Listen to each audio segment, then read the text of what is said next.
Forefather. Forefather, we beg you to leave seclusion. The Tianming sect has raised its army against us. My Gu clan has suffered grievous casualties, and we may well face annihilation. Seeing the arriving Holy Lord of Tianxian's sacred land, he immediately stood up. Yuheng's sacred land also sent people and suffered heavy losses. His sobbing cries were shrill and despairing, brimming with helplessness. 500 years had passed. He no longer knew whether this forefather had already passed away in meditation and could only hope the old ancestor still lived in this world.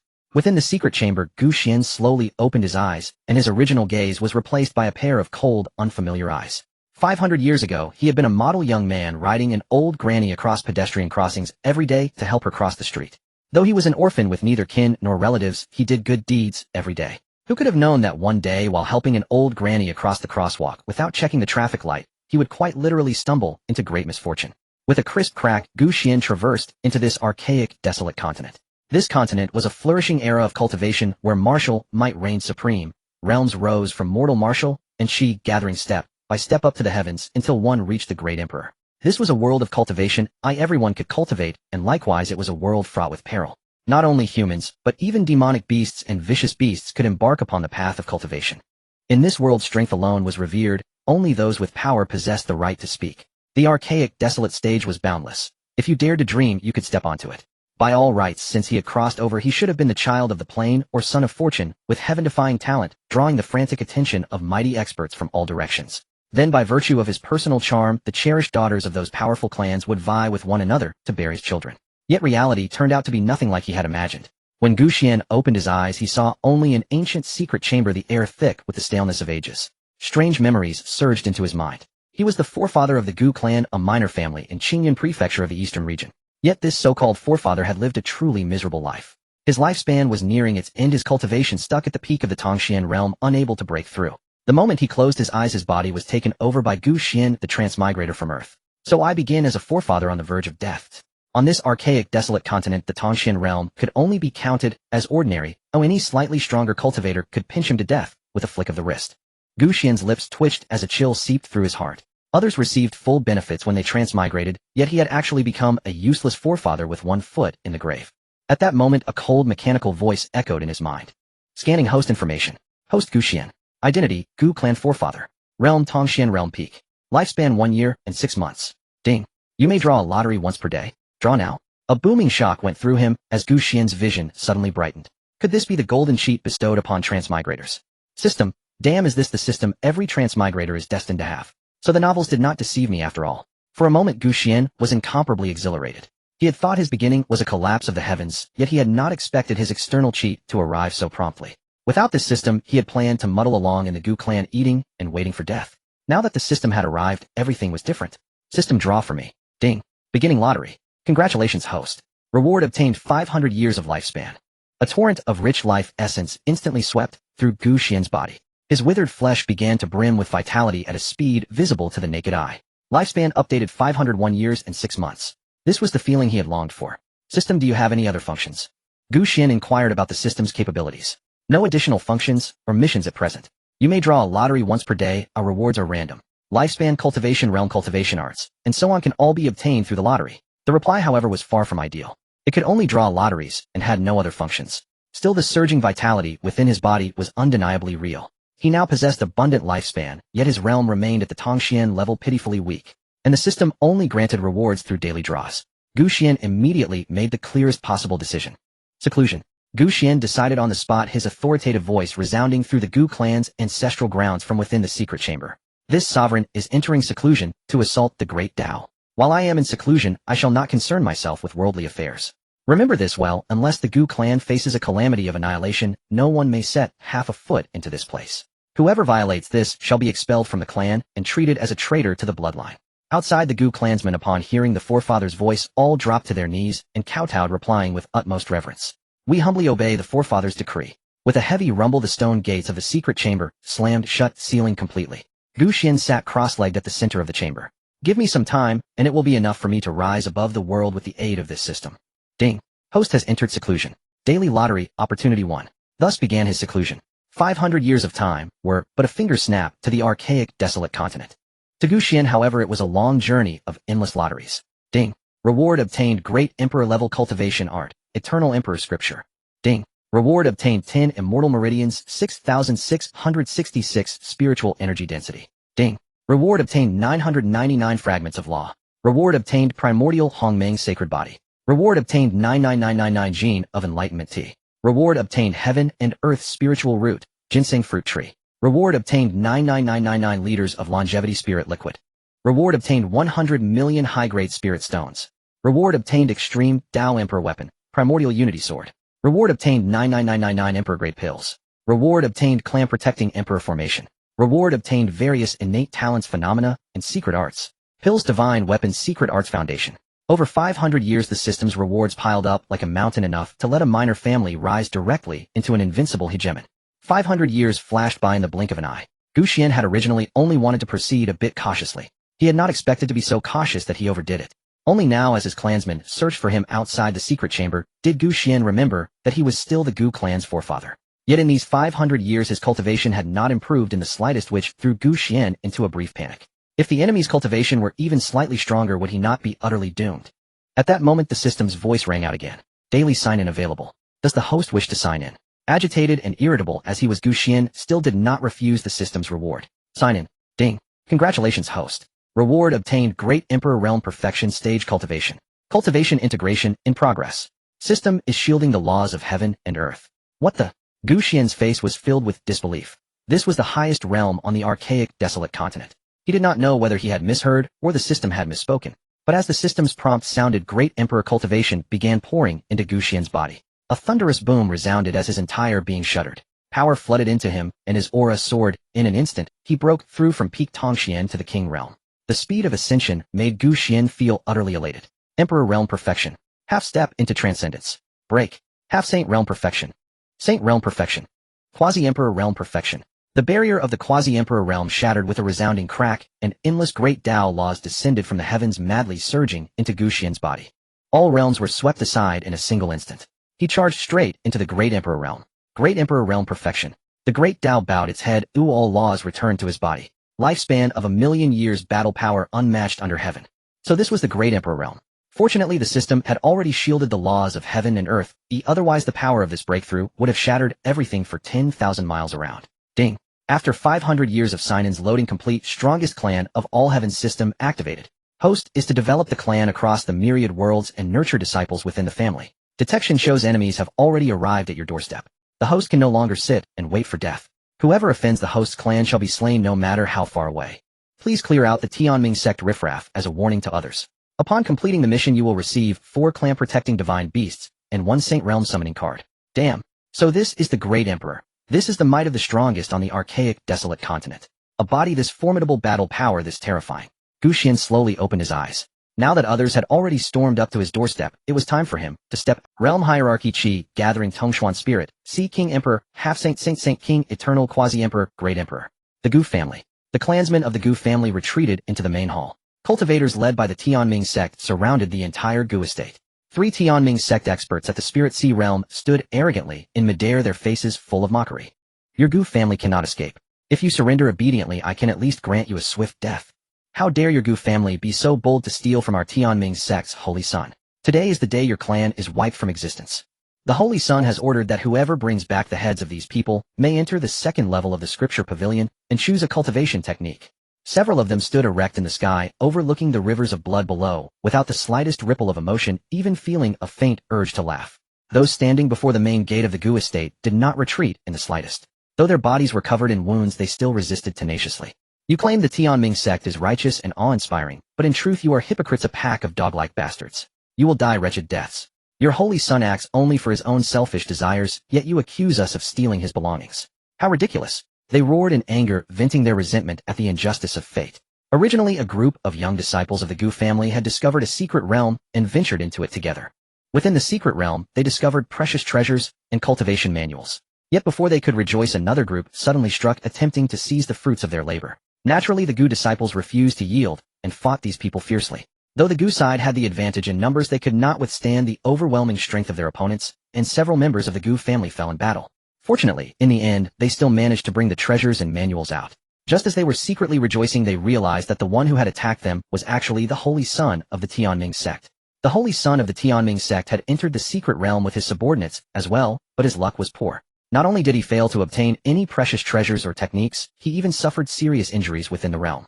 Seeing that he would emerge empty-handed, he set his sights on robbing the other party of their hard-earned gains, but he had not expected the Gu family to be so unyielding, even daring to strike back at him. This left the holy son of the Tianming sect utterly humiliated. After returning to the sect, he immediately ordered his subordinates to deal with the Gu family so they would learn the cost of incurring his wrath. Enough, the sooner we finish, the sooner we can take his head and claim our reward. Gaining good things without the strength to protect them is the same as having nothing. Blame only your Gu family for lacking a true powerhouse. I heard you even went searching for your Gu family's old ancestor.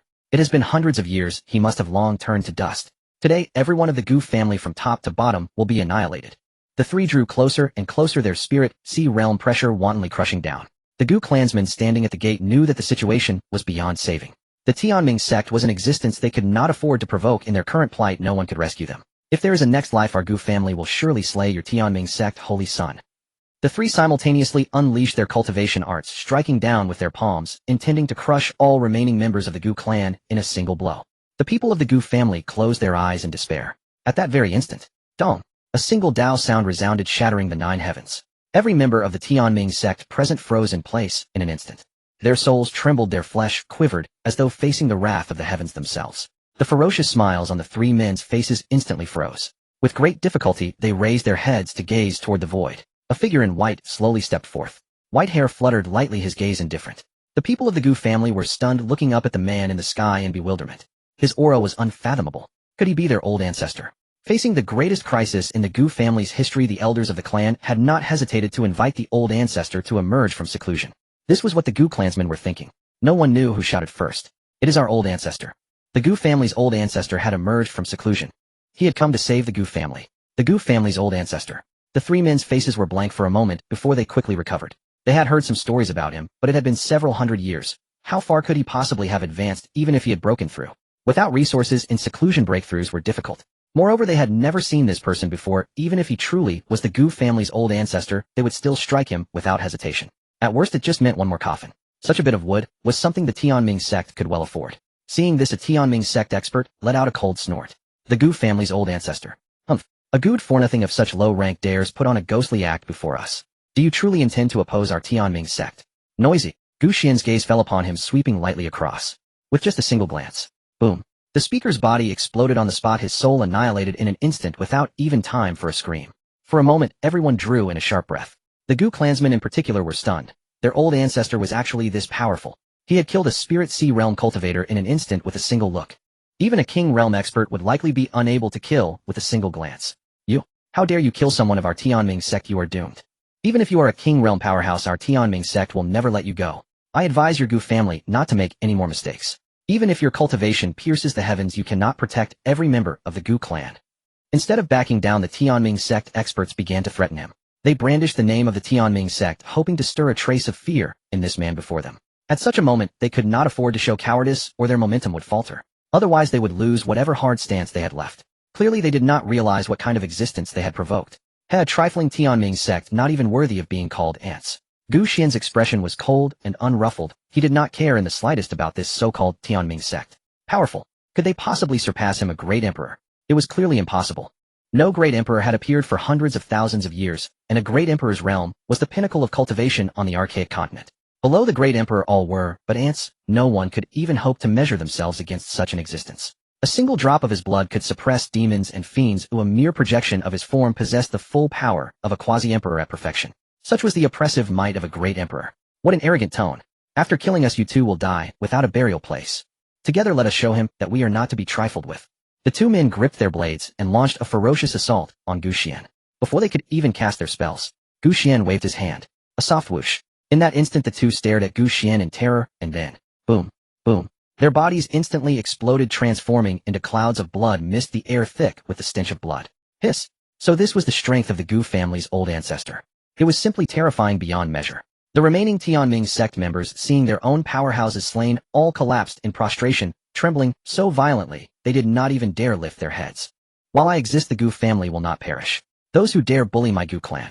Gu Xian lightly raised his foot and stepped down. Die. In an instant, the trembling Tianming sect cultivators were completely annihilated, their bodies dissolving into nothingness in the sky. as they watched the invading Tianming sect force be wiped out one by one. The Gu clansmen remained dazed for a long moment, then suddenly erupted into earth-shaking cries and wild joy. Old Ancestor! Our Gu family is saved. The old Ancestor has protected us, sparing the Gu clan from utter destruction. Damn Tianming sect, from this day on our Gu family will be irreconcilable enemies with you.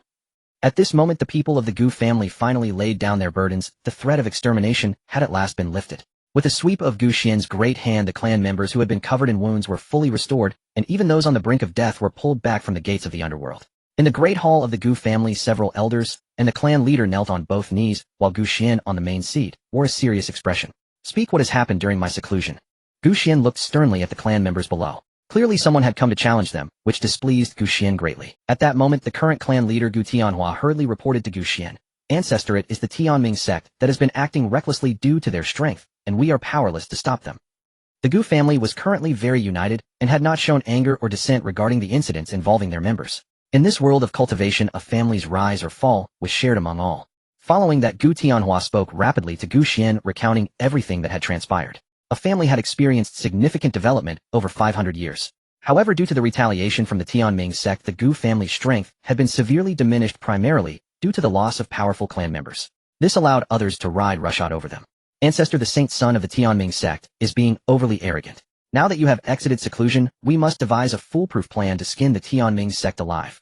At this point other elders also chimed in, saying, Ancestor, the Tianming sect has already attacked our Gu family. It is now a life-or-death situation. Indeed. Ancestor, I will gather the clansmen outside. With you here we will fight them to the end. To the end. To the end. The Tianming sect has gone too far. Our Gu family can no longer endure this. However, some elders thought that such actions were somewhat rash. Although Gu Xian had emerged from seclusion, the Tianming sect was not an easy foe. Ancestor, please think twice. The Tianming sect is a behemoth. Although you have exited seclusion, it is not easy to topple the Tianming sect.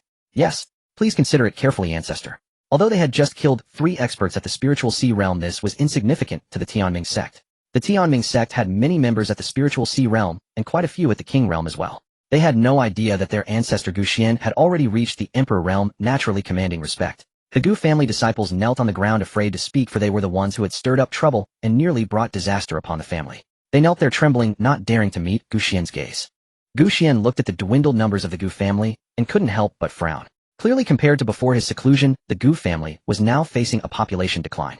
Moreover, most of the able-bodied members were hiding outside. Now that he had reached the emperor realm, he could protect the entire Gu family. If anyone were to act recklessly, Gu Xian would not hesitate to eliminate them directly. Seeing that Gu Xian remained silent for a long time, a disciple of the Gu family stood up and said, Ancestor, the Tianming sect has killed our clan members. We cannot sit idly by. Perhaps a proactive strike could catch them off guard. A proactive strike. Hearing this, the disciples, and even the elders, were taken aback. The Tianming sect was one of the top forces in Qingyun Prefecture. The strength of the Tianming sect's leader had reached the peak of the king realm, and there were even elders at the emperor realm. Such a proactive strike would amount to seeking death. Although they were prepared to face death, recklessly charging in would not be a. Gu Tianhua sternly reprimanded Gu Chun. Do not speak. This is the ancestor's presence, and you have no place to speak here. Ancestor, my son, means no harm. Oh, please do not take offense.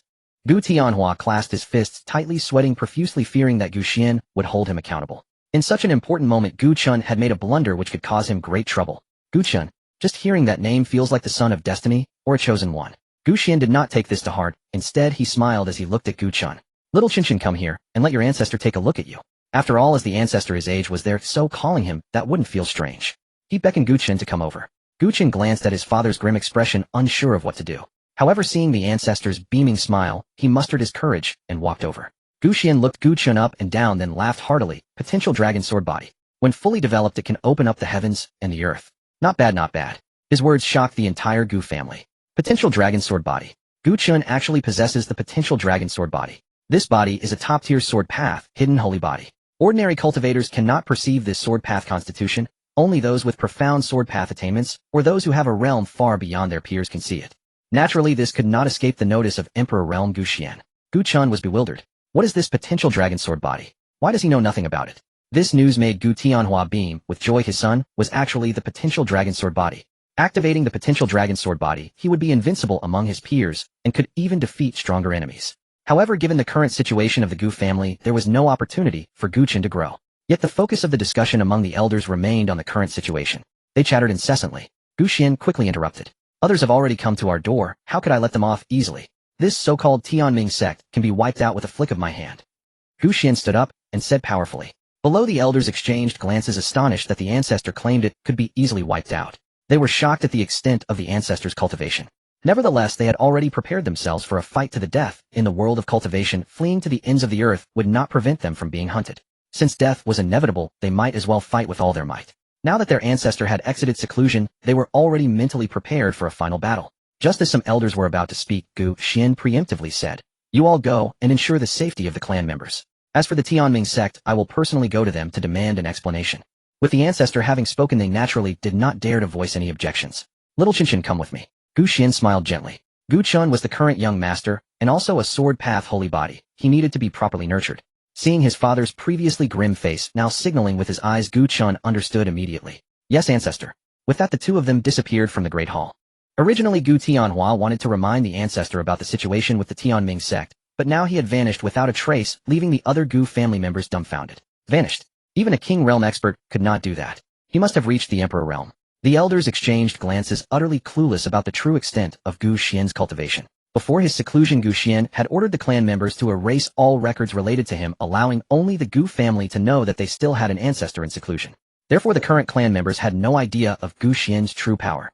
Clan leader, what realm has ancestor reached? At this moment, the grand elder Gu Yushan inquired. He was also the one who had gone to find Gu Xian. When he saw Gu Xian, he dared not even breathe, as if he could be crushed at any moment. But in the next second, he returned to normal, unable to fathom the true form of his own ancestor. This left him feeling terrified. Gu Tianhua also did not know the true power of his ancestor. There were no records in the clan. "I'm not sure either.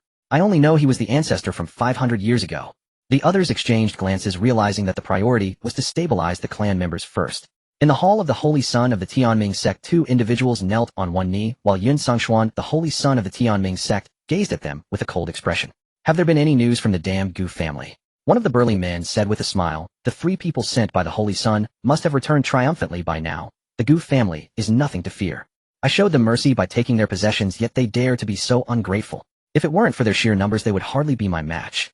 With that, he clenched his fists tightly, a surge of inexplicable rage rising within him. Having always been pampered, no one had ever dared to lay a hand on him. At this moment, the lean man beside him said, "There is no need for the Holy Son to worry. The Gu family is merely a small clan easily extinguished. The Holy Son should not be concerned over trivial matters. In blood." At this moment, the lean man beside him said, "There is no need for the Holy Son to worry. The Gu family is merely a small clan easily extinguished. The Holy Son should not be concerned over trivial matters." However, the people dispatched had been gone for a day and a night without any news, which greatly displeased Yun Xuan. Their efficiency is far too low. This matter must not be known to the sect master, otherwise do not blame me for being merciless. After saying this, Yun Kingzuan's gaze swept over the two. They trembled, not daring to utter another word. If other elders or peak masters were to learn of this, they might exploit the situation. At that time, even he, the Holy Son, would face criticism. He did not wish for such a thing to occur. To explore the secret realm without any gains, and to be chased away after attempting to steal something made him feel a discontent he had never experienced before. "The Gu family disrupts my Dao heart, they must die. You two go check on the current situation of the Gu family, well, I want every single one of them gone." The two nodded in response, and turned to leave the hall. However, after taking only a few steps, they stopped. Sensing something was off, Yun Xuan immediately shouted, "Why are you two still dawdling? Hurry and kill the entire Gu family." Boom. Immediately 2 explosions rang out. Bang. Bang. The bodies of the 2 men were utterly obliterated.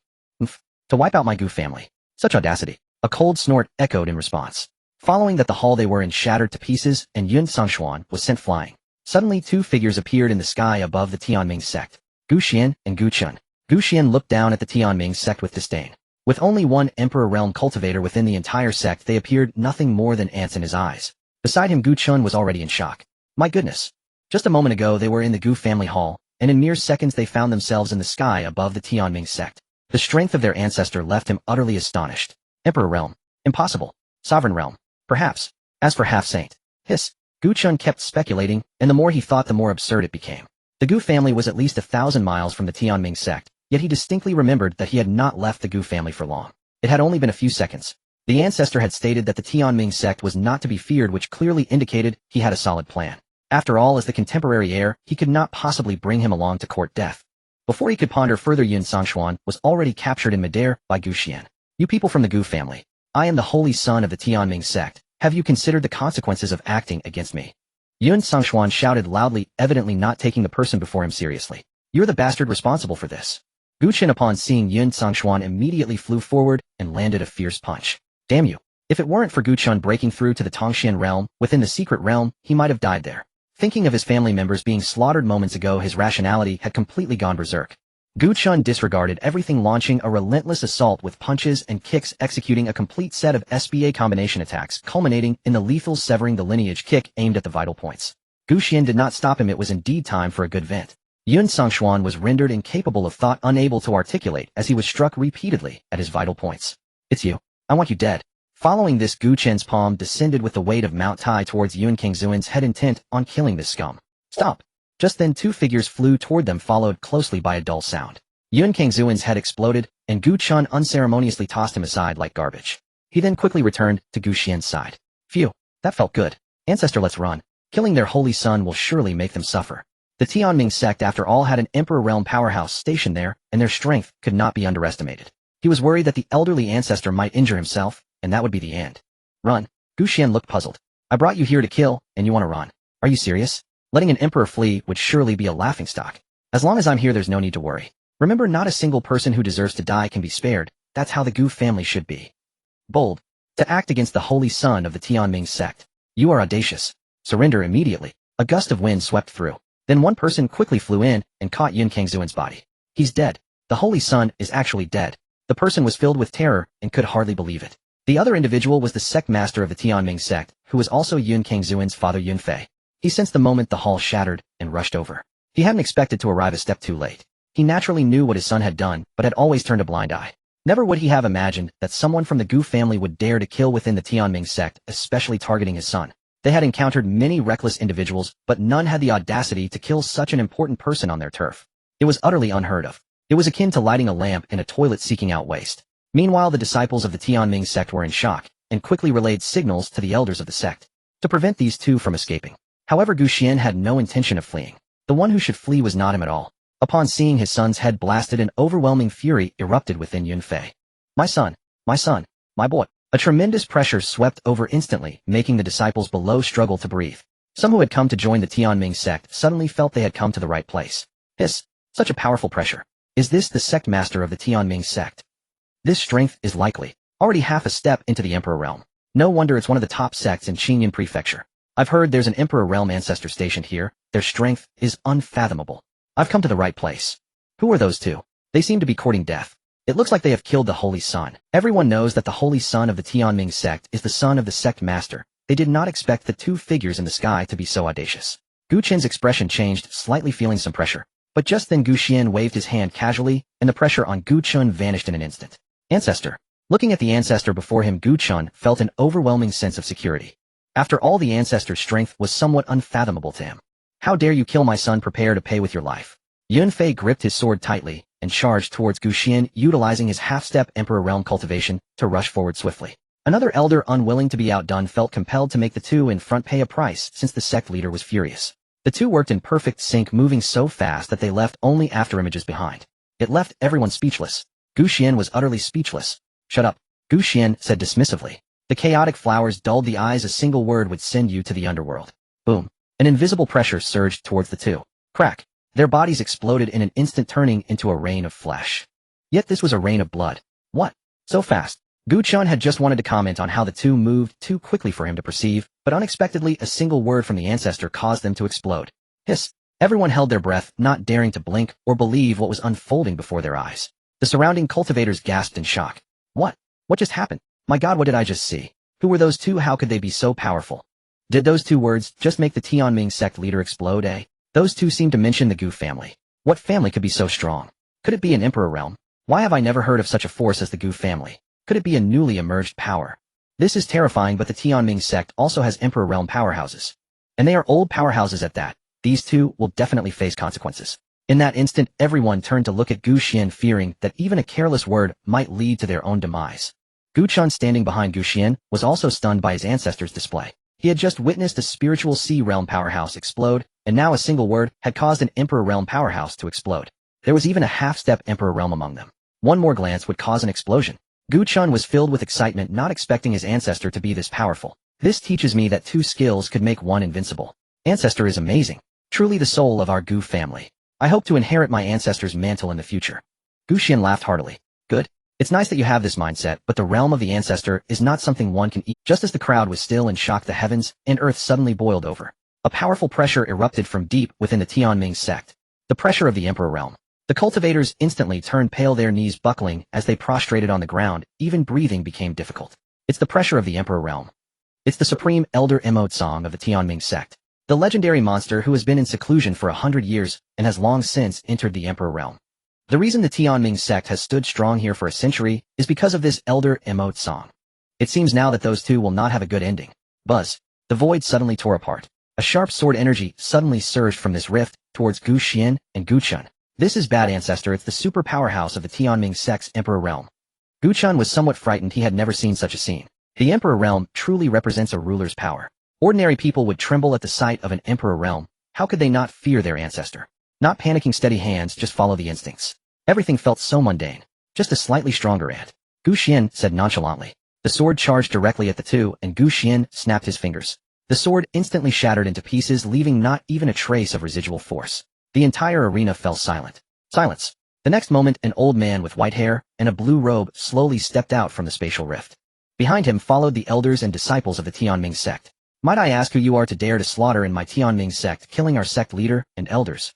Everyone held their breath and focused, all eyes turning to Gu Xian. They thought that in the presence of a true emperor realm veteran, this person would surely hold back a bit. But they saw Gu Xian slightly lift the corner of his mouth, chuckling softly. The one who is going to destroy you. To kill one, must be prepared to be killed. As an emperor realm powerhouse, Emote Song could see the extraordinary nature of this person at a glance. Not knowing the strength of the opponent ahead, acting rashly might lead to a dead end. Strong ones have their dignity and would naturally not surrender easily. He cautiously said, do you know that behind our Tianming sect is the Zixiao Holy Land? If you retreat today, this matter will be over. How about it? No way. Gu Xian shook his head. Even the emperor must. In an instant, Emote Song and those behind him became vigilant. Emote Song sneered and raised his sword towards Gu Xian, shouting, since you are so arrogant, then let the Tianming sect see what you are capable of.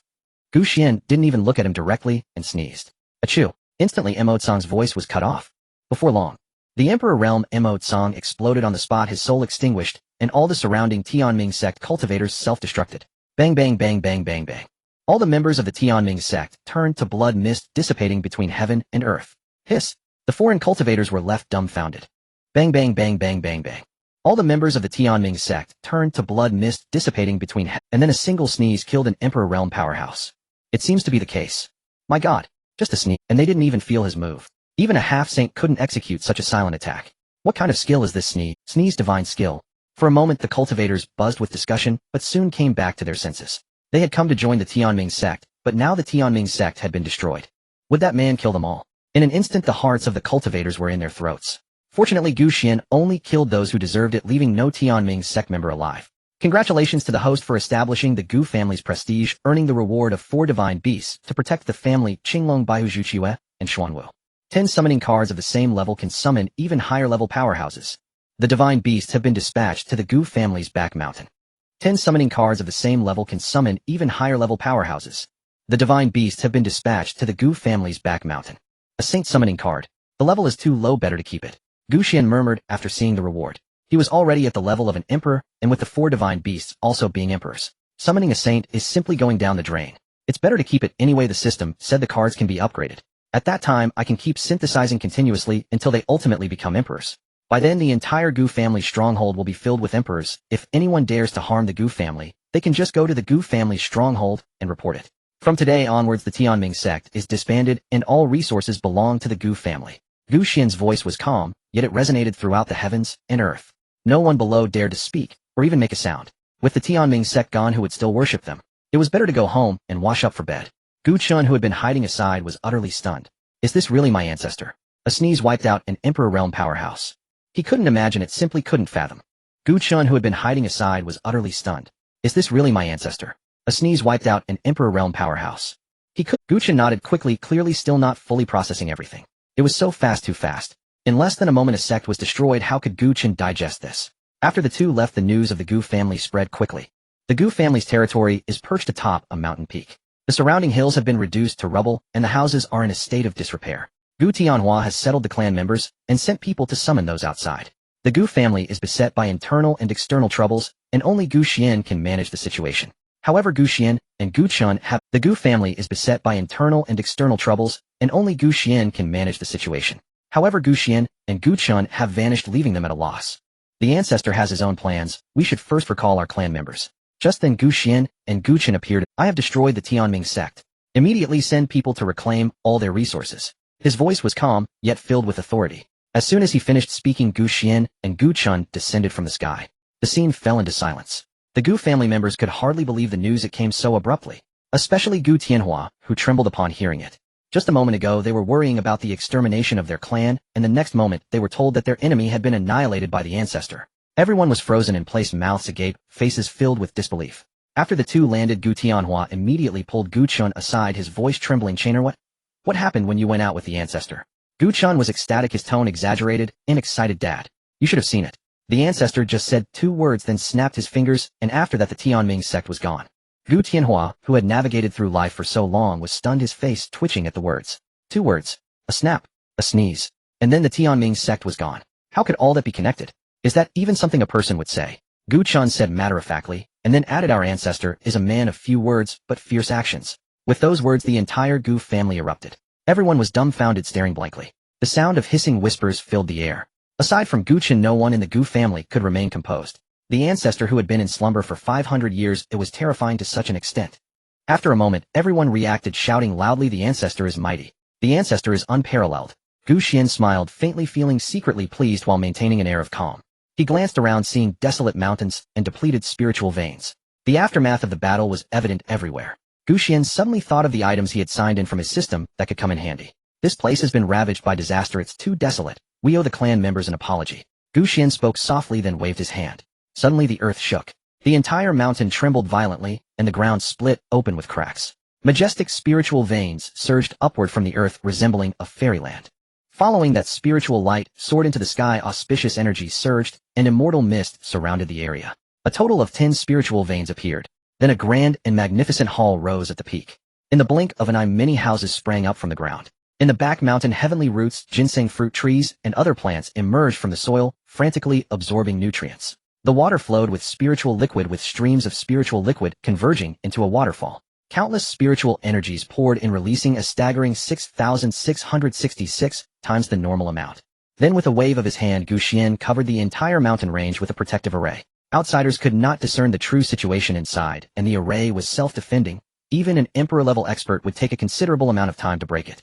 As they sensed the changes in the spiritual energy of heaven and earth, many members of the Gu family unknowingly began to absorb it. The internal injuries sustained during the battle were also gradually healing at this moment. With the massive accumulation of spiritual energy, some clan members who had long been stuck at their cultivation bottlenecks began to break through. I've broken through.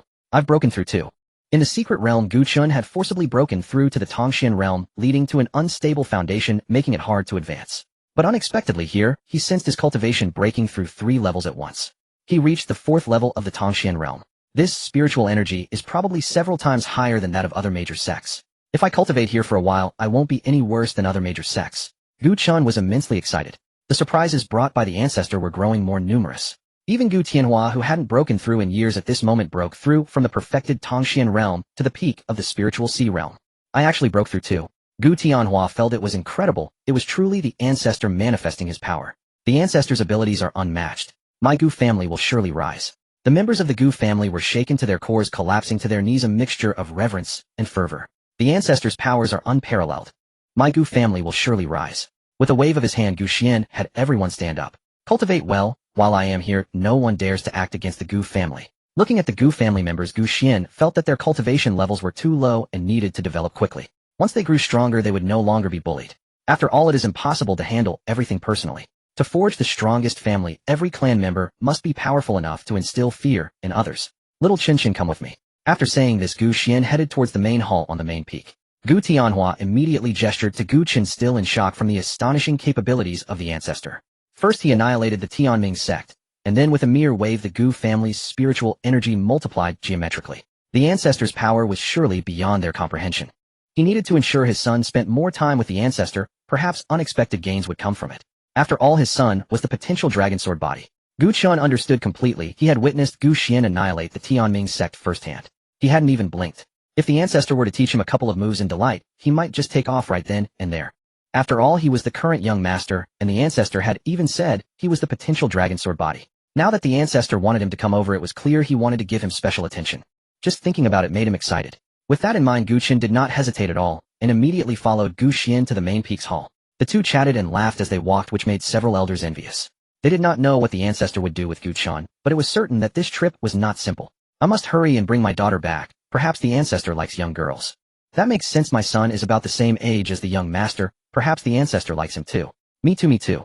Let them come back to accompany the Ancestor. Everyone expressed that they still had many young children, as long as the Ancestor liked them, they could accompany him.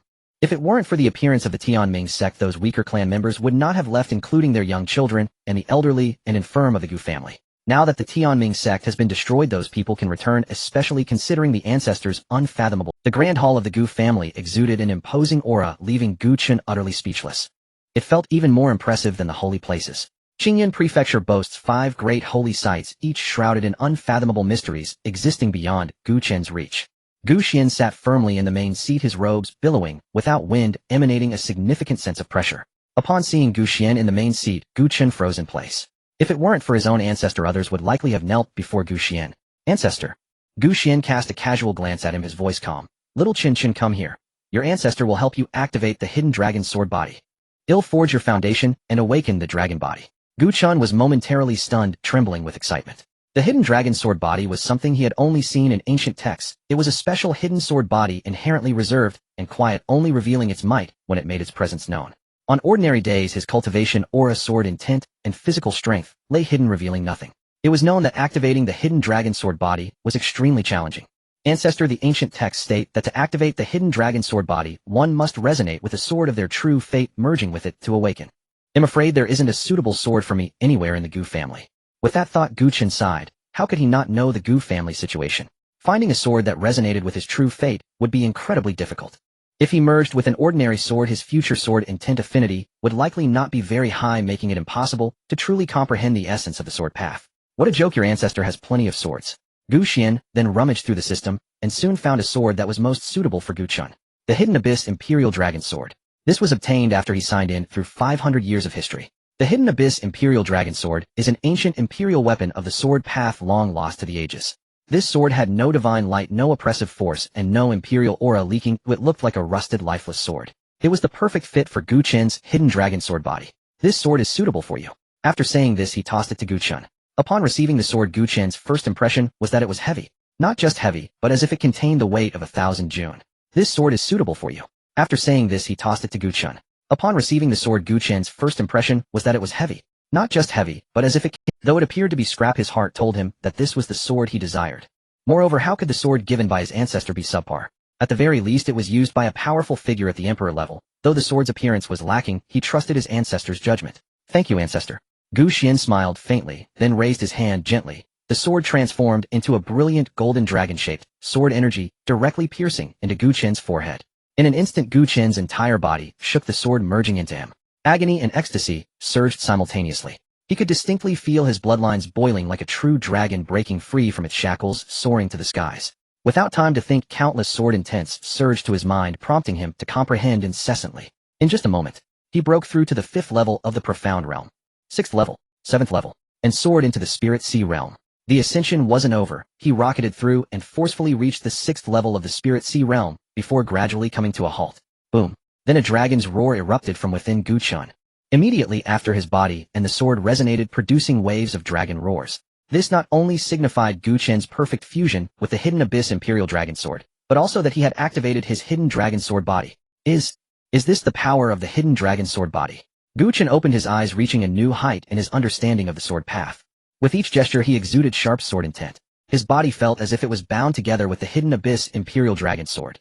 Xuan raised the Hidden Abyss Imperial Dragon Sword again. This time, its weight felt as light as a gentle breeze, without the slightest pressure. When he touched it, there was a faint sound of dragon roars, merging with the sword, activating the hidden dragon.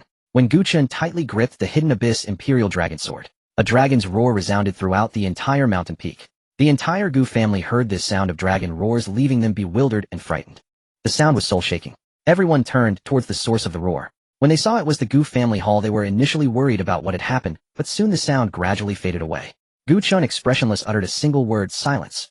In an instant, the dragon's roar abruptly ceased. Feeling the changes within himself and the sword's extraordinary nature, Gu Qin's admiration for Gu Xian could no longer be expressed in words. Thank you for the rebirth, Ancestor. Gu Qin gathered the imperial sword back into his brow and immediately knelt down in reverence. Little Qin, there's no need for such formalities. You are the current young master of the Gu family. You must diligently cultivate henceforth to protect our Gu family for generations to come. Remember this, Chainer. Seeing this, Gu Xian nodded slightly. He raised his hand again, and a book of techniques material. By the way, Ancestor, here is a very simple technique, just right for cultivating this sword body. You must train hard. Gu Xian casually tossed it to Gu Qin. Gu Qin fumbled to catch it, and upon seeing the contents he was dumbfounded. He had just been thinking that the simple technique given by his ancestor should be foundational for him. He must practice diligently. He would not disappoint his ancestor's expectations. But when he opened the first page, it was inscribed with the words, Supreme Sword Path, True Dragon Emperor's Secret. Supreme Sword Path, True Dragon Emperor's Secret. Emperor. Secret. Cultivating to the utmost, one can master 10,000 swords, suppress the 9 heavens. When a sword is drawn, heaven and earth bow. With the sword, prove oneself as an emperor, achieving the Supreme Sword Dragon Emperor. Reading these words made Gu Qin feel a bit hot in his mouth. Proving oneself as an emperor. Emperor respect. Hiss. Boom. Gu Qin was stunned. He suspected he had already entered the underworld, and what he saw was merely a fleeting dream. What he encountered now was merely a fantasy before the Tianming sect annihilated the Gu family. The Emperor's secret. A rare treasure. How could this be possible? Was this still the ancient continent? Where did it come from? The Emperor's secret, a technique that even the holy places would not possess, was casually given to him by his ancestor. He heavily slapped his thigh, trying to convince himself that this was just a dream, but the sharp pain reminded him that this still the ancient continent. Where did it come from? The Emperor's secret, a technique that even the holy places would not possess, was casually given to him by his ancestor. Ancestor. Ancestor. This is too precious. I cannot accept. Gu Qin stammered in excitement, wanting to decline, yet his hands tightly clutched the book of techniques, unwilling to let go. Gu Xian pondered that the Emperor's secret might merely share a name with that of the great emperor, but it must be extraordinary. Since the ancestor valued him so highly, what else could he say? He had already given everything. Naturally, there was no way to take it back. Gu Xian was also worried that Gu Qin might not comprehend it. Gu Xian smiled faintly. You are the young master of the Gu family, and you are also the hidden dragon sword body. You are worthy of these things. Remember, the future rise of the Gu family will depend on you younger generations. Train hard, and do not disappoint me, nor the bloodline you bear. Gu Qin suddenly knelt down, his forehead heavily striking the ground, his voice choked. Chainer obeys. I will surely train diligently, living up to the ancestors' high hopes, and the Gu family. The grace of the ancestors' rebirth cannot be repaid, even with my life. This was no ordinary ancestor who had been asleep for 500 years, he was truly a legendary figure. He was the guardian deity of the Gu family. Gu Xian raised his hand gently. A wave of gentle power lifted Gu Qin, who smiled faintly, and said, practice well. If you have any questions, you can ask the ancestor, he can guide you. Thank you, ancestor. Hearing that the ancestor would personally guide him in his cultivation, Gu Qin felt an overwhelming joy in his heart. What could be more important than being by the ancestor's side? Gu Qin bowed respectfully, and then walked out of the grand hall. Each step felt like walking on clouds, making him feel ethereal. At this moment, it was more comfortable than anything else. As he exited the hall, Gu Tianhua and several elders who had been waiting anxiously outside rushed over. That dragon's roar from earlier was extraordinary. It had clearly come from the grand hall, indicating that something significant had occurred. They had to ask for clarity, especially about the ancestor's strength. Chainer, how was it? What did the ancestor say to you? What was that dragon's roar about? Young master, did the ancestor impart to you the supreme techniques? How powerful is the ancestor? Does the ancestor have any plans for the Gu family? Several people crowded around, each speaking at once, leaving Gu Qin unable to get a word in. Taking a deep breath to suppress his shocked emotions, Gu Qin replied, that dragon's roar was the sound when I awakened the hidden dragon sword body. You see, my cultivation has actually reached the 6th layer of the spiritual sea realm. Everyone turned to look at him in unison. It was only then they were astonished to realize that Gu Qin's cultivation had indeed reached the 6th layer of the spiritual sea realm. It was simply unbelievable. Not long ago, Gu Qin had just broken through to the profound realm, and now he was the second most powerful in the Gu family after Gu Xian. Before anyone could recover from their shock, Gu Qin continued, the ancestor's power is unfathomable. It is not something we can easily speculate on. We cannot judge the ancestor's strength at all. As everyone was about to ask more, a calm voice from within the grand hall interrupted, everyone come in.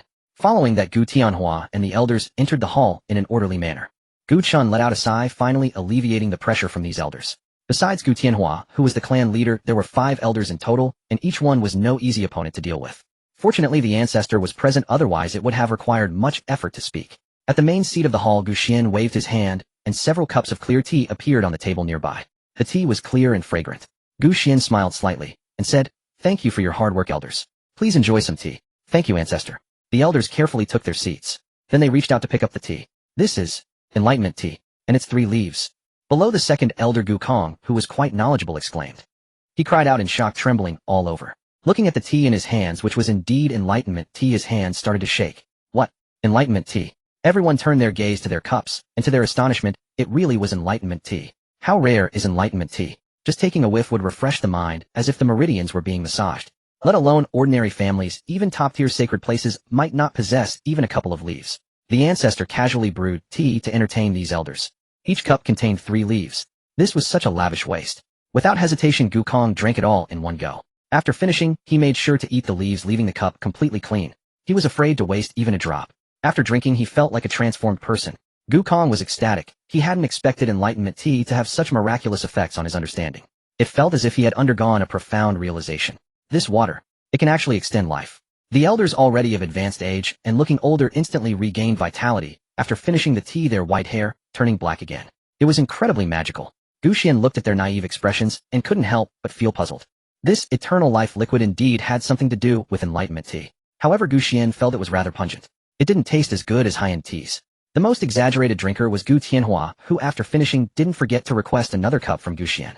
Having had little realization his entire life, he found his insight today. Seeing this, Gu Xian casually waved and poured him another cup. Gu Tianhua immediately clasped his fists in thanks, and then drank it all down. This shameless approach left the first elder Gu Yushan in awe. How could he speak to the ancestor like this with such thick skin? Ancestor, I want some too. Ancestor, I want it as well. How could he still care about face? Realization was the most important. Gu Xian was not stingy and poured it for everyone. As they neared finishing, Gu Xian calmly said, "The Gu family has been silent for too long. From today onward, all scattered clan members must return. I want to see the Gu family thrive once more, dominating this region." After that, Gu Xian arranged some other matters, and everyone nodded in agreement. Now whatever Gu Xian instructed, they would comply, without hesitation. After all, the Tianming sect had been annihilated by Gu Xian. His strength was unfathomable, and their own ancestor was indeed formidable. The ancestors' arrangements naturally had their reasons. After Gu Xian finished giving instructions, everyone bowed deeply, their voices filled with excitement and respect. "We will obey the ancestors' orders." After a few people left the grand hall, they immediately began discussing fervently. My heavens! Are we, the Gu family, finally about to rise completely? Not only did the ancestor casually produce enlightenment tea, but he also effortlessly crushed the colossal Tianming sect. With such strength, it's likely that there are hardly a few like him in the entire Qingyan prefecture. Now that Gu Chun has directly awakened the hidden dragon sword body, leaping into the 6th layer of the spiritual sea realm, this is the fortune of being by the ancestor's side. Speaking of Gu Chun, Gu Tianhua's face beamed with joy. He hadn't expected his son to be so outstanding. He felt completely satisfied inside. He had truly brought honor to himself. This was the effect he wanted. It was meant to make the other elders intensely envious and filled with jealousy. He wanted them to feel the sensation of wanting something they couldn't have. The elders were naturally both envious and jealous, even more so resentful. Why could his son receive the ancestor's favor? They thought that their own descendants could surely do the same. The first elder, Gu Yushan, slammed his thigh heavily and spoke first. "I will go and bring my 2 granddaughters back. I need to hurry and bring my son back too." The second elder, Gu Kong, quickly agreed. "As long as we can catch the ancestor's eye and receive a couple of pointers, that would be an opportunity to ascend to the heavens." Additionally, the ancestor said that the resources left by the Tianming sect should also be promptly counted and transported back to enrich our clan's treasury, allowing us to gather ample cultivation resources.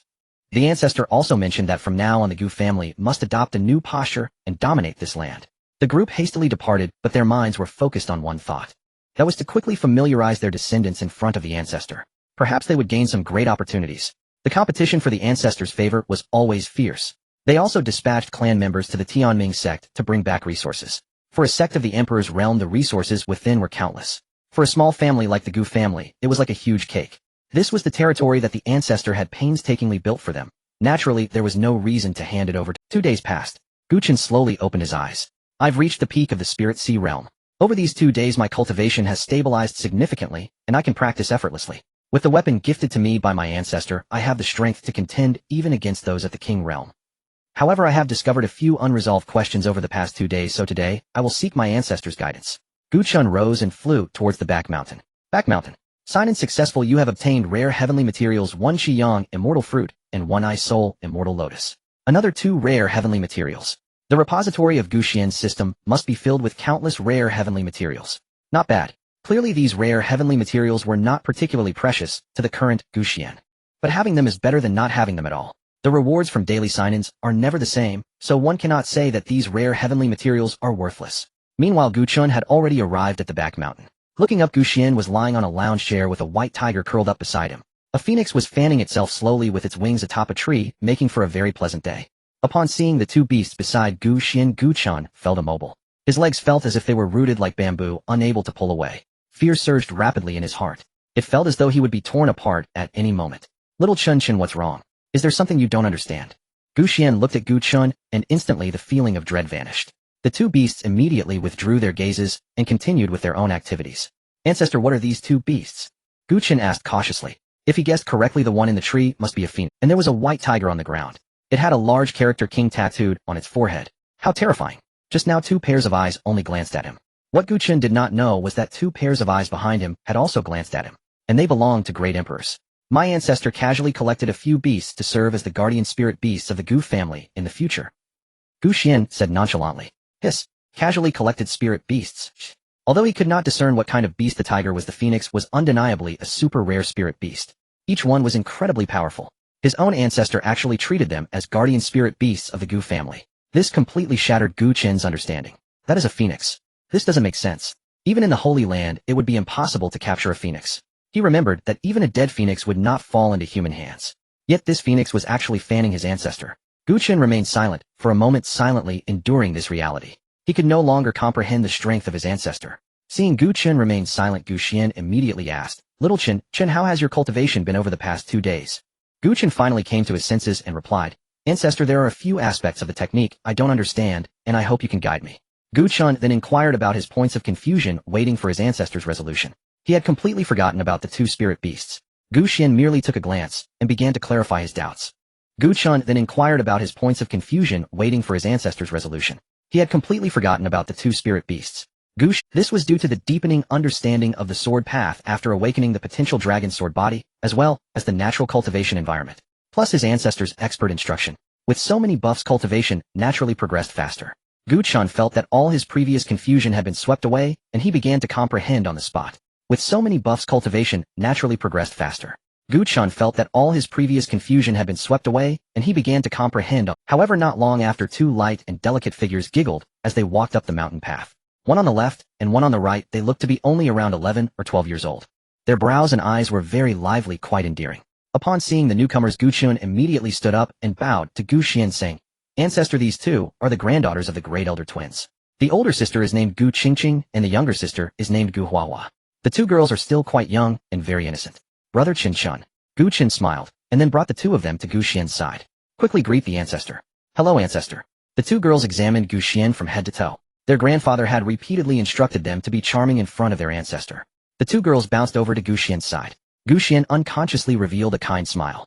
He was very fond of these 2 little girls. Come, let your ancestor give you a hug. Gu Xian extended his arms and picked up the 2 little girls, one on each side, soft and squishy. But at the moment of contact with them, 2 different powers surged. The left hand was burning hot. The right hand was ice cold. For an ordinary person, such contrasting temperatures would be enough to cause immediate death. But to Gu Xian, this temperature was no different from a tickle. Oh. Gu Xian looked down carefully at the 2 little girls, and as soon as the 2 arrived at the back mountain, they noticed something unusual. The temperature around Gu Qingqing suddenly soared, warping the very air. While around Gu Huahua, the temperature dropped suddenly, causing the grass beneath her feet to frost over instantly. Ancestor, is it very hot? Please put me down. Gu Qingqing exclaimed, anxiously kicking her legs. Ancestor, is it very cold? 2 didn't mean to. Gu Huahua hurriedly loosened her grip. Gu Xian did not release them. Instead, he smiled even more brightly. Good, good, good. Gu Xian exclaimed 3 times, unable to contain his smile. The Gu family truly surprised him continuously. This is not a sickness. This is the naturally born 9 yang true fire body and 9 yin cold ice body. A rare dual sacred body. Potential dragon sword body, 9 yang true fire body, 9 yin cold ice body. In just a few days, 3 extraordinary physiques had emerged. The 2 little girls were stunned. Throughout their lives, no one could withstand the temperature of both of them at the same time. Even their grandfather would need to use his energy to resist when holding one, let alone both at once. But looking at Gu Xian's fearlessness, it seemed like he really was fine. Ancestor, don't you feel uncomfortable? Gu Qingqing, uncomfortable. Gu Xian laughed. I'm more than happy. Seeing this, Gu Chen quickly stepped forward and said, Ancestor Qingqing and Huahua have strange ailments. They have been like this since childhood. One is burning hot, and the other is freezing cold. When Qingqing was 3 years old, she nearly burned down our house. When Huahua was 5, her playmates got frostbite from. Since then, the 2 little girls did not dare to get close to others.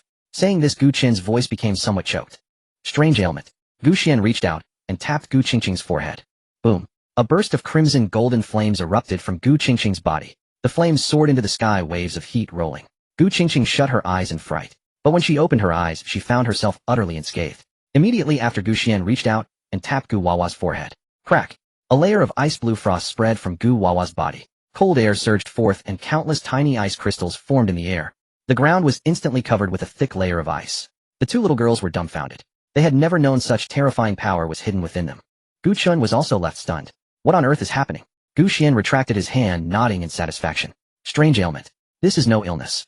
This is the naturally born 9 Yang true fire body and 9 Yin cold ice body. One controls fire, the other commands ice. Both are top-tier physiques rarely seen in a millennium.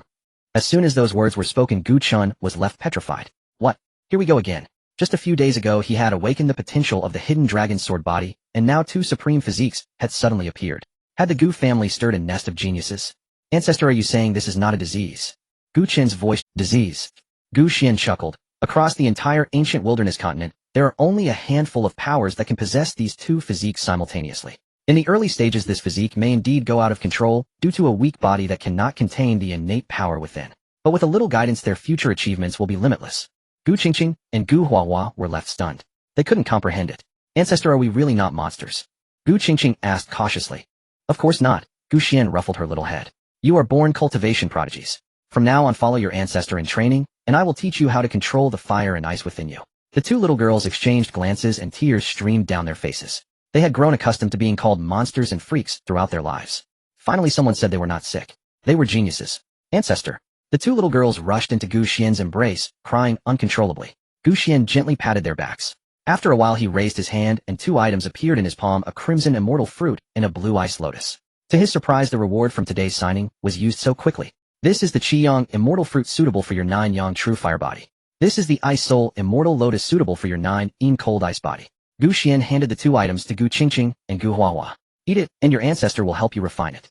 The 2 little girls obediently nodded and opened their mouths to swallow. Boom. Immediately, Gu Qingqing was enveloped in a golden red flame. Gu Huahua was also covered by a burst of blue ice frost. The 2 opposing forces exploded in the Gu family's rear mountain. Gu Xian raised his hand, and an invisible barrier enveloped the 2. The flames and frost raged wildly within the barrier. Gu Qingqing began to transform. Every inch of her skin burned, and every strand of hair seemed to be tempered. Gu Huahua also began to change, her blood freezing and thawing, her bones shattering and reassembling. This process lasted for an entire incense stick's worth of time. When the flames dissipated and the frost retreated, the 2 little girls slowly opened their eyes. Deep within Gu Qingqing's body, it seemed as if 2 flames were dancing.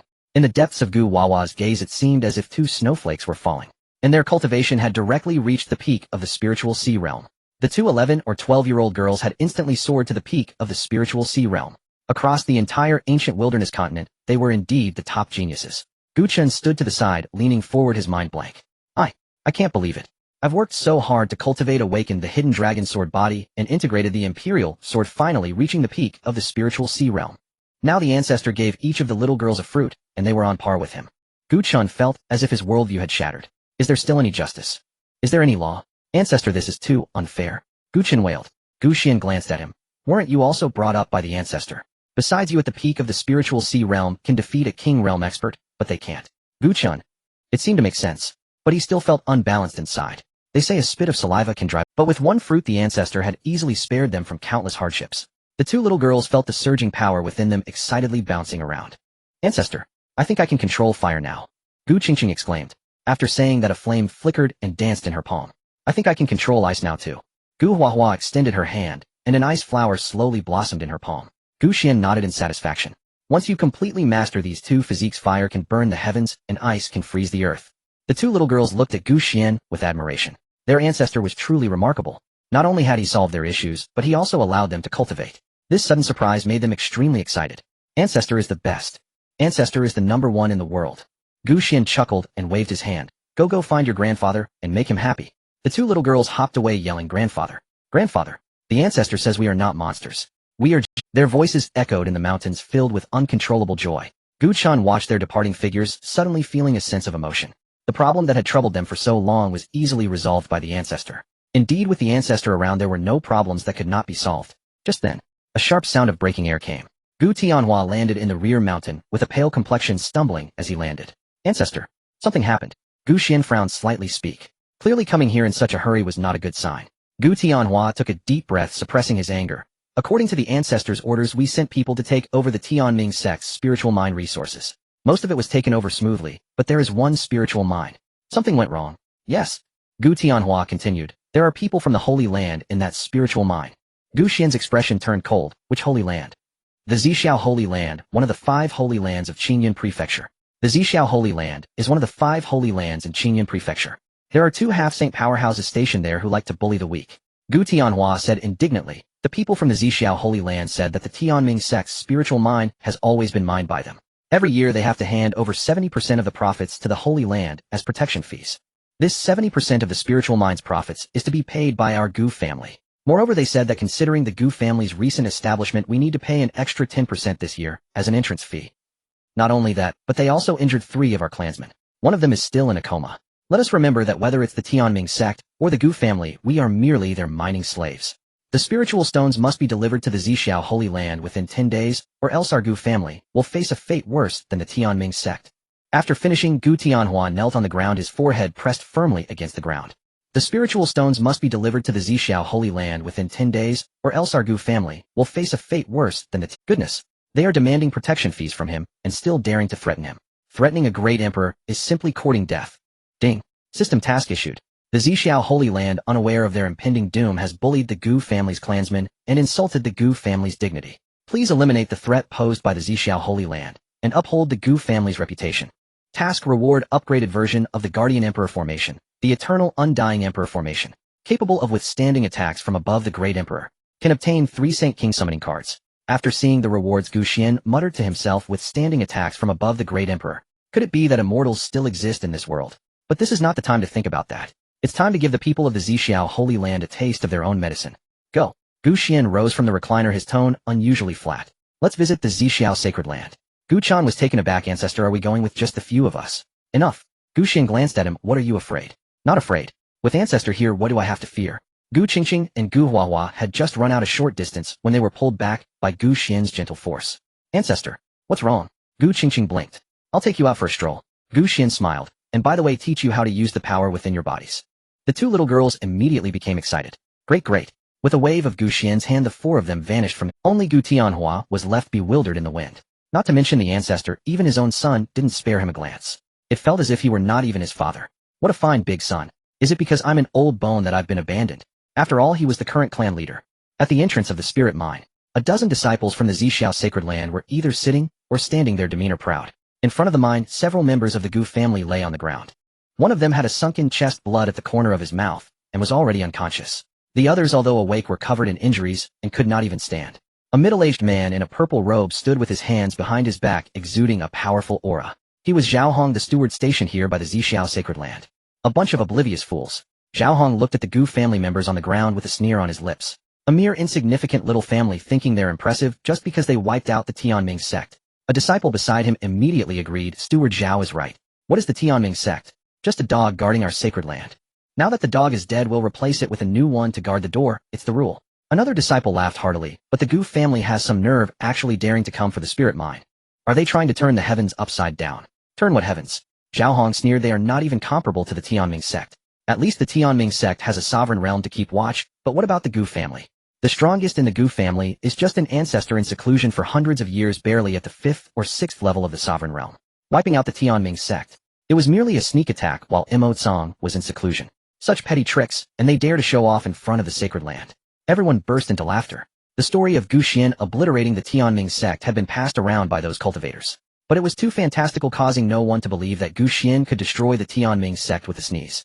So they only felt it could happen after hearing it was a sneak attack. Clearly they underestimated Gu Xian's strength. Steward Zhao, what if the Gu family can't deliver the spirit stones within 10 days? A disciple asked. Zhao Hong's eyes turned cold. Can't deliver. He raised his foot and stepped on the hand of the unconscious Gu family member. Snap. The sound of bones cracking. Then add another 10%. If they still can't deliver, then add more. Until they are bankrupted, selling their sons and daughters. I want to see just how stubborn this Gu family can be. The Gu family members on the ground were in agony, yet could not make a sound. Zhao Hong satisfactorily retracted his foot, brushing off non-existent dust from his boots. Remember, in this Qingyun prefecture, the sacred land is heaven. If heaven allows you to live, you can live. If heaven allows you to die. Just as he finished speaking, an extremely cold voice came from behind. If heaven allows you to die, must you die? Zhao Hong's pupils constricted as he suddenly turned around. For figures appeared out of thin air outside the spirit mine. The leader was a white-haired man with a gaze as cold as ice, followed by a young man and 2 girls around 11 or 12 years. Zhao Hong frowned and instinctively tried to sense the cultivation level of the other party. He couldn't perceive anything. Looking again, still nothing. It was as if the person before him was not a living being, but a void. Zhao Hong's heart inexplicably skipped a beat, but quickly suppressed it. There were only 2 possibilities in this situation. One was that the other party practiced a hidden cultivation technique to confuse others, and the other was that their cultivation was higher than his. But he was an 8th-level sovereign realm powerhouse with his own confidence. He was not a small family that could shake. "Who are you?" he asked in a deep voice. Gu Qin stepped forward, glaring angrily. "We are from the Gu family. You injured my clansmen and still dare to ask who we are." Zhao Hong was taken aback for a moment, then laughed. "Oh, from the Gu family." He scrutinized the few of them, his gaze finally landing on Gu Xian. "You are the one who destroyed the Tianming sect." Gu Xian said nothing. He merely looked at the unconscious clansman on the ground and the crushed hand. His gaze grew colder. Seeing him silent, Zhao Hong assumed he was intimidated by the prestige of the sacred land, and his attitude became even more arrogant. "What, here to claim the spirit mine? You should have heard clearly what I just said, right? This spirit mine belongs 70% to the sacred land with 10% as an entrance fee. Within 10 days the spirit stones must be delivered to the Zixiao sacred land. Remember, it must be delivered to the sacred land, not waited for me to collect." Gu Chun trembled with anger. "You. What about—" Zhao Hong interrupted him, not convinced. "Keep it to yourself." He pointed at the unconscious Gu family members on the ground. "This is the consequence of disobedience. If it weren't for the fact that you just took over, it wouldn't have been just 3 injuries today." After saying that, his gaze swept over Gu Qingqing and Gu Huahua. Suddenly his eyes sharpened. A hint of greed flashed in Zhao Hong's eyes. These 2 little girls seemed to have— He licked his lips. Just right, the sacred land was recently refining a certain medicinal pill and needed 2 medicinal catalysts. If he provided those 2 catalysts, perhaps he could negate the mistakes he made before and return to the inner sect as an elder. He might even advance further. Ice and fire blended perfectly, yin and yang harmonized. With this in mind, his eyes grew more greedy. "If you leave these 2 little girls, I can have your spirit stone requirement this year." Hearing this, Gu Chun instantly erupted in fury. "You're seeking death." He took a step forward, the Qianyan Emperor Dragon sword instantly unsheathed. The roar of the dragon echoed. The peak cultivation of the spirit sea realm erupted with full force, the sword intent soaring to the heavens. Zhao Hong didn't even blink. The pressure of the 8th-level sovereign realm crashed down. Gu Qin's figure faltered, forcibly pinned in midair, unable to move. "Spirit sea realm. Is that all?" Zhao Hong laughed, his laughter wild and unrestrained. "With such little ability, you dare to draw your sword in front of me. Your Gu family really doesn't know the heights of heaven and the depths of the earth." He turned to look at Gu Xian, his eyes filled with mockery. "Do you see? Your so-called genius in the clan can't even stand firm before me. This is the gap between the sacred land and your ant-like family. Be wise and leave the 2 little girls behind and take your people away. Otherwise you'll face the consequences." At this moment, Gu Qingqing and Gu Huahua couldn't help but join the fight. "You shall not bully brother Gu Chun." The 2 little girls attacked simultaneously. Flames erupted. Ice spread. The power of the peak of the Linghai realm burst forth. Zhao Hong was momentarily taken aback. 2 in the Linghai realm.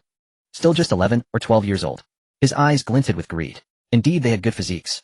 Good materials. Truly good materials.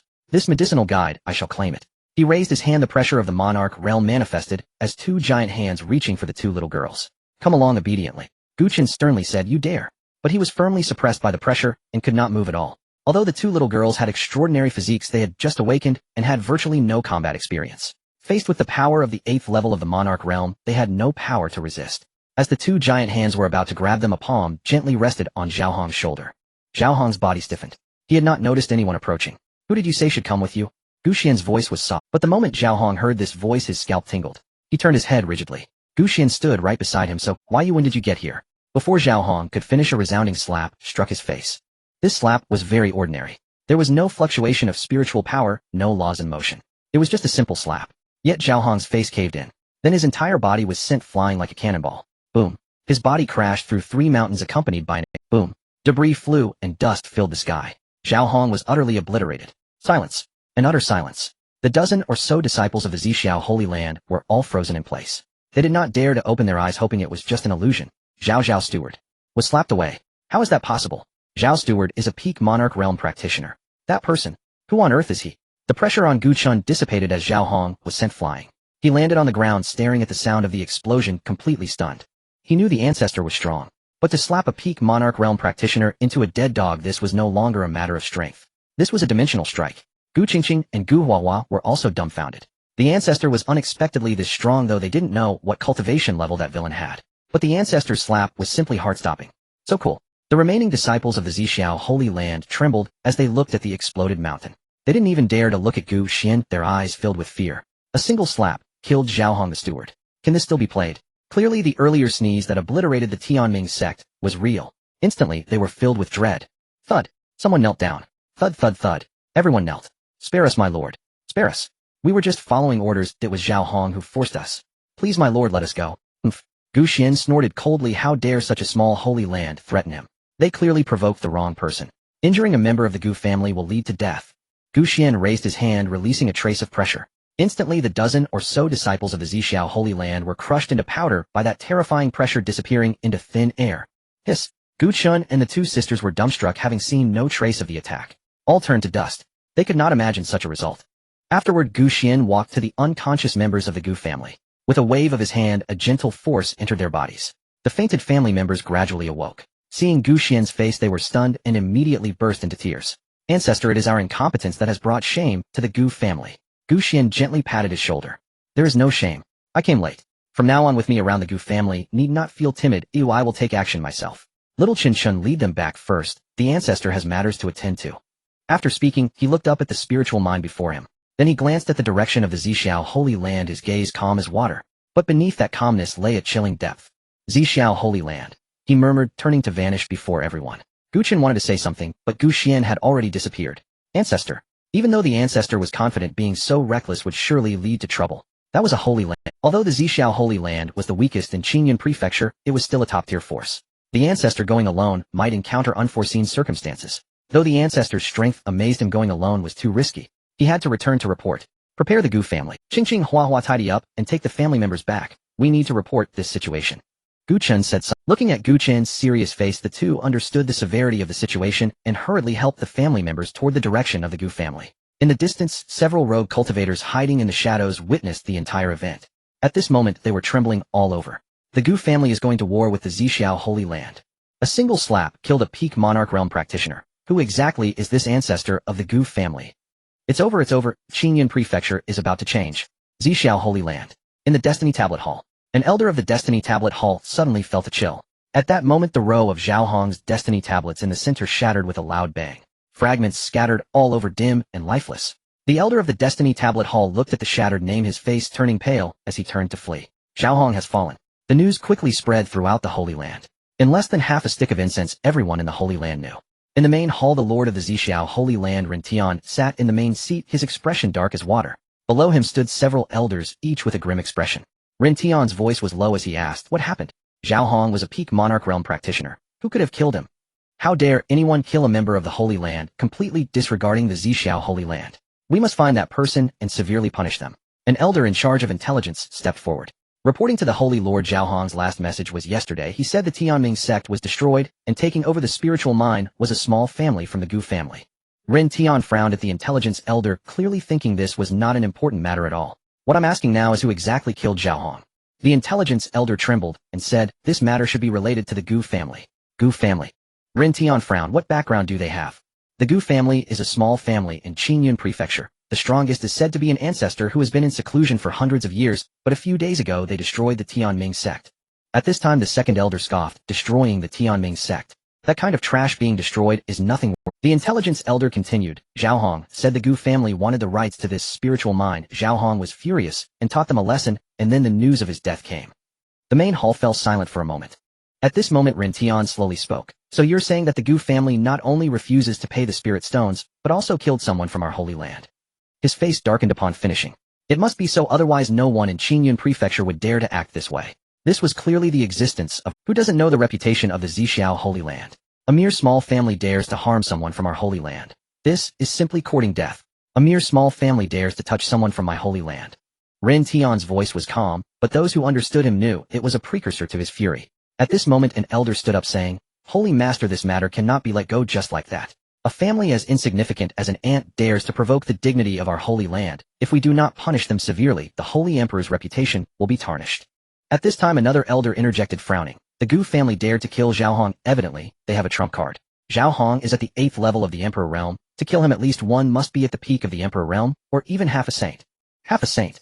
With this statement Ren Tian pondered for a moment. If they could be utilized by the Holy Land, they would indeed be a formidable force. However, he must make them understand the dignity of the Holy Land for such provocation. The second elder sneered. In Xinyan Prefecture, one can count the half-saints on 2 hands, and each one is a prominent figure. Are there any or do they plan to hide in a small family as their ancestor? Obviously that was unlikely. After all, the stronger one is the more resources they require. Though Xinyan Prefecture is not a land of abundance, the resources are limited, and the strong nurtured are few and far between. Everything the Holy Land knows is already known. Oh, how could they possibly be unaware of the existence of a half-saint?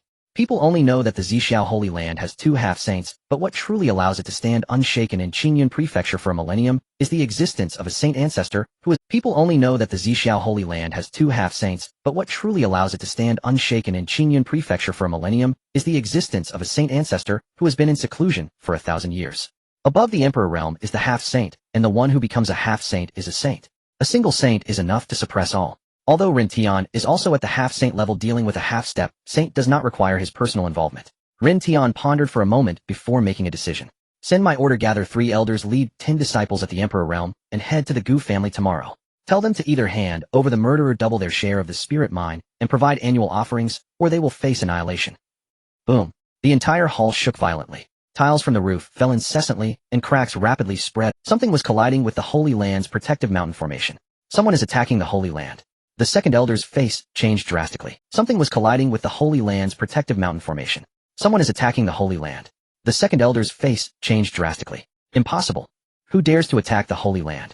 At that moment, the Xixiao saint who had been in seclusion for a millennium appeared in the hall. But before he could speak, crack! The protective mountain formation instantly shattered. The array which had remained intact for 1,000 years cracked open today like an egg. Everyone looked up to the sky. In the sky, a figure dressed in white stood suspended. His white hair fluttered and his gaze was indifferent, overlooking the entire Xixiao Holy Land, as if viewing a swarm of ants. Who are you? The saint rushed out of the hall demanding fiercely. Before he could grasp the situation, he saw an invisible hand reaching out toward them. Gu Xian did not answer. He simply raised his hand. Casually he pressed downward. A colossal hand that obscured the sky descended. The giant hand covered the entire Xixiao Holy Land, blocking the sunlight and casting a massive shadow. Stop! The saint roared, launching a full-powered attack. Ren Tian and several elders simultaneously launched their attacks. Countless disciples of the Holy Land attacked together. All the assaults crashed into that enormous hand. Like a mud cow entering the sea, not even a ripple was stirred. The speed of the descending giant hand showed no signs of slowing. No. Boom, boom, boom. The entire Xixiao Holy Land, along with the surrounding mountains for 100 miles, turned to dust beneath that palm. Smoke and dust billowed into the sky, and the earth trembled. The tremor could be felt for 1,000 miles. When the dust settled, the Xixiao Holy Land had vanished. Palaces, towers, martial arts arenas, scripture pavilions. Everything had ceased to exist. Only a massive handprint was left, deeply embedded in the ground. It was unfathomably deep. Gu Xian withdrew his hand without even casting a glance. He turned and vanished into the horizon. The Xixiao saint who had been in seclusion for a millennium had no idea what had transpired. He was crushed to death by a giant hand as he emerged from his retreat. It was simply despondent. After practicing for so long, everything returned to dust. In the distance, several high-level cultivators passing by were nearly killed by the residual waves. The few of them collapsed to the ground, trembling all over. The Xixiao Holy Land is gone. With a single slap, the Xixiao Holy Land was destroyed. How is this possible? Who is that man in white? When did such a monster appear in Xinyan Prefecture?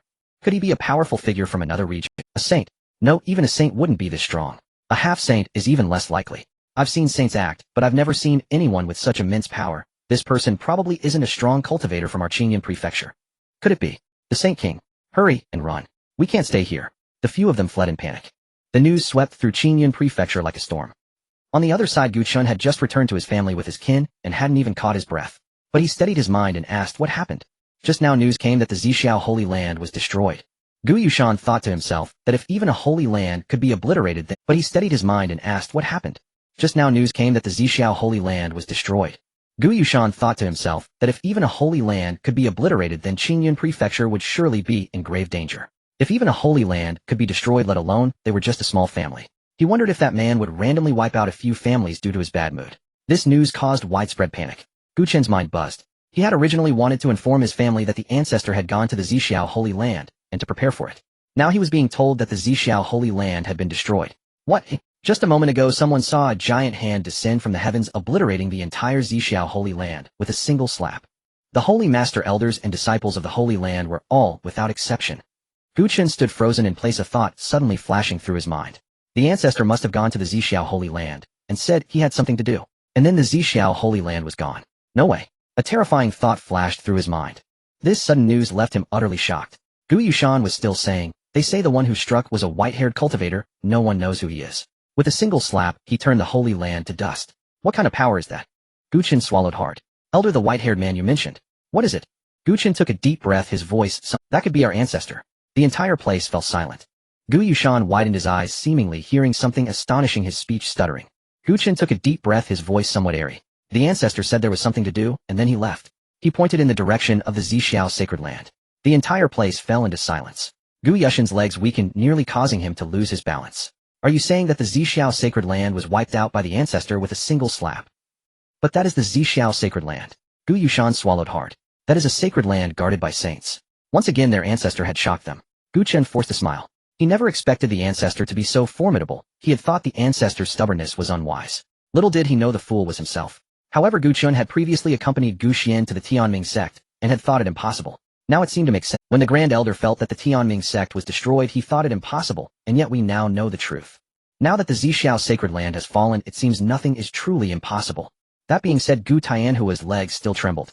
Was the ancestor ruthless, or just fierce? In just a few days, first he destroyed a major sect, and then a sacred land. Gu Tianhua wiped the tears from his forehead, straining to digest this news. Gu Qingqing and Gu Huahua, the two little girls, did not think too much, their eyes sparkling. The ancestor is amazing. Anyone who dares to bully us will be dealt with by the ancestor with a single slap. Just as the words fell, a figure in white appeared in the air above the Gu family.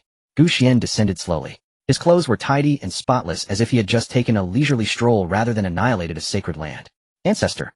Gu Chen rushed over to ask, was it really you who destroyed the Zixiao sacred land? Gu Xian nodded faintly. Yes, I gave it a slap. Gu Xian spoke casually, as if it were as easy as swatting a fly. Ding. Task completed. Congratulations, you have received 3 Saint calling cards. Congratulations, host, you have received the upgraded version of the Guardian formation, Everlasting Immortal Emperor formation. Would you like to arrange it immediately? Gu Xian silently thought, arrange it. Boom. An invisible force spread out from within the mountain. The entire Gu family mountain range shook violently. All the clan members felt that force. It was not oppression. It was protection. As if an invisible giant hand was cradling the entire Gu family in its palm. The defensive formation became more complex, and the mountain appeared even more indestructible. The Everlasting Immortal Emperor formation has been completed. It can withstand attacks from above the Emperor level. Gu Xian nodded in satisfaction. Now even if an Emperor came, the Gu family could remain safe and sound. Ancestor, are you alright? Gu Chen asked cautiously. Gu Xian glanced at him. What could possibly be wrong with me? But that is a sacred land. Gu Xian smiled lightly. Sacred land. What does that even mean? The entire place fell silent again. Then boom. The Gu family was shocked. Only their ancestor dared to say such things about sacred lands. After all, Gu Xian had indeed destroyed a sacred land. Thus the ancestor's power was at least at the saint level. Thinking of this, Gu Chen took a deep breath. This was too surreal. Their ancestor was actually a saint. Gu Qingqing and Gu Huahua rushed up to hug Gu Xian's legs. The ancestor is so cool. The ancestor is the best in the world. Gu Xian smiled and rubbed the heads of the two little girls. Alright, disperse. It's not a big deal. Gu Xian spoke lightly, as if it were merely a common occurrence. After saying that, he turned and walked towards the back mountain, leaving the crowd in shock. This news came suddenly, and was too explosive. The members of the Gu family knelt down on the ground. The ancestor is mighty. Long live the Gu family. The ancestor's strength made them feel powerful, and they wondered if the Gu family could also destroy sacred lands. Did they also reach the level of a sacred land? It seemed so. Suddenly someone in the crowd questioned, now that the ancestor has destroyed a sacred land, is our Gu family stronger than a saint? It should be right. Looking at the ancestor, he seems to have done it quite easily. Gu Chen had not yet processed it all. He had thought destroying a sect was already impressive, but now it seemed he had underestimated his ancestor. The most shocking of all was Gu Yushan. Not only was the ancestor's strength outrageously powerful, but his 2 granddaughters had actually healed him. The 2 girls also told him they were rare talents. They had awakened powerful physiques. A series of information made Gu Yushan's vision turn dark. Perhaps it was too exciting, unable to bear the stimulation. Or perhaps it was too exhilarating, leaving him speechless. Just like that, everything in the Gu family was progressing in a positive direction. 2 days later, the Gu family was bustling with activity. The arrangements for the spirit mine had been made, and Gu Tianhua personally led the team to take over. At the same time, the news of the Zixiao sacred land's destruction spread rapidly. The small forces that had originally depended on the sacred land fled faster than rabbits. Some moved out overnight, while others sent people to the Gu family to curry favor, but they had no idea where the Gu family was. In just 2 days, the territory surrounding the Gu family for 1,000 miles belonged entirely to the Gu family. Upon hearing the name of the Gu family, they vanished without a trace. Meanwhile, Gu Chen was not idle. Every day, he practiced the supreme Sword Dao True Dragon Emperor technique, making rapid progress. His cultivation at the peak of the Spirit Sea realm was thoroughly stabilized, and he faintly showed signs of breaking through to the king realm. Yet he always felt something was missing. He needed a real battle. Perhaps only in battle could he unleash his potential and break through to the king realm. Xuan was practicing sword techniques on the back mountain. A sound transmission talisman flew over, landing in his hand. It was the voice of his father Tianhua. I just received news that an ancient secret realm has been discovered in the northern part of Qingyun Prefecture set to open in 3 days. It is said that there are vast treasures and opportunities inside accessible only to those below the king realm, and all 4 major sacred lands are organizing personnel to go. Should our Gu family go? Since Gu Xian destroyed the Zixiao sacred land, others now knew of the saint's existence within the Gu family. But the Gu family had never claimed to have a saint. Nevertheless, those people regarded the Gu family as a sacred land. After all, being able to destroy a sacred land was more persuasive than anything else. Although some people were unconvinced, no one dared to speak ill of the Gu family. Gu Qian's eyes lit up. A secret realm? Wasn't this the opportunity he had been waiting for? He put away his sword and immediately went to see Gu Xian. Gu Xian was sitting on a recliner, eyes closed in meditation. The white tiger was dozing at his feet, while the phoenix was perched on a tree, preening its feathers. As for the Xuan Wu and Qinglong, they were splashing and playing in the water pool on the back mountain, showing no signs of being divine beasts, making the Gu family members feel that these 4 pets were merely kept by the ancestor. As for the guardians of the clan, they had never considered this direction. Ancestor. Gu Qian respectfully bowed. Gu Xian slowly opened his eyes and asked, what is it? A primordial secret realm has been discovered in the northern part of Qingyun Prefecture, and it will open in 3 days. I want to go on an expedition. Gu Qian expressed his thoughts. Gu Xian glanced at him without saying a word. Gu Qian quickly added, I am at the peak of the spiritual sea realm and need a real battle to break through. Although there are dangers in the secret realm, there are also opportunities. Gu Xian fell silent for a moment, about to speak. Ancestor, we want to go too. 2 little girls had come over at some point, their eyes sparkling as they stared at Gu Xian. You too. Gu Xian raised an eyebrow. Yes. Gu Qingqing raised her hand. I am currently at the peak of the spiritual sea realm, quite formidable. Gu Huahua nodded in agreement. We won't hold back. In the past 2 days, Gu Xian had selected 2 cultivation methods suitable for the 2 girls. One was the extreme cold emperor seal, and the other was the heavenly flame emperor technique. The 2 girls had excellent comprehension and quickly grasped some techniques, and they were now capable of dealing with those in the king realm. Naturally, they wanted to showcase their strength. However, the 2 girls were still quite young, and their temperament was not yet mature.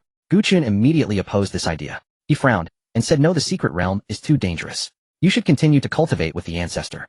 But we have brother Gu Qian to protect us. Gu Qingqing blinked. Besides, practical combat is the best form of training. Gu Huahua added. Gu Qian looked at Gu Xian, hoping the ancestor would intervene. After all, the secret realm was fraught with danger. Gu Huahua added. Gu Qian looked at Gu Xian, hoping the ancestor would intervene. After all, the secret realm was fraught. Oh. Gu Qian was taken aback. Ancestor, they are only 11 years old. What of being 11? Gu Xian glanced. When you were 11, you were still playing in the mud, but they are already at the peak of the spiritual sea realm. Gu Qian. It seemed, but those words were too harsh. After all, he had been diligently cultivating. How could he have imagined that the ancestor would so casually place them on par with him? Gu Qian felt like crying without tears. However, if you go, you must listen to little Qin Shun and not run around. The 2 little girls nodded vigorously. We will definitely be obedient. We guarantee not to run around. Hearing that they had to listen to him outside, Gu Qian immediately stood upright. Clearly, the ancestor thought highly of him. Little did he know this trip would leave an unforgettable mark on him. Gu Xian waved his hand. Go prepare, tomorrow I will take you. The 3 of them were overjoyed and quickly ran off. Ding. Daily sign-in. Would you like to sign in? Sign in. Ding. Congratulations, host, you have obtained random summoning card 1. Random summoning card can summon a powerhouse above the sage realm, and with good luck a powerhouse of the emperor realm. Note: cannot be upgraded, cannot be synthesized. Gu Xian's eyelids twitched. Random summoning card. But it cannot be upgraded or synthesized. Keeping it would be useless. Gu Xian took a deep breath, hoping that the summon wouldn't be too disappointing. With his luck, summoning a few emperors shouldn't be too much to ask. Whatever, let's summon first and talk later. Use the summoning card. Ding. Summoning started. Summoning in progress. Congratulations, host. Summoning successful. A flash of golden light passed by. Golden legend.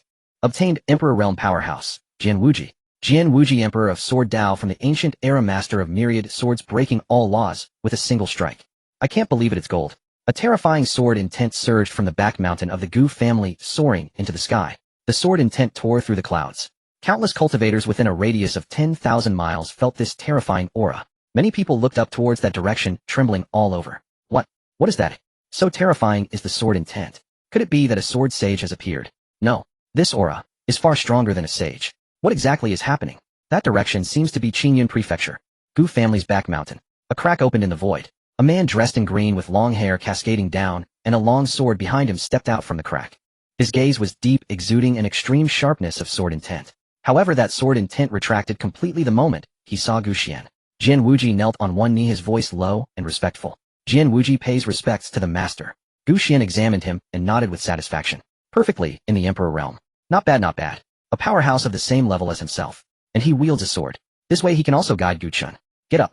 Gu Xian said indifferently. Jian Wuji stood up and stood to the side, his gaze sweeping around. When he saw the white tiger lying at Gu Xian's feet and the phoenix on the tree, a flicker of surprise crossed his eyes. Behind him were also the azure dragon and the black tortoise. This left him utterly shocked. Such a small place had gathered all 4 divine beasts at once. Moreover, all were Emperor realm powerhouses, terrifying indeed. But he quickly regained his composure. The composure of an emperor is not something an ordinary person can match. The master's strength was more profound than he had imagined. Master, I sense that the Gu family has a person with good sword talent. Jian Wuji suddenly spoke. Gu Xian raised an eyebrow. Are you referring to little Chen Chun?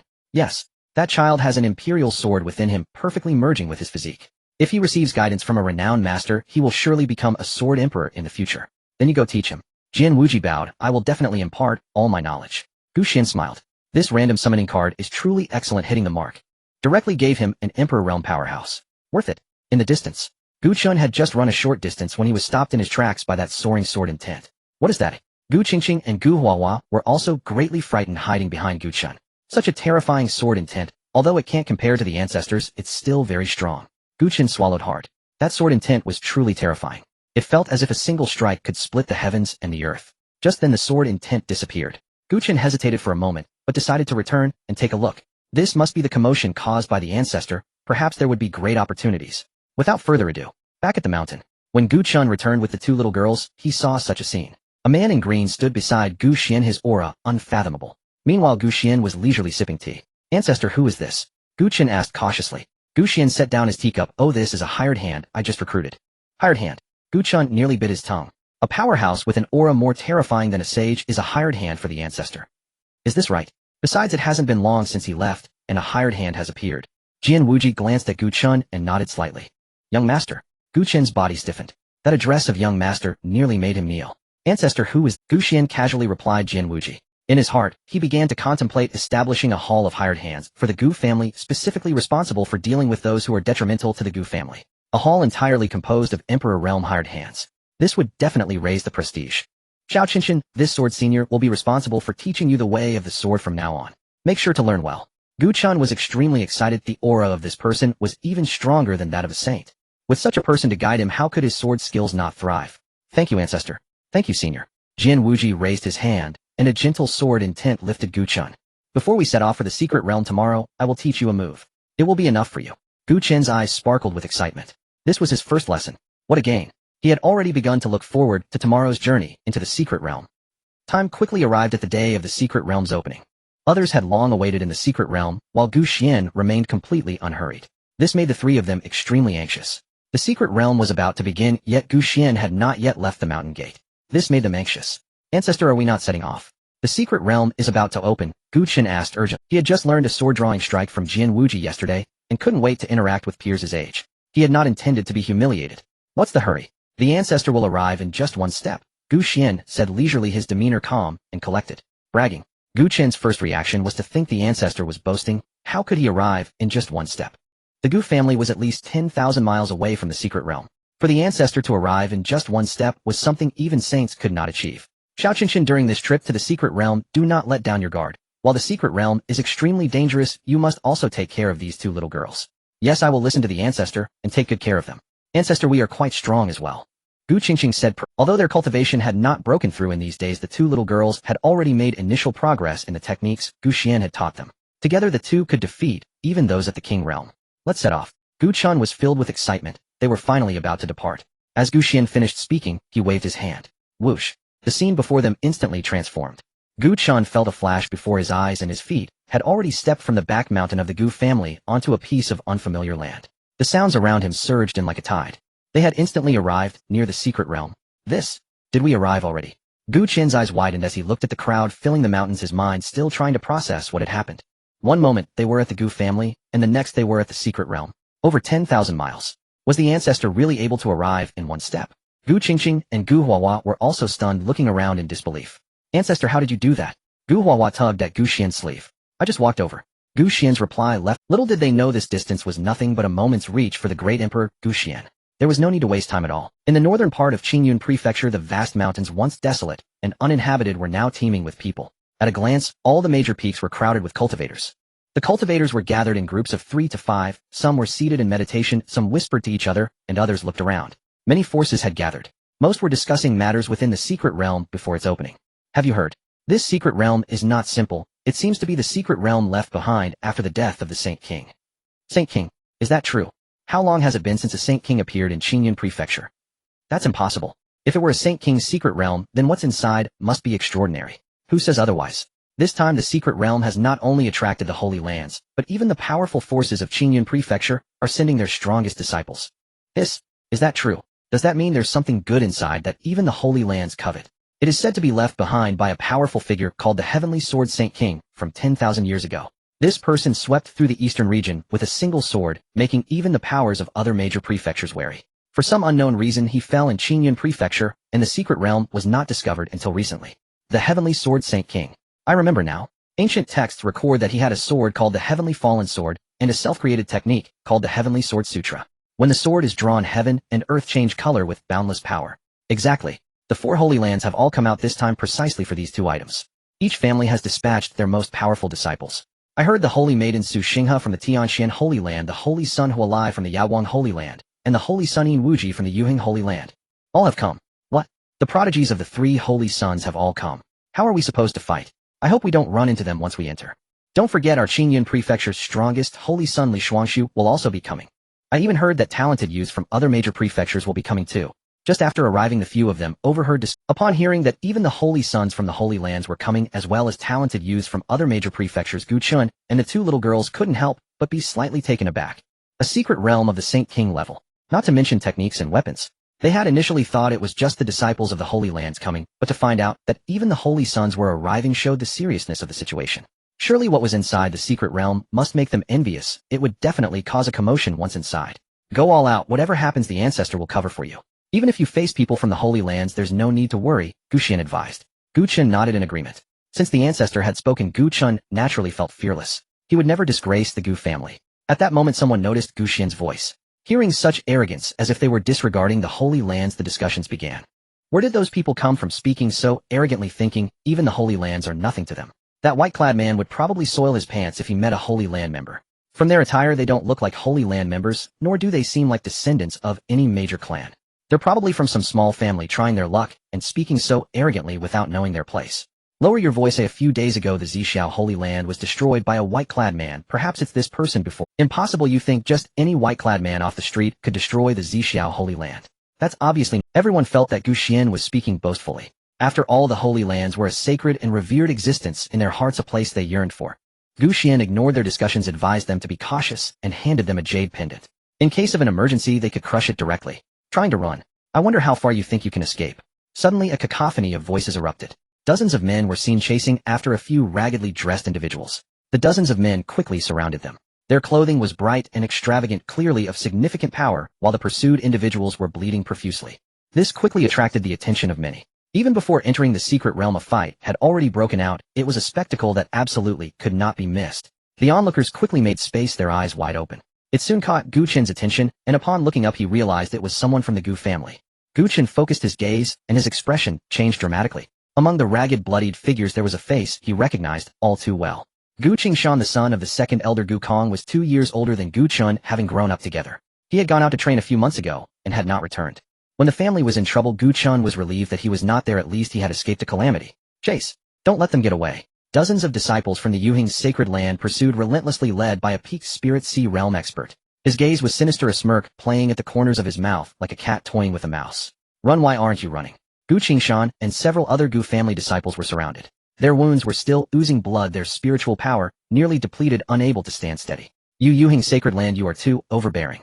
Gu Qingshan gritted his teeth, his eyes filled with unwillingness. Initially he had intended to rush back upon hearing of his family's misfortune, but was told the crisis had passed, and that he had gained many valuable items. At the same time, upon hearing that a secret realm was opening, he thought to explore first, believing he could return to the family later with newfound opportunities. On the road he encountered several Yuheng sacred land disciples harassing good women, and could not stand by without intervening. Unexpectedly, those individuals, relying on their status as disciples of the sacred land, not only did not back down, but instead gathered people to hunt them down. They were pursued from 1,000 miles away to this place, intending to enter the secret realm and shake off these sacred land disciples. But to his surprise, the secret realm had not yet opened. Now he was at a loss for what to do. The leader sneered. You few ignorant fools dare to meddle in the affairs of the Yuhing's sacred land. It would be courteous not to kill you on the spot. Beside him a disciple scoffed. Exactly. A bunch of trash from small families dares to be heroes. Those two girls being noticed by us is their blessing. The onlooking cultivators whispered among themselves. The Yuhing sacred land is bullying people again. Chill. Keep your voice down. Are you looking for deaths?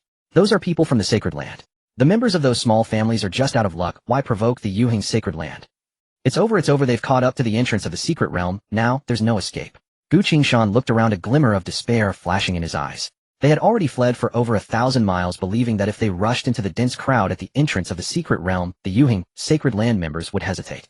To his astonishment, the other party did not care at all. They'll give you one last chance, the leader said slowly. Kneel down, bow your heads 3 times, and sever one arm. I might consider sparing your lives. Otherwise, he raised his hand, pointing towards the cliff beside the secret realm entrance. That is your burial ground. Gu Qingshan smiled bitterly, gripping the sword tightly. Gu family disciples, we would rather die than kneel.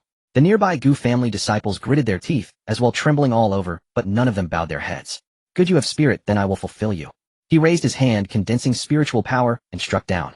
The gust of his palm whistled, and a full-force strike from a peak spirit sea realm expert could obliterate these Gu family disciples into pulp. Gu Qingshan closed his eyes. At that moment, stop! A thunderous shout rang out like a clap of thunder. Immediately after, a beam of sword light cut through the air, aimed directly at the leader's face. The leader's expression changed, and he drew back his hand to block. Ding! The sword was shattered, and the explosive force instantly left the leader gasping for breath. He immediately summoned his treasure, trying to withstand the terrifying power. To his surprise, even with the treasure, he could not block the might of the sword energy, and the few people behind him quickly moved to defend. With the combined effort of dozens of people, they barely managed to stop Gu Chen's strike. Who? He glared angrily. Gu Chen, holding the Qianyuan Imperial Dragon sword, stood in front of Gu Qingshan, his eyes icy. Behind him, Gu Qingqing and Gu Huahua stood to the left, and right, fire and ice ready to unleash. Gu Qingshan was taken aback upon seeing the newcomer. Then he panicked. You guys hurry and leave. Don't worry about me. They are from the Yuhing sacred land. Gu Chen did not turn back, his voice calm. Brother Qingshan, don't worry, they can't touch us. With an ancestor present, what is there to fear? If they call for help, he will, but... No, but with the ancestor here, no one can touch you today. Gu Chen interrupted him. Ancestor. Gu Qingshan was stunned and followed Gu Chen's gaze. Not far away, a figure in white robes and white hair stood with hands behind his back, his expression indifferent, gazing over. Gu Qingshan had never seen Gu Xian, but at that moment he inexplicably felt a wave of peace. At the same time, the leader also noticed Gu Xian, sizing him up and seeing no discernible cultivation, mistaking him for an elder of some small family, and instantly sneered. He had bullied many like this. Lightly he would break their legs, heavily he would directly kill them. An old thing thinking he was invincible. Another few seeking death. You are all in cahoots, right? Perfect, let's deal with you all at once. He glanced at Gu Qingqing and Gu Huahua, his eyes brightening. Oh, these 2 little girls are quite nice looking. The freshest ones. Bring them back to present to the Holy Sun, and there will definitely be heavy rewards. Brothers move. The men kill, the women capture. Dozens of disciples from the Yuhing sacred land responded in unison, drawing swords and surrounding them. The onlooking cultivators quickly backed away, fearing to be caught in the crossfire. It's over, to those few are probably doomed. With dozens from the Yuhing sacred land backed by the sacred land, how can they fight? It's a pity for those 2 little girls. Just then, ding, system mission issued. Gu family members are being bullied. How can the host stand by? Eliminate the pursuers and establish authority for the Gu family. Mission reward summoning card gift pack. Gu Xian's lips curled upward. A summoning card gift pack. A good item. There might even be an emperor summoning card. But even without rewards, these people deserve to die. Bullying the Gu family only leads to death. Attack, the leader commanded. Dozens of Yuhing sacred land disciples struck at once, unleashing various techniques and martial skills toward Gu Chun and the others. Gu Chun tightened his grip on the sword hilt, preparing to confront them heat-in. The next second, clap, a light sound rang out. It was not the clash of weapons, nor an explosion of spiritual power. It was simply a straightforward snap of fingers. Then, all disciples of the Yuhing sacred land froze in place. The weapons in their hands hung in midair. The attacks they had launched stopped midway. Time seemed to stand still. Then boom. Dozens of people exploded simultaneously, turning into a mist of blood that filled the air. They didn't even have time to scream. The blood mist scattered, landing on the ground, splattering on the faces of the onlooking cultivators. The entire scene fell silent. Just a moment ago, the imposing disciples of the Yuhing sacred land in the next moment left not a trace behind. The leader, without even a chance to react, vanished completely along with his subordinates. Only the pools of blood on the ground proved that they had existed moments before. Silence. The sound of a pin drop could be heard. Everyone's eyes widened, mouths agape, their minds blank. What? How is this possible? What did I just see? What happened? A snap of the fingers. Just a snap. All those people vanished. But there were dozens of disciples from the Yuhing's sacred land. All gone in an instant. All dead.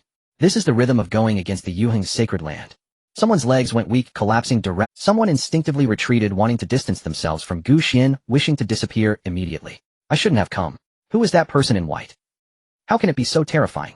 I remember now. The Zixiao sacred land. The Zixiao sacred land was wiped out by a single slap from a man in white. It's him. It's definitely him. Gu family. He is the ancestor of the Gu family. Oh my. The Gu family is going against the heavens. They are disregarding the Yuhing's sacred land. He kills without even blinking an eye. This Qingyan prefecture is really about to change. Terrifying. Too terrifying. The murmurs rose like a tide, intertwining shock, fear, and awe. All eyes were focused on the figure in white with white hair. Congratulations to the host for annihilating the sacred land. Pursuers rewarded with a summon card gift package. Congratulations to the host for obtaining 3 Eternal Realm summon cards. Congratulations to the host for obtaining 2 Semi-Emperor summon cards. Congratulations to the host for obtaining 1 Emperor summon card, another Emperor summon card. Not bad. Feeling quite pleased. Gu Xian withdrew his hand and turned to look at Gu Chun, his voice calm. What are you standing there for? Hurry and help the others. Gu Chun, as if awakening from a dream, quickly turned around, and along with 2 little girls helped Gu Qingshan and several injured disciples of the Gu family. Brother Qingshan, it's alright now, you're safe. Gu Qingshan was still trembling, not from fear, but from shock. He looked at the bloodstains on the ground, and then at the figure in white in the distance, his voice trembling. Is that Gu Chun, our ancestor? Yes. Gu Chun nodded, pride evident in his eyes. The ancestor killed dozens of disciples from the Yuhing's sacred land with a single slap. Not just a slap, it was a snap of the fingers, Gu Chun corrected. After Gu Xian emerged, it was a snap that annihilated those. Having grown accustomed to such things, one could only say it was a habit. Gu Qingshan. He felt he might need to take a moment. Not sure if it was confusion or a hallucination caused by being chased for so long. It felt unreal. Gu Qingqing and Gu Huahua quickly took out healing pills for Gu Qingshan and the others. Brother Qingshan, don't be afraid. With our ancestor here, no one can bully our Gu family. Right? Those bad guys just vanished in an instant. So amazing. The 2 little girls chattered, faces full of pride. Gu Qingshan smiled wryly, ruffling their heads. Alright, with our ancestor here, I'm not afraid. So amazing. The 2 little girls chattered, faces full of pride. Gu Qingshan smiled wryly, ruffling their heads. Alright, with our ancestor here. Gu Xian waved his hand, and Gu Qingshan's injuries instantly vanished. No need for such formality. As a disciple of the Gu family, it is natural for the ancestor to protect you. Gu Qingshan felt it was unbelievable. His body, which was on the verge of death, had now fully recovered. How could this be unbelievable? Before Gu Qingshan could digest the fact that his injuries had healed in an instant, someone in the crowd suddenly screamed. Look! In the sky. Everyone looked up. In the distance, the horizon was shrouded in darkness. It wasn't clouds but warships. 3 massive spirit ships, entirely black, with a fierce beast's head at the bow. The bow was inscribed with the characters for Yuan. Each ship exuded the overwhelming aura of a peak emperor. The 3 warships came in side by side, blocking out the sun. On the bow stood several elders, their breaths profound, clearly elder-level figures. One of them with white hair and beard wore a purple robe, his gaze sharp. He was a peak semi-saint. It's an elder from the Yuheng's sacred land. 3 warships. This must be to support the son of the sacred land, right? After all, it's the secret realm of the Saint King, and all 4 sacred lands take it seriously. Sending elders to escort the disciples is normal. This display tisk truly worthy of a 10th of Sandy-year-old sacred land. The observing cultivators chattered, their eyes filled with envy.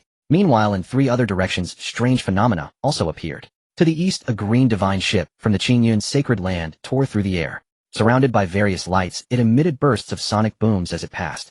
To the west, the Tianxian sacred land was pulled by 9 spirit beasts, slowly arriving in a magnificent golden carriage. On the carriage was a small object that exuded the pressure of a semi-saint. To the south, the Yaowang sacred land directly tore through the void, a moving palace flying out. The 4 sacred lands displayed their divine powers. The sky before the entrance of the secret realm was instantly illuminated by various lights. The loose cultivators watched in awe. This is the foundation of the sacred lands.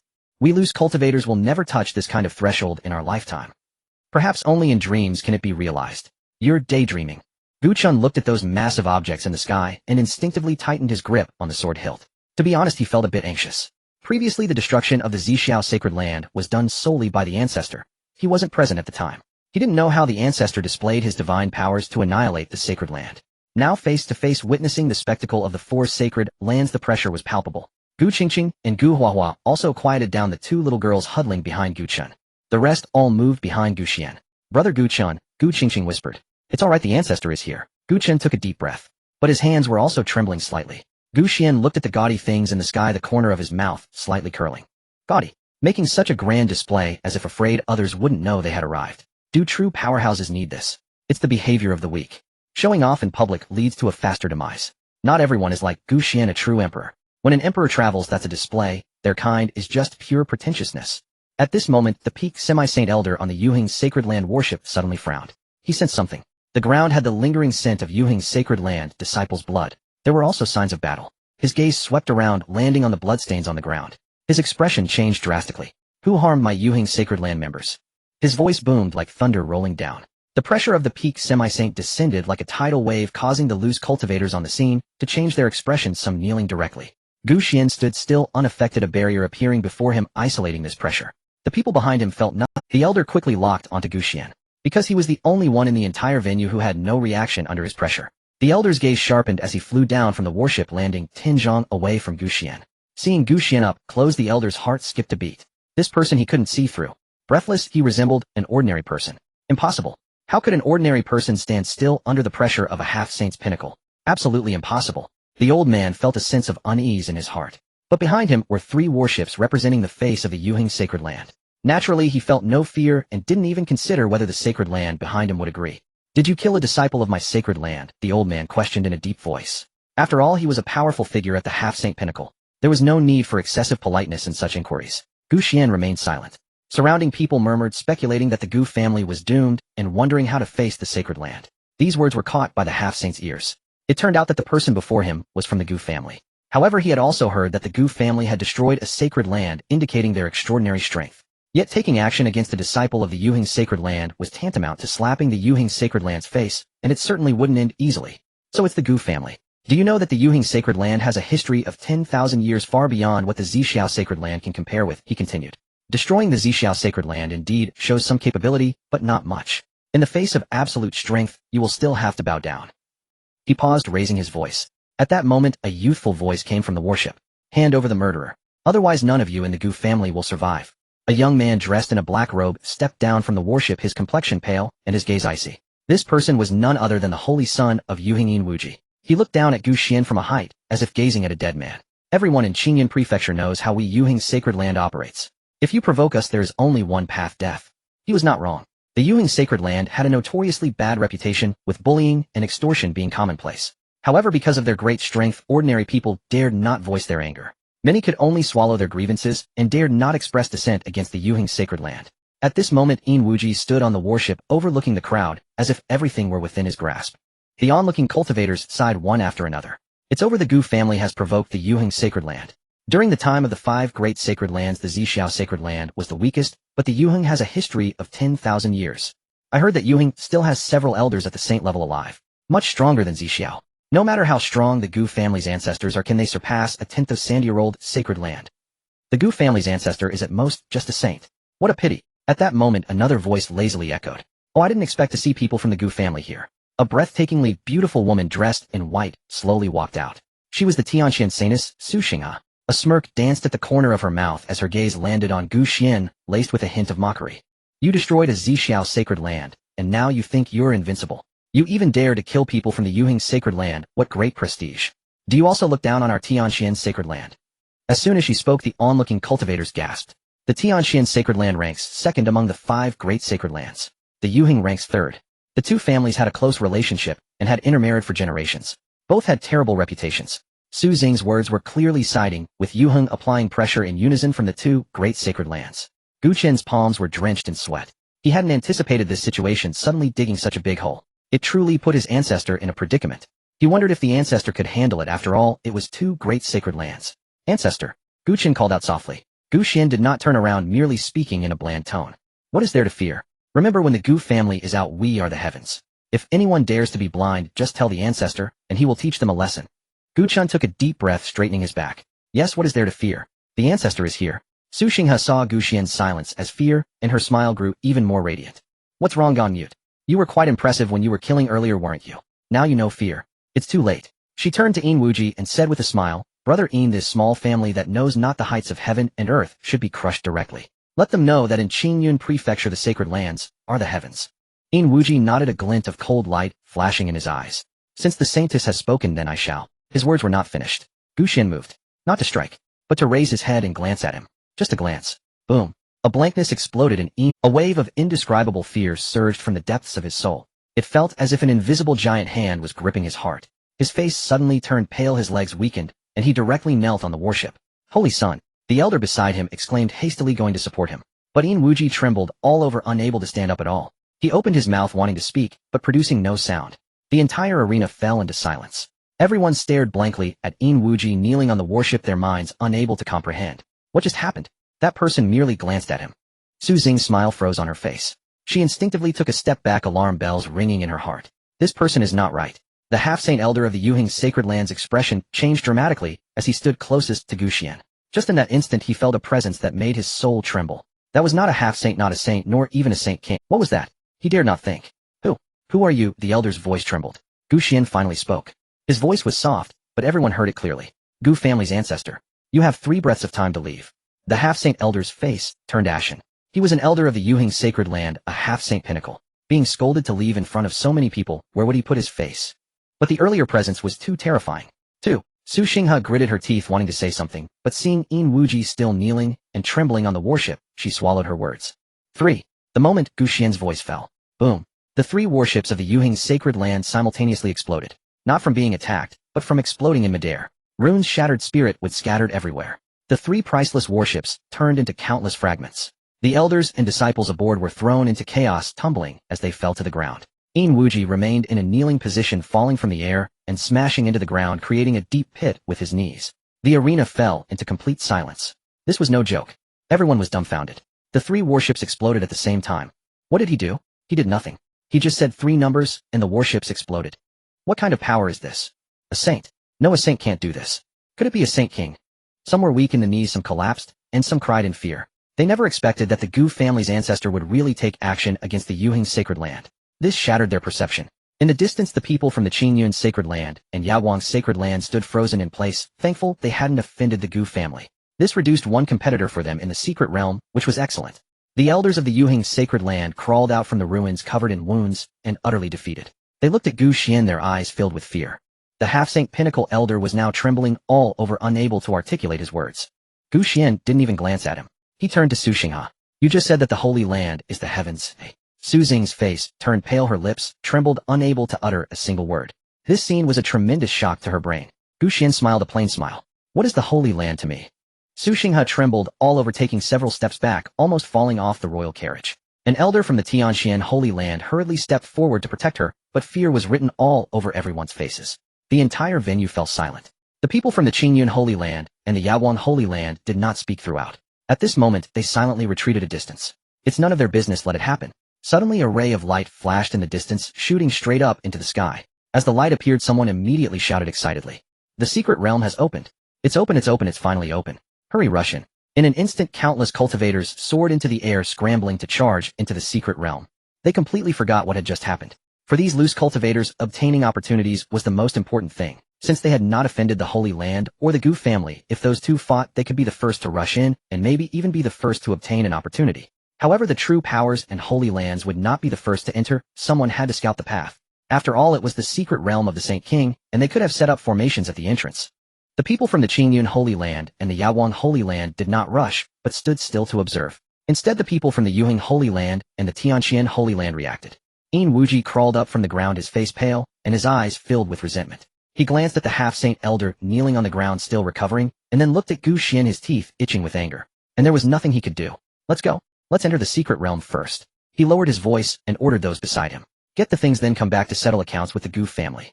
Su Xinghe, the Tianxian saintess, also calmed down, a cold glint flashing in her eyes. Brother Yin is right, the matter is urgent. With our 2 holy lands teaming up, even the Qingyun Holy Land must weigh their options. A mere Gu family cannot turn the tide.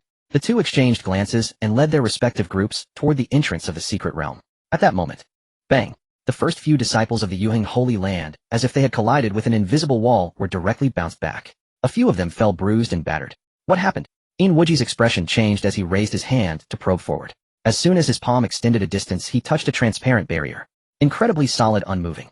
There's a barrier. Su Xinghe also tried, and was similarly blocked. She frowned and looked at Gu Xian. Gu Xian stood with his hands behind his back, a faint smile gracing his lips. You. Yin Wuji instantly understood. It was you who did this. Yin Wuji glared at Gu Xian with uncontainable fury. Did I say you could enter? Others can enter, but none of you from the 2 holy lands can. Gu Xian's voice was calm, but each word exuded the pressure of an upper hand. Yin Wuji trembled with anger. When had he, the illustrious son of the Yuhing, ever suffered such indignity? Don't think that because you wiped out the Zhixiao Holy Land you are impressive. The Yuheng Holy Land has more than one saint-level powerhouse. Can you provoke us? Even if you are a saint, if you don't let us in today, you will bear the consequences. Su Xinghe chimed in, the Tianxian Holy Land and the Yuheng are intertwined. Can you withstand the pressure from two holy lands alone? Onlookers gasped. With the combined pressure of the two holy lands, could the Gu family ancestor withstand it?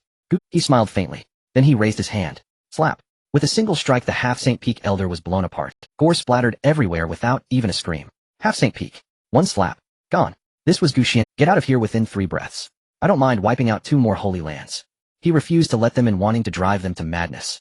Strength is the absolute truth. Yin Wuji's lips trembled, wanting to say something, but upon seeing the pool of blood on the ground, he swallowed the words back down. Su Xinghe tugged at his sleeve, whispering, let's go. But, do you want to die? Yin Wuji fell silent. He glared at Gu Xian and turned to leave. Wait for it. We the Yuheng Holy Land will not let you go. Leaving behind a harsh remark, he led his people away from the entrance of the secret realm in disarray. Su Xinghe followed the Tianxian Holy Land members, glancing back at Gu Xian with a complex expression. The 2 Holy Lands just walked away like that, still looking embarrassed and disheveled. The loose cultivators who had yet to enter stared in astonishment. My heavens, the 2 Holy Lands just got driven away like this. One slap killed a Half-Saint Peak. What kind of monster is this Gu family ancestor? Even a saint would take time to kill a Half-Saint Peak, right? He just did it so easily. Who would dare to provoke the Gu family? His sobbing cries were shrill and despairing, brimming with helplessness. 500 years had passed. He no longer knew whether this forefather had, above the emperor realm, second only to a saint. Just one slap. He thought it would take some time. It seemed that annihilating the Zhixiao Holy Land was also effortless. Gu Qingshan's legs went weak, and he had to lean on Gu Chun to avoid falling. What realm is our ancestor really in? Gu Chun took a deep breath and uttered 3 words. I don't know. He truly didn't know. An emperor? He wasn't sure. But even if he was an emperor, could he be so not? Gu Xian turned to them, his expression returning to calm. All right, stop dawdling. The secret realm has opened. You should hurry and enter. He looked at Gu Qingshan and then at the few injured members of the Gu family. You few just healed, follow Xiao Chen in after entering. Don't be reckless. Gu Qingshan and the others nodded earnestly. Yes, ancestor. Gu Xian then looked at Gu Chun. Take care of them, and if you encounter danger, crush the jade talisman. Gu Chun tightened his grip on the sword hilt, standing tall. Rest assured, ancestor, I will bring them back safely. Go on. Gu Chun led Gu Qingshan, Gu Qingqing, Gu Huahua, and several other Gu family disciples towards the secret realm entrance. This time no one stopped them. Even the people from the Qingyun Holy Land and the Yaoguang Holy Land quietly made way. They watched as the Gu family members stepped into the secret realm. Let the Gu family go first. They didn't dare to go ahead. A flash of light, and the few disappeared at the entrance. The leading elder from the Qingyun Holy Land retracted his gaze and whispered to those around him. Return to report to the Holy Master. The Gu family must not be provoked. This Gu family ancestor's strength is unfathomable, and he is likely already at the Saint King level. It's important to note that they were only entering the secret realm of the Saint King, yet the living Saint King stood before them. How could they not feel apprehensive? Time passed slowly. In the secret realm, battles broke out incessantly in every corner. Kid, I saw that first. Hand over that ancient fruit, and I might spare your life. Hee, if you want it, come and take it yourself. I'm just afraid you don't have the strength. Arrogant. Someone has discovered the ancient fruit, and there are several of them. Let's join the fun. Is it that fruit that matures once every 1,000 years, extending one's lifespan by 100 years, priceless, yet hard to find? Ancient fruit. No need to go, but it's already gone. What are you all rushing for? So soon. Who got it? I'm willing to exchange something of high value for it. It's the Gu family who got it. Those who saw them have long since fled. Oh, what's the point in fighting? Life is more important. Damn it. Then we really need to run. Who knows if we can even get out? After all, the pressure from Gu Xian was overwhelming if they acted against the Gu family in the secret realm. Once they got out, they would probably be greeted with a slap. Be careful, I've heard that the people from the Yuluo Palace in Xi'an Prefecture are also here. They've stolen a lot from us. I've heard that the Holy Son of Qingyun even fought with them and exchanged blows. Is that true? Then we really, in the depths of the secret realm. Gu Chun and the others had no idea what was happening in the secret realm. Gu Chun looked at the fruit in his hand, which was entirely crimson gold, and exuded a rich aura of life. He was overjoyed. A fruit that extends life by 100 years. I can bring it back to honor my ancestor. He will surely be pleased. In Gu Chen's view, helping his ancestor extend his life by 100 years was more important than any skill or weapon. Little did he know that Gu Xian had plenty of these, and each one could extend life by more than 10,000 years. Gu Qingqing and Gu Huahua were whispering to each other, discussing something. All right, keep the fruit safe, and let's move forward. Gu Chun tucked the ancient fruit into his storage bag. Brother Gu Chun. Gu Qingqing suddenly leaned over and blinked. What's wrong? Which way should we go next? I feel like there is something on the left side.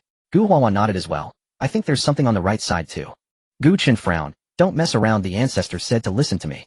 But the ancestor also said to protect us. Gu Qingqing said confidently. That's right, that's right. If we get hurt, the ancestor will definitely blame you. Gu Huahua teased with a smile. They acted cute in front of Gu Xian, but it was different when he wasn't around.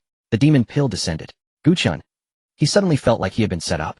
These two little girls were as docile as cats in front of the Ancestor, but how had they changed as soon as they entered the secret realm? If he truly failed to protect them, the Ancestor would surely blame him. It was truly a dilemma. You two. Let's go left side. Gu Qingqing pulled Gu Huahua and ran to the left. Come back. Gu Chun hurried to catch up. Gu Qingshan watched this scene and couldn't help but laugh. But he quickly stopped because he realized he couldn't catch up with those two little girls at all. The speed of a peak Ling High Realm cultivator was several times faster than his current Xian realm. If it weren't for Gu Chun leading the remaining few with the Imperial Sword, they wouldn't have been able to catch up with those two little girls at all. When did they become so strong? Gu Qingshan was astonished. What had happened was beyond his comprehension. Gu Chun smiled bitterly. The Ancestor helped them activate their physique and gave them heavenly materials. Now the two of them can even fight at the King Realm together. Gu Qingshan gasped. What about their strange illness? It's not an illness, it's a top-tier physique according to the... Then Gu Chun continued to recount the events that had transpired in the Gu family during the past few days. Each event left Gu Qingshan in silence. What had he missed while he was out training for these past few months? The Ancestor emerged from seclusion, destroyed the Tianming sect, helped Gu Chun awaken his physique, and eliminated the Zixiao Holy Land. It was suspected he had brought a saint as a disciple and helped the two little girls activate their physiques. Each event exceeded his understanding. Gu Chun, what realm is the Ancestor in? Gu Chun shook his head. I don't know, but I think he's stronger than a saint. Gu Qingshan's legs went weak. Stronger than a saint. What does that even mean? He didn't know and didn't dare to think about it. In the secret realm, Gu Qingqing and Gu Huahua were like two wild horses. They climbed over mountains and splashed through water, diving towards any fluctuations of spiritual energy. They showed no worry at all. But it was Gu Chun who suffered. Left. That flower is glowing. Right. That tree has fruit. The two little girls pulled Gu Chun in different directions, nearly tearing him apart. You two calm down. But it was of no use. As they walked along, they encountered numerous cultivators. But those cultivators, upon seeing them from afar, turned and fled faster than if they had seen a ghost. Now who didn't know that they were from the Gu family? They feared that if they ran too slowly, they really wouldn't be able to escape. Run. It's the Gu family. Now who didn't know that they were from the Gu family? They feared that if they ran too slowly, they really wouldn't be able to escape. Run. It's the Gu. A loose cultivator who was a bit slow was stopped by Gu Qingqing, who asked for directions. He turned pale with fright, trembling as he pointed out the way, nearly kneeling down to call her grandma. Gu Qingqing blinked and turned to Gu Huahua, saying, "It seems like they're really afraid of us." "Of course. Our Ancestor is so powerful, who would dare to provoke us?" Gu Chun, hearing this from behind, couldn't help but twitch his mouth. The reputation of the Ancestor had truly been understood by these two little girls. All right, stop messing around, and let's go deeper," Gu Chun urged. They came here for opportunities, not to scare people. The deeper they went into the secret realm, the denser the spiritual energy became, and the ancient trees around grew taller. The air was filled with an ancient aura. Ahead appeared a massive mansion with a path of blue stones and white jade steps, the large door tightly shut. The door was engraved with two ancient characters, Tianjin. Gu Chun stopped and gazed at the scene before him. Tianjin Mansion. Gu Qingshan read aloud. Could this be the residence of the Tianjin Saint Wang during his lifetime? Gu Chun's eyes lit up. Previously he had heard from outside cultivators that the techniques and sword of the Tianjin Saint Wang were in the secret realm. If this truly was his mansion, then those items were likely inside. Let's go take a look. Gu Chun pushed open the main door. Creak. The heavy stone door slowly opened, revealing a passage. As Gu Chun stepped over the threshold, he felt that something was watching them. And it wasn't just one pair of eyes. It was as if countless eyes were observing them. In the darkness, numerous cold gazes were fixated on their every move. Be careful. Gu Chun drew out the Imperial Sword. Gu Qingqing and Gu Huahua also sensed it, and stood quietly beside Gu Chun, one on each side. But they were only quiet for 3 seconds. What are we afraid of? Let's go in and see. Gu Qingqing dragged Gu Huahua and rushed inside. You too. Gu Chun wanted to stop them. But before he could finish his sentence, the two little girls had already vanished into the passage. Don't run so fast. Gu Chun helpless chased after Gu Qingshan and several disciples. At the end of the passage was a vast hall. The hall was empty, with only the ground covered in complex ruins. Gu Qingqing and Gu Huahua stood in the center of the hall looking around. Nothing at all. Gu Qingqing thought her elder brother, Gu Chun, overly cautious. There appeared to be no danger here. Suddenly, the grand hall violently shook. The floor blazed with crimson light, flooding the entire space. Cracks split open across the walls, and from each fissure emerged figures. Not living beings, but puppets. Their bodies were jet black, eyes burning with eerie emerald flames. Clearly these were defenses erected by the Saint King Sovereign to prevent outsiders from claiming what lay within. Each puppet radiated the aura of a peak spirit sea realm cultivator, hundreds packed tightly together. And behind them stood 3 colossal puppets gleaming silver white, emanating overwhelming power. Royal Realm 5th Layer. Elder brother Gu Chun, so many ghosts. Gu Qingqing shrank back slightly. What is there to fear? Fight! Gu Huahua, however, brimmed with excitement. Gu Chun drew his sword. The Qianyuan Emperor Dragon's sword unsheathed with a thunderous dragon's roar. Senior Brother Qingshan, withdraw with the others. Before the words fully left his lips, hundreds of puppets surged forward in unison. A dark tide crashed toward them. Gu Chun stepped forward, his blade swept horizontally in a blinding arc. Where the sword light passed, puppets shattered into fragments. Yet their numbers were endless. One strike felled dozens, only for more to surge forward instantly. Burn you to ashes. Gu Qingqing slammed her palm forward, golden crimson flames erupted into a roaring inferno. Freeze you to death. Gu Huahua unleashed frigid qi, crystallizing countless ice spears that impaled puppets rigidly to the ground.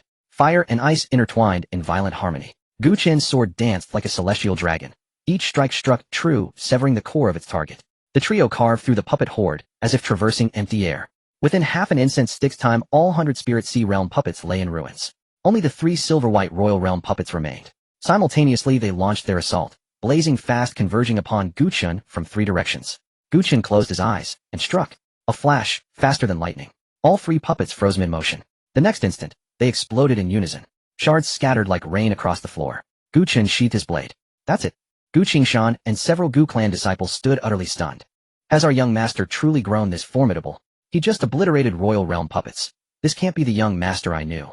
Gu Qingshan swallowed hard, staring at the wreckage on the ground. A sudden doubt crept in. Perhaps venturing out for cultivation trials had been a grave mistake. Passing beyond the hall, they entered a secluded chamber, bare of ornamentation save for a single stone dais. Upon the dais rested 2 objects, a sword and a book. The blade was obsidian black, its edge shimmering with a faint ethereal luminescence. The yellowed tome bore 3 bold characters: heavenly sword art. Gu Chun froze. The outer sect cultivators had spoken true. The secret realm indeed held the Saint King Sovereign's personal sword and cultivation manual. We found it. His hands trembled with exhilaration. This was a Saint King Sovereign level artifact. Presenting it to the clan would surely earn him the Elder Patriarch's highest favor. He stepped forward, reaching out, when suddenly, halt. A cold, venomous voice echoed from behind. A group strode into the chamber. At their head stood a young man clad in black robes. His very presence exuded chilling malevolence. 7 or 8 black-robed attendants followed, each bearing profound, ominous auras. Not one fell below Royal Realm cultivation.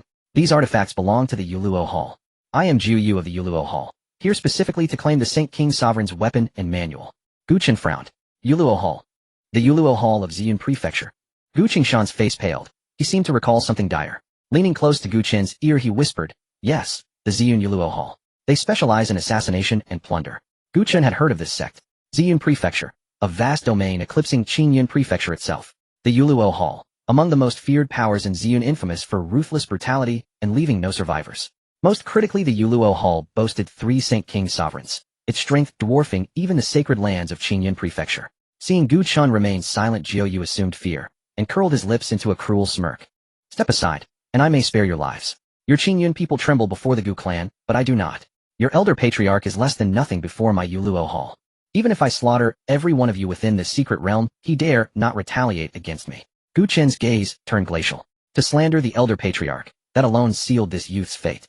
"Elder brother Gu Chen, leave him to us. Right? Let him taste our wrath." Jiu sneered at the 2 girls' defiance. "2 Spirit Sea Realm brats, daring to flaunt yourselves before me. A single finger, Royal Realm 5th layer, is enough to crush you both. Since you seek death, I shall grant it." He raised his hand, black mist coalesced in his palm. Gu Chen stepped before the 2 girls. "I'll handle this." He drew the Qinyuan Emperor Dragon Sword, its surface resonating with deep, sonorous dragon chants. The dragon's cry unsettled Jiu, but the sword's dull, tarnished appearance belied no legendary quality. Now even rusted scrap is wielded as a treasure. How fitting the wielder decays, the sword decays deeper. With that he vanished, black mist transforming into a monstrous claw lunging straight for Gu Chun. A full power strike from Royal Realm 5th layer, blindingly swift. Gu Chun did not retreat. He charged forward, drawing his blade. Flash. The black claw cleaved cleanly in 2. Jiu's face drained of color.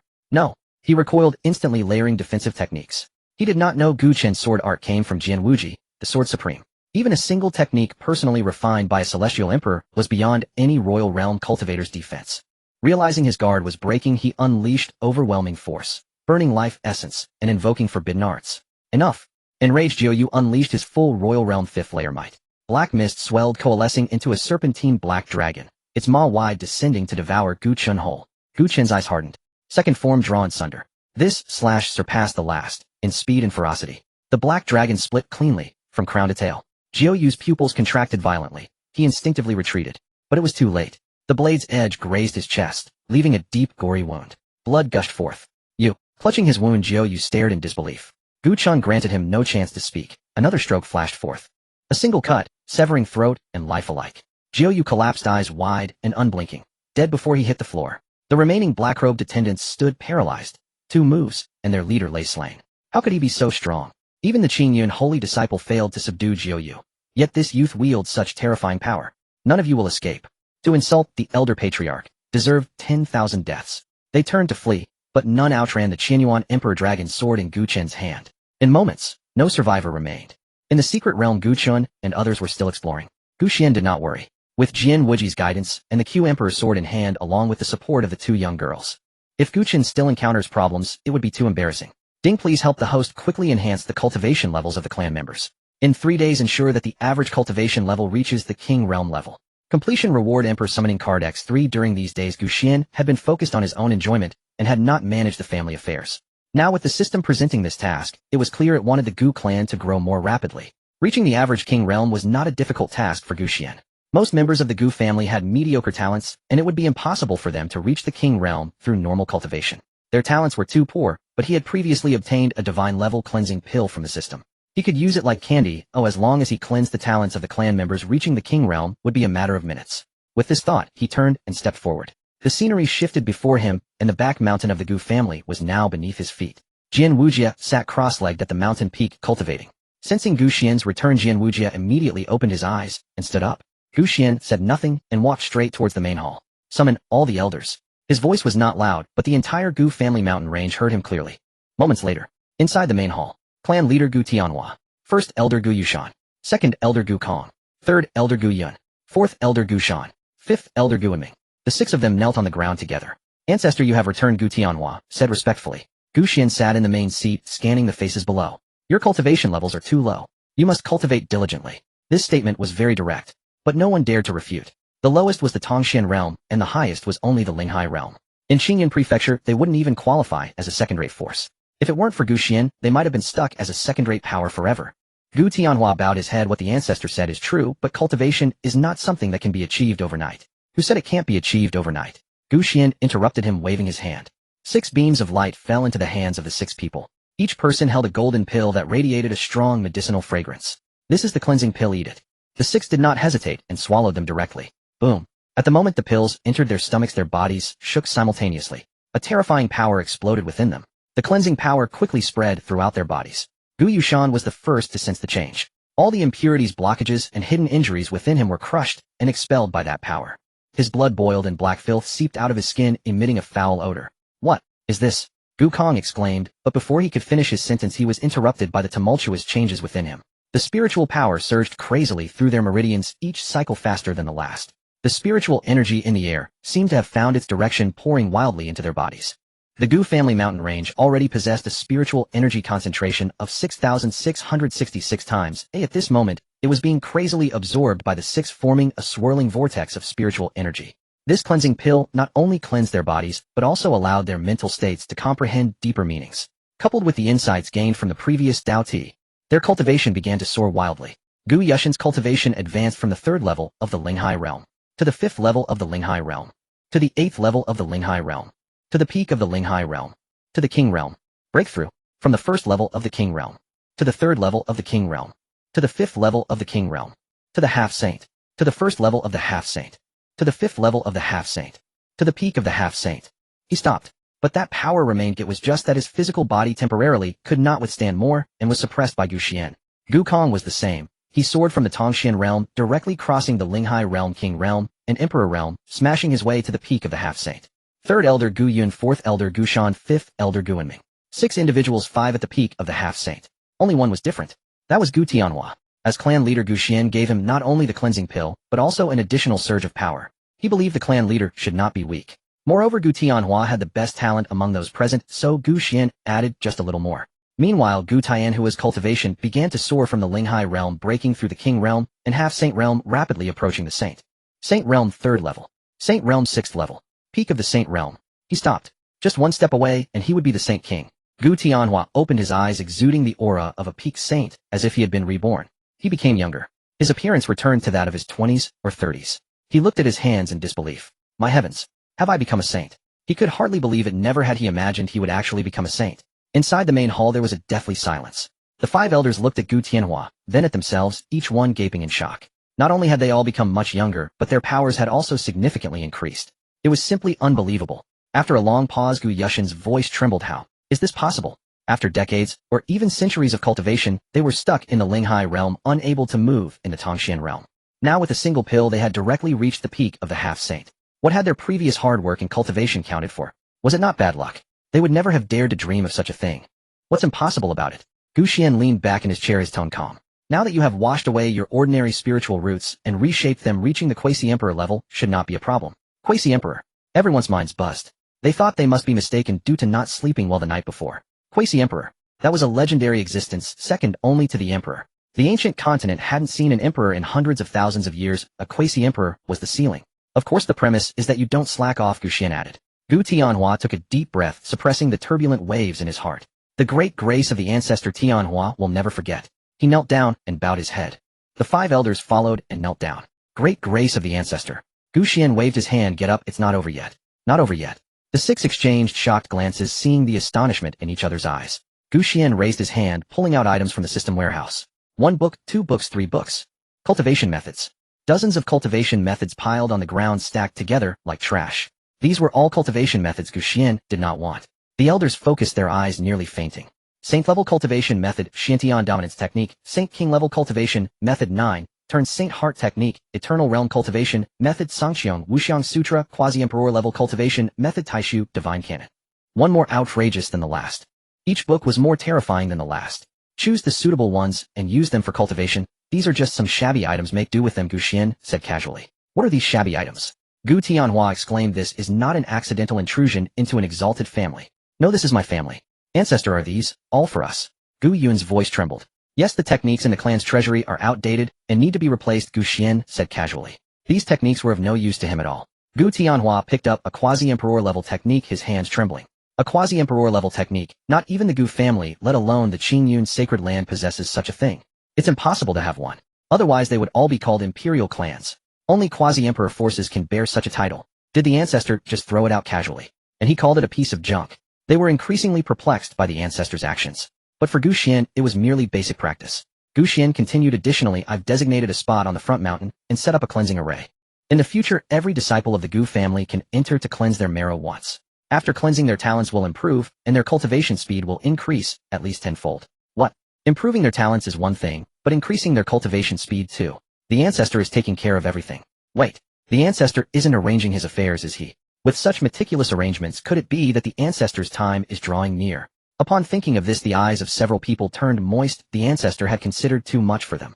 Ancestor, we will take good care of the Gu family. Yes. Ancestor, please take care. The few of them lamented deep. Gu Xian looked at their expressions as if they were cursing him. He saw through their thoughts. What are you all thinking? I am still young. Oh, I don't want the Gu family to decline. I will ensure that my Gu family becomes the most powerful force on this continent. Upon saying this, everyone present was shocked. The most powerful force. That requires the presence of a great emperor-level powerhouse. The Great Emperor. The highest realm of the ancient wilderness continent. A realm that hasn't been reached in hundreds of thousands of years. They were momentarily speechless. What happened today had shattered their understanding. However, such events will occur frequently in the future. Seeing them silent, Gu Xian stood up. You all stabilize your realms, choose your techniques well, and start cultivating tomorrow. In 3 months, I want to see a different Gu family. He glanced at the 6 who were still kneeling on the ground. Get up, don't kneel. From now on, the Gu family must live standing, not kneeling to beg. Additionally, I have established a Hall of Enforcers. If the Gu family encounters any trouble, you can seek help from the Hall of Enforcers. A Hall of Enforcers. Sounds quite impressive. Moreover, it specifically handles troubles. The ancestor is very... Then the 6 stood up, but their legs were still weak. It wasn't fear, it was sheer shock. Gu Xian walked out of the grand hall, leaving the 6 in a daze. Gu Yushan looked down at his hands, then at the pile of junk on the ground, and suddenly smiled. Gu Tianhua slapped his head from behind. Look at your poor state. How will you mix with the ancestor in the future? Stop dawdling. The ancestor has given us so much, it's not for us to cry over. Now choose your techniques and start cultivating. The 5 nodded earnestly. That night, a forbidden area appeared in the Gu family's back mountain. The cleansing array. The family members lined up to enter, and when they came out, each felt refreshed. Never before had they felt so invigorated. Refreshing. I've never felt like this before. Truly deserving of the ancestor. Even my thinking has become sharper. It's better than any pipe. I want to stay here for a lifetime. I feel like I'm about to break through. Those mediocre disciples of the Gu family, after cleansing their marrow, found their talents catching up to those of geniuses. Those who had been stuck at a bottleneck for years broke through on the spot after cleansing their marrow. In one night, the average cultivation level of the Gu family jumped from the profound realm to the king realm. This left the elders feeling incredulous. But this was the reality. In the back mountain the system's voice sounded. Congratulations on completing the task. The average cultivation level of the clan has reached the king realm. Reward Great Emperor Summoning Card X. 3 Gu Xian looked at the reward summoning cards, and was not in a hurry to summon, adding to the previous Great Emperor summoning cards. He already had 4 cards in hand. With 10 cards he could upgrade. Who knows, maybe he could even summon an immortal. Jin Wujia walked over and stood beside him. Master. Gu Xian opened his eyes and glanced at the starry sky. By the way, tomorrow you will teach those elders how to use the power of a half-saint. A bunch of newly promoted half-saints can't even control their power. It's embarrassing. Jin Wujia nodded, understood. After Gu Xian finished giving instructions to Jin Wujia, Gu Tianhua emerged from the back mountain. With a gust of wind in his steps emanating the aura of a peak saint, he looked 20 years younger. Ancestor. Gu Tianhua bowed respectfully. Gu Xian glanced at him. What's the matter? Ancestor, about the secret realm. I want to go pick up Chainer and the others. Gu Tianhua rubbed his hands, chuckling. You see, I just broke through to the peak of the saint realm. I need an opportunity to practice right. Besides, as a father, I also need to let my son know that his father is now a saint too. Gu Xian shot him a glance. If you want to show off, just say so. Why go around in circles? Go ahead. Gu Xian waved his hand, not caring. Gu Tianhua was overjoyed. Thank you, Ancestor. He turned to leave, but was called back by Gu Xian. Wait. Gu Tianhua turned back. Gu Xian tossed him a jade talisman. If you encounter anything you can't handle, crush it. Gu Tianhua took the jade talisman, nodded earnestly, and disappeared into the night. That night, Gu Tianhua set out. With the speed of a peak saint, it only took a while to reach the secret realm. However, he didn't directly wait outside the secret realm. Instead, he found a mountain top outside the secret realm, sitting cross-legged, while familiarizing himself with his power. He was waiting for his son to come out, while also on the lookout for any troublemakers, to let them know the power of a peak saint. If not now, then when? Inside the secret realm, the group was unaware that the Gu family had undergone earth-shattering. They continued to delve deeper. After a few days, they had reaped bountiful rewards. Ancient year fruits, the sword and techniques of the heavenly sword saint, as well as various heavenly materials and treasures. Their storage bags were nearly full. More importantly, Gu Chun had broken through. The bottleneck at the peak of the spiritual sea realm loosened during a series of battles, and after defeating the 9 hells, he broke through in one go. He reached the first level of the king realm. Gu Qingqing and Gu Huahua did not lag behind either. The 2 little girls had become increasingly compatible in battle. The combination of ice and fire was seamless, and both broke through to the first level of the king realm. 3 king realm fighters, 2 of whom had special physiques, along with the imperial sword in Gu Chen's hands, gave them combat power far exceeding their peers. Brother Gu Chen, aren't we really strong now? Gu Qingqing raised her small face. Not bad. Gu Chen sheathed his sword. TCH. Gu Qingqing pouted. You're just jealous that our breakthroughs are faster than yours. Gu Chen couldn't be bothered to reply. Indeed, he was jealous. They were advancing too quickly. Gu Qingshan followed behind, gazing at the 3 figures ahead, feeling a mix of emotions. A few days ago he thought he was doing quite well at the first level of the spiritual sea realm. Qingshan, stop dawdling, and let's go. Gu Chen called back. Gu Qingshan forced a smile, and quickly followed suit. The group continued forward, encountering more and more cultivators along the way. However, upon seeing the attire of the Gu family, everyone silently made way. Their names had resonated throughout the entire secret realm. No one dared to provoke them. Not because they feared Gu Chen, but because they feared Gu Xian. It wasn't until they reached an open area that they encountered 2 other major holy lands, Yaoguang Holy Land and Qingyun Holy Land. The members of the 2 holy lands were gathered together, resting. There's news from the Holy Sun. A disciple from Qingyun Holy Land leaned close to Li Shuangshu and whispered a few words. Upon hearing this, Li Shuang's pupils constricted. What did you say? Jiuyu is dead. The disciple nodded, saying Jiuyu from the Yuluo Palace was killed by someone. Right in the secret realm. Who did it? The disciple glanced at Gu Chun, but said nothing. The implication was clear. Li Shuangshu fell silent. Jiuyu, a 5th-layer king realm genius from the Yuluo Palace. He believed that in a match against Jiuyu the outcome was uncertain. How could Gu Chen have killed Jiuyu? This is impossible. Outside, he was merely at the peak of the spiritual sea realm, and now he was only at the king realm. To be able to slay Jiuyu of the 5th-layer king realm. Is the news reliable? Li Shuang's voice was hoarse. It is reliable. A wandering cultivator witnessed it firsthand. Gu Chen sealed Jiuyu's throat with a single strike. He never expected that a rival of his own caliber would be killed by Gu Chen with a single stroke. It seemed that the Gu family was more terrifying than he had imagined. In such circumstances, it was only wise to befriend them and not make enemies. Other wandering cultivators in the secret realm also took care to avoid the Gu family. Have you heard? Gu Chen killed Jiuyu from the Yuluo Palace. Is that true? Jiuyu is a 5th-layer king realm. Absolutely true. Someone saw it with their own eyes. He sealed his throat with a single strike. My goodness, the elder of the Gu family is already terrifying enough, and now this younger generation is so formidable. So definitely don't provoke anyone from the Gu family. You can't beat the younger ones, and you certainly can't beat the elders. Amidst the discussions, Gu Chun and his companions passed by the 2 major holy lands. They did not stop their steps, nor did they shift their gazes as if they hadn't seen them at all. Li Shuangshu watched Gu Qin's retreating figure, his brows furrowing slightly. Jiuyu was dead, killed by Gu Qin. He believed his own talent was not lacking and his cultivation was not low. The title of the foremost among the younger generation in Qingyun Prefecture was not given without merit. Yet against Jiuyu, he had no certainty of victory. At best it would be 50-50. But Gu Qin with a single strike sealed Jiuyu's throat cleanly. What did this imply? It implied that Gu Qin's strength was at least on par with his own. A young man who had just broken through to the King Realm was able to slay a 5th-layer King Realm cultivator with a single strike. Li Shuangshu took a deep breath. This was not merely a matter of talent. The elder of the Gu family was undoubtedly a formidable being. Follow them. Li Shuangshu suddenly spoke. The person beside him was taken aback. Holy Son. I said to follow them. Li Shuangshu had already stepped forward. Gu Qin while walking sensed someone behind him and frowned. Gu Qingqing and Gu Huahua also became alert, turning to look left and right. Brother Gu Qin, someone is following us. Gu Qin stopped and turned around. Li Shuangshu approached with 2 others, stopping 10 steps away. Brother Gu, please wait. Li Shuangshu cupped his hands and Gu Qin sized him up and asked, is there something you need? His tone was not particularly friendly. Li Shuangshu, however, did not mind, and replied with a smile, I am Li Shuangshu, holy son of Qingyun Holy Land. I mean no harm, I just wish to befriend Brother Gu. Befriend? Gu Qin was slightly taken aback. He thought they were, after all, in the secret realm these past few days he had grown accustomed to encountering those who robbed, picked fights, or threatened. Suddenly encountering someone who wanted to make friends felt rather unusual. Befriend? Gu Qin repeated. Li Shuangshu nodded, saying, I have heard of Jiuyu's deeds. That man has committed many wrongs, and I have long wanted to eliminate him, but never found the opportunity. Brother Gu has accomplished what I could not do. I, Li Shuangshu, admire that strength. He continued, I know the Gu family is currently in the spotlight, and many are watching you. But having one more friend is better than having one more enemy. Though Qingyun Holy Land is not an extraordinary force, we still hold some sway in Qingyun Prefecture. Gu Qin fell silent for a moment. He recalled what the elder had said, when the Gu family is outside they are like the heavens. The heavens need not fear others' expressions, but they also need not reject goodwill. Since brotherly holds me in regard, I accept this friendship. Gu Qin did not refuse. He also wanted to see just how formidable this so-called number 1 genius of Qingyun Prefecture truly was. If there was an opportunity they could spar. Li Shuangshu smiled, genuinely pleased. He took out a token from his storage bag and handed it to Gu Qin. This is the guest token of Qingyun Holy Land.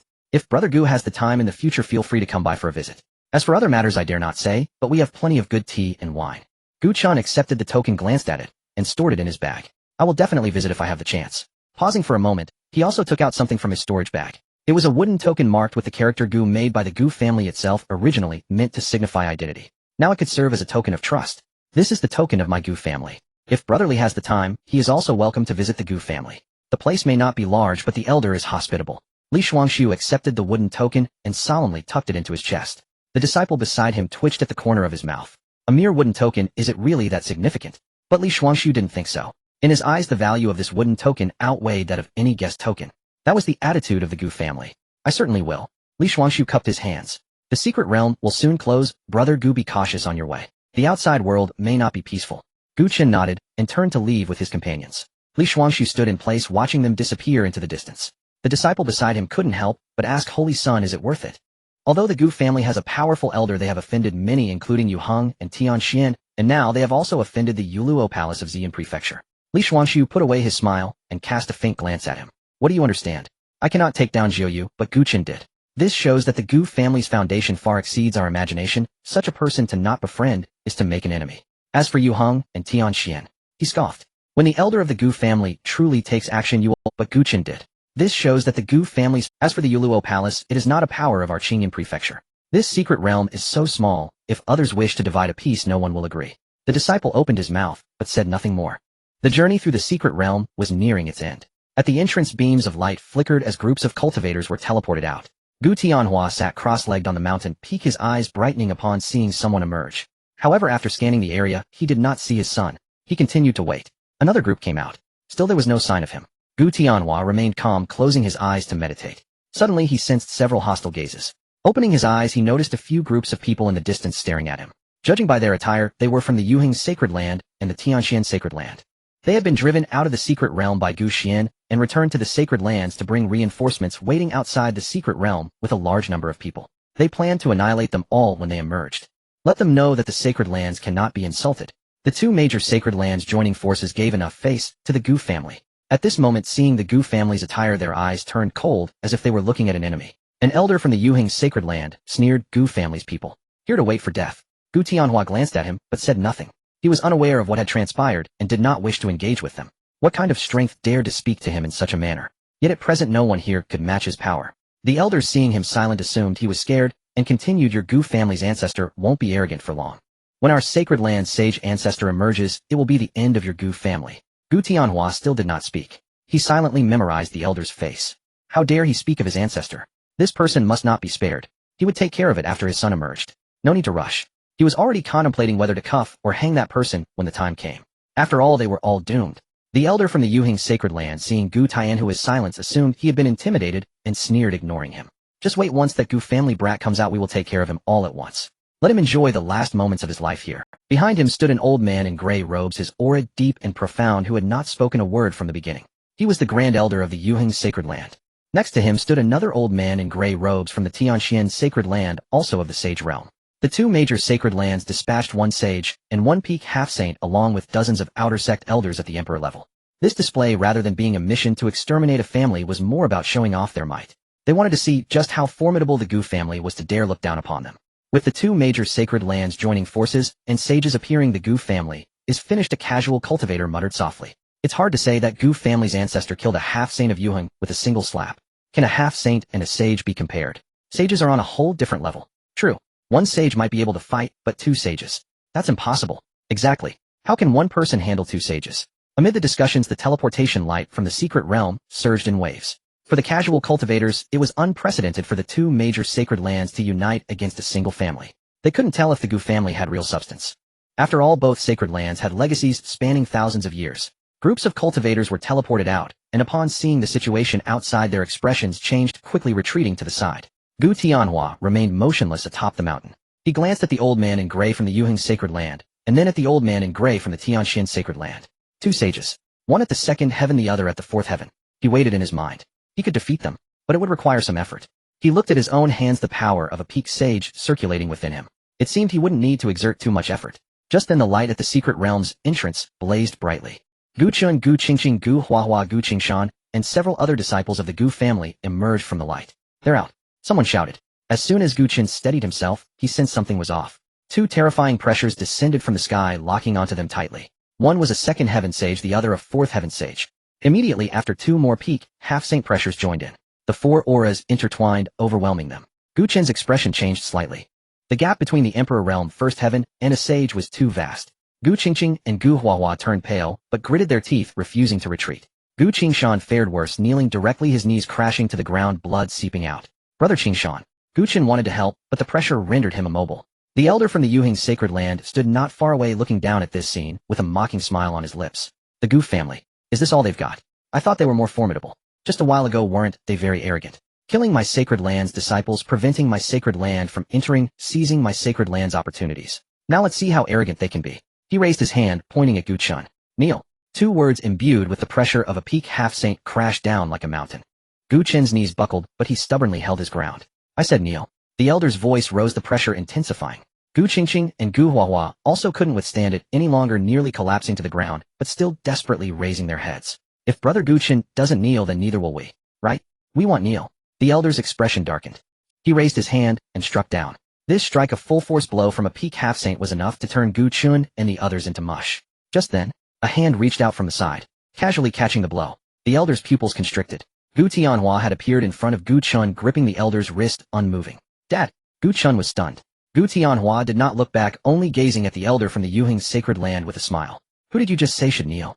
The elder's face drastically changed, attempting to withdraw his hand, but Gu Tianhua's grip was like a vice, unyielding.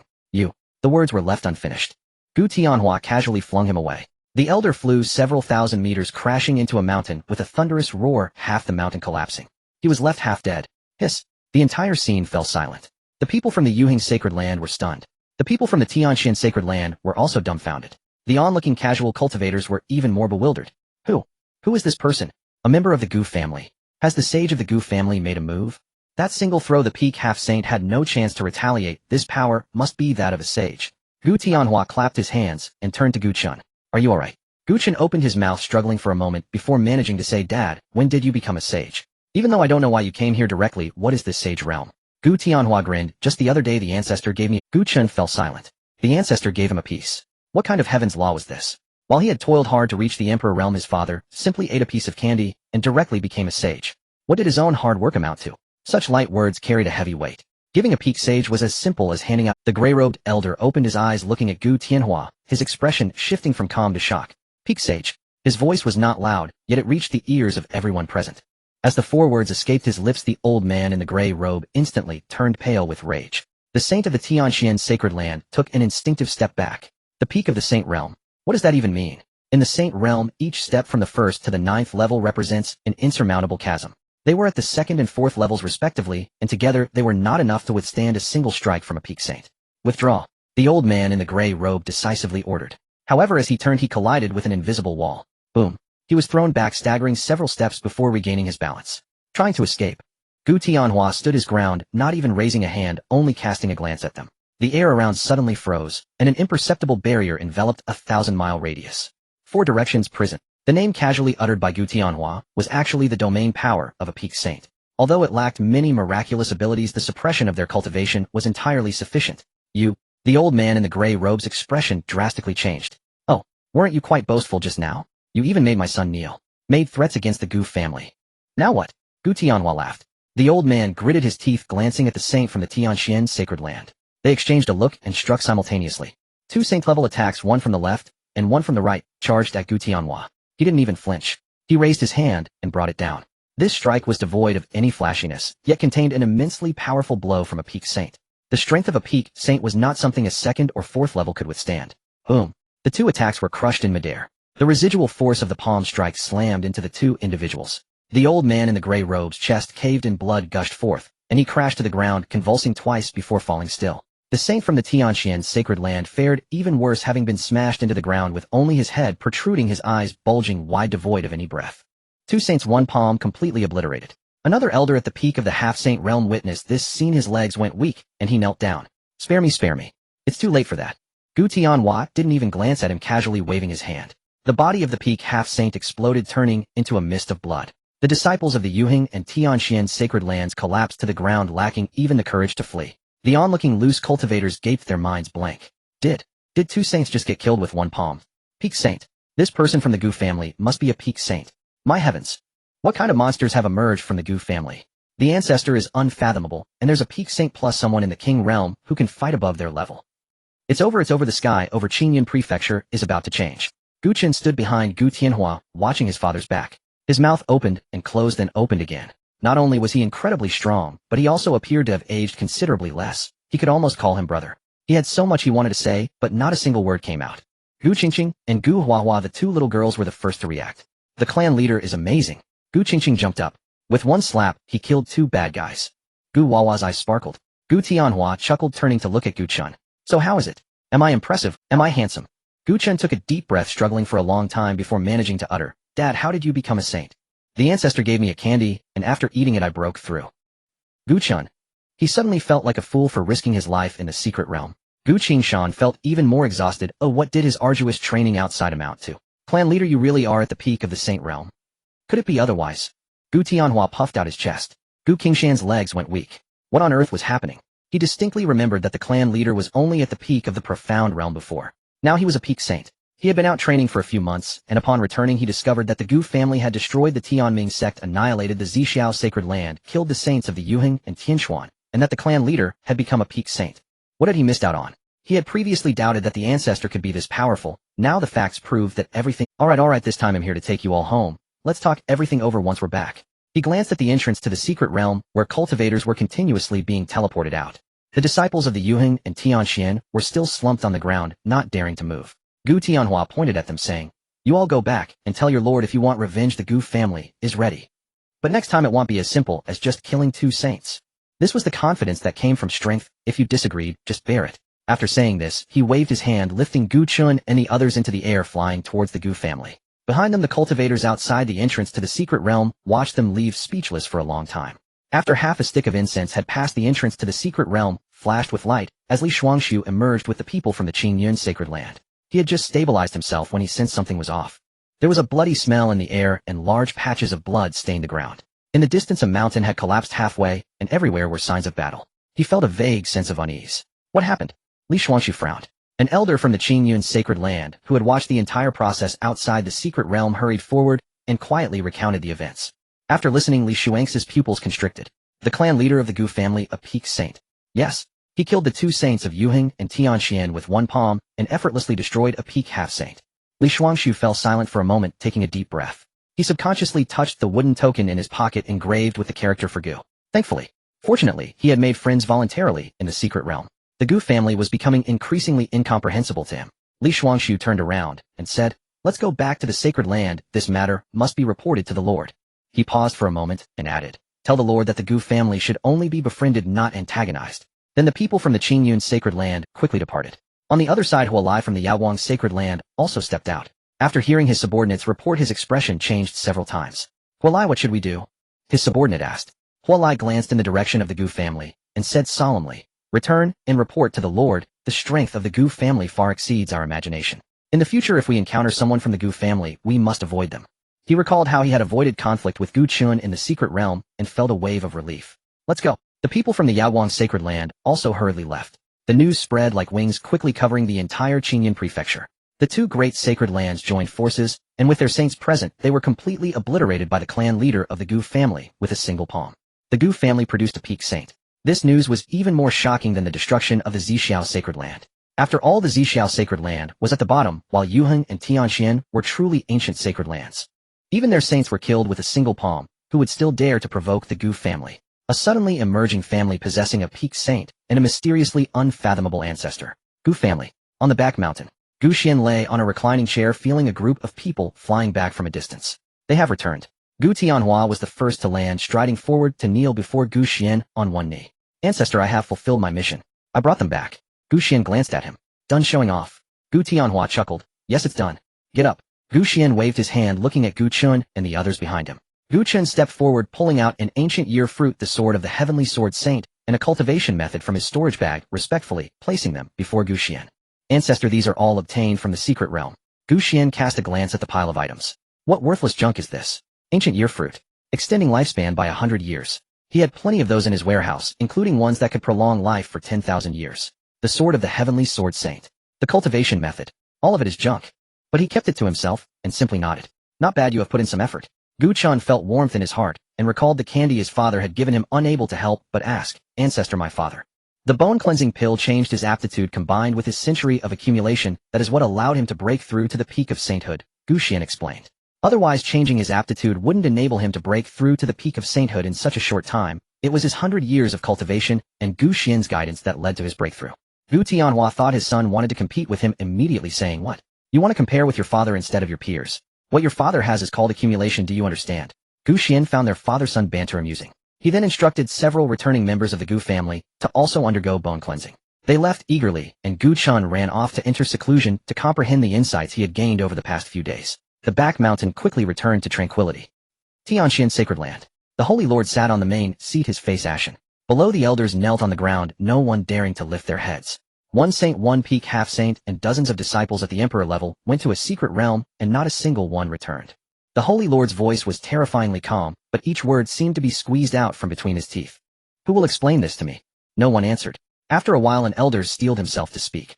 "Holy Lord, the patriarch of the Gu family is at the peak of sainthood. The saint we sent was only at the 4th heaven level. He was simply not a match." Peak of sainthood. The Holy Lord sneered. "A small family like the Gu family, which I've never heard of, how could they have a peak saint? It is said that it is due to the means of the Gu family's ancestor." "Enough." The Holy Lord slammed his palm down, shattering the armrest. "I don't care what means the Gu family has. They killed our sacred land saint. If this grudge is not avenged, how can Tianxian's sacred land maintain its face?" As soon as he finished speaking, a deep voice came from outside the hall. "Well said." Everyone turned to look. The Holy Lord of Yuheng's sacred land walked in, his expression equally grim. "Brother Tianyu, our two families have been on good terms for generations, yet now we are being humiliated by the same family. This debt must be settled together." Seeing the arriving Holy Lord of Tianxian's sacred land, he immediately stood up. Yuheng's sacred land also sent people and suffered heavy losses.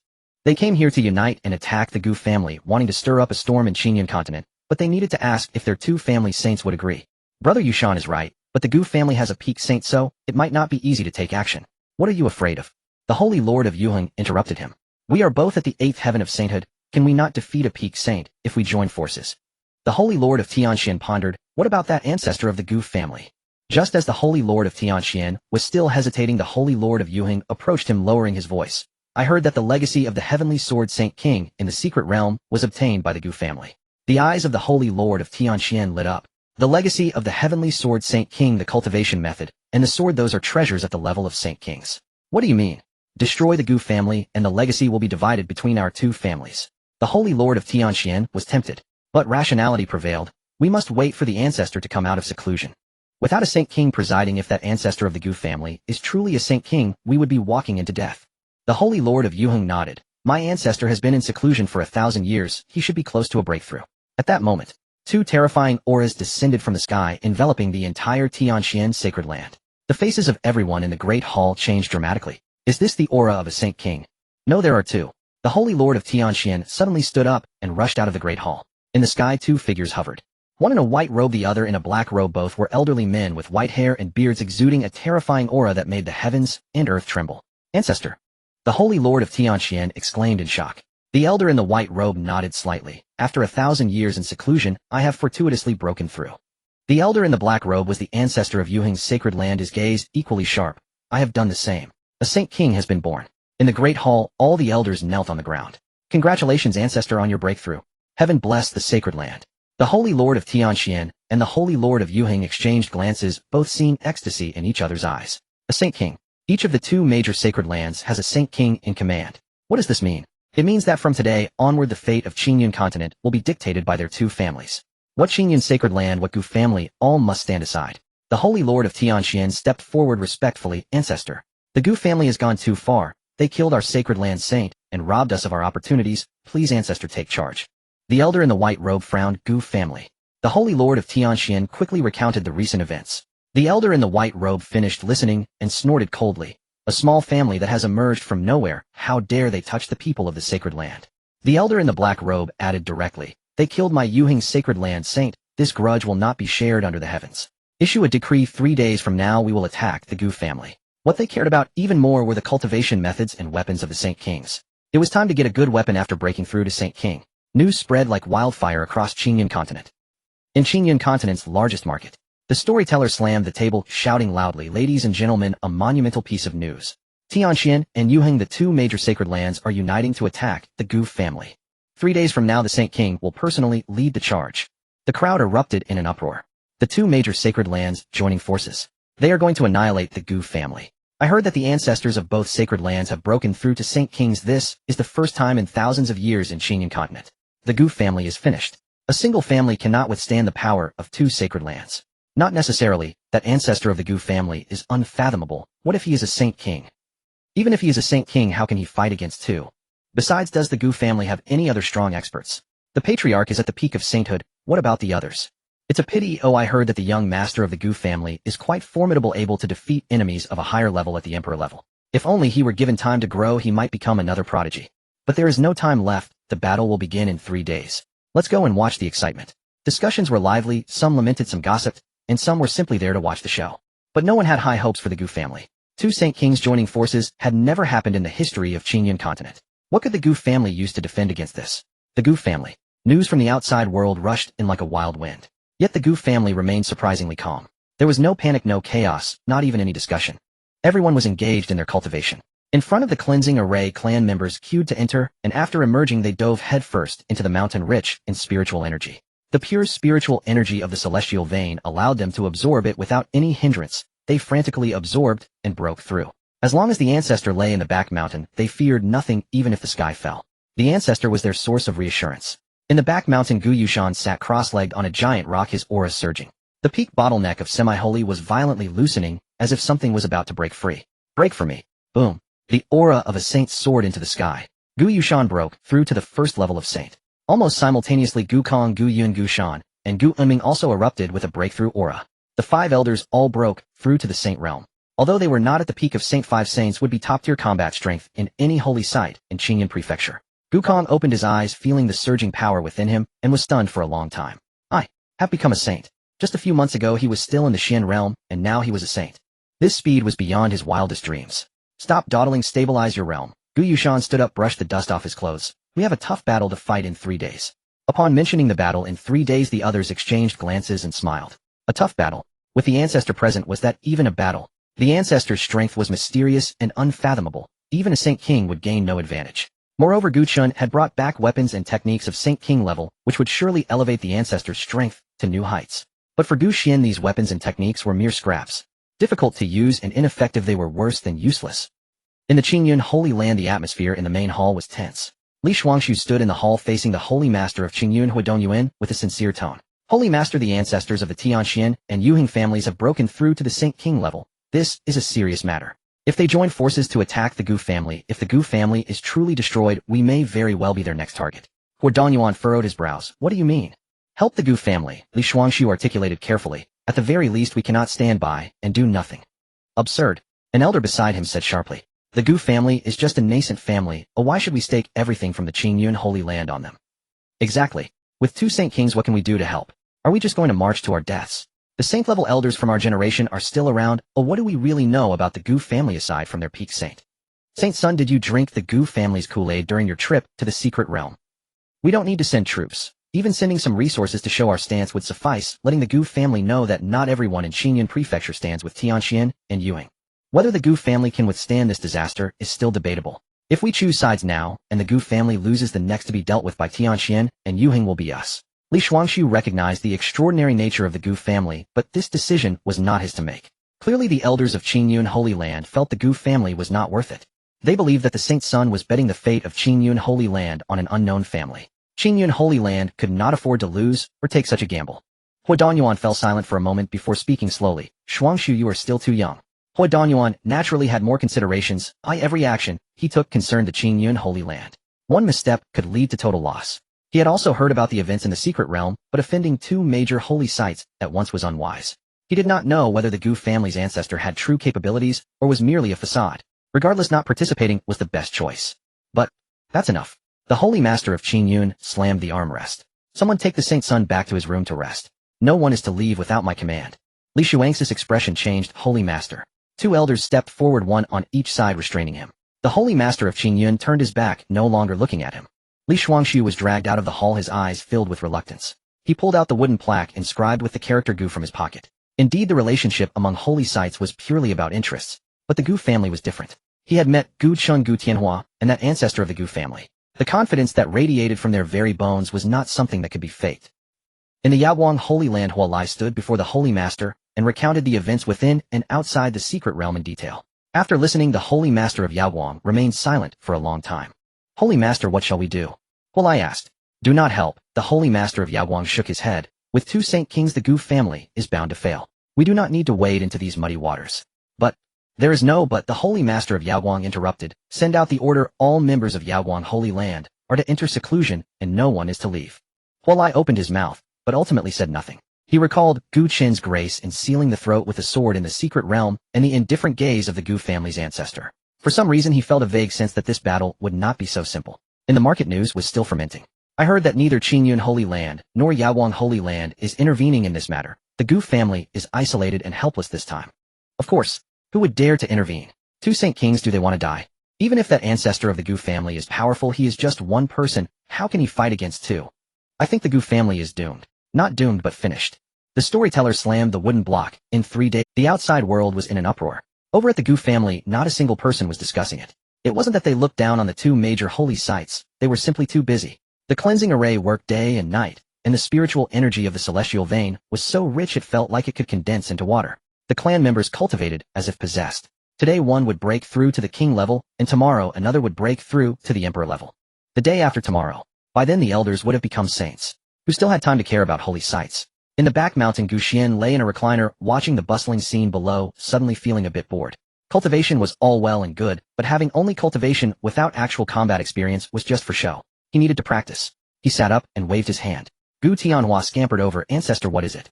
For the next few days, don't just focus on breakthroughs or arrange a sparring competition. Gu Tianhua was taken aback. Spar. Ancestor, we will be going to war in 3 days. If we spar now, what if someone gets hurt? His words were not finished. Gu Xian waved his hand. A massive treasure tower descended from the sky, landing between the peaks of the Gu family. It was entirely black and exuded an ancient and powerful aura. The tower had 9 levels, each radiating different colors and faintly emitting the sounds of dragons and phoenixes. Gu Xian said, this is the God-locking tower. Sparring inside will not cause real injuries. If someone loses an arm or leg, they will heal once they come out. Even if they are killed, they can be resurrected outside the tower. Gu Tianhu, his eyes widened in surprise. There are such good things. Less nonsense, go arrange it. Gu Xian lay. Overjoyed, Gu Tianhua turned and ran. Everyone stop. Everyone stop. He shouted at the square. Overjoyed Gu Tianhua turned and ran. Everyone stop. Everyone stop. He shouted at the square. You can be resurrected if you die. Just come out if you're injured. Show me your true abilities. Anyone who holds back will be dealt with personally. Can be resurrected? Then why fear anything? Fight. Fight to the death. I've long wanted to spar with the Grand Elder. I was afraid of being killed before, but not anymore. Gu Yushan stroked his beard and laughed. You little brats want to challenge me. Come into the tower and give it a try. Watch me slap you to death. Letting you know what a Grand Elder is. In no time the Gu family was in an uproar. All talk of the two great sacred lands and their saints was thrown to the back of their minds. Upon hearing the news, Gu Chen immediately rushed over with his sword. He wanted to test his own strength. As Gu Chen entered, the scene changed before his eyes. It was not inside the tower but an endless wasteland. In front stood Gu Qingshan. Brother Qingshan. Gu Chen was taken aback. Gu Qingshan chuckled. Young master, I'm sorry, the clan leader said anyone can challenge, and I've always wanted to test your sword. After returning, Gu Qingshan reached the king realm through cleansing and training in a short time. However, thinking of Gu Chen in the secret realm, he felt that Gu Chen was extraordinary, especially with that remarkable sword in hand. He wanted to see what it felt like facing him back then in the secret realm. He noticed that they were at a similar realm. But Gu Chen was not just about realm. He also had the sword body and the enhancement of the Emperor's sword. Gu Chen smiled. You better be careful. As soon as he finished speaking, both of them struck at the same time. Gu Chen slashed out with his sword. Gu Qingshan tried his best to block, but couldn't stop Gu Chen's casual swing. Come again. After being resurrected, Gu Qingshan got back up and charged again. Once, twice, thrice. Each time he was knocked down by Gu Chen's sword, but he got back up every time. By the fifth time, Gu Chen noticed that Gu Qingshan's reactions had quickened. By the seventh time, Gu Qingshan even managed to catch one of Gu Chen's swords before falling. By the 10th time, Gu Qingshan took a hit from Gu Chen's sword and lost only because his spiritual energy was exhausted. Gu Chen sheathed his sword. Not bad, you're improving quickly. Gu Qingshan lay on the ground feeling disheartened. This Gu Chen was simply terrifyingly strong, almost not human. It made sense that he dealt with those dark-clothed figures in the secret realm with one sword. It felt like they were not on the same level at all. He was 2 years older, yet was completely pressed down. No more fighting, no more fighting. What kind of milk powder did you grow up on? So powerful it's terrifying. Gu Chen chuckled. It's mainly because of the good stuff the Ancestor gave. Gu Qingshan lay on the ground in despair. Outside the locking god tower, Gu Tianhua looked at the battle data coming from inside his mouth, growing wider. This tower can actually record battles. It can analyze weaknesses too. He swallowed hard. Just how many good things does the Ancestor have? Inside the tower, the battles grew increasingly intense. Gu Qingqing and Gu Huahua, the two little girls, one playing with fire and the other with ice, had those challenging them crying for mercy. Come on, come on. Gu Qingqing shouted confidently from within a sea of flames, hands on her hips. Next, Gu Huahua stood before a row of ice sculptures, all challengers. Those who wanted to speak found their mouths frozen shut, and those who tried to open their mouths were burned too hot. It was impossible to describe. Gu Yushan and Gu Kong, two old fellows, also showed their true fire with saint-level battles raging inside the tower, shaking the heavens and the earth. That big cockroach stole my spirit fruit last time, and I haven't settled the score with you yet. This time I'll teach you a good lesson. You think you can talk big, it's just a spirit fruit, is it worth this? How dare you say that I spent a lot of money to get that? Less talk, take my move. Good kid. I'll have to win you over with love. Gu Yushan wouldn't waste words today, he would let him know why the flowers. Now that death means resurrection, who is afraid of whom? The entire Gu family was fighting madly inside the locking god tower. No one mentioned the matters of 3 days later. Because there was no need to mention it. 3 days later, what is meant to come will come. What needs to be fought will have to be fought. On the back mountain, Gu Xian listened to the cries of battle from below the corners of his mouth, slightly lifting. Sword Wujing stood beside him looking at the locking god tower with a trace of emotion. Master, this tower is an emperor-level spirit treasure, right? Gu Xian replied with his eyes closed. Yes, I got it before, but never used it. Sword Wujing fell silent. An emperor-level spirit treasure used as a training ground for a group of king saints. Wasteful. But he didn't say anything as he had grown accustomed to it. Meanwhile, Yuheng's Sacred Land. Sacred Land Square. 12 warships hovered in the air. They were filled with core disciples, top elders, and the foundation of the sect. A full 12 ships of strong individuals plus the sect's foundation, all ready to set sail. As for why so many people were brought along, the reason is simple: a peak saint family must have countless treasures, and transporting them requires manpower. Plus chasing down those who have fallen, and dealing with those inconsequential helpers. They should be ruthlessly trampled and slaughtered. Let them know what the majesty of a sacred land is. Killing their 2 saint elders, this matter cannot be casually dismissed. Let the world see that the sacred land is powerful and can also obtain a large amount of resources. They had not yet set off, but were already imagining the scene of returning with a full load. Under the warships were 4 half-saint level experts, the last half-saints of Yuheng's Sacred Land. This included their saint master, and another saint along with 2 recently advanced first-realm saint kings. Yuheng's Sacred Land sent out 1 saint king, 2 saints, and 4 half-saints. The number of strong individuals was quite luxurious. This represented the power of the 2 great sacred lands. The mere Gu family is not worth mentioning. Once we slay them, all the treasures will be countless, including Saint King level techniques. The Saint Master of Yuhing spoke passionately to inspire them. The disciples were pumped up like they had been given a shot of adrenaline. Fight! Fight! Fight! Kill! Kill! Kill! Set sail! With a command from the Saint Master of Yuhing, the 12 warships slowly began to move. Meanwhile, Tianxian's sacred land also mobilized their own strong individuals. They are moving. The warships of the two great sacred lands have set sail. 12 ships from Yuhing, 12 from Tianxuan, a total of 24 warships. 2 Saint Kings, 4 Saints, 8 half-saints, and over 100 monarchs. Are they planning to wipe out the Gu family? In the marketplace, the storyteller's voice was nearly shattered from shouting. The audience was packed with people, cultivators, mortals, and even those who had come from neighboring states. This is a once in 1,000 years grand spectacle. It's been thousands of years since a Saint King has taken action. Indeed, I've heard that people from the surrounding states have come to watch. How can one not watch? Two great sacred lands fighting against a single family. This spectacle is enough to last a lifetime. How long do you think the Gu family can hold out? Hold out? What can they use to hold out? A peak saint and an unknown ancestor against 2 Saint Kings. There's no way they can I doubt they can last even a single incense stick's worth of time. I wager half an incense stick. The discussion swelled, and no one had high hopes for the Gu family. In the distance, a dark line of warships formed a long dragon radiating a fierce momentum. Cultivators along the way hurriedly made way, fearing they would be caught in the fray. Some daring rogue cultivators followed from afar, eager to witness the battle firsthand.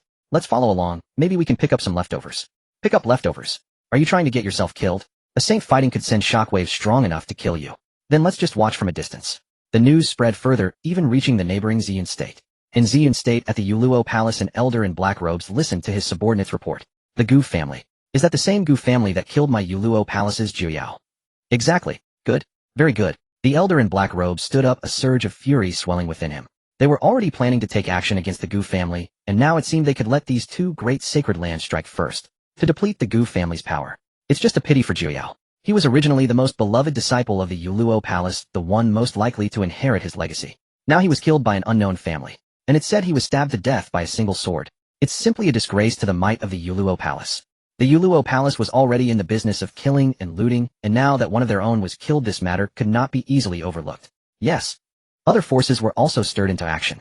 This battle was no longer just a matter for Qingyan state. The Gu family. Inside the God-locking tower, Gu Qin stood on an expanse of wasteland facing his biological father Gu Tianhua. Peak Saint versus Second Heaven of the Monarch Realm. It looked like a crushing defeat.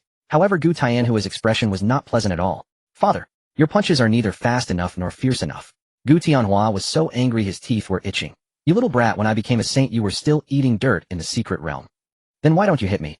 Gu Qin replied with a smile. But this smile felt like mockery to Gu Tianhua. You little, watch out. Gu Tianhua threw a punch. A punch from a peak saint could shake mountains and split the earth. Yet in the God-locking tower it was suppressed to the monarch realm. This was a sparring match between Gu Qin and his father at the same realm. One could not bully the other relying on cultivation. This meant Gu Tianhua could not gain any advantage. The only advantage he had was that he was Gu Qin's father. Even though he couldn't win inside, things would be different outside. Gu Tianhua's fist swept by fast as lightning. Gu Qin sidestepped and immediately charged up a punch. Boom. The two fists collided and both of them stepped back 3 paces. Gu Tianhua's fist felt numb, his eyes wide. You little rascal. I said not fast enough. Gu Qin had 1 punch, 2 punches, 3 punches. Each punch was so fast it was hard to see the trajectory. Gu Tianhua, a dignified peak saint, was being pressed and beaten by his own son. You son of a... No, hold it in. Hold it in. Can't curse. Can't curse. That's your own wife. Gu Qin didn't care about that, and struck down with a punch. Gu Tianhua blocked, but was sent flying, rolling several times on the ground. Gu Qin withdrew his fist, looking at his father on the ground, shaking his head. Father, have you just been busy being the clan leader all these years? Gu Tianhua got up, his face flushed with anger. He charged again. This time he was serious. His punches were no longer brute force, but carried a hint of Tao rhythm. After all, he was a peak saint. Even if suppressed to the monarch realm, he was not an ordinary monarch. The two fought on the wasteland until the sky darkened. On the 10th strike, Gu Tianhua's fist grazed Gu Qin's shoulder. On the 20th strike, Gu Qin's fist struck Gu Tianhua's chest. On the 30th strike, no more fighting, no more fighting. Gu Tianhua waved his hand, panting heavily. You little brat, you're truly a monster. Gu Qin chuckled. It's because the ancestor taught me well. Gu Tianhua rolled his eyes. I've cultivated for 100 years, and I can't compare to my son hanging out with the ancestor for a few days. Where can this be justified? Once outside, he must let him know why the flowers are so red. A qualified punching bag cannot be broken. Outside the tower, the members of the Gu family watched the battle footage transmitted from within the tower, each one stunned. The young master is pressing the clan leader in a fight. Is this for real? In the same realm, the clan leader is simply no match for the young master. Of course, the young master has the Emperor's sword and the hidden dragon sword body. What could the clan leader use to fight? Moreover, the young master hasn't even used his sword yet. Gu Yushan stroked his beard smiling. If the clan leader could win against the young master in the same realm, that would be a strange matter. Indeed. Gu Kong nodded. The young master was personally trained by the Ancestor. The other three elders unanimously agreed. Even within the clan, disciples at the same realm could not withstand Gu Chun. The only one who might be able to defeat him is the Ancestor. TSK, TSK, TSK. Gu Simon clicked his tongue several times. What's wrong, Simon? Gu Yun asked with confusion. After beating the clan leader so badly, do you think that old guy will also beat the young master this badly when he comes out? After all, so many people are watching, it's quite embarrassing. That's a valid point. Gu Shan expressed his agreement. After all, Gu Tianhua is quite prideful. Indeed. At the top of the God-locking tower, Gu Xian watched the battle below. Little Chun has made remarkable progress. Jian Wujie stood beside him. The young master is extraordinarily talented. Given time, he will surely achieve great things. On the other side, the Sacred Land fleet flew for half a day in great numbers, and suddenly stopped. On the flagship, the Yuhing Sacred Master's face was ashen. Where's the Gu family? The elders beside him exchanged glances, no one answering. I ask you, where is the Gu family? One elder, steeling himself, spoke up. Sacred Master, the Gu family was previously a small family and not marked on the map. At this moment, everyone realized that no one knew where this so-called Gu family was located. After all this time, they didn't even know where the Gu family was. If this got out, the entire Sacred Land would be utterly shamed. The two great Sacred Lands were all geared up, but didn't even know the location of their target. No sign. What are you all doing? The Master of Yuhing smashed the railing with a palm. A family that doesn't even know its own location. The Master of Yuhing was furious. What were these people doing? The Master of Tiangshuan's expression was equally grim. We can't find it either. The people we sent out captured a few loose cultivators who all said the Gu family is over there. He pointed towards a distant range of mountains. But no one knew exactly where. Su Xinghe and Yin Wuji take a group of people and catch a few more individuals. Dig 3 feet into the ground if you have to, but we must find the Gu family. Yes. Su Xinghe and Yin Wuji's eyes flashed with a ruthless glint. Last time the Gu family humiliated them greatly. This time their master and ancestor were present, and they were determined to make the Gu family pay a heavy price. Especially that ancestor of the Gu family who humiliated them by not letting them in during the secret realm. It was a huge disgrace. If it weren't for his high cultivation at that time preventing their entry, with 2 great saints present now, they doubted anyone could stop them. This time I want your Gu family to have no place to bury your dead. Yin Wuji swiftly left with a few people. Su Xinghe and Yin Wuji moved quickly. In less than half an hour they returned with a few loose cultivators in tow. Master, we have brought them. Su Xinghe clasped his hands. The loose cultivators were pushed forward, trembling in fear. Tell us, where is the Gu family? The Master of Yuhing said coldly. One of the loose cultivators shivered and pointed towards the distant mountain range. It's over there. In that mountain. Are you sure? Yes. I used to walk past the Gu family's entrance. Oh, I remember it clearly. The Master of Yuhing glanced at the mountain range, then at the loose cultivator, snorting coldly. Let's go. 24 warships changed direction, flying majestically towards the mountain range. Upon arrival, everyone was a desolate mountain. Not a single figure could be seen, let alone a family. Are you sure this is the place? The Master of Yuhing was somewhat angry at the sight before him. The loose cultivator turned pale with fright. Too, I'm sure. The Gu family was here before, just a few months ago. Then suddenly, they just disappeared. Disappeared? A family could vanish into thin air. A small family would have at least 100 people. For 100 people to vanish collectively, who would believe such a story? Could it be that they were making a fool of him? 2 don't know either. The Master of Yuhing pushed him away, his expression darkening. Sir, 2 great holy lands, 2 great saints led by 4 holy kings, 24 warships, and tens of thousands of cultivators. They couldn't even find the entrance to the family. If this got out, where would they put their faces? Dozens of warships quickly spread out, and the disciples flew down to search everywhere. Nothing. Nothing at all. Not even a brick could be found. Master, nothing here. Nothing here either. Nothing at all. The Master of Yuhing was furious. How could there be nothing? He struck the ground with a palm. The ground exploded into a large pit, and rubble flew everywhere. But that was all. No sound of a shattered formation, no hidden structures revealed. Just ordinary mountains and the most ordinary stones. Blast it. The Master of Yuhing pointed at that mountain range. Flatten the entire mountain. Ew, I don't believe it won't come out. Dozens of warships opened fire simultaneously. Various spells, spiritual treasures, and formation attacks rained down on the desolate mountain. Boom, boom, boom. Dust filled the sky, and rubble flew everywhere. In the distance, the loose cultivators who had followed were utterly confused. What are they attacking? There's nothing there. I don't know. Are they mad with frustration over the Gu family? Don't talk nonsense. How could they be mad? That's a holy king leading them. A loose cultivator who had walked near the Gu family a few times suddenly spoke up. I remember. The Gu family was right there. Look at that mountain and that empty space. I remember it clearly. Then why is it gone now? Perhaps it was hidden by a large formation. I've heard that truly powerful protective mountain formations can conceal an entire mountain gate. It can do that. You wild loose cultivator, what do you know about the grand schemes of the celestial paths? You just haven't seen the world. The discussions rose and fell. In the distance, more and more cultivators rushed over upon hearing the news. Some were from Qingyun Prefecture, some came from neighboring states, and even from farther places. Everyone wanted to see how this once 1,000-year battle would end. The mountains collapsed, the earth cracked. But as the dust settled, everyone fell silent. The mountain range was blasted through, yet still nothing remained. The master of Tianxian frowned. How is this possible? A family's residence cannot possibly have nothing. At that moment, the black-robed ancestor of the Yuheng Holy Land opened his eyes.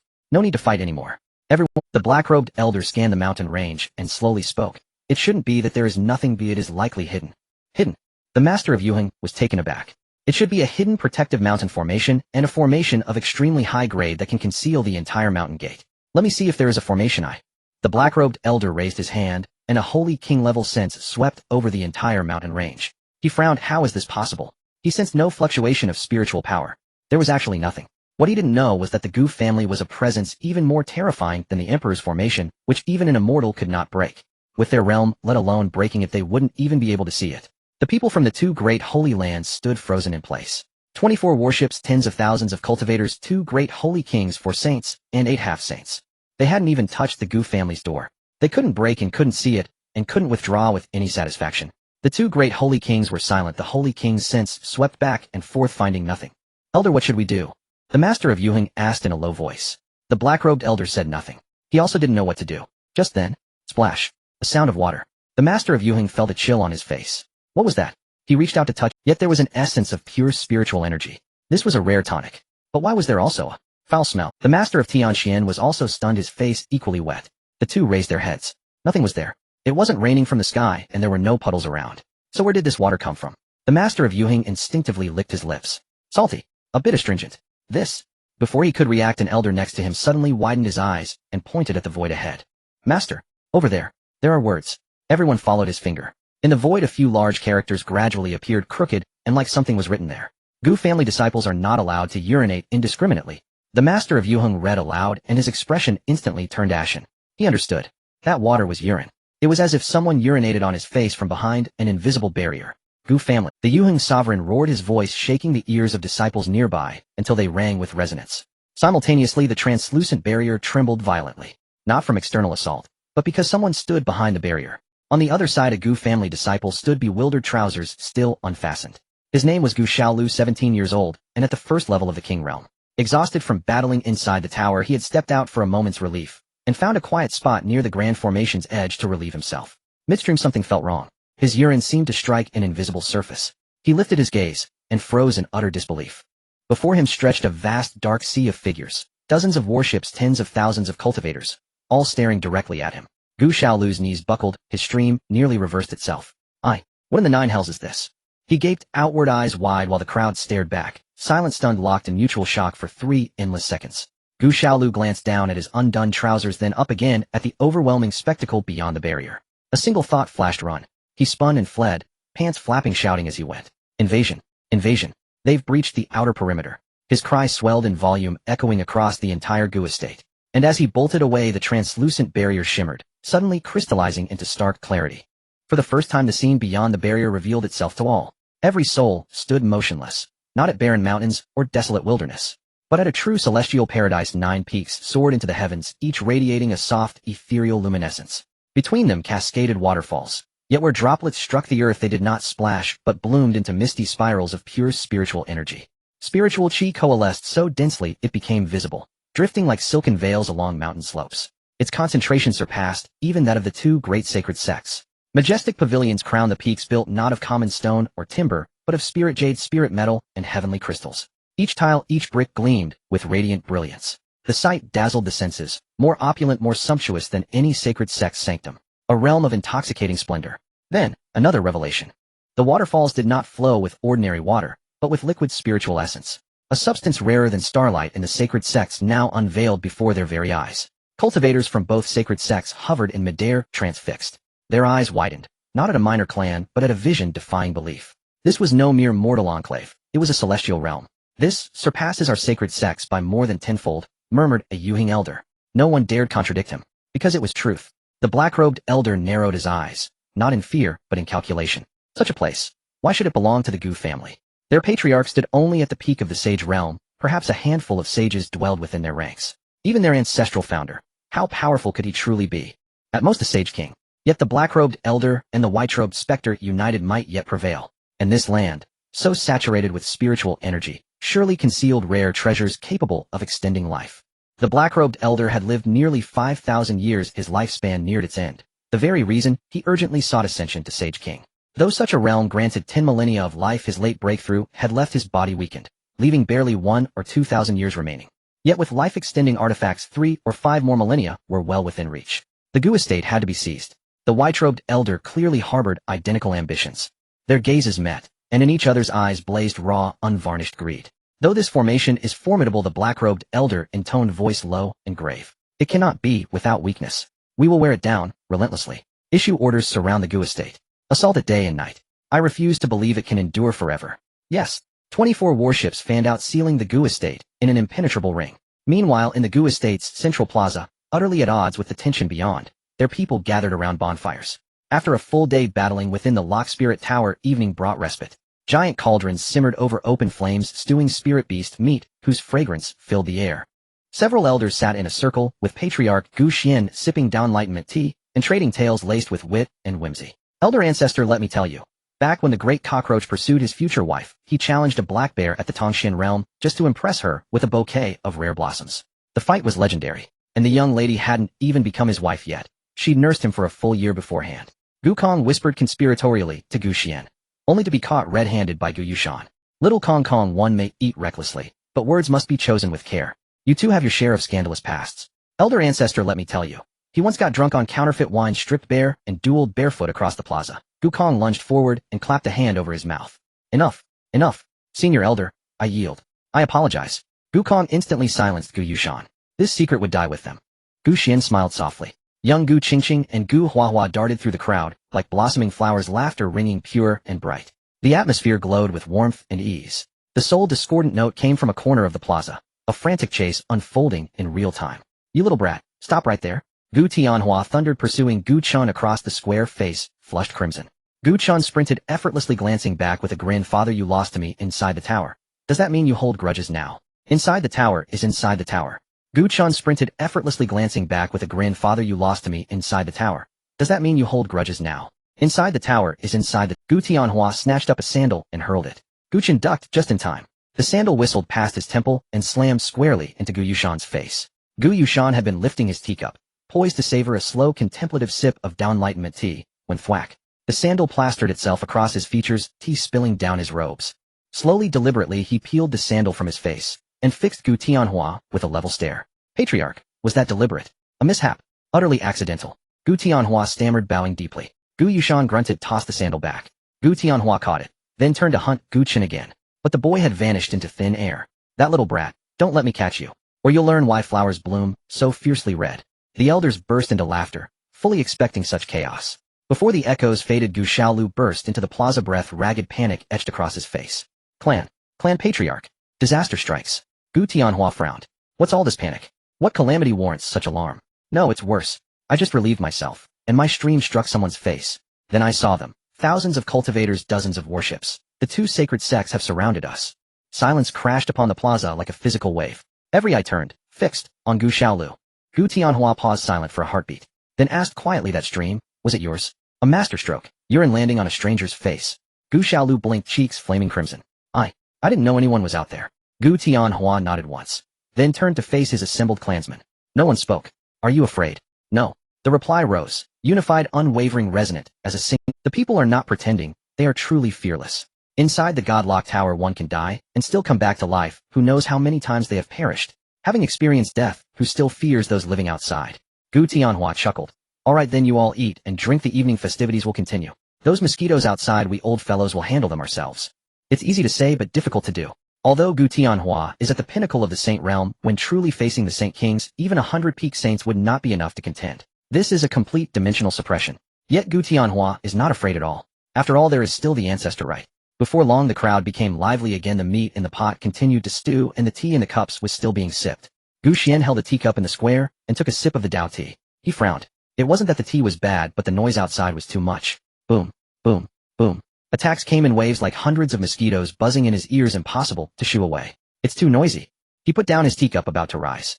Ding, Detected continuous intrusion by external enemies severely disrupting the quality of life for the host family. Task issued: suppress the external enemies with thunderous means, intimidate the world, and elevate the reputation of the Gu family. Task requirements: after suppressing the 2 great holy places, subdue 18 vassal forces to demonstrate the unshakable position of the Gu family. Directly obtain 2 Emperor Summon cards, non-upgradable, non-combinable, to add helpers for the host. Upon task completion, the host can obtain 99 Saint Summon cards, 3 random summon cards. Gu Xian's eyes lit up. Can he directly obtain 2 Emperor Summon cards? 99 saints could directly turn the Gu family into a scene where saints are everywhere. As for those 3 random summon cards, they do have a bit of a blind box vibe. 99 saints could directly turn the Gu family into a scene where saints are everywhere. As for those 3 random summon cards, they do have a bit of a blind box vibe. However, he believes his luck should not be too bad. At the very least, 3 emperors are deserving. But the most important thing right now is to slap those mosquitoes outside dead. Summon. Ding. Using the Emperor Summon card. Congratulations, host. You have obtained an Emperor-level powerhouse, Yuqing Xuan. Congratulations, host. You have obtained an Emperor-level powerhouse, Yuqing Snow. 2 beams of light fell from the void, transforming into 2 young women. The 2 women wore white, their long hair flowing, and their appearances were like they were carved from the same mold. Exquisite. One was as cold as frost while the other was gentle as snow. The 2 women appeared like celestial beings in the night sky, leaving the Gu family's crowd in awe. The mead in their hands suddenly lost its flavor, saliva dripping, their eyes wide open. They are just too beautiful. Who are those 2 girls? Oh my, immortals. They are just too beautiful. How come I have never seen these 2 girls before? First glance, beauty. Second glance, celestial beings. Third glance, the rest of your life. Fourth glance, accompanying you for the rest of your life in the eastern region of the primordial continent, Gu Bin of the Gu family. Not brothers. With such talent, why aren't you going to heaven? Yet when they saw the 2 girls heading toward Gu Xin, they all The Ancestor is quite the player. One on the left, one on the right. Yuqing Xuan. Yuqing Snow. We greet our master. The 2 knelt on one knee, their voices crisp. Gu Xian nodded and pointed at Jian Wujia. Go with him, clean up those mosquitoes outside, don't make a mess.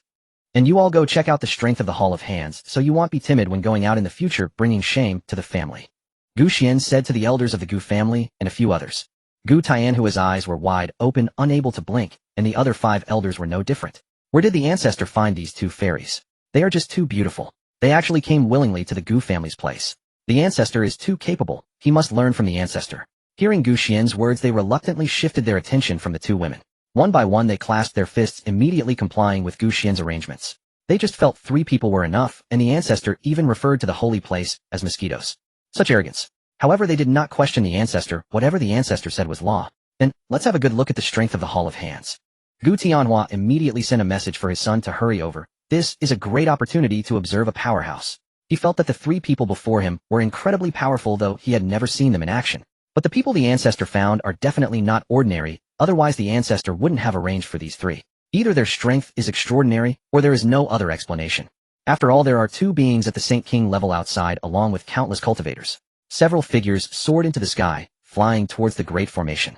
In the square, Gu Chun was holding a bowl eating meat, when he suddenly sensed 3 terrifying auras rising from the back mountain. One belonged to Jian Wujia, and the other 2 he had never seen before. But that aura was on par with Jian Wujia. Suddenly, he received a transmission from his father. Hurry over. Could it be the people from the holy place have arrived? Gu Chun nearly choked on the meat in his mouth. Seeing the 3 figures flying towards the Great Formation, he put down his bowl, and immediately followed. Outside the Great Formation, the old man in black and the old man in white were still directing the attack. Continue bombing. Don't stop. Boom, boom, boom. Suddenly the old man in black's heart skipped a beat. He looked up at the transparent barrier. On the barrier, 3 cracks. They were not broken from the outside, but open from the inside. 3 figures walked out from the cracks. Jian Wujia led the way with Yuqing Xuan and Yuqing Snow flanking him. The 3 did not deliberately release their auras, yet they caused all the cultivators present to feel their spiritual energy and bloodlines freeze simultaneously. The old man's pupils constricted. He could not sense the cultivation levels of these 3. It wasn't that he couldn't see through them, but he simply could not feel them. It was as if the beings standing before him were not human. At this point, the 2 great holy places had no intention of retreating. Thinking about killing all the people of the Gu family, this blessed land would then belong to them. Danger had long been thrown out of the window. Outside the Great Formation, tens of thousands of cultivators stood ready. Inside the Great Formation, the Gu family members moved their small stools, sat in rows, and snacked on seeds while watching the show. Do you think those 3 can win? A clan member quietly asked. The Ancestor sent them out. What do you think? True. The Ancestor is truly impressive. In the distance, the scattered cultivators who came to watch the excitement were hiding on the mountaintops, observing from afar. Seeing that only 3 people from the Gu family came out, they began to discuss among themselves. What the hell, just 3 people? The Gu family only sent out 3 people. Isn't this sending them to their deaths? The opponents are 2 Saint Kings and tens of thousands of cultivators. It's over, the Goof family has given up struggling. I said, how strong can a family be? They are done for this time.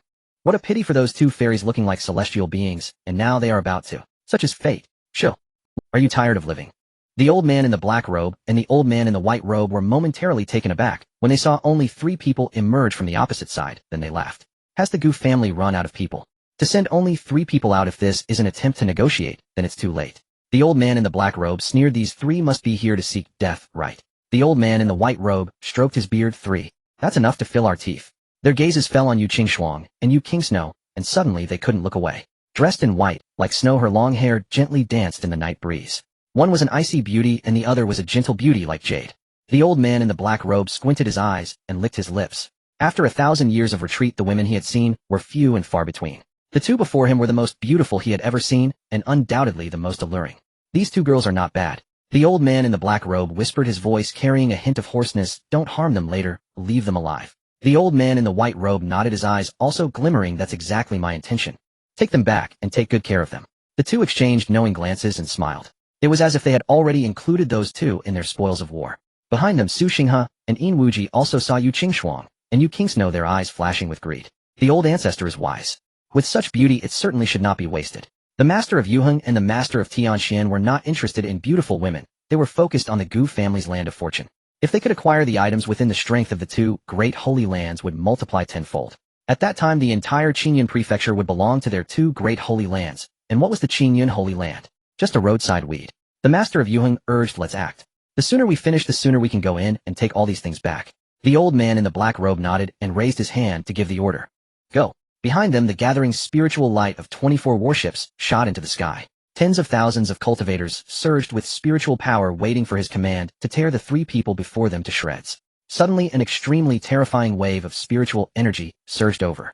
Instantly, the tens of thousands of cultivators below shuddered and immediately closed their mouths, all looking up. In the sky, 3 gigantic palms appeared out of thin air. Each one was larger than the combined 24 warships, blocking out the entire night sky. The palm patterns were clear, emanating an aura that made heaven and earth tremble. The air was torn apart, and the spiritual energy was stirred. The space within a radius of 1,000 miles twisted and deformed beneath these 3 palms. The hand of the old man in the black robe froze in midair, his pupils shrinking to pinpricks. He wanted to shout for defense, but his throat felt as if someone was choking it, rendering him utterly voiceless. The old man in the white robe turned pale, instinctively stepping back. But his feet felt like they were nailed to the void, unable to move at all. It was an absolute suppression from a higher being. Saint King. Before these 3 palms, there was no difference between a Saint King and an ant. This is impossible. The old man in the black robe finally squeezed out a sound. His voice was hoarse, almost unrecognizable. This must be the peak of a Saint King or a being from the eternal realm. But he was mistaken. All 3 were emperors. But he had no chance to know that. For a moment, the world fell silent, and all things became mute. Only the 3 world-destroying palms descended, covering heaven and earth. All the disciples of the holy lands within the 24 warships fell into chaos. They sensed the breath of death closing in. Full defense. Quick, defend for me. The master of Yuheng finally shouted out, his voice turning hoarse. Boom. The defense shields of the 24 warships all expanded to their limits, and tens of thousands of cultivators frantically poured their spiritual power into them. The spiritual light surged, layers upon layers of defenses intertwined in the air, thick as a city wall. But before the spiritual energy defense could be fully deployed, the 3 palms came crashing down. There was no explosion, no flames. Tens of thousands of cultivators, 2 great Saint Kings, 4 saints, 8 half-saints, 24 warships, and tens of thousands of cultivators. In that moment, they all turned to dust, dispersing into the air as if it had never happened. Not even ashes were left. Only the residual waves of spiritual energy in the night sky proved that a battle had once taken place here. The last thought of the old man in the black robe before dying was, what kind of monster is the Gu family? Why would there be such a level of existence? They had no chance to resist, directly turning to nothingness. As the 3 palms descended, the world returned to silence. It was as if the tens of thousands of cultivators, the 24 warships, and the 2 great Saint Kings had never existed. On a distant hill, the scattered cultivators were still immersed in shock, unable to come to their senses. Some sat slumped on the ground, some muttered to themselves with their heads in their hands, and some trembled all over. At that moment, a distant, indifferent voice echoed from deep within the Gu family. It was not loud, yet it resonated clearly in everyone's ears. The 2 great holy lands are attacking my Gu family. This matter cannot be tolerated. You 3 go and destroy their lair. Leave not a single one alive. Gu Xian's words were like a thunderclap resounding between the mountains. Destroy the holy lands. Not a single one left. This meant completely erasing the 2 great holy lands from existence. In the world of cultivation, the weak are prey to the strong, and eliminating the roots is the norm. But the two great holy lands have a history of thousands of years deeply rooted with disciples spread far and wide. To completely exterminate them, how easy could that be? The Gu family aims to wipe them out completely. Nonsense.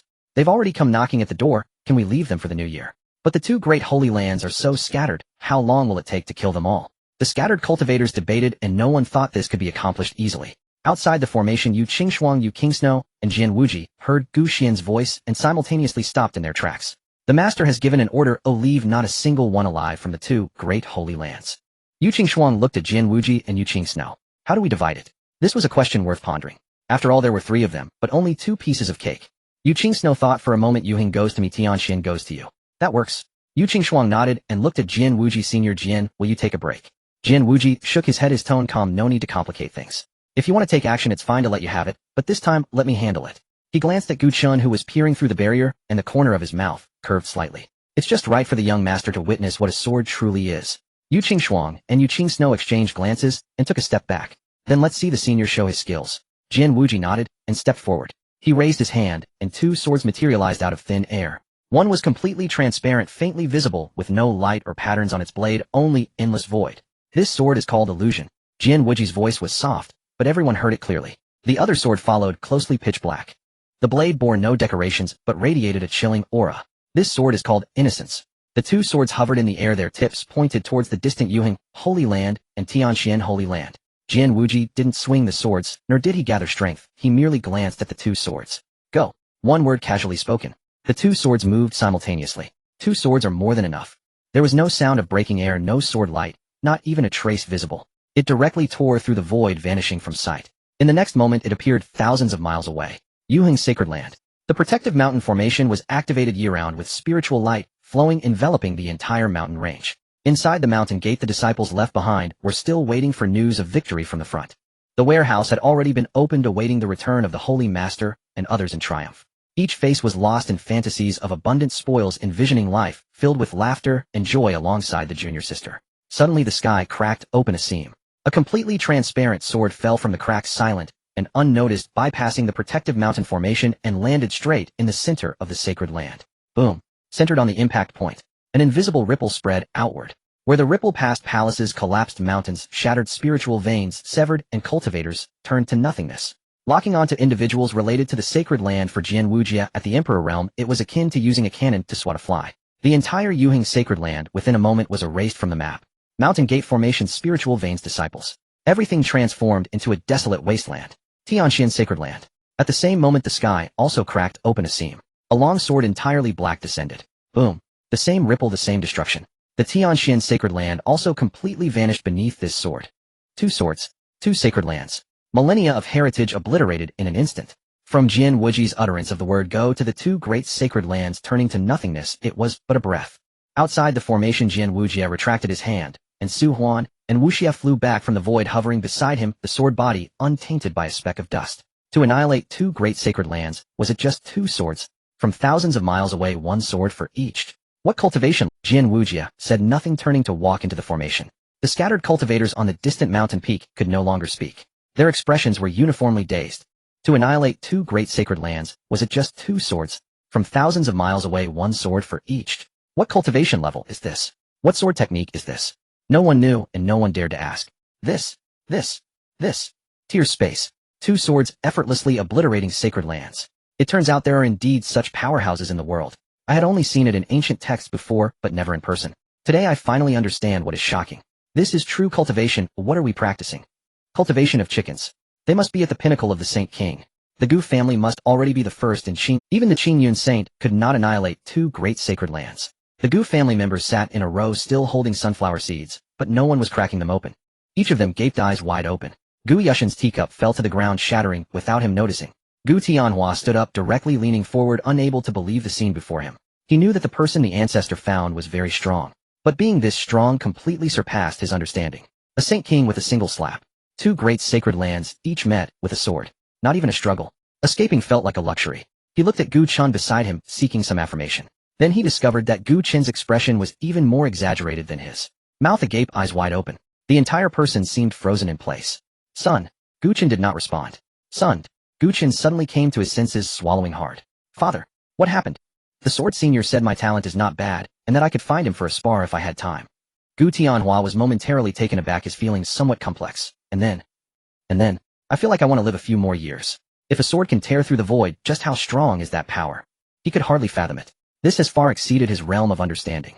Gu Tianhua was silent for a while, patting his son's shoulder. Why, no wonder he is my son. Outside the formation, Yu Qingxuang, Yu Kingsnow, and Jian Wujia had already returned. Gu Xian picked up his teacup and took a sip. The sounds of the outside bombardment ceased. The world grew quiet. He nodded in satisfaction. Not bad, quite cleanly done. The system panel appeared before his eyes. Suppressing external enemies. Completed. Please continue to subdue vassal forces to complete all tasks. 018 Gu Xian set down his teacup and looked into the distance. 18 vassal forces. No hurry. I believe the news will soon spread throughout Qingyun Prefecture, reaching other major prefectures, and even further. Wait for the situation to ferment. The night breeze was gentle, the tea fragrance wafting. Tonight was destined to be a peaceful night. The news spread faster than the wind. Overnight, Qingyun Prefecture was in an uproar. No, not just Qingyun Prefecture. Ziyun Prefecture, Kangwu Prefecture, Tianan Prefecture, cultivators from the surrounding several prefectures were all discussing the same matter. A small family annihilated 2 millennia-old sacred lands. Have you heard? The Gu family from Qingyun Prefecture wiped out Yuheng and Tianxian with just 2 slaps. 2 slaps. I heard it was 2 swords. Whether it's slaps or swords, 2 Saint Kings, tens of thousands of cultivators without any resistance directly evaporated. I'm going. Just what is the background of this Gu family? I've never heard of them before. Who knows? Some say they are a hidden imperial clan.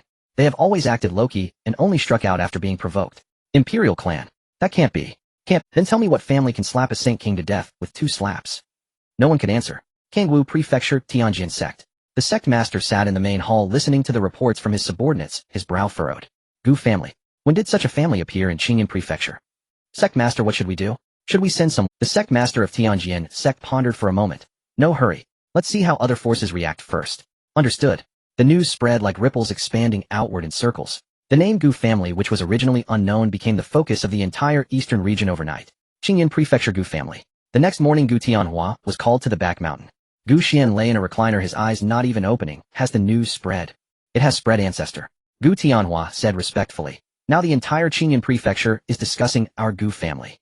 Gu Xian nodded. Good. Send out a message that the Gu family is recruiting 18 vassal forces. As long as there is no treachery, the Gu family will be their protective umbrella. 1 week from now, we will open the mountain gate, allowing interested parties to come and take a look.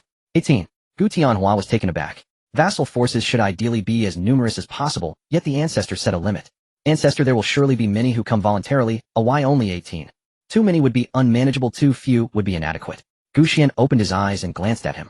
Remember, choose those who are pleasing to the eye, those who are unpleasing do not take. Gu Tianhua didn't quite understand, but still nodded. Yes, I will take care of it right away. The news spread again, this time initiated by the Gu family. Everyone erupted once more. Have you heard? The Gu family has emerged. What Gu family? Am I the only one unaware of what's happening? You don't even know about the Gu family. The Gu family from Qingyun Prefecture. It is said that the Gu family is quite powerful. News about the Gu family is everywhere. Currently, all the markets are discussing and explaining. I've heard. They say they destroyed 3 sacred places, and those 3 sacred places have been wiped out. Terrifying. Wasn't it 2? I heard it was 2. I only heard that 3 people faced off, and they only struck 3 times. Previously, the ancestor of the Gu family didn't like a sacred place, so he casually destroyed it. In a small sect, some disciples were discussing the news they had just heard. Each version is different, and everyone speaks of it, as if it were extraordinary. Some people just emerged from seclusion and are unaware of the Gu family. Is it really as incredible as you say? Isn't it just a small family? Destroying 3 major sacred places, even if the sacred places in Qingyun Prefecture are weak, there are still powerful beings like saints. How could they be so easily destroyed? Saints. Saints have no standing, my friend. I've heard that even the Saint Kings were wiped out, and there were 2 of them. Tens of thousands of cultivators from 2 major sacred places were annihilated by 3 from the Gu family, leaving nothing behind. Exactly. I witnessed that battle, it was terrifying. The moment those 3 acted, it felt as if the surrounding spiritual energy was drawn away. What? Impossible, absolutely impossible. The sacred places are so powerful, how could a small family have the strength to annihilate them? You must be belittling the sacred places in my heart. Sacred places. The places are in ruins, only you think they're precious. How could this be? My Bai Yueguang sacred place. Why would I deceive you? Let me tell you slowly. Before long, those who had never heard of the Gu family displayed expressions of shock. They never expected that a small family could possess such power. The majority of people in the eastern region were discussing matters regarding the Gu family. At the same time, they also talked about the Gu family's call for vassal forces, hoping to be fortunate enough to become one. That is the family that destroyed 3 major sacred places. Although they only accepted 18 vassal forces. Other forces seek as many vassals as possible, but the Gu family is limited. But no one dared to question. Because the Gu family has that strength. Annihilating sacred places and limiting vassals is their confidence. In an instant, all kinds of forces began to move. Some were renowned sects, some were struggling small families, and there were even a few scattered cultivator alliances. If they were fortunate enough, they might soar to great heights. The main thing is that the Gu family said they could become their protector. Everyone was preparing, waiting for the day the mountain gate would open in a week. Meanwhile, at the back mountain of the Gu family. Why aren't you talking, little tiger? I thought you wouldn't speak. Gu Qingqing rode on a white tiger, taking Gu Huahua with her. The white tiger never imagined it would become someone's mount one day. As a dignified emperor, the white tiger turned its head and licked Gu Qingqing's little hand. Miss, I'm rather aloof. Still a cool tiger.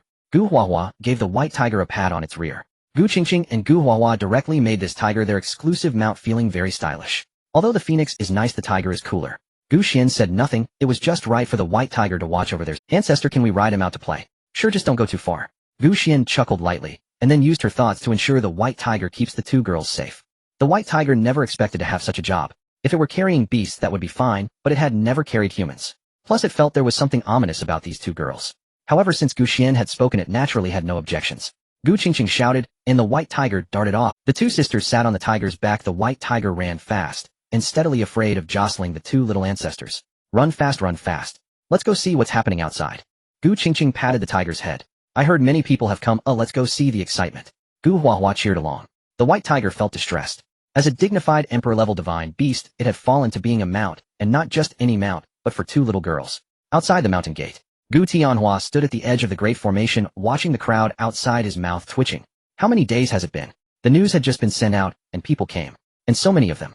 The open space around the mountain gate for dozens of miles was filled with cultivators. There were disciples from lavish sects, tattered small family members, and groups of scattered cultivators. Everyone was staring at the scene within the great formation.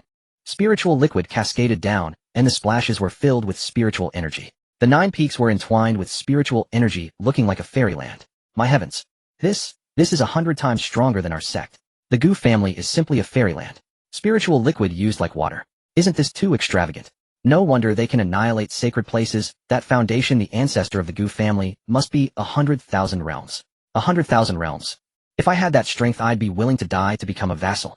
And they even say they will protect us. Some people's eyes turned red with excitement, but no one dared to take a step forward. The aftermath of that great battle outside the formation had not yet dissipated. The ashes of the 2 sacred places were still drifting in the wind. They dared not offend the Gu family. The rules cannot be broken. Suddenly, Gu Tianhua stepped forward, cleared his throat, and his voice rang out across the crowd. Everyone, I'm sure you've heard about the Gu family's call for vassals. The only rule is that we do not look at backgrounds nor cultivation levels, only sincerity. Those who have no second thoughts about the Gu family, even if you are immortal, the Gu family will accept you. Those who have second thoughts, even if you are a saint, the Gu family will not want you. As soon as these words were spoken, the crowd erupted again. Not looking at cultivation levels. Then we scattered cultivators have a chance. Sincerity. How do we prove our sincerity?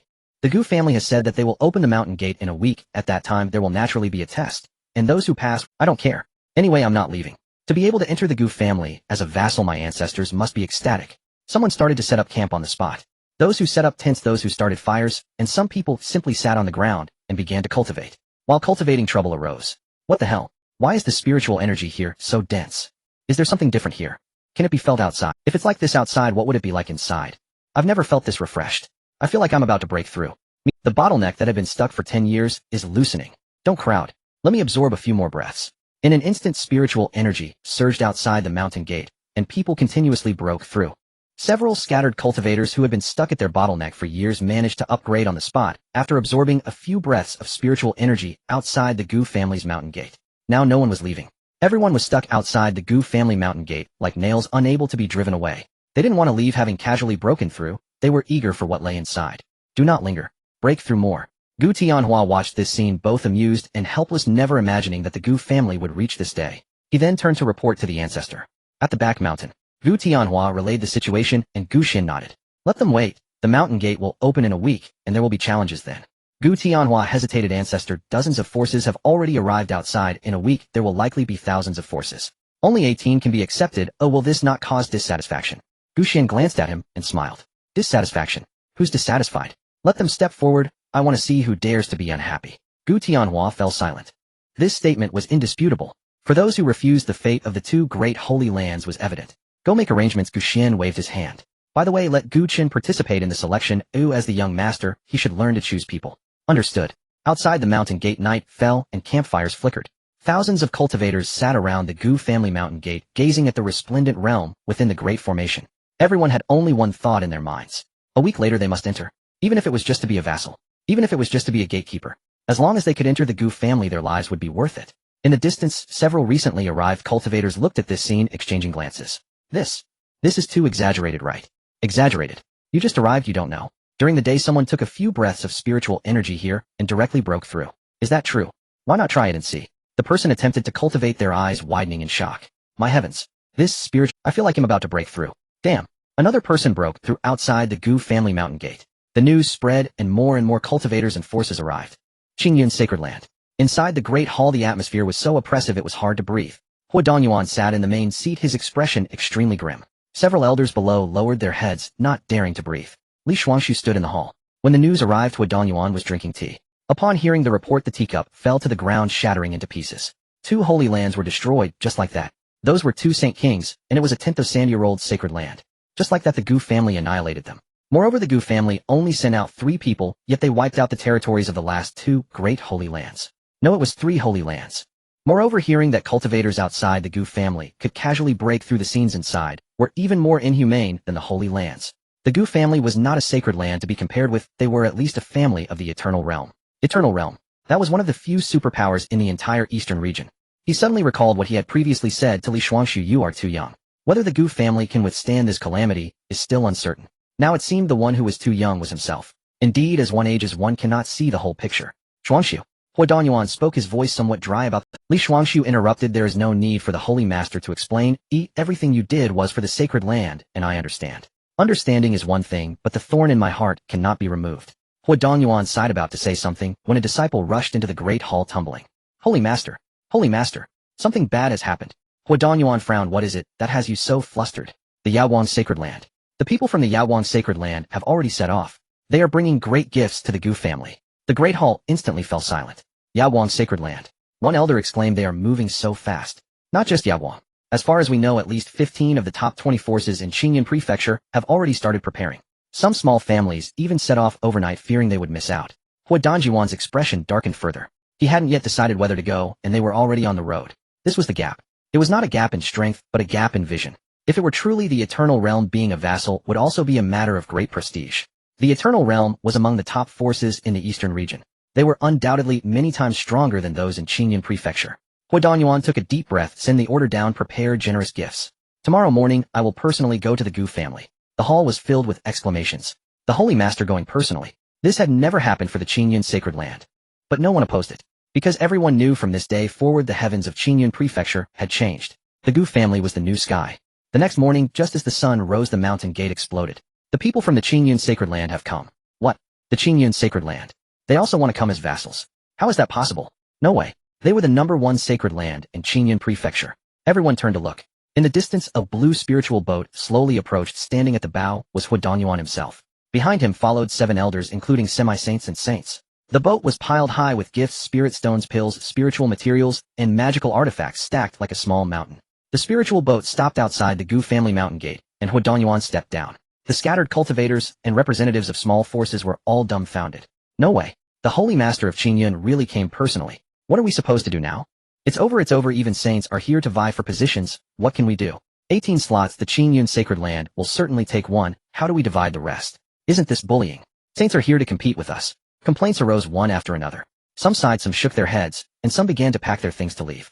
Forget it, there's no hope. The sacred land has come. What can we small families compare with? Exactly. Isn't this bullying? Saints are here to compete with us. Complaints arose one after another. Some sighed, some shook their heads, and some began to pack their things to leave. A sense of despair permeated the crowd. Hua Dongyuan looked around, his expression complex. He had lived for over 1,000 years, and had never thought he would one day personally seek to become someone else's vassal. But the Gu family was worth it. A family that could easily slap down Saint Kings, not to mention being a vassal, even being a servant would have countless forces lining up. He took a deep breath, bowed toward the direction of the great formation, and spoke respectfully. Hua Dongyuan of Qingyun sacred land seeks an audience with the ancestor of the Gu family. His voice was not loud, yet it was heard by everyone present. Everyone stared at the great formation, waiting for a response. After a moment, a crack appeared in the great formation, and Gu Tianhua stepped out. He glanced at Hu Dongyuan, then at the mountain of gifts behind him, and smiled. Holy Master Hui, you are being too polite. Our ancestor said that when accepting vassals we do not look at background cultivation level, only sincerity. You need not offer such great gifts. Hu Dongyuan shook his head. The Gu family deserves it. The previous matter was my oversight. Today I come not seeking to become a vassal, but merely to admire the grandeur of the Gu family. Gu Tianhua nodded. Holy Master Hua has good intentions, but rules cannot be broken. The mountain gate will open in a week. At that time, everyone will be treated equally. Please wait outside for now. The crowd erupted again. Even the Holy Master of Qingyun must wait. My heavens. The Gu family is completely disregarding the sacred land. The person who was about to leave suddenly stopped in their tracks, not even giving face to the Holy Land. Even the Master of Qingyun was patiently waiting outside. Why shouldn't they wait? I'm not leaving. I'm waiting. Yes. If the saint can wait, so can we. Their despair transformed into anticipation. Hu Dongyuan found an open area, and the people of Qingyun Holy Land began to set up camp. An elder approached and whispered, Master, are we really going to wait outside for a week? This is a bit. Hu Dongyuan glanced at him. If you don't want to wait, you can go back. The elder fell silent, not dead. On the other side, the people of Yawang Holy Land had already arrived. Hualai looked at Hu Dongyuan from a distance, a smile creeping onto his lips. Thankfully, they came early and had already shown their faces in front of the Gu family. They must certainly be more sincere than Qingyun Holy Land. Even the Master of Qingyun has come. It's good that we arrived early. The person beside him nodded. The saint's son is wise. Hualai said nothing further, gazing longingly at the celestial realm within the Great Formation. Even from the outside, he could feel the spiritual energy permeating a. Perhaps this was something casually cast aside by the high-ranking individuals. They had to fight desperately for it. Outside the mountain gate, more and more forces were gathering. Qingyun Holy Land was here. Yawang Holy Land had arrived. A dozen major sects were present and hundreds of small families had also come. Forces from other states were also making their appearances. Everyone was waiting. Waiting for the Gu family to open the mountain gate. Waiting for the opportunity that could change their fates. Inside the Great Formation at the back mountain, Gu Xian lay on a recliner listening to Gu Tianhua's report. He closed his eyes. Qingyun Holy Land has also come. Interesting. Let Gu Qin go and welcome them. As the young master, he should make an appearance. They should also know about the young master of the Gu family. Gu Tianhua's mouth twitched. Ancestor, there are saints outside. Should Chainer go to welcome them? Isn't that a bit too much? What's wrong with saints? Gu Xian slowly opened his eyes. He stood up. In the Gu family, if you are a dragon, you must coil up. If you are a tiger, you must lie down. Gu Xuan is the young master representing the face of the Gu family. When outside, anyone who dares to touch a member of the Gu family will only meet a dead end. Gu Xian's voice was calm, yet carried an unquestionable tone. Gu Tianhua swallowed hard. Yes. Gu family plaza. Gu Qin was being pulled by Gu Qingqing and Gu Huahua to ride the white tiger. Gu Qin, brother. Hurry. We want to ride the tiger out for a breeze. I'm not going. You can play by yourselves. No way. The ancestor said to let you see the world more. Gu Qin rolled his eyes. Is their way of seeing the world just to show off while riding an old tiger? That's too lame. Gu Tianhua walked over. Chainer, the ancestor said to let you go outside to welcome those forces. Gu Qin was taken aback. Me. You are the young master. You should make an appearance. Gu Chun was silent for a moment, took a deep breath. All right. However, he didn't ride the old white tiger, but the azure dragon. A dragon flying in the sky is much more stylish than a white tiger running on the ground. The feeling of overlooking from a high altitude was exhilarating. Let's go, let's see the world. Gu Qingqing and Gu Huahua rode the white tiger sitting on either side of him. The azure dragon let out a long roar and soared into the sky, flying toward the Great Formation. Outside the mountain gate, everyone looked up. A giant white tiger and dragon flew out of the Great Formation, appearing before everyone. Their breaths exuded an aura that made even the saints shudder in fear. The tiger and dragon's eyes swept over, and the overwhelming pressure caused everyone to instinctively lower their heads. Gu Qin sat on the dragon's back looking at the dense crowd below, his palms sweating. He had never seen such a scene with people spread across the mountains and fields. This was the first time he had witnessed such a spectacle. Yet he straightened his waist and spoke steadily. Everyone, you have traveled from afar. The Gu family welcomes you. The mountain gate will open in a few days, at which time there will be trials. Until then, please wait patiently. The venue fell silent. No one spoke, no one dared to speak. It wasn't that they were intimidated by Gu Qin's cultivation, but rather by the presence of the white tiger and azure dragon. Just by those eyes, people could conclude that the two magical beasts before them were surely powerful beings among magical beasts. How could they serve as mounts for the young master of the Gu family? Moreover, it appeared they were willing. This completely shattered their understanding. How much more did the Gu family have that aside from shock, there was astonishment. Those with weak hearts were on the verge of suffocation. Hu Dongyuan looked at Gu Chun on the dragon's back. The last shred of reluctance in his heart dissipated. Riding powerful magical beasts and using spiritual liquid as water. This Gu family is not something Qingyun Holy Land can compare to. Just as he finished speaking, a voice suddenly rang out from the crowd. Gu Chun. Everyone turned to look. Li Xuanshu stepped out from behind Hu Dongyuan, smiling as he waved at Gu Chun. The entire venue instantly fell silent. The elders of Qingyun Holy Land changed their expressions to directly call out the name of the young master of the Gu family. This is too disrespectful. Hua Danyuan furrowed his brows and softly admonished, Shuangshu, be mindful of your manners. The Gu family was currently at its peak. Even he had to be cautious. Why was his own saint son so reckless? That young master of the Gu family held a special status. If he angered the Gu family, the consequences were too grave to bear. But Gu Chen laughed without hesitation. He patted the azure dragon's head, which let out a long roar, diving down from the sky. The enormous dragon's body whipped up a whirlwind that obscured everyone's vision, yet none dared to retreat. The azure dragon stopped in front of Li Shuangshu, its dragon eyes fixed on him, breathing out an aura that carried a faint spiritual mist. Yet Li Shuangshu remained unfazed, even reaching out to touch the dragon's scales, feeling their incredible hardness. The aura emanating from it made him feel a chill. Good dragon. Li Shuangshu couldn't help but praise. Gu Chun jumped down from the dragon's back. Why didn't you let me know you were coming? I could have come out to greet you.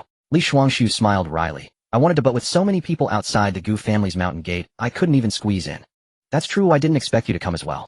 After the last time in the secret realm, I've been wanting to visit you. Li Shuangshu also didn't expect this day to arrive so quickly, but it was not Gu Chun coming to see him, rather it was he who came to see Gu Chun. I wonder if I am welcome this time. Li Shuangshu said with a wry smile. Of course. You are my friend Gu Chun, how could I not welcome you? Poor Danyuan stood rooted to the spot watching this scene, his mind struggling to comprehend. How could his own saint son have such a close relationship with the young master of the Gu family? And they were even laughing together. How did he not know? He recalled when Li Shuangshu was locked in a room mumbling to a wooden plaque. He thought his own saint son had gone mad. Come, let's go inside and take a look. Gu Chun pulled Li Shuangshu toward the direction of the Great Formation. After walking a few steps, he turned back. Master of Qingyun, you all should come as well. Gu Chun invited the people from Qingyun Holy Land. Hua Danyuan was taken aback. Go in together. So many people. Young Master Gu, is this convenient? Gu Chun waved his hand. The Ancestor said the guests are to be welcomed, and besides, Shuangshu is my friend. I must give him this face. Hua Danyuan took a deep breath and turned to the elders behind him, saying, What are you waiting for? Follow me. A large group from the Qingyun sect followed Gu Chun, passing through the Great Formation and disappearing from sight. Outside the mountain gate, the crowd erupted in chaos. What the hell? They went in. The Qingyun sect went straight in. Didn't they say the mountain gate would open in a few days, eh? Why do they get to go in first? I'm not convinced. Did you not hear? The holy son of Qingyun and the young master of the Gu family are friends. When friends come, how can you not invite them in? Exactly. They are fortunate to be friends with the young master of the Gu family. Comparing people can drive you mad. In the camp of the Yaoguang sect, Hua Lai watched the figures of the Qingyun sect disappear beyond the barrier, and the smile on his face completely froze. Smash! The teacup in his hand shattered on the ground. Is this even allowed? Hua Lai gritted his teeth, his face pale. I was the first to arrive at the Yaoguang sect. The first one. The most sincere. Why did the Qingyun sect get in first? A nearby elder cautiously said, Holy son, it's because Li Shuangshu, the holy son of Qingyun, is friends with the young master of the Gu family. The holy master of Yaoguang looked at Hua Lai and said with some irritation, when making friends you should choose the right ones. Look at the kind of company you keep. Inside the Great Formation. As soon as the people from the Qingyun sect entered, they were left speechless by the stunning scenery before them. It was already breathtaking from the outside, but only upon entering did they understand what a paradise truly was. The roaring sound of the spirit liquid waterfall echoed in their ears, the splashes of water hitting their faces, and the spiritual power, seeping into their skin, made them feel utterly refreshed. The rich spiritual energy felt as if their cultivation speed was 1,000 times faster than in the sect. Soon they passed through layers of steps and arrived near the Gu family square. Hua Danyuan's steps grew slower and his eyes widened. It wasn't due to rudeness, but because he simply couldn't move forward. On both sides of the road, spirit liquid gathered into streams, the water surface shimmering with a faint spiritual light. Rows of spiritual plants were planted on both sides, the most ordinary of which were over 10,000 years old. Older than him. These spiritual plants were even larger than he was. This is the foundation of the Gu family. Just ahead, dozens of large trees attracted everyone's attention. The trees were entirely emerald green, bearing over a dozen fruits. Shaped like infants, they were pure white and emitted a faint fragrance. Hua Danyuan felt all his pores open up, and the long-sealed bottleneck within him seemed to loosen slightly. What kind of fruit is this? Hua Danyuan's voice trembled. Could it be the one he was thinking of? The ginseng fruit tree. Gu Chen turned and casually said, Oh, that's ginseng fruit. Our ancestor planted dozens of them, saying eating them can prolong life. Casually planted. Ginseng fruit.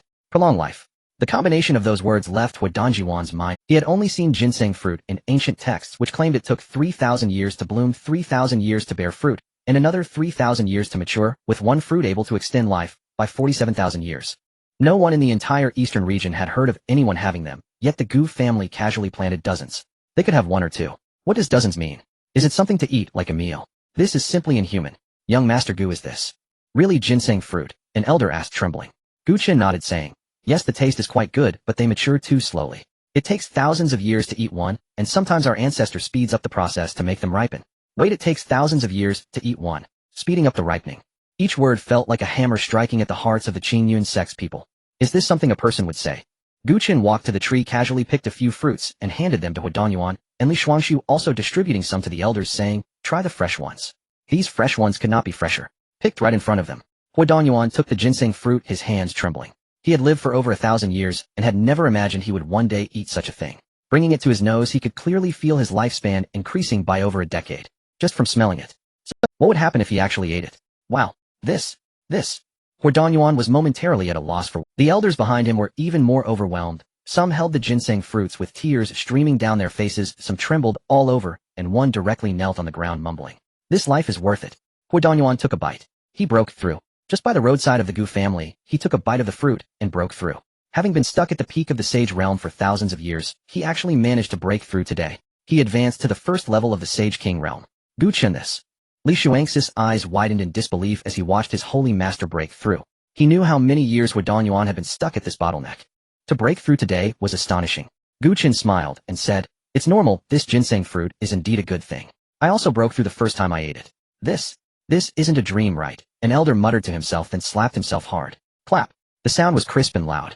His face immediately swelled up. "Pain, this is not a dream. Everything is real. Not a dream. Not a dream." The elder, overwhelmed with excitement, knelt in front of Xuan with tears streaming down his face. "Thank you, young Master Gu. Thank you, Gu family." Xuan quickly helped him up, saying, No, old man, don't do this. It's just a few fruits." "Oh, our ancestor said guess. Just a few fruits." This is something a person would say. Huadanyuan took a deep breath, calming the excitement from his breakthrough, feeling elated. He continued walking forward. After a few steps, his pace halted again. Beside the road were several tea trees, not tall, but their branches and leaves were lush, each leaf radiating a faint Dao rhythm. Wu Dao tea trees. Huadanyuan felt his heart nearly stop. Ginseng fruits were one thing, but Wu Dao tea too. And just planted by the roadside. Without even a fence. Aren't you afraid of being stolen? Oh no, this is the Gu family's territory. Who would dare to steal? Did your ancestor plant these Wu Dao tea trees too? Huadanyuan's voice was hoarse. Xuan nodded, saying, "Yes, our ancestor said that brewing Wu Dao tea can help one comprehend the Dao, so he planted a few trees. We usually drink it like water. Just a few trees. Drinking it like water." A series of statements left them completely disoriented. Huadanyuan glanced back at the elders behind him. 7 elders, their expressions were all the same. Their eyes bulged wide, their mouths gaping. Some couldn't even wipe away the drool, while others clutched their chests as if their hearts couldn't take it. "Holy Master, I want to stay at Gu." An elder suddenly spoke up. Me too. Huadanyuan twitched at the corner of his mouth, glaring at them. "Mind your identity." But he himself thought if possible he too would want to stay at the Gu family. This was simply too good and comparable to their own sect. A group of people continued to walk forward. Passing through a grove of spiritual bamboos, they arrived at a massive pavilion with the words Palace of Techniques inscribed on the door. This is the Palace of Techniques of the Gu family. Xuan pushed open the large door, saying, "There aren't many techniques recorded inside, but the quality is decent." Huadanyuan stepped inside, his feet once again pinned to the ground. Rows of jade slips were neatly stacked on the shelves with the name and rank of each technique labeled beneath each slip. 9 Heavens Mystic Art, Saint level. 9 Revolutions Sacred Heart Technique, Saint King level. Heavenly Omnipotence Sutra, Eternal Realm. Void Divine Canon, Quasi-Emperor level. Quasi-Emperor level. Huadanyuan couldn't believe his eyes. He had lived for thousands of years, and the best techniques he had seen were only at the Saint King level, and they were incomplete. Quasi-Emperor level techniques were only heard of in legends. They were techniques that only Quasi-Emperor powerhouses could create, and there were hardly any in the entire eastern region. Wasn't it said that the Gu family was a small family? This was clearly an imperial family. Are these all from the Gu family? An elder's voice trembled. Xuan nodded, saying, "The ancestor said these techniques are too low in rank and told us to make do with them until we find better ones later." Too low in rank. Make do with them. Is that even human talk? Huadanyuan took a deep breath, trying to compose himself, but his hands were shaking and his legs were trembling. After forcibly calming himself for a while, he abandoned the act. Anyone who came would tremble. Exiting the Palace of Techniques, the Alchemy Pavilion was right next door.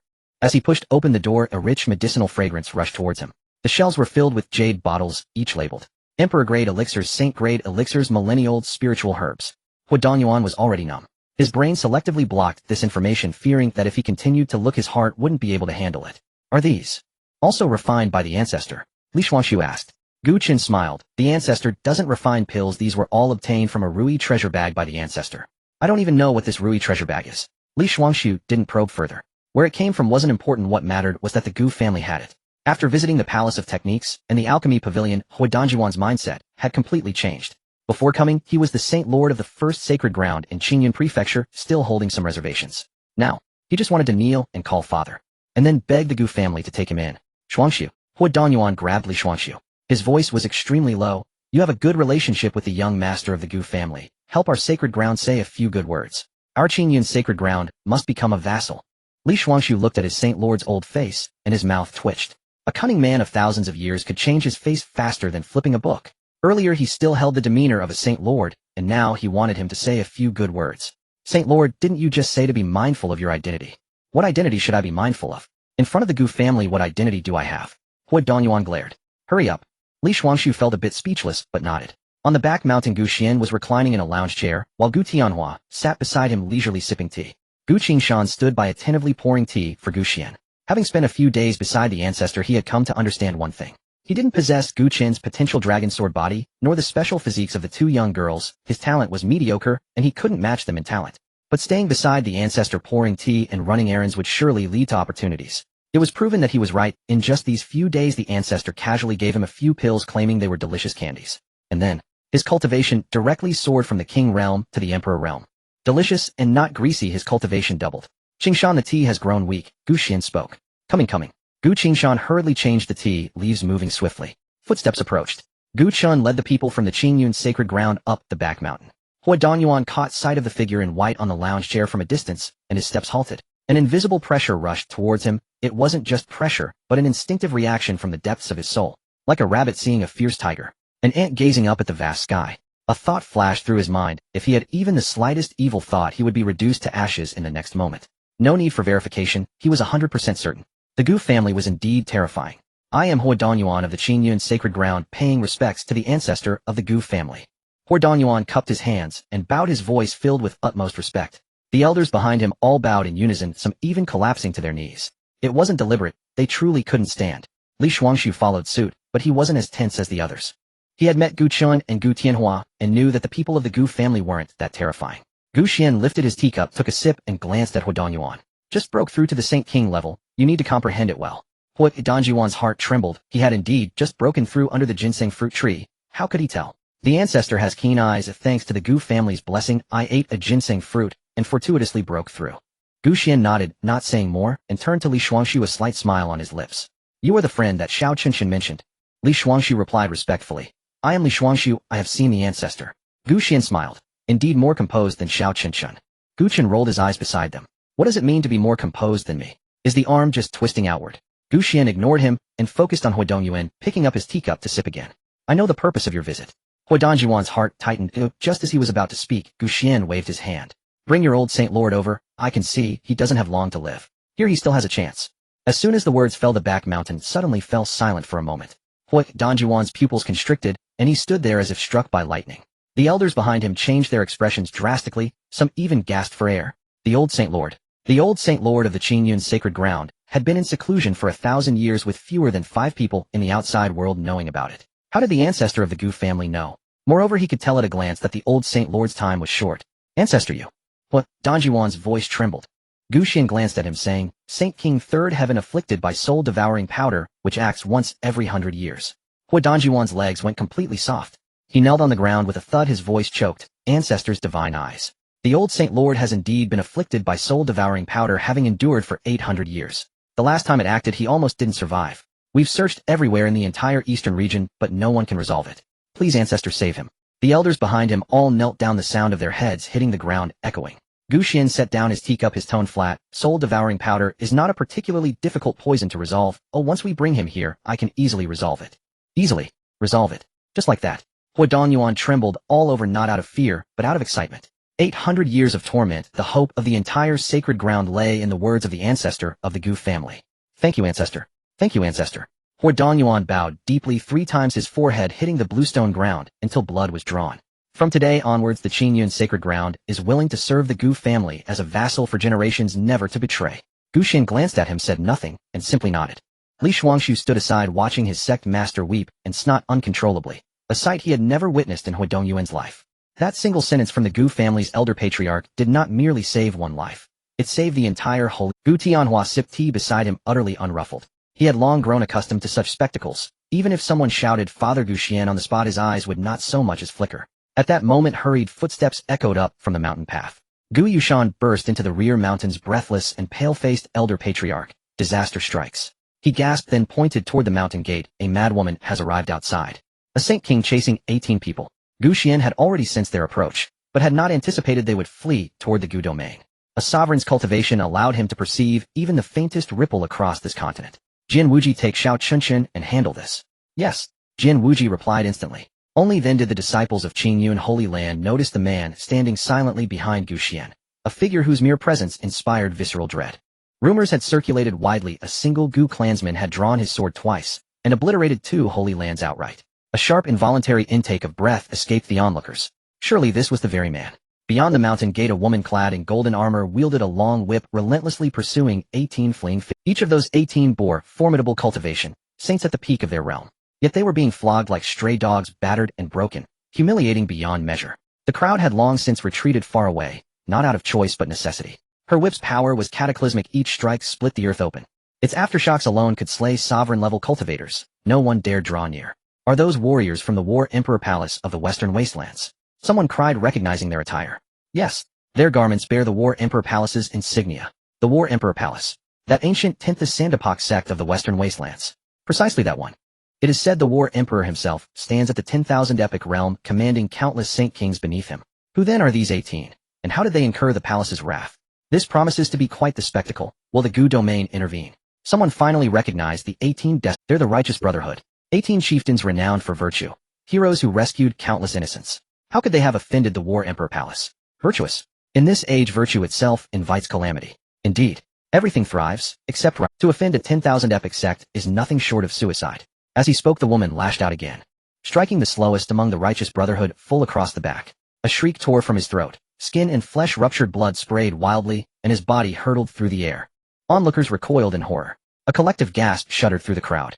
Truly, one lash shattered a saint's dignity, 2 lashes broke the noblest heart. Running. You prided yourselves on speed, yet now you flee like rats. The woman sneered, her voice piercing and cold. Offend the War Emperor Palace and death follows you to the ends of heaven and earth.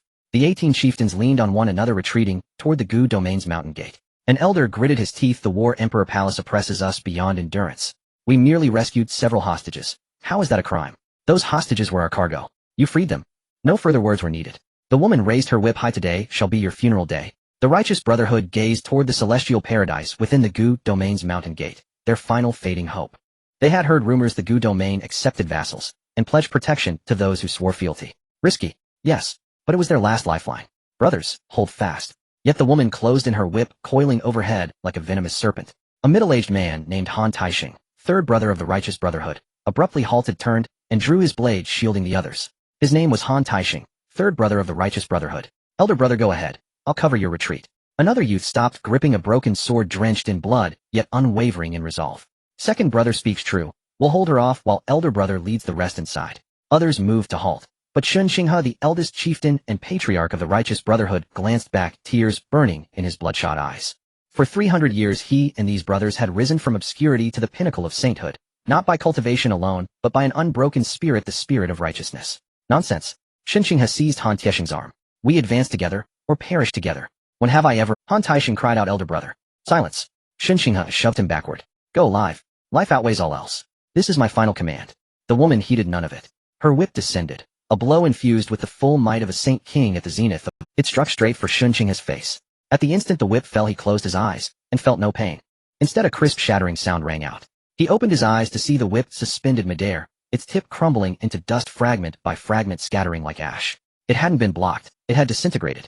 Who had intervened? The woman stared at her dissolving weapon, pupils contracting, smile frozen in disbelief. Who dares interfere? She demanded, voice sharp as steel. The protective formation parted. A jade-green dragon soared forth, bearing Gu Chun upon its back. Jin Wuji led the way, cradling a pitch-black longsword as he emerged into the sky. Gu Chun sat astride the azure dragon, his gaze fixed upon the woman.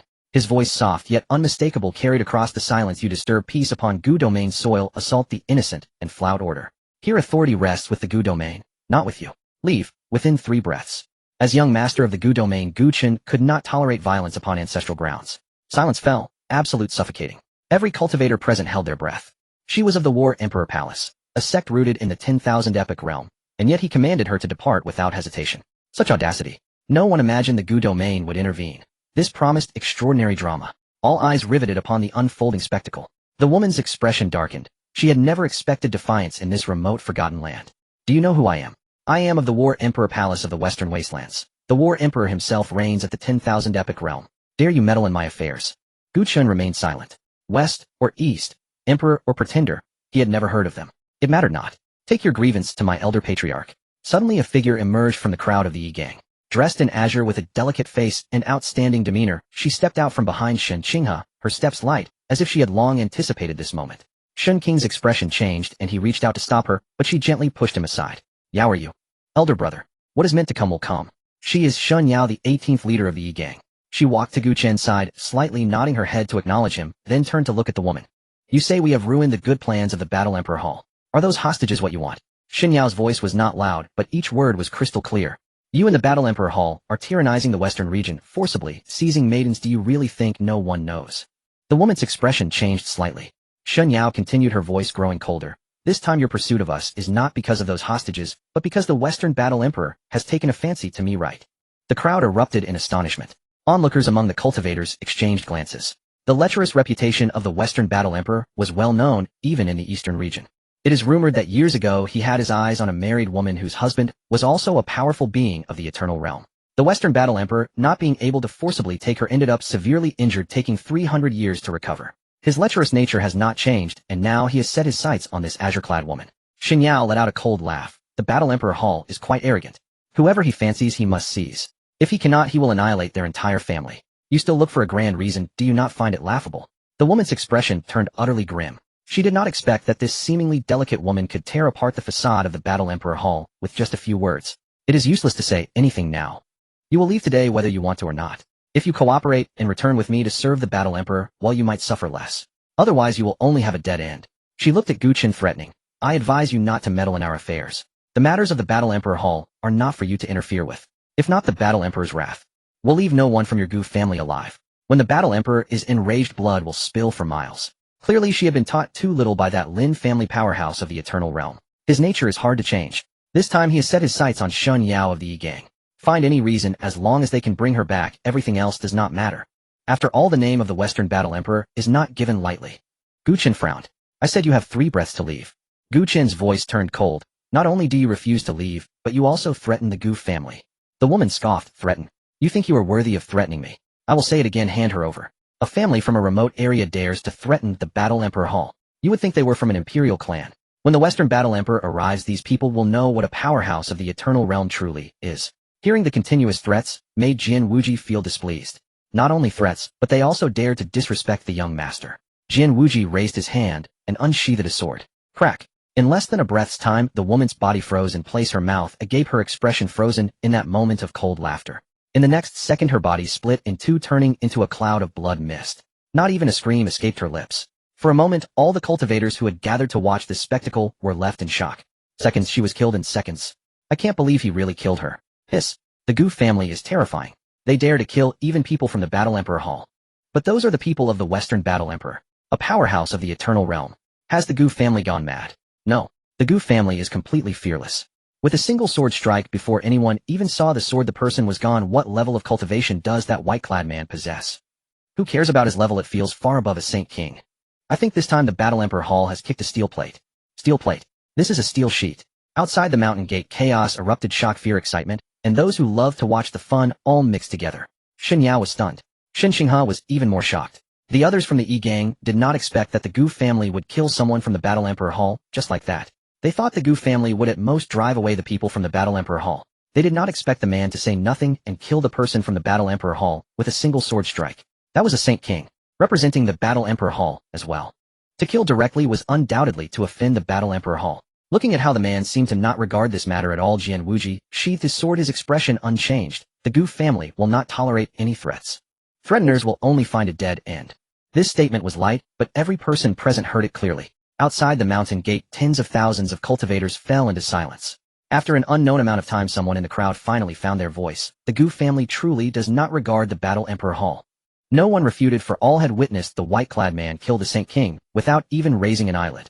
What this level of power implied was clear to anyone with a bit of sense. From today onwards, the rules of the Eastern region are likely to change, an elder murmured. Change what? Amid the discussions, those forces who had been hesitant earlier now had their mindset completely altered. Just moments ago some were still debating whether to compete for those 18 vassal spots. Now they wished they could rush into the Gu family and kneel calling for father. Being this powerful, how could being a vassal be a humiliation? It was clearly a blessing from their ancestors. A master of a second-rate sect looked at the fairyland within the great formation, his eyes filled with longing. You guys say if we could become vassals of the Gu family, could we also cultivate inside?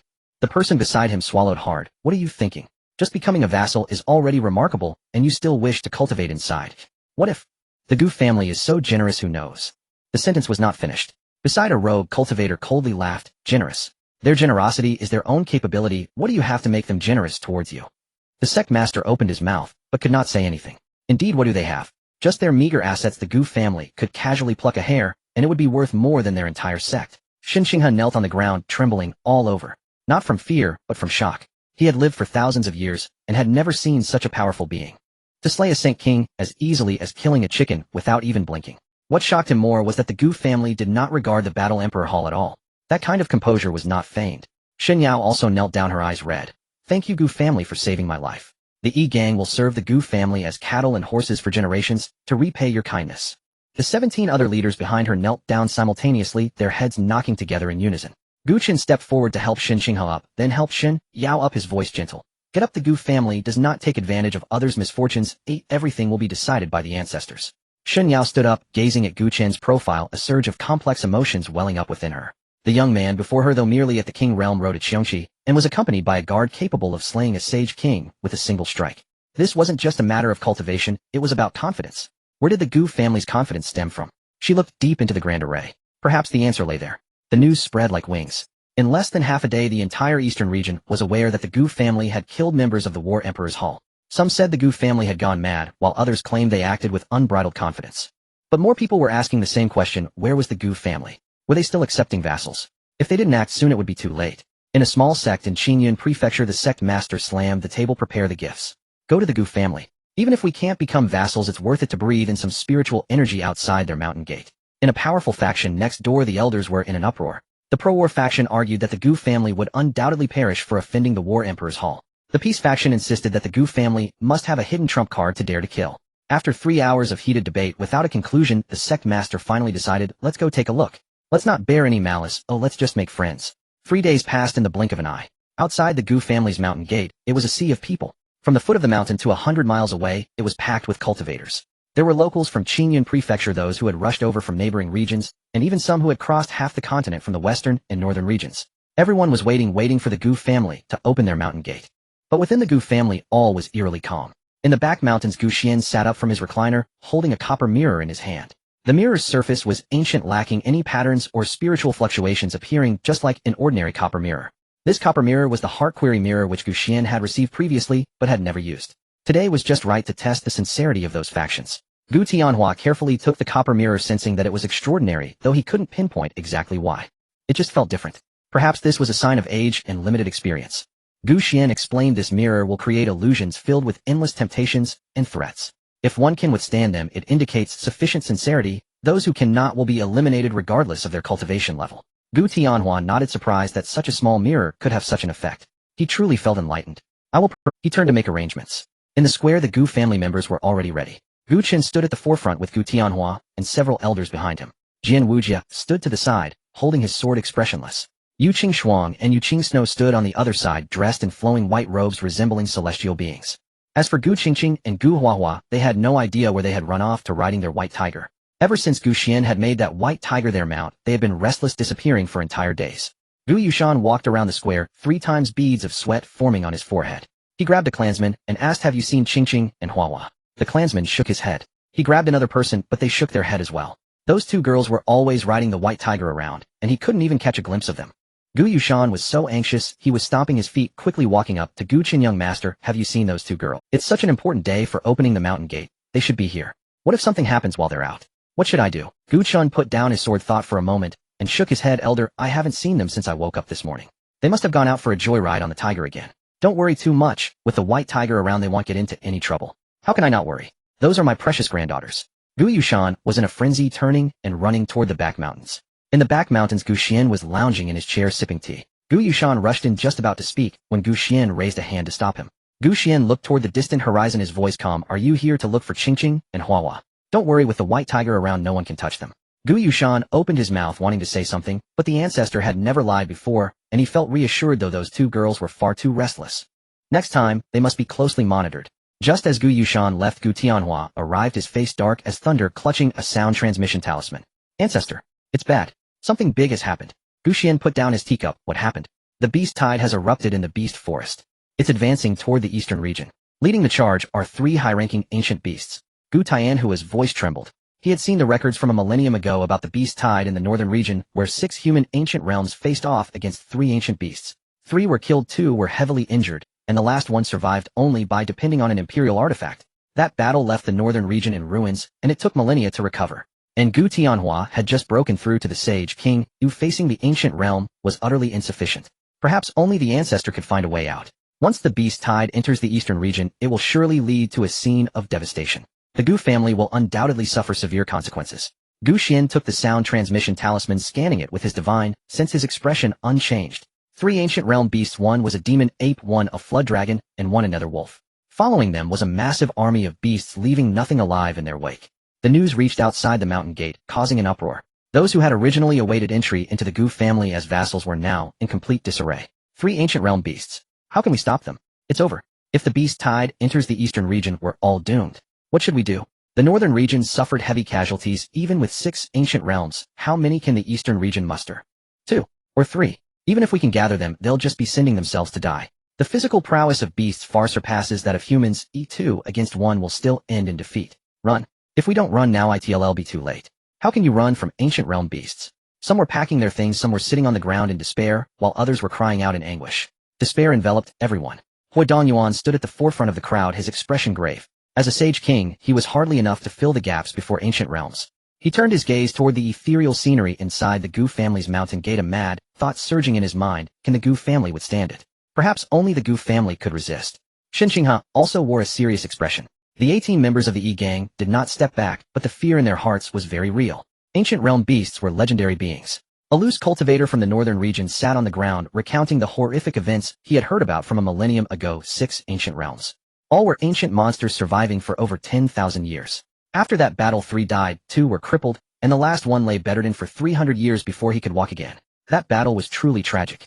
The crowd grew increasingly desperate. If the northern region couldn't withstand it, how can we? The northern region's strongest couldn't prevail, let alone us loose cultivators. Meanwhile, at the eastern border, the beasts of the demon beast forest launch attacks at intervals, obeying the orders of the beast. Meanwhile, at the eastern border, the beasts of the demon beast forest launch attacks at intervals, obeying the orders of the beast king. This time the attackers are 3 ancient realm beasts. With overwhelming strength, they launch fierce assaults on the eastern region. In an instant, the eastern region trembles. The sword-watching Great Wall. This mighty fortress, standing for 8,000 years, is now soaked in blood. Beneath the city walls, piles of beast corpses have formed mountains, yet more beasts continue to surge madly. King-level beasts roam the mountains and plains, while emperor-level beasts are countless. Even saint-level beasts are mixed. Every claw leaves deep imprints on the city walls. The defending cultivators have not closed their eyes for a day and a night. West City is in crisis. 3 saint-level beasts have breached the city walls. The East City is out of spiritual energy, requesting reinforcements. We have no reinforcements left. All reserve teams have been deployed. The sounds of shouting, wailing, and the roars of beasts intertwine, deafening. On the city walls, an old man with white hair wields a long sword drenched in blood. He is Muron Lai, the lord of sword-watching city, a saint king of the 8th heaven. When the beast tide erupted, he immediately closed the city gates and sent people to request aid from various states. Here they constitute the first line of defense against the beasts in the eastern region.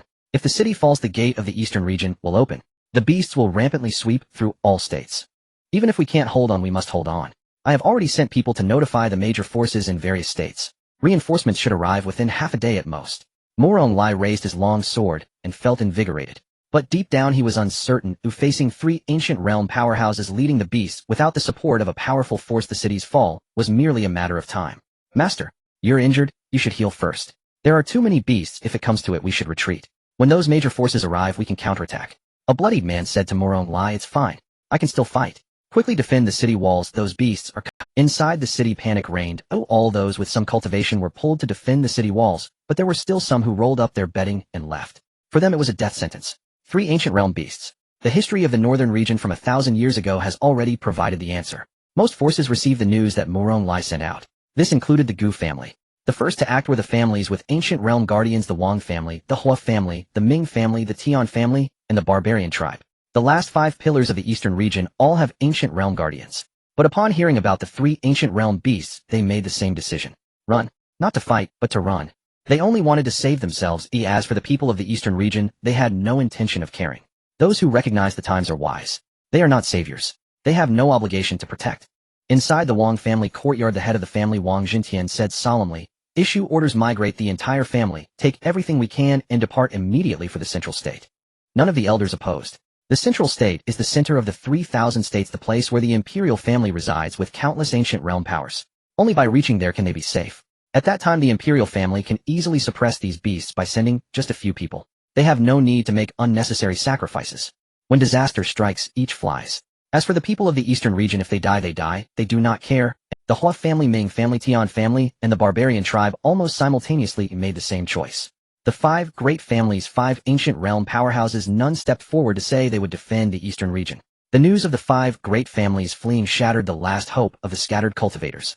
The Wang family has fled, the Hua family has also fled, the Ming family, the Tian family, and the barbarian tribe have all fled. A scattered cultivator sat on the ground, his face ashen. They all have ancient realm powerhouses and run faster than anyone. What about us? Where can we run to? The central state. That's the imperial family's territory. We don't even have the qualifications to enter. Even if we could enter, could we outrun those ancient realm beasts? They could squash us with a single claw. The end of day. It truly is the end of days. Despair loomed like a mountain pressing down on everyone's hearts. All of this was witnessed by Xuan.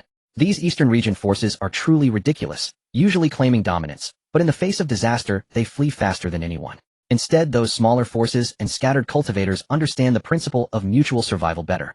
Murong Lai has held on until now, relying on the blood and bravery of these people. On the wall of sword-watching city, Murong Lai slashed back, a saint-level beast with one sword, taking a few steps back to gasp for breath. His wounds oozing blood and spiritual energy depleting, but he cannot fall. Report. A messenger rushed up, his face pale. City Lord, the Wang family has replied. What did they say? Murong Lai's eyes brightened. What did they say? The messenger opened his mouth, his voice trembling. The Wang family said they are unable to provide assistance. Unable to provide assistance. What about the Hua family? What about the Ming family? The messenger lowered his head. The Hua family said they have migrated to the central state. Do not worry about them. The Ming family has not replied. The Tian family and the barbarian tribe have also not replied. The 5 great families have all fled. Murong Lai's long sword clanged. It fell to the ground. He has lived for 8,000 years and guarded the sword-watching Great Wall for 3,000 years, never imagining a day when he would be abandoned. Not defeated by beasts, but abandoned by his own. City Lord. The deputy beside him had red eyes. Should we retreat? Murong Lai looked up, surveying the densely packed beast tied below the city walls, then turned back to the cultivators still fighting desperately within the city. Retreat. Where to retreat? Behind them are billions of lives in the eastern region. If they retreat, who will defend? We cannot retreat. Murong Lai picked up the long sword, his voice resolute. The sword-watching Great Wall is the gate of the eastern region. If the gate breaks, the beasts will charge in. How many families will be ruined? We have guarded for 3,000 years. We cannot abandon the gate today. But there is no support. Without support, we fight to the death. Murong Lai turned around, facing the endless tide of beasts below the city, raising the long sword. Brothers of sword-watching city. There is no support. The 5 great families have fled. No one is coming to save us. A deathly silence fell upon the city walls. But we cannot run. Behind us are our homes, our loved ones, billions of lives in the eastern region. As long as the sword-watching Great Wall stands, the gate of the eastern region stands. If the sword-watching Great Wall falls, the gate of the eastern region falls. Tell me, are you willing to let those beasts tread over your corpses to slaughter your loved ones? We are not willing. Thousands of cultivators roared in unison, shaking the heavens. Murong Lai smiled. Then let us fight. Fight. Despair transformed into a determination to fight to the death. No one thought of retreating, no one waited for rescue. Gripping their weapons, igniting spiritual energy, they prepared for a fight to the death. At that moment, several streaks of light flew from the horizon. They were not reinforcements, but a few individuals. An old man accompanied by 3 Saint Realm experts flew in from the east and landed on the city wall. The old man clasped his hands toward Murong Lai, saying, "The Zhang family from Huyun Prefecture has arrived late." Accompanied by 3 saints waiting for the orders of Lord Murong. Murong Lai was taken aback. The Zhang family. He had heard of them, a family from Huyun Prefecture, with the strongest being the old man before him in the Saint Realm. To think that even the Wang family did not come yet, they arrived. The old man forced a smile, saying, "The 5 great families have fled, but there are more than just 5 families in the eastern region. We small clans without a home have nothing left. Defending the eastern region is akin to defending our own homes." As soon as he finished speaking, several streaks of light flew in from the west. A middle-aged woman accompanied by 2 Saint Realm experts landed on the city wall, the Li family from Yun Prefecture has come to provide support. From the north, the Zhao family from Cangzhou has come to provide support. From the south, the Zhou family from Lingzhou has come to provide support. One after another, a group after another. There were no eternal realm beings, no saint kings, and many didn't even have saints. The king realm, the emperor realm, their cultivations varied, but each person's eyes burned with fire. Moronglai looked at these people, his throat tightening, unable to speak. The 5 great families have fled, and all that remains are the smaller forces. They know they are walking to their deaths, yet they still came. Good, good, good. Moronglai repeatedly exclaimed, bowing deeply in gratitude. Moronglai, on behalf of the common people in the eastern region, I thank you all. With the addition of fresh troops, the defense line of Sword-Watching City was temporarily stabilized. But everyone knew this was only temporary. The 3 eternal realm monstrous beasts had yet to make a move, and once they did, everyone present combined would not withstand even a single strike from them. The news of the 5 great families fleeing quickly reached the back mountain, causing Gu Tian, who his face to turn green with anger. Gu Xian, however, laughed, his expression calm. It was truly laughable how the various families sacrificed millions of lives to preserve their own interests. If they have fled, they have fled. The eastern region does not lack for a few of them. But Ancestor, what are you so anxious about? Gu Xian sat up, his divine sense sweeping across. Gu Xian's divine sense scanned the borders of the eastern region, and his brow furrowed slightly. The brutal scene at Sword-Watching City, the flight of the 5 great families, the bloodiness of the smaller forces, all came into view. But at this moment his attention was drawn to another matter. In the southeast, 100,000 miles away, a white tiger was carrying 2 little girls flying rapidly towards Sword-Watching City. This foolish tiger. Gu Xian murmured, a hint of helplessness in his tone. He wasn't worried about the 2 girls' safety. The white tiger was an emperor. Even 3 eternal realm monstrous beasts, let alone 30,000, would be insignificant before it. He frowned because those 2 girls had no idea what a beast tide was. To them, the powerful energy fluctuations erupting from the monster beast forest meant the emergence of heavenly materials and treasures, something fun to play with. They had to go see the excitement. Sure enough, just as Gu Xian predicted half an hour earlier, Gu Qingqing was lying on the white tiger's back when she suddenly sat up straight, pointing southeast. There's a huge commotion over there. Is there some treasure emerging? Gu Huahua also sensed it, her eyes sparkling. Really? That energy is so strong. It must be something good. White tiger, hurry, and take us there. The white tiger sighed helplessly. It certainly knew that it was not some heavenly material or treasure. It was a beast tide with 3 eternal realm monstrous beasts leading tens of thousands of beasts attacking the eastern region's borders. But since the 2 little ancestors had spoken, how could it not take them? After all, with it around, those beasts wouldn't be able to stir up any waves. So the white tiger turned and flew towards the beast tide. Gu Qingqing excitedly patted the tiger's head. Faster, faster. Don't let anyone snatch it away. Gu Huahua chimed in, yes, yes. If we're slow, it will be gone. The white tiger felt bitter inside, but didn't voice it. On the city wall of Sword-Watching City, Morong Lai raised his sword once more. With the support of the smaller forces, the defense line was temporarily stabilized, but he knew in his heart that this was merely a stopgap measure. The 3 eternal realm monstrous beasts had yet to act. Once they did, everyone present combined would not withstand even a single strike from them. City Lord, look. The vice commander suddenly pointed to the horizon. A streak of white light fast as lightning was flying towards Sword-Watching City. Morong Lai's heart tightened. Who could it be? Were they coming to provide support, or just to watch the commotion? The white light drew closer and closer. It was not a spiritual boat, nor was it a fleeing light. It was a gigantic white tiger. On the tiger's back sat 2 little girls. Morong Lai was momentarily stunned. Having lived for 8,000 years, he had never witnessed such a scene, a white tiger with unfathomable aura carrying 2 11 or 12-year-old girls flying towards the battlefield. Were they coming to fight? Or just for a picnic?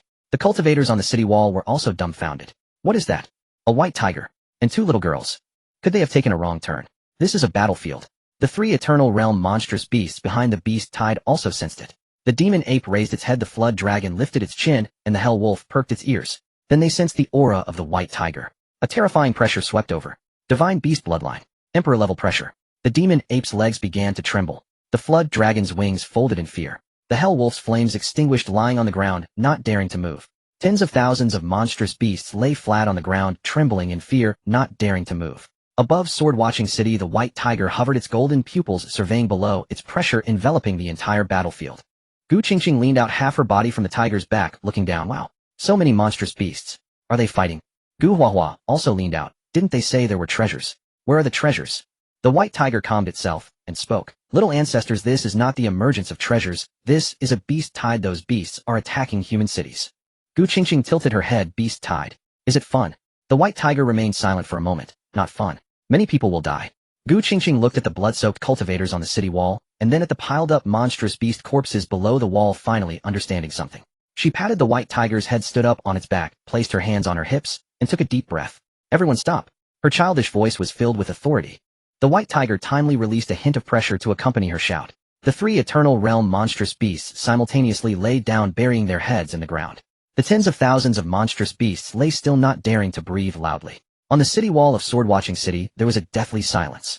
Murong Lai's sword fell to the ground for the second time, and he was completely oblivious. The cultivators behind him had their mouths agape, unable to close them. After fighting for a day and night with thousands dead in despair, and prepared to meet death, a little girl shouted to stop. And it just stopped. Who are those two little girls? A young cultivator murmured. One sentence to halt a war.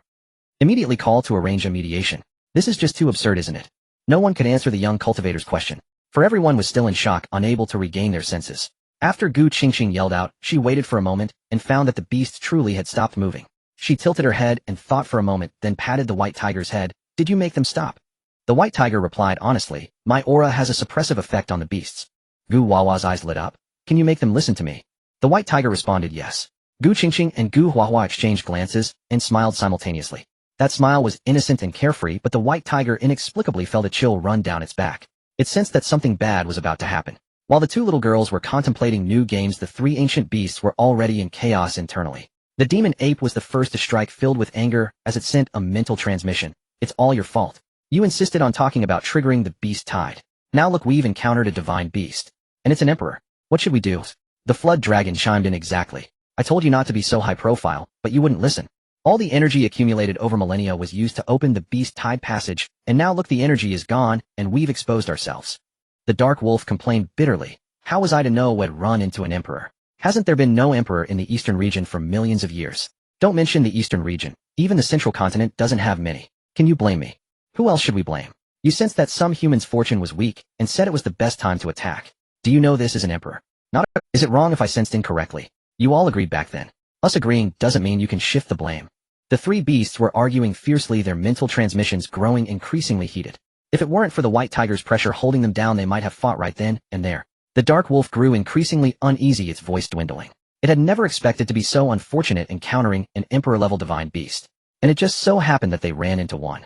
At that moment, footsteps approached. The three ancient beasts simultaneously fell silent and looked up. Two little girls jumped down from the white tiger's back and were walking towards them. Gu Qingqing walked in front, while Gu Huahua followed behind. Together, the two little girls were not even as tall as one of the white tiger's legs. This was still the white tiger in a smaller form, clearly showing a very low profile. The three ancient beasts looked at them with fear. The white tiger was staring at them with golden pupils, its meaning very clear: make them happy, or I will be unhappy. At which point I will make you all fly. Gu Qingqing walked up to the demon ape and looked up at it. Can you turn into a human? The demon ape was taken aback. For a moment, a flash of light appeared, transforming into a tall man over 2 meters with a black face, a bear-like build, and muscles all over. He knelt on one knee, lowering his head in fear of making direct eye contact. Gu Qingqing nodded in satisfaction. You look quite honest. Just a bit too dark. The demon ape: I was born dark. She then looked towards the flood dragon. The flood dragon's body flashed with light, transforming into a man in a green robe with a stern face and a soft demeanor. Gu Huahua commented, looks okay, just a bit effeminate. The flood dragon's mouth twitched, but it dared not speak. Lastly, it was the dark wolf. It transformed into a hunched old man with 100 years of wrinkles. Gu Qingqing looked at him and said to Gu Huahua, this one looks like old Wang from the neighboring village who chops wood. The dark wolf nearly stumbled. As an ancient great demon who had lived for 10,000 years, how could he be compared to old Wang from the neighboring village? What kind of reasoning was that? Forget it. What reasoning is there? The white tiger behind them is the reasoning. You three. Gu Qingqing placed her hands on her hips. From today onwards, follow us. Do you have any objections? The three beasts shook their heads in unison. Even if they had objections, they didn't dare to voice them. The white tiger, as an emperor, had to keep these two little girls happy. This showed how terrifying the people behind the two little girls were. To the emperor, they were merely slightly stronger ants. If they were to say they were under the emperor, it would be much more face-saving than those old demons. What was there to let go of? All right. Gu Qingqing pointed at the demon ape. You will be responsible for carrying things for us from now on. The demon ape nodded frantically. Gu Qingqing then pointed at the flood dragon. You will be responsible for scouting the way for us from now on. The flood dragon also nodded frantically. Lastly, she pointed at the dark wolf. You will be responsible for entertaining us. The dark wolf was momentarily stunned. Entertain? As in, tell jokes? Aren't you wolves the best at howling? You could learn to bark like a dog too. The dark wolf opened its mouth, but didn't make a sound. It was an ancient great demon. How could it be asked to bark like a dog? This was inappropriate. The white tiger's pupils slightly narrowed. The dark wolf immediately spoke. Woof. Gu Huahua clapped her hands. Good dog. That sounds really nice. Do it again. The dark wolf felt hopeless, but still honestly replied woof. Woof woof. Woof woof woof. Thus tens of thousands of cultivators on the Swordwatch city walls watched in disbelief as the 3 ancient beasts were tamed by the 2 little girls. One carried a large flag, one was scouting the way ahead, and one was learning to bark like a dog. As for those beasts, they all fled back to the beast forest, not daring to look back. Am I dreaming? One cultivator pinched his own face. Not a dream. I saw it too. Ancient beasts learning to bark like dogs? Hey, don't ask, I've never seen such a scene in my life. Those beasts all retreated. They were persuaded back by 2 little girls' words. Muronglai took a deep breath, trying hard to calm himself. He was a sage king with 8,000 years of composure, but at this moment, he almost broke down. At this moment, a keen-eyed cultivator suddenly pointed at Gu Qingqing's waist. His voice changed pitch. Look. What is? Everyone followed his pointing finger. Gu Qingqing had a small waistplate made of white jade hanging at her waist, on which was carved a single character Gu. Gu Huahua also had one hanging at her waist, identical. Gu as in the Gu family. They are from the Gu family. That cultivator screamed, his voice echoing on the city wall. Boom. The city wall erupted in an instant. The Gu family. The family that wiped out the 3 sacred lands. The Gu family that dared to kill the War Emperor Palace. No wonder. No wonder. So it turns out they are from the Gu family. My heavens. Even these 2 little girls from the Gu family are so formidable. How strong must the ancestors of the Gu family be? What does it matter how strong they are? From today on, our lives are saved by the Gu family. Muronglai stood on the city wall, and upon hearing the name Gu family, his body swayed slightly, nearly losing his balance. The vice commander beside him hurriedly supported him. City Lord, are you alright? Muronglai waved his hand, took a deep breath, and tried hard to steady himself. After the beast tide occurred, he had sent someone to the Gu family to send a rescue letter, but he did not expect the Gu family to truly send someone, and moreover they sent 2 little girls. But evidently 2 little girls were enough. After all, in front of them, the 3 ancient beasts were like 3 little dogs. Was this really a family that only recently gained fame? Muronglai took a deep breath and quickly descended the city wall with his deputy and several personal guards arriving in front of the 2 young girls. Behind them, thousands of cultivators followed in unison, creating a sea of dark figures. I'm Muronglai, the Lord of Jianwang City, on behalf of all the citizens of the city and the beings of the eastern region. Thank you 2 young ladies for saving our lives. Muronglai knelt on one knee, his voice hoarse yet solemn. This was the most sincere expression of gratitude towards a lifesaver. The thousands of cultivators behind him also knelt down in unison, the sounds of their heads knocking against the ground echoing like thunder. Thank you for saving us, young ladies. Gu Qingqing was startled and quickly slid down from the back of the white tiger, flustered as she rushed to help Muronglai up. Grandpa, please get up. Don't kneel, don't kneel. We just came to watch the excitement, not to save anyone. Muronglai was stunned. Came to watch the excitement. He had lived for 8,000 years, and this was the first time he heard of someone coming to the beast-tide battlefield to watch for fun. Moreover, they had saved the entire city, saved tens of thousands of cultivators, and rescued the eastern region. The cultivators behind him were also dumbfounded. Came to watch the excitement. What is this? Is this right? This cannot be right. Gu Huahua also jumped down from the tiger's back and chimed in, exactly. We thought there were treasures here. If we had known it was a fight, we wouldn't have come. How terrifying. The white tiger silently sighed, not exposing the fact that these 2 little girls had been more excited than anyone else during their flight here. They looked like they were ready to rush into the demon beast horde to search for treasures. Muronglai opened his mouth wanting to say something, but swallowed it back. He looked at the 2 innocent little girls. Then he glanced at the 3 ancient realm demon beasts behind them, huddled together in fear. Lastly, he looked at the white tiger beside him, who was lazily yawning. What a crying and laughing situation. How could he explain this? Ladies, regardless of whether you came to watch the excitement or to seek treasures, the debt of gratitude for saving lives is still a debt of gratitude. He looked at the 2 little girls and said, you've traveled a long way. If you don't mind, please rest a bit in the city. The beast tide has receded, and there's no way to repay the debt of gratitude for saving lives. At least let us show you some hospitality. The 2 little girls had never seen such a situation before and didn't know how to refuse, so they reluctantly agreed. Then we will disturb you. Gu Qingqing smiled shyly. Muronglai was overjoyed. Please. Soon tables and chairs were set up on the city wall. The cultivators brought out the best offerings, spiritual fruits, spiritual wine, and spiritual beast meat, filling the table to the brim. Although these items were nothing in the eyes of the Gu family, they were already the best that Jianwang City could offer. Gu Qingqing and Gu Huahua sat on the chairs, swinging their legs and eating with great delight. Muronglai stood by, personally serving them tea and fruit, treating these esteemed guests with utmost courtesy. They were indeed their lifesavers. Just then a crack suddenly appeared in the sky. Everyone looked up at the same time. A figure stepped out from the crack, dressed in blue, a sword hanging at his waist, his expression emotionless. It was Jian Wujia. His gaze swept across the crowd. He did not release any pressure, yet everyone held their breath. The oppressive feeling emanating from deep within their souls was even more terrifying than the aura of the white tiger. As if just a slight movement could lead to their annihilation. Uncle Jian. The 2 little girls shouted in unison, jumping down from their chairs and running towards Jian Wujia. Jian Wuji's expression softened slightly, the corners of his mouth lifting slightly. The Ancestor sent me to bring you home. He squatted down in front of the 2 little girls, his tone turning serious. The Ancestor said, you 2 have been too reckless. If you run around again, I will take the white tiger away. Gu Qingqing quickly waved her hands. It's not the white tiger's fault, not the white tiger's fault. It was us who made it take us out. Gu Huahua nodded in agreement. Yes, we forced it. Jian Wujia chuckled and stood up. The ancestor did not blame you. He said this silly tiger was too reckless, taking you to dangerous places, should be punished. The white tiger lying not far away stiffened noticeably upon hearing this. So, its expression was more dramatic than that of Gong Wanbai. It felt wronged. Clearly it was these two little ancestors who wanted to go. Why should I be blamed? The two little girls jumped in joy. The ancestor didn't blame us. The ancestor dotes on you two more than anything. Jian Wujia turned around and looked at Murong Lai and the cultivators behind him. His gaze swept across them, and everyone instinctively lowered their heads. Sages, half-sage emperors without exception. His eyes held no hostility, no pressure. Yet that natural suppression made it hard for them to breathe. Jian Wujia spoke, his voice calm. I am from the Gu family, here to take these two little girls home. The children don't understand and have caused you trouble. Children don't understand. This is called causing trouble. They have clearly saved them. Murong Lai quickly cupped his hands. We dare not. These two young ladies are the saviors of our entire city, and also the saviors of the eastern region. How could there be any talk of causing trouble? Jian Wujia nodded, no longer speaking further. He turned to look at the forest of demon beasts outside the city wall. Although the beast tide had receded, and the three ancient realm demon beasts had been tamed, the future remained uncertain. He raised his hand, and a strand of sword intent coalesced from his fingertips. That strand of sword intent, thin as a hair, gently sliced through the air with golden light, embedding itself into the city wall. This is a strand of my sword intent capable of guarding the city wall for 100,000 years. Jian Wujia retracted his hand. For 100,000 years no demon beast dares to step within a step of this city. The city wall fell into a dead silence. A strand of sword intent guarding for 100,000 years. What level of cultivation is this? They couldn't imagine. Murong Lai opened his mouth wanting to say something, but swallowed it back. He knelt down and heavily knocked his forehead 3 times. The thousands of cultivators behind him also knelt down in unison. No one spoke, but everyone trembled. This was too shocking for them.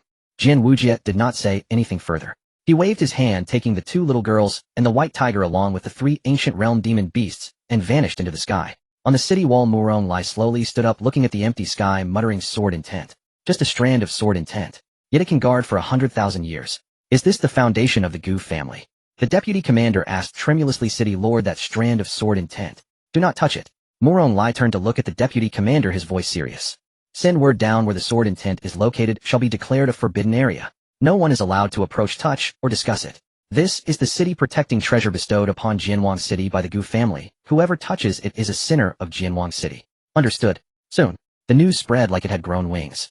In less than half a day, the entire eastern region knew that the Gu family had sent 2 little girls riding on a white tiger who had single-handedly driven back the beast tide with a word and tamed 3 ancient realm demon beasts as companions. The news of the 5 great families fleeing was still being scorned, while the tale of the Gu family saving the day had already spread far and wide.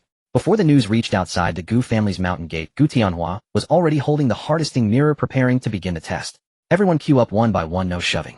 The harvesting mirror will assess your sincerity. If you pass, you will qualify to become a vassal of the Gu family. If you fail, go back and cultivate for a few years before returning. As soon as he finished speaking, there was a sudden commotion in the crowd. Some hurriedly packed their things while others turned and left. Let's go. The beast tide is coming with 3 ancient realm beasts. If we don't leave now, it will be too late. Back in the day, even 6 ancient realm beasts from the northern region couldn't hold them back. What can the eastern region use to defend? Even the Gu family can't withstand them. Hurry up and go to Zhongzhou. Only Zhongzhou is safe. A leader of a second-rate sect hesitated for a moment, then cupped his hands toward Gu Tianhua and said, Patriarch Gu, it's not that we aren't sincere, it's just the beast tide. Once the beast tide recedes, we will definitely come back. After saying this, he turned and ran. In less than half a stick of incense, more than half had left outside the mountain gate. Only less than 30% remained. The Qingyun sacred land did not leave. Hua Dongyuan stood at the very front, unmoving. The Yibong did not leave either, with Shun Qinghe sitting steadily with 17 leaders. There were also a few small families and loose cultivator alliances. Though their legs trembled, they did not move. Someone couldn't help but ask Hua Dongyuan, Master Hua, aren't you leaving? Hua Dongyuan glanced at the person and replied lightly, leave. Where to? Zhongzhou. Zhongzhou may be good, but it is not home. But there are 3 ancient realm beasts. Gu family isn't panicking, why should we? Hua Dongyuan interrupted him. Do you see any sign of the Gu family wanting to flee? The test is proceeding as usual, and they're eating and drinking. Perhaps they don't even regard the beasts as a threat. He had witnessed the Gu family's strength. Ginseng fruit and enlightenment tea were commonplace, and Tinthasandier elixirs were treated like candy. There were even emperor-level techniques. What does this indicate? It indicates that the Gu family is at least an imperial clan. For a few ancient realm beasts, they can handle them effortlessly. Truly a bunch of bumpkins who have never seen the world. The person was momentarily stunned, looking back at the inside of the mountain gate. The Gu family was completely calm. There was no panic, no evacuation, and not even anyone discussing the beast tide. What does the Gu family have up their sleeve? That person murmured. Xuan did not answer. He didn't know, but he knew one thing: the Gu family never played a card without confidence. Just as the crowd outside the mountain gate was anxious, with most leaving, a streak of light flew in from the horizon. It was a transmission talisman from Jinwang City. The cultivator who received the talisman glanced at it, and his whole body froze. The talisman fell from his hand, completely oblivious. What happened? Did Jinwang City fall? Is fate meant to be like this? Alas, time and fate. Fate is unpredictable. It's not. It's not fallen. The beast tide has receded. What? It has receded. Who? Wang family. What family? Or did an imperial clan intervene? It was the Gu family. The Gu family. Who did the Gu family send? The cultivator looked up, his expression as if he had seen a ghost. 2 young girls. The 2 young girls who rode a white tiger outside the mountain gate a few days ago. Silence fell over the entire place. Say that again. 2 young girls. The message said that those 2 young girls made the demon ape kneel, the flood dragon lay down, and the nether wolf barked like a dog. 3 ancient realm beasts are now following behind the 2 young girls, carrying flags, scouting the way, and barking like dogs. No one spoke. Everyone was digesting this news. What does it mean for 3 ancient realm beasts to carry flags, scout the way, and bark like dogs? Moreover, did the Gu family only send 2 young girls? Are they looking down on ancient realm beasts this much? What the hell? A cultivator who had just run away stood at a distance, not having gone far, and hearing this news, he was completely dumbfounded. Why did I run earlier? The elder beside him looked even worse than someone who had eaten excrement. You're asking me. You were the one who led the way. The fleeing forces were in a dilemma. Should they go back? They had lost all face. If they didn't go back, the Gu family can deal with the beast tide at will. Isn't it better to follow the Gu family than to go to Zhongzhou and be a subordinate? Outside the mountain gate, those who remained were in an uproar. Soon everyone knew this news. The 5 great families. They usually claim dominance, but when trouble arises they run faster than anyone. The Gu family is reliable. They resolved the beast tide as soon as they took action. They said those 2 young girls claimed they were just here to watch the fun, not here to save anyone. Watching the fun, and conveniently saving a city. This is too much like a Versailles moment. What it means, alas. Forget it, you wouldn't understand. The Gu family has sword masters that are truly terrifying. They condensed a strand of sword intent and guarded the Wangjian Great Wall for 100,000 years. A strand of sword intent guarding for 100,000 years. This is too outrageous. Those forces that had run halfway back were now returning to the mountain gate, lining up at the very end of the queue.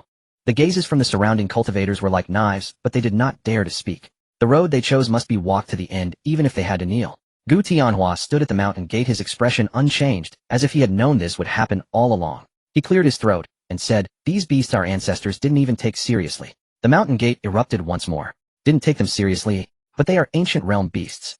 Didn't you understand? The Gu family doesn't regard ancient realm beasts at all. This shows the Gu family has confidence and strength. No matter what, following the Gu family is definitely the right choice. I want to take the test. My sect wants to become a vassal. I want to as well. Don't shove. I was here first.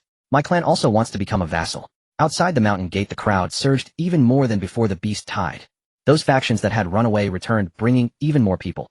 Everyone shouted the same phrase. I want to become a vassal of the Gu family. Gu Tianhua raised the harvesting mirror, his voice echoing throughout the area. Queue up. One at a time. The harvesting mirror hovered in midair, its surface glowing with a faint light. The first to enter the illusion was the leader of the second-rate sect, who had led the escape. He had barely entered for 3 breaths when the harvesting mirror flashed, and a figure flew out, landing on the ground in a disheveled state. The mirror clearly displayed his actions in the illusion. He saw the Gu family's mountain gate in ruins, disciples dead. His first thought wasn't to rescue anyone, but to turn and run, even pocketing a few techniques from the Gu family's technique hall before fleeing. The surrounding cultivators saw everything clearly. TSK, TSK, TSK. If you're going to run, then run. But to steal things. With this character, you still want to be a vassal of the Gu family. Dream on. The sect leader's face turned crimson, and he got up and ran, not daring to look back. Those people sneered at them, not expecting such a person to exist. It was truly laughable and pitiful. A person like this being a vassal is simply a parasite. Immediately, a leader of a rogue cultivator alliance marched in with hundreds of followers. After a few steps in the illusion, he suddenly showed a sly grin. Muttering to himself, the Gu family has so many good things. If I can steal a few cultivation techniques, I won't have to worry for the rest of my life. After all, the Gu family can't manage it now. I, the leader, have stolen the Sage King cultivation technique. And the Sage King weapon. Plus Millennium elixirs. We have struck it rich, my friends. Struck it rich. What a worthless family. Why is everything here trash? Not a single treasure. Oh no. The Western Heaven Battle Emperor is coming. Run, run. Hurry and run. What's wrong with the Gu family? Why do they offend everyone? They even beat me up, so I must take revenge on the Gu family. No, please don't kill me. They'll tell you everything, treasure secrets, they'll tell. The cultivators outside looked on with disdain. They never expected such people existed. Even those forces that spoke so well turned out to be like this. Truly, it was a display of utter ugliness. Many forces entered the illusion one after another. One by one they were ejected. Some saw the Gu family in distress and immediately turned to flee, not even looking back. Some pretended to be loyal, but when they saw the beast attack they immediately revealed their true forms. Even more amusing was the leader of a medium-sized family, who entered with his eyes closed muttering, I can't see, I see nothing. After walking for quite a while he realized he was still in the same place, sweating profusely from panic. The scenes displayed on the mirror made everyone laugh uncontrollably. That leader ran out covering his face. One after another people passed the test, but more were eliminated. In a large sect with tens of thousands of members, those who entered came in waves, and in the end the pass rate was less than 10%. When the sect leader emerged his face was ashen. Thousands of his subordinates, fearful of death, wanting to steal, acting as spies, and with ill intentions, were all eliminated. Especially those who saw the Gu family in its prosperous state in the illusion were filled with greed. They thought about how to escape unscathed without being punished by the Gu family. Such people were all laid bare in the mirror of heart's reflection. Not a single one could escape. Outside the mountain gate, Gu Tianhua looked at the data displayed in the mirror of heart's reflection, shaking his head. Too much selfishness. These people only thought about what benefits the Gu family could give them, never considering what they could do for the Gu family. Such individuals becoming vassals of the Gu family were nothing but parasites. And they might even stab you in the back at a critical moment. Such forces cannot be allowed to remain. They cannot be tolerated. They must not be retained. One by one forces entered the mirror of heart's reflection, and one by one they were ejected. Outside the mountain gate, laughter, booing, and curses echoed continuously. Gu Tianhua stood beside the mirror of heart's reflection, his expression growing increasingly grim. What is this? He endured again and again, finally unable to hold back any longer. Enough, he shouted loudly. Look at yourselves, what do you resemble? The crowd fell silent, all eyes turned to him. Gu Tianhua pointed at the scenes replaying in the mirror of heart's reflection. His voice filled with anger, fleeing, stealing, acting as spies, betraying fellow disciples, turning a blind eye to the dying. Is this your sincerity towards the Gu family? With your character, do you even deserve to be a vassal of the Gu family? In the crowd some lowered their heads, some blushed, while others quietly shrank back. We cultivators, standing tall, fearing death and living in hiding, is something only mortals do. All of you have cultivated for hundreds or thousands of years. Is this the character you have cultivated? Gu Tianhua grew angrier, pointing at the cultivator who had just betrayed his fellow disciples in the illusion. To save your own life you pushed your own junior brother out to block the beast. Do you even deserve to come to the Gu family? That man turned pale as a sheet turning to flee. And you? Gu Tianhua pointed at another. In the illusion, taking advantage of the Gu family's misfortunes, stealing faster than anyone else. The Gu family hasn't fallen yet, and you are already starting to divide the spoils. That man fell to his knees. Gu clan leader, I was wrong, give me one more chance. Get lost. The mirror of heart's reflection gave you a chance, but you failed to seize it. Gu Tianhua said coldly. Those people ran away in shame, not daring to look back. Outside the mountain gate, there was a dead silence. Those forces that had yet to be tested were now trembling. It wasn't fear but guilt. They didn't know what kind of people they would become in the illusion, nor did they know if the filth hidden in their hearts would be revealed. Those forces were denigrated by Gu Tianhua to the core. He tore down their veils of shame. They were all a bunch of shabby groups. They could turn against their own people, let alone, at any moment they might stab you in the back. Just then Huadanyuan stepped forward. He took a deep breath and walked into the mirror of heart's reflection without any hesitation. In the illusion, the Gu family's mountain gate was breached by beasts, rivers of blood flowing. Huadanyuan did not hesitate, drawing his sword and charging at the beasts. One sword to slay one, two swords to slay two. The disciples of the Qingyun's sacred land behind him did not retreat, charging alongside him. The sounds of battle shook the heavens. Huadanyuan was drenched in blood, having lost an arm, yet he still did not retreat. Only when the last beast fell did he collapse to the ground, uttering before death, the Qingyun's sacred land exists alongside the Gu family. The mirror of heart's reflection flashed with light, and Huadanyuan walked out. He was soaked, but his gaze was resolute. Gu Tianhua looked at the scenes on the mirror, and after a moment of silence spoke, the Qingyun's sacred land has passed. Huadanyuan clasped his fists and quietly stepped aside. Behind him the disciples of the Qingyun's sacred land entered the mirror of heart's reflection one by one, all passing. Not a single one fled, not a single one betrayed, not a single one stole. All 18 remained steadfast in battle. Outside the mountain gate, those forces that had yet to be tested looked at the performance of the Qingyun's sacred land. Some felt ashamed, some admired, some remained silent. Immediately after, the righteous help also entered. Shen Xinghe led 17 family heads into the mirror of heart's reflection. The righteous help had only 18 members, but not a single one of them hesitated. In the illusion, they stood back to back in a small circle facing the overwhelming beasts, fighting to the last moment. Shen Xinghe perished, the second family head fell, the third family head, fourth family head, all 18 members perished. Not a single person fled, not a single person betrayed, not a single person stole. All 18 passed. Shen Xinghe emerged from the mirror of heart's reflection covered in wounds. Gu Tianhua looked at them, taking a deep breath. The righteous help has passed. Outside the mountain gate, there was another commotion. The Qingyun's sacred land and the righteous help are too fierce. They truly treat the Gu family as their own home while we are merely opportunists. Stop talking, the more you say the more embarrassing it gets. The tests continued. Some passed, some were eliminated. Those large sects with tens of thousands of members had a pitiful pass rate. In contrast, many small families and small sects with only dozens of people had all members pass. It's not about the number of people, but about loyalty. As the sun set in the west, the test finally approached its conclusion. 18 slots, neither more nor less. The Qingyun's sacred land, the Righteous Alliance, the Explosive Sky Gang, and other factions that had shown the greatest loyalty in the illusion were all selected. Most were small sects with dozens of members, or scattered cultivator alliances with a few hundred. In contrast, those large sects with tens of thousands of followers were completely wiped out, not a single one left. If the heart is not righteous, no matter how many people there are, they will be a disaster. I had hoped to pick a few pleasing faces, but it seems that those who passed the heart-searching mirror are already a rare find. Gu Tianhua stood before the mountain gate, gazing at the remaining representatives of the 18 factions, taking a deep breath. From today onwards, you shall be the vassals of the Gu family. His voice echoed throughout the venue. As long as the Gu family exists, we shall protect you. However, there is one condition: if the Gu family is in trouble, you must be the first to respond. If anyone enjoys the Gu family's support and then turns against us, do not blame the Gu family for turning hostile. The representatives of the 18 factions cupped their fists and responded in unison, we shall obey the orders of the Gu family. Gu Tianhua nodded and waved his hand. You may go in. Your matters will be arranged later. Many of the remaining factions felt ashamed. The ugly side revealed by the heart-searching mirror made them flee at the first opportunity. Not wanting others to see this scene, the back mountain, the system panel appeared before him. Vassal faction task completed. Rewards distributing. Congratulations to the host for obtaining Sage Summoning Card 99.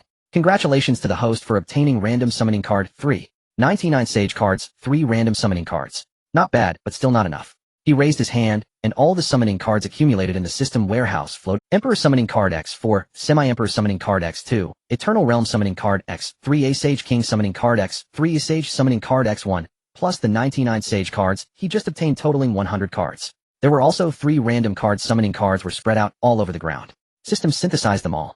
Upgrade to the highest level possible. There were also 3 random card summoning cards were spread out all over the ground. System synthesized them all. Upgrade to the highest level possible. A flash of light passed by, and the summoning cards emitted dazzling brilliance. Synthesis complete. Congratulations on obtaining Eternal Realm Summoning Card X1. The brilliance faded, and with 100 Sage Summoning Cards, only 1 Eternal Realm Summoning Card was synthesized. After all that, only 1 Eternal Realm was synthesized. Forget it. There are still 3 random summoning cards. Let's see if anything good comes up. Use the random summoning cards, all 3. Ding. Random summoning cards in use. In the corner of the back mountain, 3 figures of middle-aged men suddenly appeared. The 3 men looked at each other, nodding in mutual acknowledgement, and then approached Gu Xuan. Kneeling on one knee, they clasped their fists and paid their respects. Subordinate Bai Yujing greeting the master. Subordinate Yi Wuhan greeting the master. Subordinate Ding Jianghua greeting the master. 2 emperors, 1, lucky enough to draw 2 gold cards. Gu Xuan nodded. Not bad, at least it's better than that Eternal Realm card. The 3 men all knelt on one knee. We pay our respects to the master. Gu Xuan waved his hand. Rise, stand to the side. The 3 stood up and positioned themselves. Gu Xuan opened the system warehouse. Glancing at the remaining summoning cards, there were still a few Sage King summoning cards. The one just synthesized from the Eternal Realm summoning card hadn't been used yet, and there were 2 Semi-Emperor summoning cards left. He pondered. The Gu family's top combat power was enough with Jin Wuji, Yu Qingxuan, Yu Kingsnow Bai Yujing, and Yi Wuhan 5 emperors. With Semi-Emperor Ding Jianghua along with the 2 Semi-Emperor cards yet to be summoned, there would be 3 Semi-Emperors. The 4 divine beasts were also emperors, but they were only suitable for guarding the house. Otherwise they would run around like that foolish tiger. If word got out that the 4 divine beasts were only suitable for guarding, I wonder how many people would be outraged. Currently the mid to lower tier combat power is still insufficient. There are too few Sage King level experts, and almost none at the Sage level. The overall strength of the family must be improved. System summon all except the Emperor summoning cards, all Sage King, Eternal Realm, and Semi-Emperor cards. Ding. Confirming summoning. Waves of light flashed. The 3 Sage King summoning cards activated first, 3 figures appearing in the back mountain. 2 men and 1 woman all appearing mid-aged knelt on one knee. We pay our respects to the master. Gu Xuan nodded, indicating for them to stand to the side. 4 Eternal Realm summoning cards followed closely, golden light, flashing one after another. Subordinate Tainyo. Subordinate Zilinglong. Subordinate Kumu. Subordinate Su Fan. We pay our respects to the master. The 4 Eternal Realm figures lined up in a row. The back mountain was becoming increasingly crowded, the aura more diverse. Finally 2 Semi-Emperor summoning cards. As the light faded, 2 figures stood side by side, 1 man and 1 woman. The man was tall and robust while the woman was petite and delicate, both possessing unfathomable auras. Subordinate Qin Sanqiu. Subordinate Su Xiaoyan. We pay our respects to the master. Xuan glanced over. Not bad. At least they all looked the part. Rise, stand to the side. He waved his hand casually. The back mountain was packed with figures. Jian Wuji Yu Qingshuang Yu King Snow by Yujing Yi Wuhan, the 5 emperors stood at the front. Qin Sangxiong Su Xiaoyan Ding Jianghua, the 3 semi-emperors stood in the second row. Tai Niu Zi Linglong Ku Mu Su Fan, the 4 eternal realm figures in the third row. Lastly, the 3 sage kings not daring to breathe too loudly. What a gathering this is. They wondered how they ended up here. A place full of experts. Is this really a place they could come to? Just as Xuan was about to speak, a mechanical voice suddenly rang in his mind. Ding. New task issued. Task objective: within 3 months, elevate the overall strength of the Gu family's disciples to the Sage Realm. Simultaneously elevate the overall strength of the vassal factions to the Sage Realm. Task reward: Emperor Summoning Card 2, Random Summoning Card 2. 3 months, the entire family as sages. The vassal factions as sages too. This task is nothing but a fantasy across the entire eastern region. With tens of billions of cultivators in the eastern region, there were hardly a few hundred sages combined. To make thousands of people turn into sages in 3 months, no one would believe it if it were said aloud. But the Gu family possesses things that others do not. The Purification Array can reshape talents, the Immortal Vein's spiritual energy can accelerate training speeds by 1,000 times, and the Enlightenment Tea and Ginseng Fruit can be consumed as food. 3 months. Completely sufficient. Tianhua. Gu Xian's voice reached outside the mountain gate. Gu Tianhua was busy arranging the 18 vassal factions when he heard the summons from the Ancestor. He immediately ran up the back mountain. Ancestor, what is it? Gu Xian pointed to the crowd standing densely on the back mountain. These are the enforcers of the Hall of Enforcers. You arrange them, introduce them to each other, and ensure they don't fight on our territory. If there are any issues in the future, you can also let the enforcers handle them. Gu Tianhua looked at the terrifyingly powerful figures lined up and swallowed hard. He had no idea where the Ancestor had brought these people from. Their auras were far too intimidating. Even the weakest were beyond his reach. But so what? He was the head of the Gu family, and they all came to listen to him. 18 vassal forces entered the mountain gate. The first to step in was Huadong. He took a deep breath. After all having tasted the ginseng fruit and sipped the enlightenment tea at the Gu family, he had already been awed. He needed to remain composed. But the people behind him were far from calm. This spiritual energy. A middle-aged man trembled as he spoke. It's more than 10,000 times stronger than our ancestral land. Not just 10,000 times. Look at that waterfall. Oh, it's flowing with spiritual liquid. Another person squatted down, reaching out to touch the stones on the ground. This is spiritual jade. Paved for the road. Is that right? Huadong cleared his throat. Everyone, please pay attention to your identities. Yet inwardly he scoffed. A bunch of bumpkins never seen the world. The others straightened their backs, but their eyes still couldn't help but wander. The E-gang followed behind. Shenxinghe had lived for 8,000 years. What scenes had he not witnessed? But at this moment, stepping into the Gu family's mountain gate, he felt as if those 8,000 years had been wasted. The spiritual liquid waterfall cascaded down, and the splashes weren't mere mist. Rather, it was spiritual mist. 9 peaks soared into the clouds, and the celestial veins flowed among the mountains. Even a random blade of grass by the roadside exuded the fragrance of a millennium-old spiritual herb, and each fruit on the trees was enough to make outsiders fight over it. And this was just a few unremarkable trees planted by the Gu family. Completely different from those great forces he had seen before. Shenxinghe halted his steps. Is this a celestial realm? The 17 heads behind him were left speechless, because they too were in a daze. The second-in-command Han Tieshing pointed to a distant peak. Big brother, look at that mountain. Are those ginseng fruit trees? Dozens of them. Shenxinghe followed his finger's direction, paused for a moment, then turned to the people behind him, and said, stop looking. If you keep looking, you won't want to leave. The 17 heads nodded in unison. The Zhatian gang followed behind. The name Zhatian gang sounded imposing, but in reality, there were only about 30 people, all loose cultivators, with the highest cultivation level being the recently ascended saint. This was still after he had taken several deep breaths of spiritual energy outside the Gu family's mountain gate to achieve the breakthrough. Now they had entered directly. The gang leader Zhao Tiangong stood within the mountain gate motionless. A disciple behind him whispered, Leader, what's wrong? Zhao Tiangong did not respond. Another disciple asked softly, Is the leader scared, silly? Zhao Tiangong still did not reply, because he truly was stunned. Having lived for over 1,000 years, the largest force he had visited was the Qingyun Sacred Land. At that time he had thought the Qingyun Sacred Land was a paradise on earth. Now compared to the Gu family, the Qingyun Sacred Land seemed like a village. Qingyun Sacred Land. Irrelevant. There was also a small family, the Li family, whose patriarch Li Tianming was a young saint at the first level. He was the youngest patriarch among all the vassal forces. He walked the slowest, because he was busy counting how many types of spiritual herbs were by the roadside. When he reached the 50th type, he gave up. Every single one here was hundreds of times more precious than the clan's guardian herb. How could one live like this? It was terrifying. It was simply a celestial realm. Huadong walked at the forefront, glancing back at the team behind him, his lips curving slightly upwards. He was all too familiar with this expression. A few days ago when he first entered, he had been even more dramatic. At least he hadn't knelt down to touch the ground. That would have been too embarrassing. After all, he was a Saint Lord. Gu Tianhua came down from the back mountain seeing these people. Everyone, the Gu family's place isn't very large, but it can accommodate all of you. I've already arranged for your lodgings. Follow me. Not very large. The crowd looked at this celestial realm spanning 1,000 miles, falling silent. Zhao Tiangong, the leader of the Zhatian gang, whispered to those beside him, he calls this place not very large. No one answered him, as everyone was still in shock and unable to recover. Gu Tianhua led the way, followed by representatives from the 18 forces. Just then 3 figures suddenly emerged, 2 men and 1 woman, all appearing mid-age, their auras restrained, looking utterly ordinary. The 3 approached Gu Tianhua, exchanged a few simple words, nodded, then turned and left, their footsteps hurried, disappearing in an instant. The representatives from the 18 forces were stunned in place. They weren't frightened by Gu Tianhua's words, but by the aura of those 3 individuals. Although the 3 made every effort to restrain themselves, the aura of peak Saint Kings still faintly seeped through. Hua Danjuan's pupils constricted. Having just broken through to the Saint King level, he could clearly sense that any one of those 3 could easily suppress him. Yet Gu Tianhua treated them as if they were subordinate minions. Zhao Tiangong, the leader of the Zhatian gang, could not help but ask, Gu clan leader, who were those 3? Gu Tianhua casually remarked, they are from the hand of the palace, a group of enforcers raised by our ancestor responsible for handling some inconvenient matters. Enforcers?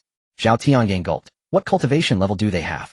Gu Tianhua replied nonchalantly, Saint Kings, they are the lowest ranked in the hand of the palace. The crowd instantly erupted. Saint Kings as enforcers, and considered the lowest rank. What did that mean? Was there a higher cultivation rank in the hand of the palace? Everyone's smiles froze on their faces. Li Tianming cautiously asked, Gu clan leader, is the lowest in the hand of the palace a Saint King? Gu Tianhua nodded, pretty much. In fact, the hand of the palace was established not long ago. There weren't many people raised by the ancestor, yet currently, just a few dozen, and those below the saint level wouldn't dare enter. Just a few dozen. Those below the saint level wouldn't dare join.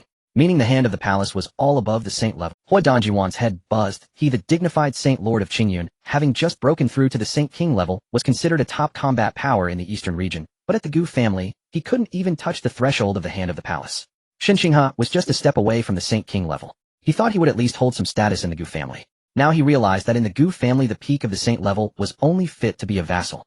Just as everyone had not yet recovered from the shock of the hand of the palace, having a minimum cultivation level of Saint King, a peal of silver bell-like laughter suddenly came from afar. Hurry up, you're all running too slowly. Everyone turned to the source of the voice. 2 little girls rode a white tiger racing towards them. Behind the white tiger followed 3 little creatures. 3 ancient beasts of the eternal realm. They were currently skipping along behind the white tiger.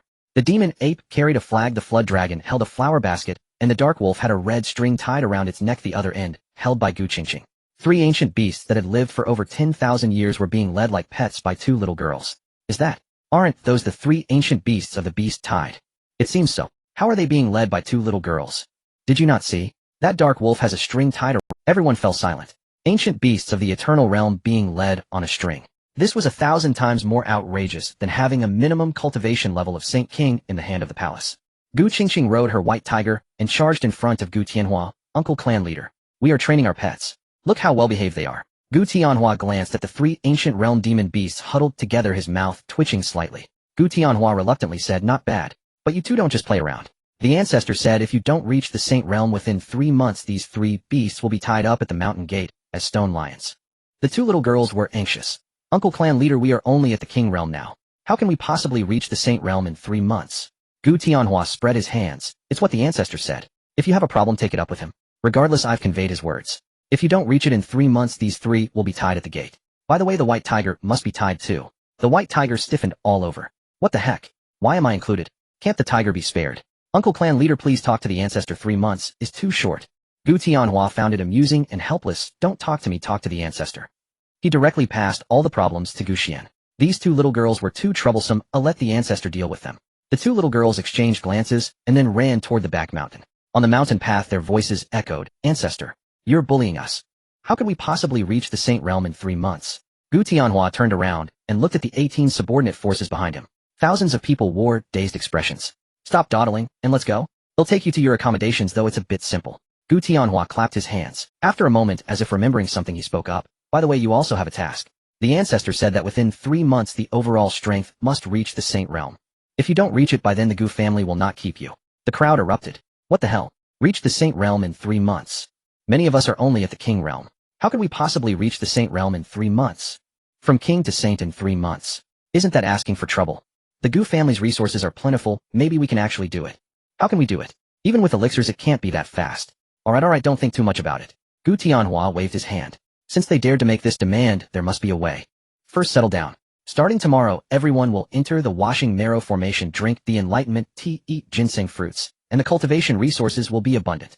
In 3 months it will be hard for you not to become saints. The crowd fell silent. Enter the washing marrow formation. Drink enlightenment tea. Eat ginseng fruits. The crowd swallowed hard. Clan leader Gu, are these things for us to use? What else? The ancestor said that the vassals are also part of the Gu family, and the Gu family members shouldn't be treated poorly. The crowd's eyes turned red as they knelt. The Gu family's great kindness we will never forget. The 18 subordinate forces all knelt in unison. Gu Tianhua hurriedly stopped them. Don't kneel, don't kneel. The Gu family doesn't promote this. From now on we are one family. Kneeling back and forth is ridiculous. The crowd stood up, their eyes red. From today on they had a new home. A place called the Gu family. The back mountain. The 2 little girls clung to Gu Xian's leg and acted cute. Ancestor, 3 months is too short. Gu Xian set down his teacup and looked at the 2 little girls, busy.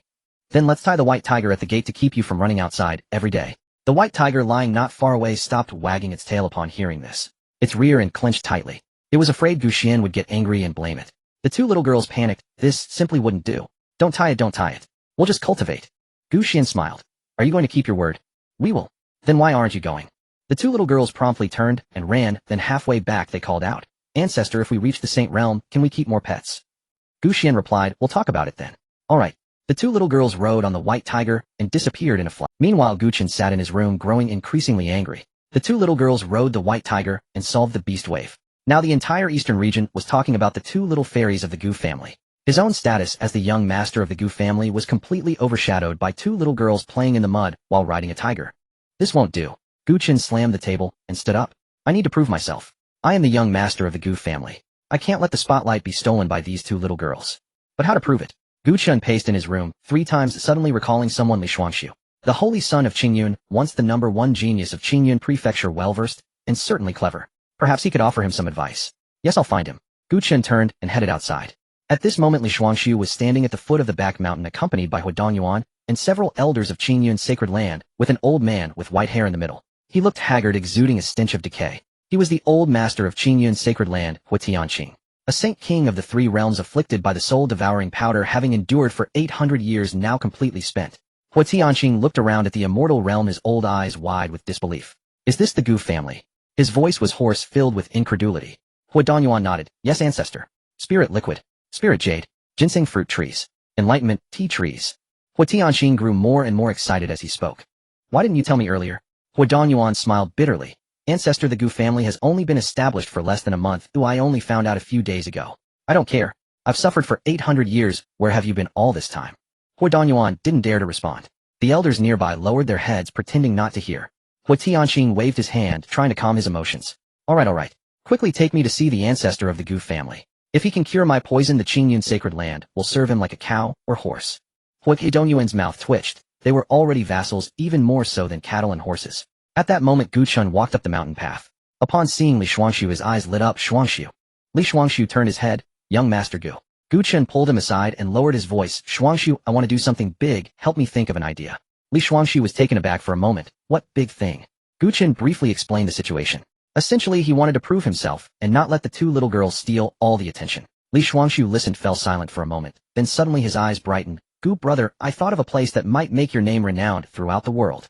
What place? Zhongzhou. The genius battle. Gu Qian was startled. The genius battle. Li Xuanxiu nodded. Zhongzhou holds the genius battle once every 100 years, and geniuses from 3,000 prefectures participate. There are monsters cultivated by imperial families, heirs of ancient realm powers, and even descendants of the legendary longevity families. Those who can emerge from the genius battle are all renowned prodigies of the continent. For hundreds of thousands of years, many have participated in the genius battle from the eastern region, but none have made it into the top 10. If you can break into the top 10, not just the eastern region, the entire continent will know your name. Gu Qian felt his eyes lighting up, his heart racing. This was exciting. The genius battle in Zhongzhou, with geniuses from 3,000 prefectures gathering, making a name for himself, there was far greater than taming a few beasts like those 2 little girls. Moreover, he could go out for training and wouldn't have to see those 2 troublemakers every day, killing 2 birds with 1 stone. Li Xuanxiu wanted to say something more, but before he could finish he was pulled away by Gu Qian. Yuan was leading the old saint to the mountain when he saw Li Xuanxiu being dragged away by Gu Qian and quickly signaled with his eyes. The meaning was clear: follow young Master Gu closely, do not cause trouble, and do your best to please him. That is our master. We must not neglect him. Li Shuangshu noticed the look in his saint's eyes, his mouth twitched, but Hua Danyuan was finally relieved, turned around, and continued towards the back mountain with the old saint and several elders. Hua Tianqing looked at the disappearing figures of Gu Chun and Li Shuangshu and weakly asked, "Who is that young man?" "Young master of the Gu family, Gu Chun," Hua Danyuan replied respectfully. Hua Tianqing nodded, sighing. "Heroes emerge from youth. Let's go meet the ancestral elder of the Gu family." At the back mountain, Gu Xian swept his divine sense and understood their thoughts. The genius battle in Zhongzhou. Quite interesting. He glanced at the task countdown on the system panel. 3 months. Not too long, not too short. Gu Qian's trip to Zhongzhou would take at least a month or 2 round trip. Even if he didn't reach the Saint Realm upon his return, using time's spiritual treasures and spatial artifacts would help him achieve it. 1 day of cultivation is equivalent to several years for others. Let him train well in these 3 months. Soon footsteps approached. Hua Dongyuan, the old saint, and several elders finally reached the back mountain. Hua Tianqing walked unsteadily. He looked up at the figure in white reclining on a chair. Though his old eyes were dim, his heart was filled with shock. It wasn't the shock of Gu Xian's cultivation, but the feeling that he couldn't fathom. It felt as if he was facing not a person but a vast sky. That feeling was indescribable. Junior Hua Tianqing pays respects to the ancestral elder of the Gu family. Hua Tianqing bowed respectfully. Gu Xian gave him a glance. The soul-devouring poison had entered his marrow and could last at most another 6 months. "Come here."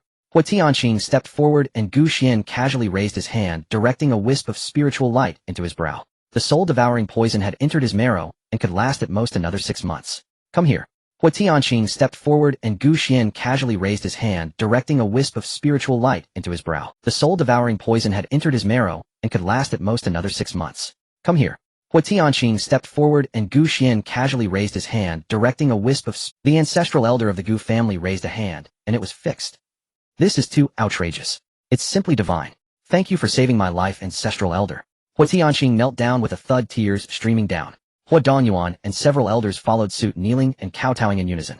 Gu Xian waved his hand. "Get up, the poison is resolved. Go back and recuperate well. In 3 months, I want to see all of you reach the Saint Realm, and you old saint, don't slack off. You need to break through." Hua Tianqing nodded repeatedly. "Yes, yes. Junior will definitely live up to the ancestral elder's expectations." Hua Danyuan helped the old saint up, bowed deeply to Gu Xian, and led the group away. 3 months to help the disciples break through to the Saint Realm is a difficult task. He must return and provide proper guidance. Before leaving, Hua Tianqing glanced back at the figure in white reclining in the chair, with only one thought in his mind. Having the Gu family in the eastern region is a tremendous blessing. At the foot of the back mountain, Gu Chun had already pulled Li Shuangshu to the square. "Shuangshu, you said the genius battle starts in a month." Li Shuangshu nodded. "Once every 100 years. If we miss this, we'll have to wait another 100 years. It will take at least a month to travel from the eastern region to Zhongzhou." Gu Chun became anxious upon hearing this. "Then what are we waiting for? Let's go now." Gu Chun dragged Li Shuangshu. Let's go, let's go. Why are you still dawdling?" Li Shuangshu quickly called for a stop. "Wait. Young master, do you know the cultivation threshold for the genius battle in Zhongzhou?" "Threshold? What threshold?" Li Shuangshu looked at him helplessly. "The minimum is the Emperor Realm. You are currently at the peak of the King Realm, 1 major realm away. Even if you start seclusion now, by the time you break through the genius battle, will have long ended." Gu Chun was taken aback. The Emperor Realm. He looked down at his hands, and then up at the sky. Is the Emperor Realm really that difficult? Li Shuang's mouth twitched. "What do you think? There are billions of cultivators in the eastern region, and many remain stuck at the peak of the King Realm for their entire lives. Do you think breaking through is as simple as eating and drinking?" Gu Chun said nothing. He closed his eyes, circulating the spiritual power within him. The Qianlong sword body hummed, and the Qianlong Emperor Dragon sword trembled in his dantian. The supreme sword Dao True Dragon Emperor, art running wildly. Spiritual power flowed through the meridians like giant dragons charging toward the invisible barrier. Boom. The barrier of the peak King Realm shattered. Gu Chun opened his eyes, a glimmer of brilliance flashing in them. "I've broken through." Li Shuangshu was stunned, his mouth agape. "What just happened? Breaking through? What? What did you say?" "I said I've broken through to the Emperor Realm." Gu Chun flexed his wrist. "It wasn't that difficult, huh?" Li Shuangshu was completely dumbfounded. He had cultivated for decades just to break through to the 5th level of the King Realm. He was already regarded as a rare genius in 100 years by the Qingyun sacred land. Gu Chun was barely over 20. This talent is simply terrifying. If he were to break through to the Emperor Realm, he would probably need to prepare for a long time. Yet now someone in front of him just casually asked if the Emperor Realm was difficult, and then broke through with a bang. He truly broke through to the Emperor Realm amidst laughter and chatter. Without taking any pills or going into seclusion. Just standing in the square facing the wind, he broke through. "Are you even human?" Li Shuang's voice was bitter. "This person is definitely a monster. Are we still playing? Just take the realm, will you?" Gu Chun patted his shoulder. "Let's go, stop wasting time. By the way, call Gu Qingshan too. Constantly serving tea and water in front of the ancestral elder is not appropriate." In the side hall, Gu Qingshan was squatting in front of the tea stove, meticulously brewing tea. Upon hearing that they were going to in the side hall, Gu Qingshan was squatting in front of the tea stove, meticulously brewing tea. Upon hearing that they were going to Zhongzhou for the genius battle, the fan in his hand fell to the ground. Young master, are you joking? With the cultivation of the 3rd level of the Emperor realm, going to Zhongzhou for the genius battle. If I go, I'm afraid I won't even pass the preliminaries. What are you afraid of? I'm here. Gu Chun patted his chest in assurance. Gu Qingshan looked at Li Shuangxiu, who silently nodded. Though he was reluctant to admit it, Gu Chun was indeed a freak. From king to emperor, he broke through as casually as drinking water. This is really like drinking water. He had never seen a breakthrough that was as simple as drinking water. But young master, I think serving tea and water is safer. Gu Qingshan still wanted to refuse. After all, wandering around outside is not as comfortable as staying by the ancestral elder's side. Though he had broken through to the emperor realm before Gu Chun, he still couldn't defeat Gu Chun. But it didn't affect the exhilarating feeling of rapidly increasing his realm. No way. You must go. The ancestral elder entrusted you to me. Gu Chun wouldn't give him a chance to refuse. He had to go. After all, they were good brothers and good things must include him. But is this really a good thing? Gu Qingshan still wanted to find another excuse, when suddenly a familiar voice echoed in the void. Qingshan, go ahead, don't just stay in the back mountain serving tea and water, it's time to see the outside world. You 3 come to the back mountain. It was Gu Xian's voice. Gu Qingshan was stunned, and the words he was about to say were, since the ancestral elder has spoken, what else could he say? He could only go. The 3 of them walked towards the back mountain. Li Shuangxiu followed behind, feeling a mix of emotions. He had been dragged here, but now even the ancestor of the Gu family wanted to meet them. This matter was becoming increasingly formal. However, perhaps this could be an opportunity for him. At the back mountain, Gu Xian lay on a recliner flanked by 5 individuals, Jian Wujin, Yu Qingshuan, Yu Kingsnow by Yujing, and Yu Wuan. The 5 stood in a line, their auras restrained, yet the invisible sense of oppression made the air feel heavier. Gu Xian set down his teacup and looked at the 3, saying, you 3 will be going out, we cannot be without a protector. Jian Wujin, you will accompany Xiao Qinshan, and the remaining 4 you 2 can each choose one. Gu Qingshan and Li Shuangxiu exchanged glances. Were they really being allowed to choose their protectors? Those chosen by the ancestor would undoubtedly possess formidable strength. Moreover, they might encounter various troubles along the way, so having a protector was indeed necessary. Li Shuangxiu naturally knew the identity of the protector, as when he was the Holy Son, there had been a semi-saint strongman as his protector. Yet the 4 before him were several times stronger than the one before. He couldn't sense their auras at all. Was this the depth of the Gu family's foundation? Truly frightening.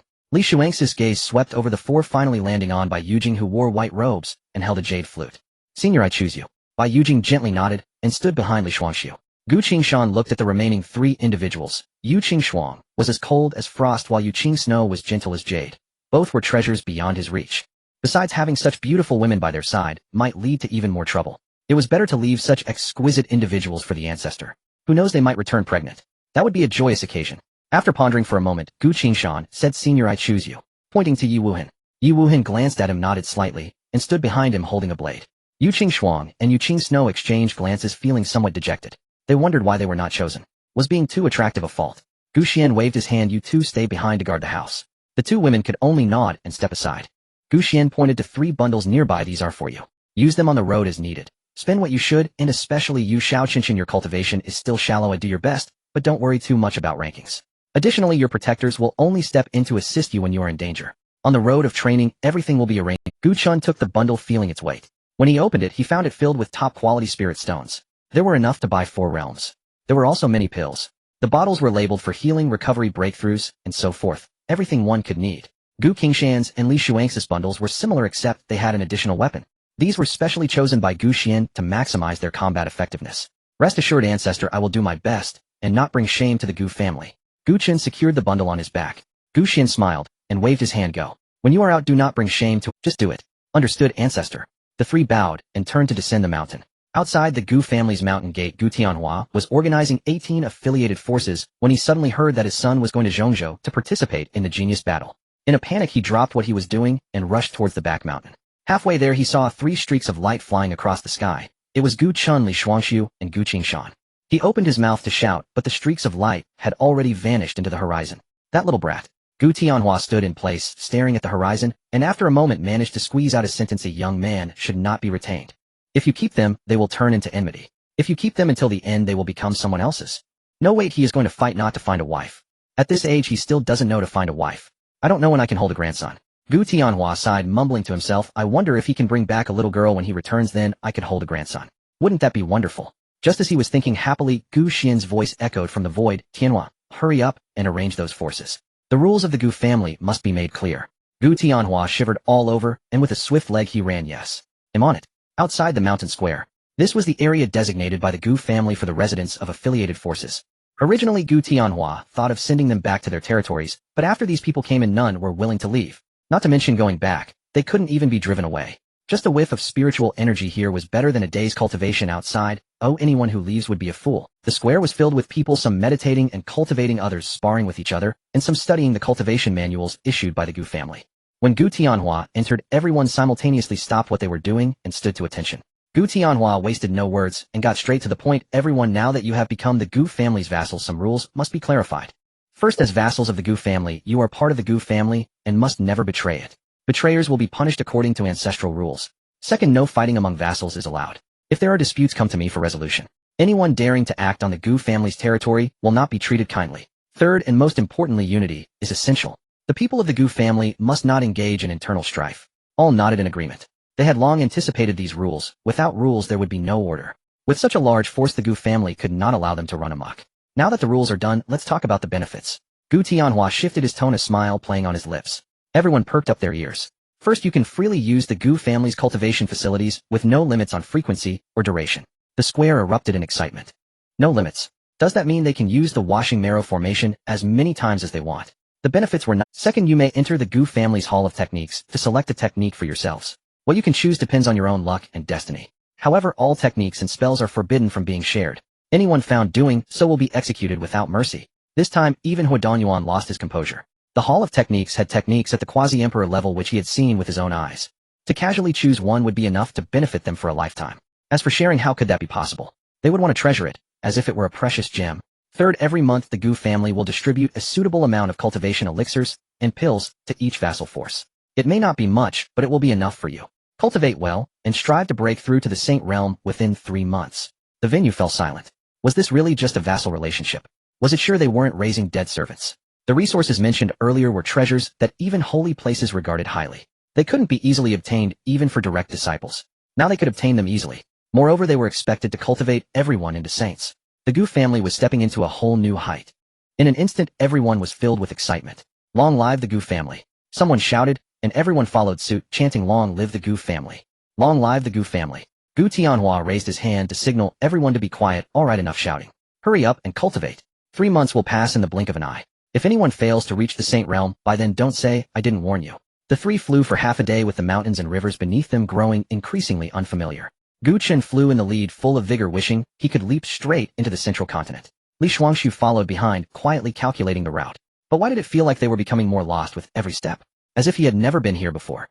Gu Qingshan flew at the back, scanning the surroundings as he flew. Suddenly he spoke up. Young master, in which direction is the central continent?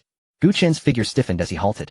He turned to look at Gu Qingshan, opened his mouth, and surveyed the strange world around. It seemed he had never asked before. Gu Chen turned to Li Shuangshu, who was also looking at him. The two exchanged glances for 3 seconds.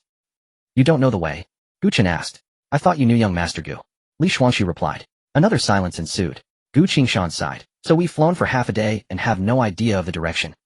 Gu Chen's mouth twitched as he cleared his throat. Well, Shuangshu, aren't you the holy son of Qing Yuan? You should have been to the central continent, right?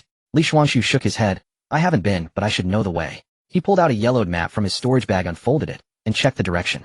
Our current location should be in the northeast direction of Qingyuan Prefecture. To reach the central continent, we must first go to Tianyuan Prefecture, where there is a cross-prefecture spirit ship that can traverse the spatial rift directly to the central continent's border. Taking the spirit ship is faster than flying and should save at least 7 days of time. A spirit ship? Then what are we waiting for? Let's go. Gu Chen's eyes lit up. Li Shuangshu put away the map and adjusted their course. Follow me. The three continued on their way, this time, with Li Shuangshu leading. Gu Chen flew beside Li Shuangshu, patting him on the shoulder. Shuangshu, I told you your brain works wonders. For a trip like this, we still have to rely on you. Li Shuangshu smiled wryly, feeling like it wasn't exactly a compliment. Brother Gu, you dare to venture out, without even knowing the way. Aren't you afraid of flying into a monster beast forest? Gu Chun patted the jade token given to him by Jian Wuji at his waist. Afraid? Afraid of what? With this thing I'm not afraid wherever I fly. Li Shuangshu was left speechless. That makes sense. With a protector chosen by the ancestors, one really has nothing to fear. Gu Qingshan followed behind, quietly observing the backs of the two, suddenly feeling that this outing wasn't so daunting after all. Although his cultivation level wasn't high in the central continent, with a protector chosen by the ancestors, what was there to be afraid of? Just go for it. Let's go. Gu Chen accelerated and quickly flew ahead. The three soared across the sky, heading towards Tianyuan Prefecture. Behind them, the Gu family's mountain gate grew increasingly distant. Ahead lay an unfamiliar world, an unknown journey, the gathering place of geniuses from the 3,000 prefectures. Under Li Shuangshu's guidance, the three traveled for 3 days and nights, finally arriving at Tianyuan Prefecture at dawn. Tianyuan Prefecture, the largest prefecture at the eastern edge, beyond which lay the vast void. This area was once desolate until a quasi-emperor strongman emerged tens of thousands of years ago, cleaving the void with a single sword, opening a spatial passage to the central continent. Since then, Tianyuan Prefecture has become the most prosperous transportation hub in the eastern region, with merchant caravans and cultivators bustling in and out. The three entered the city. The streets were wide-lined with shops selling spirit herbs, magical treasures, and spirit beasts, with calls and shouts ringing out continuously. The streets were crowded with people, some dressed in luxurious garments of large sect disciples, others looking weary as wandering cultivators, and even saints mingled among the crowd, blending in unnoticed. Gu Qingshan's eyes widened in amazement. This is 10 times busier than the largest market in Qingyun Prefecture. Gu Qin remained calm. It's okay, but it's a bit lacking compared to the Gu family. Li Shuangshu's mouth twitched. The Gu family was like a paradise. How could it be compared? He led the two into a narrow alley to find the spirit ship ticket office. A long line formed in front of the window. Li Shuangshu squeezed in to ask around, and when he came out his expression was not good. The next spirit ship to the central continent departs in 3 days. 3 days? Gu Qin frowned. There's no other choice. Spirit ships to the central continent don't depart every day. The soonest one is in 3 days. Li Shuangshu put away the map helplessly. Let's find a place to stay for now. 3 days is just enough to rest up. The three found an inn in the city and booked a quiet courtyard room. Gu Qin didn't rush to rest, but pulled Li Shuangshu to sit at the stone table in the courtyard. Shuangshu, tell me in detail about the genius battle, the rules, who participates, and what we need to pay attention to. After all, they were going to participate, it was necessary to understand in advance. Now only Li Shuangshu knew some information. Just as Li Shuangshu was about to speak, a loud discussion suddenly erupted from the next table. Have you heard? For this genius battle, the imperial clan Han family has produced a prodigy named Han Xuan. He broke through to the emperor realm at 30 years old. Is that true? 30 years old, and at the emperor realm. And he has a quasi-emperor weapon. What's the point of even competing? Not just the Han family. It's said that the Ice Phoenix clan has also sent their saintess called Bingxin, who is said to have the purest Ice Phoenix bloodline in 10,000 years. She exhibited an extraordinary phenomenon at birth. Her strength has already reached the peak of the 4th level of the Emperor realm, and she possesses a family heirloom quasi-emperor weapon. Wow. Han Xuan. Bingxin. Why is this year's competition so intense? Hearing the names of 2 imperial clans at once, can this genius battle even be fought? Not only that, an old man said slowly. As far as I know, the descendant of the eternal life family Zhuge family has also emerged. Zhuge Qingyun, skilled in formations and divination. His cultivation may not be the highest, but it is said that no one in the same tier can break his formations. And some descendants of hidden experts are all coming for this genius battle. Why? A young man asked in confusion. The old man lowered his voice, because the rewards for this round are more substantial than any previous one. It's said that the top 10 will receive fragments of quasi-emperor weapons, and the top 3.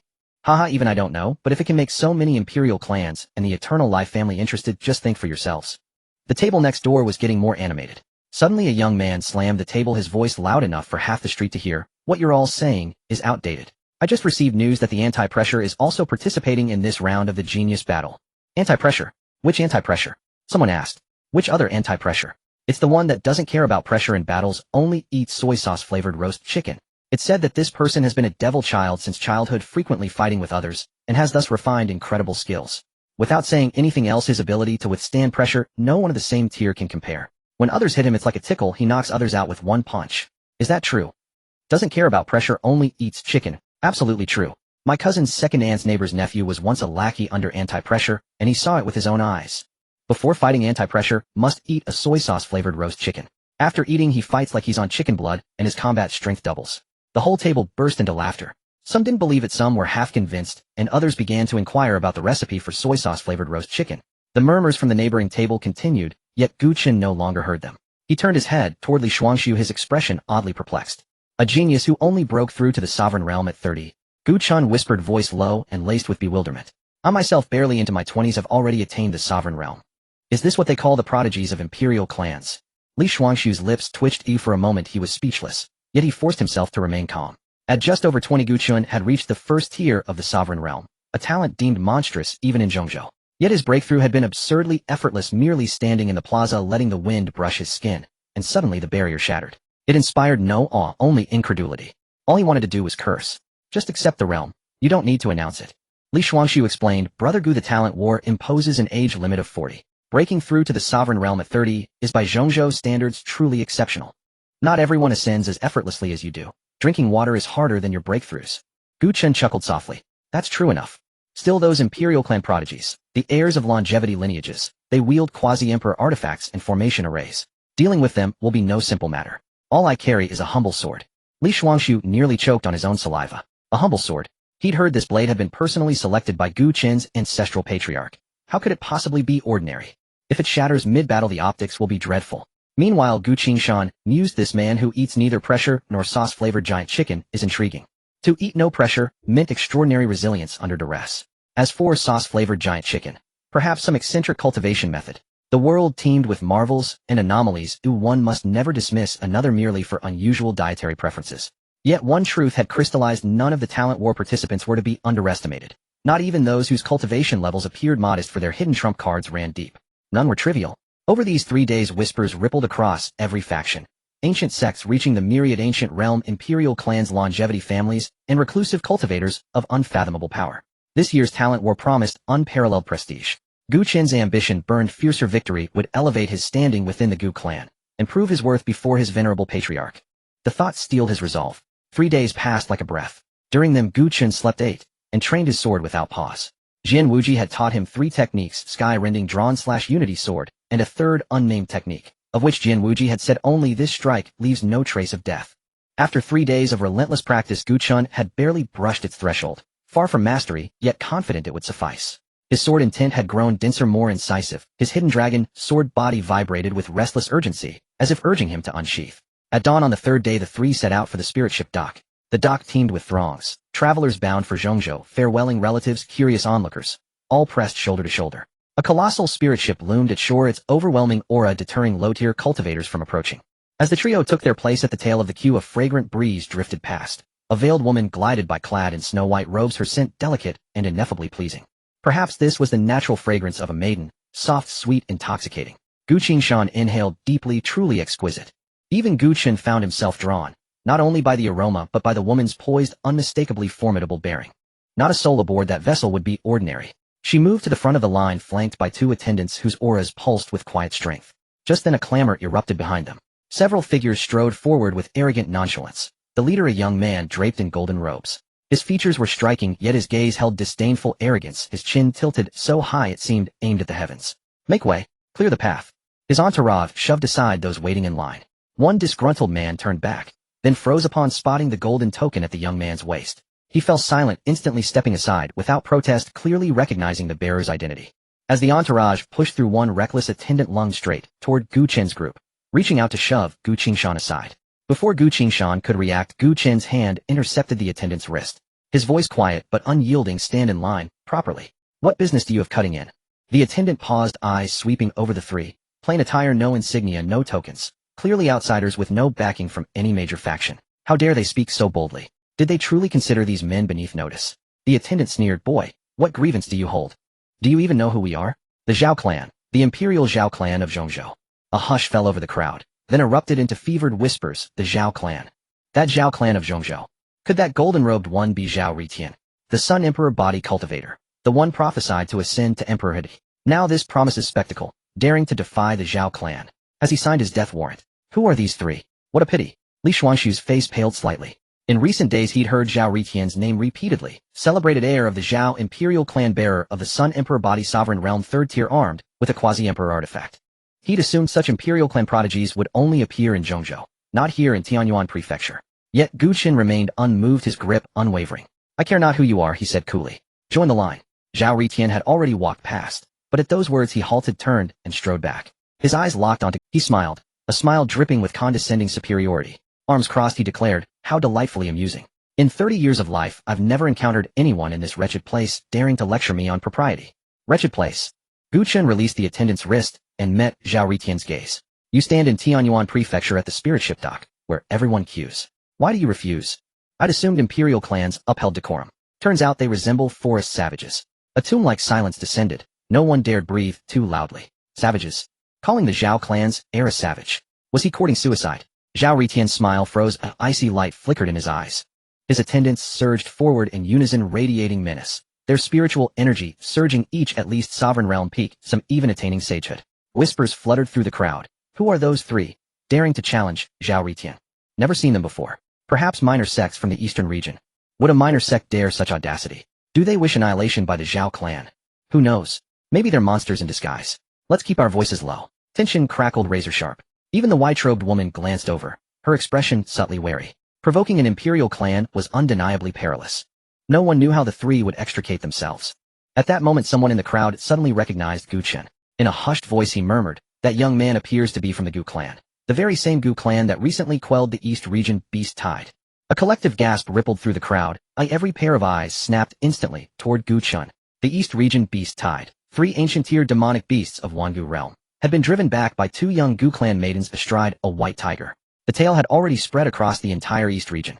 And indeed the insignia carved upon the pendant at this young man's waist bore the single character Gu. He truly is of the Gu clan. I've heard the Gu clan dares even to tame Hongguo realm demonic beasts. No wonder they dare defy Zhao Ritian. One an imperial clan of Zhongzhou, the other a rising power of the East region. This promises to be a spectacle. Whispers multiplied rapidly. Upon hearing the name, Gu clan, Zhao Ritian's brow furrowed ever so slightly. The Gu clan. Since when had a clan emerged in the East region bold enough to challenge an imperial clan? The atmosphere grew taut. Air itself seemed to congeal upon the spirit ship dock. Just then a deep resonant voice echoed from aboard the spirit ship, "Zhao Ritian. This is Tianyuan Prefecture, not Zhongzhou. If you wish to cause trouble, return to your Zhao clan's domain." The ship departs shortly. Those who do not board now must wait for the next voyage. All eyes lifted skyward. At the prow stood an elderly figure, his aura immense, a Hongguo realm cultivator. The guardian of Tianyuan Prefecture, backed by not one, but several imperial clans, whose authority even the Zhao clan dared not disregard. Zhao Ritian's expression shifted subtly. He stared at the elder for several silent seconds before exhaling a cold, disdainful snort. "Very well. Today I grant you this courtesy." He turned sharply toward Xuan, his gaze sharpening with glacial malice. "Boy, you've drawn fortune this time. Next time you see me, expect no such leniency." Then fixing his eyes once more upon the elder at the prow, "This matter, young master, shall not be forgotten." With that he strode aboard the spirit ship flanked by attendants and ascended to a private second-floor cabin. The instant the cabin door sealed shut, his face darkened entirely. Never in his life had anyone dared speak to him. Today he'd encountered someone utterly unafraid of death. His attendants held their breath, moving with trembling deference. One personal guard stepped forward, miming a beheading gesture. "Young master, we'll dispatch those 3 fools immediately." "Not yet." Zhao Ritian raised a hand, cutting him off. "They won't escape. Once we reach Zhongzhou, eliminating them will be effortless. Just a matter of timing." His tone was casual, as though describing the weather. Such deeds were far from uncommon for him. As for the Gu clan, a hollow chuckle escaped his lips. He'd never even heard of them. Utterly unworthy of notice. Moreover, his solar radiance bodies stood supreme, capable of subduing all under heaven. No individual, no faction warranted his attention, not if it disturbed the serene equilibrium of his solar radiance body, which was vital to his path toward emperorhood. Suddenly his brow furrowed. A faint, elusive fragrance drifted through the air, barely perceptible, yet stirring his solar radiance body with inexplicable agitation. His blood surged, spiritual energy churned violently within him. It felt like encountering a primordial resonance, something intrinsically harmonious with his being. Such profound reaction from his solar radiance body was unprecedented. Zhao Ritian followed the scent with his gaze, and fixed it upon the white-robed woman standing at the front of the group. She wore a veil concealing her features, but her slender silhouette and that singular haunting fragrance bespoke extraordinary beauty. And still his solar radiance body grew increasingly restless. If the solar radiance ignited fully, his body might achieve ultimate perfection. How intriguing! Zhao Ritian withdrew his gaze, a sardonic smile curling at his lips. My solar radiance body has reacted to a woman. If I could secure her dual cultivation, might perfect my sacred body entirely. His guard nodded understandingly, poised to respond. But Zhao Ritian continued, speaking almost to himself. Once perfected, sovereignhood lies within grasp. Even the legendary emperor realm may no longer be beyond reach. She must hold some profound secret. His guard nodded understandingly, poised to respond. But Zhao Ritian continued, speaking almost to himself. Once perfected, sovereignhood lies within grasp. Even the legendary emperor realm may no longer be beyond reach. She must hold some profound secret. On deck, Li Xuanshu lowered his voice. Young Master Gu, isn't this rather impulsive? You've antagonized a force of such magnitude upon arrival. Life in Zhongzhou may prove exceedingly difficult for us now. Xuan replied calmly. We came here to train, and training means combat. Does it matter whom we fight? Is an imperial clan above reason? Li Xuanshu opened his mouth, then fell silent, unable to counter. Yet this world did not run on logic. It ran on fists and lineage. Their fists were heavier than yours, their backing deeper. What use is reason against such power? But, Xuan clapped his shoulder, there is no but. Xuanshu, you're excellent in every way, except you overthink. When battle calls, fight. As Patriarch said, just do it. Li Xuanshu fell quiet. Indeed, no Gu clan member had ever known fear. Are all members of the Gu clan truly this formidable? What he didn't know was that Gu Chun had even struck his own father Gu Tianhua. So confronting a stranger posed no dilemma whatsoever. Just do it. Fearlessly, relentlessly. Guided by the simple creed, we're already here, so just do it. At that moment Gu Qingshan tapped the jade token at his waist. We have our guardian cultivators after all. If matters escalate beyond our control, we'll simply report to Patriarch. Li Shuangshu's lips twitched, he abandoned persuasion entirely. Yes, any crisis however grave would be borne by the Gu clan Patriarch. For over 10 days the spirit ship traversed rifts in the void, its voyage smooth and steady, until it docked at the Zhongzhou border port. Gu Chun and his companions stepped onto Zhongzhou soil, standing upon a land wholly alien to them. This was their first visit. Distant cities rose in clusters, each surpassing the largest metropolis of Qingyun Prefecture in splendor and scale. Li Shuangshu unfurled a map. The registration site for the Genius Tournament lies in Tianke City, 3 days' journey from here. Gu Chun and Gu Qingshan nodded in unison. Then soaring skyward the trio sped toward the marked destination. Behind them, the white-robed woman disembarked from the spirit ship. She gazed silently in the direction where Gu Chun and his companions had vanished. Then after a long pause set off in pursuit accompanied by 2 maids. From the shadows of the dock, Zhao Ritian emerged slowly. A chilling smirk played upon his lips. The look of a hunter watching prey wander deeper into his trap. All preparations complete, he asked. His guard bowed. Our agents have already shadowed those 3 fools. And the woman's identity. Confirm, my lord. She bears the surname Ru Shuang, and belongs to the Ru clan. The Ru clan of Qitian Prefecture. Once producing a sovereign-level cultivator, now fallen to secondary status among noble houses. Yet she possesses the exceedingly rare Yin Shadow spiritual body. A constitution so rare that dual cultivation with her enables practitioners of any physique to perceive deeper layers of celestial law, while simultaneously accelerating cultivation. Zhao Ritian's eyes gleamed brighter, his smile widened edged with predatory delight. Yin Shadow spiritual body, and ranked 3rd on the beauty ranking list. No wonder his sacred body had responded so fiercely. Dual cultivation with such a body would elevate his cultivation by at least 2 minor realms. Perfection of his solar radiance body, sovereignhood assured. Even emperorhood might lie within reach. Pursue them now. Thousands of miles away Gu Chun and his companions were flying towards the heart of Zhongzhou. Gu Qingshan turned back for a glance, seeing nothing, yet an unsettling feeling lingered in his heart. I always feel like someone is following us. Gu Chun also looked back. The vast sea of clouds was empty, devoid of. Gu Chun remarked, perhaps you are just being overly cautious, but it's wise to be careful. The 3 of them accelerated, transforming into 3 streaks of light that vanished into the horizon, while several figures in black pursued them relentlessly from thousands of miles behind. The leader was a cultivator at the 8th level of the Saint Realm. He held a bronze mirror in his hand, which was locking onto 3 light points corresponding to Gu Chun and his companions' spiritual energy fluctuations. The leader stowed the mirror away, commanding chase. As the young master said, living must be seen and dead must be seen. The 6 figures in black accelerated in pursuit, while from another direction another group was heading towards Ru Shuang. The Tian spirit body, the great sun saint body, a mutually complementary dual cultivation. This was something Zhao Ritian was determined to acquire. As for Gu Chun, he was merely an ant obstructing his path to becoming an emperor, easily crushed. The 3 were discussing whether Zhao Ritian would take the opportunity to retaliate against them, when suddenly a chilling voice erupted from above, "You can't escape." The 3 of them looked up simultaneously. 6 figures in black descended from the sky, encircling them completely. The leader was an old man at the 8th level of the Saint Realm, while the other 5 were at the pinnacle of the Monarch Realm. The combined presence of the 6 felt like an invisible net suffocating them. Gu Chen's gaze swept over the 6, disdain evident in his demeanor. You were sent by Zhao Ritian, weren't you? The leader did not respond, merely sneering as he waved his hand. The 6 moved in unison, their spiritual energy surging with a chilling intent to kill. Just then the sound of rushing air came from another part of the sky. Ru Shuang, accompanied by 2 maidens, flew in from another direction, pursued by several figures in black. Upon seeing Gu Chun and his companions, their expressions shifted slightly as they flew over to land beside Gu Chun. The 2 groups of figures in black converged, enclosing the 7 in the middle. Let's see where you can run to. Zhao Ritian descended expressionlessly, wielding a war spear that radiated the terrifying pressure of a quasi-emperor weapon.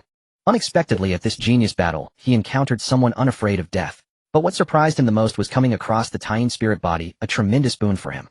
The great sun saint body would soon reach full maturity. Although his mood was disturbed by the 3 unafraid of death, he still had gains overall.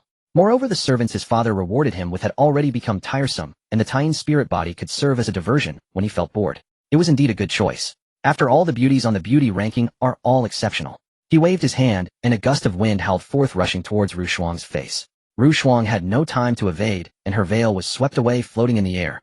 Everyone froze simultaneously. The face beneath the veil was as smooth as cream, with features like exquisite paintings and eyes clear as autumn water. Standing in the wind, she resembled a fairy descending into the mundane world. Gu Chun was spellbound. Having lived for over 20 years, he had never seen such a woman. It was an indescribable beauty. Not just stunning but the kind that made one unable to look away after a single glance. The other two were equally mesmerized, the young woman beside the ancestor outshone even those two. Truly alluring. Zhao Ritian was also momentarily struck by Ru Shuang's beauty, but quickly regained his composure. The third on the beauty ranking indeed lived up to her reputation. Only such a beauty was worthy of his great son's saint body. Would you be willing to follow me and serve as my maid on either side? Once I become an emperor, I can make you the empress. Zhao Ritian stared at Ru Shuang, his expression devoid of emotion, as he inquired. Instantly Ru Shuang felt a wave of nausea. Looking at Zhao Rishan's arrogant face, Ru Shuang's stomach churned. Empress? Who would want that? She instinctively took a step back, her palms drenched in sweat. Two maidens stood in front of her, but their legs trembled given the disparity in power. Just then an ancient weak voice suddenly echoed in Ru Shuang's mind. Child, do not be afraid. There should be others behind him. At that time grandfather will take control of the body and lead you away. Afterwards grandfather may fall into a deep slumber. You must be cautious in everything. That's right. Within Ru Shuang's body resides a soul. And this soul is her grandfather. The reason Ru Shuang appeared here was that her father wanted her to marry a quasi-emperor powerhouse who had lived for 10,000 years, beautifully named as her physique being beneficial to that powerhouse. But it was to sacrifice a 20-something girl. That was utterly outrageous. How could she agree to such a thing? She wanted her grandfather to come and reason with them, but unexpectedly her grandfather was also imprisoned by her father with only a remnant soul left attached to the jade pendant within her. She did not want to accompany such an ancient man. She fled her family overnight, bringing along her grandfather's remnant soul to participate in the genius battle, just to win the rewards so her grandfather could be reborn. Yet unexpectedly luck did not favor her, leading her to encounter Zhao Ritian, who desired her physique. She knew Zhao Ritian was quite the libertine. Such a man was unworthy of the man in her heart. But the current situation was anything but optimistic for her. Nonetheless, she looked at the three beside her and felt no tension. Could it be that these three had some hidden trump cards? Grandfather, I will leave the control to you soon. I am waiting for the opportunity. Ru Shuang took a deep breath, suppressing her tumultuous emotions, and coldly looked at Zhao Ritian. Dream on. Zhao Rishan's smile froze on his face, a flash of anger flickering in his eyes, refusing a toast only to drink a forfeit. He raised the war spear, the pressure of the quasi-emperor weapon bearing down on them. I offer you respect, yet you do not want it. Then do not blame me for being rude. The black-clad figures behind him moved forward in unison, their spiritual energy surging with a chilling intent to kill. Ru Shuang's face turned pale, gritting her teeth as she stared intently. In her mind her grandfather's voice echoed once more, child, prepare yourself. Meanwhile Gu Chun and his companions moved. Gu Chun drew his sword, charging forward, actively seeking a confrontation with Zhao Ritian. Wanna die? This young master will oblige. Zhao Ritian sneered, leveling his war spear. Just as the figures in black were about to advance, Zhao Ritian raised his hand to halt them. Don't move. This young master will personally play with him, teaching him what the great sun saint body is. The figures in black retreated, and Ru Shuang's grandfather also shouted to stop. In her mind his ancient voice, carrying a hint of surprise. Wait, this kid is not simple. Boom. The war spear clashed with the long sword, unleashing a terrifying wave of spiritual energy that shattered the surrounding trees. During this exchange of just 2 or 3 moves, Zhao Ritian gained no advantage whatsoever. Zhao Rishan's expression changed slightly. He was at the 3rd level of the monarch realm, wielding a quasi-emperor weapon, yet he had not gained any advantage. Gu Qingshan and Li Shuangshu exchanged glances and charged forward. Great inferior dragon claw. Gu Qingshan suddenly extended a gigantic hand, aiming for Zhao Rishan's head. Zhao Ritian hurriedly defended. Before it ended, another attack followed. It was Li Shuangshu. Damn it! Zhao Ritian roared, son. The great sun saint body unleashed its full power. Gu Chun did not give him a moment to think, directly unleashing the 10,000 swords returned to origin taught to him by Jian Wajiji. Here comes the sword. An overwhelming barrage of swords descended, making it difficult for him to defend. He took out his war spear, intending to withstand it with the quasi-emperor weapon, but unexpectedly Gu Chun shattered his quasi-emperor weapon with a single sword strike. Just like that, it shattered beautifully. Boom. Where the sword light passed, it was like a meteor plummeting. Enough. Boom. An overwhelmingly powerful presence emerged. It was a peak powerhouse of the Eternal Realm. The protector of Zhao Ritian emerged from the void, a peak expert of the Eternal Realm. A pressure enveloped the entire world. He lowered his head to glance at the unconscious Zhao Ritian, and his expression darkened. If you let our young master's Dao heart be damaged, you shall all die. The man's voice was chilling. He looked at Gu Chun, his gaze icy. Especially you, I will make you wish for death. Ru Shuang's expression soured as her grandfather's voice echoed in her mind. A peak expert of the Eternal Realm. In my prime I could contend with 1 or 2, but now he was merely a remnant soul, barely able to exert 1/10 of his former power. Faced with a peak expert of the Eternal Realm, there would be no chance to escape. Grandfather, then you must not come out. Ru Shuang was anxious. Her grandfather was already weakened, and now it seemed he had to face fate. After a moment of silence he said, if those 3 boys do not have trump cards, we likely cannot escape. Gu Chun and the others appeared remarkably calm. It was not an act, they were genuinely unperturbed. With the Ancestor backing them, what was there to fear? Call for help. Who wouldn't? Xuan smirked, his voice low, but full of confidence. Sword uncle. In an instant the three appeared and the three stood in a line. They did not release any pressure, but the sense of oppression emanating from the Emperor caused the world to change color. The old man at the peak of the Eternal Realm's pupils dilated, his legs weakened, and he fell to his knees with a thud. It was not his intention to kneel, his body knelt uncontrollably. It was an instinctive reaction from the depths of his soul. It was something beyond the comprehension of a cultivator at his level. Jian Wujia looked at Xuan, his brow furrowed. Young master, you are injured.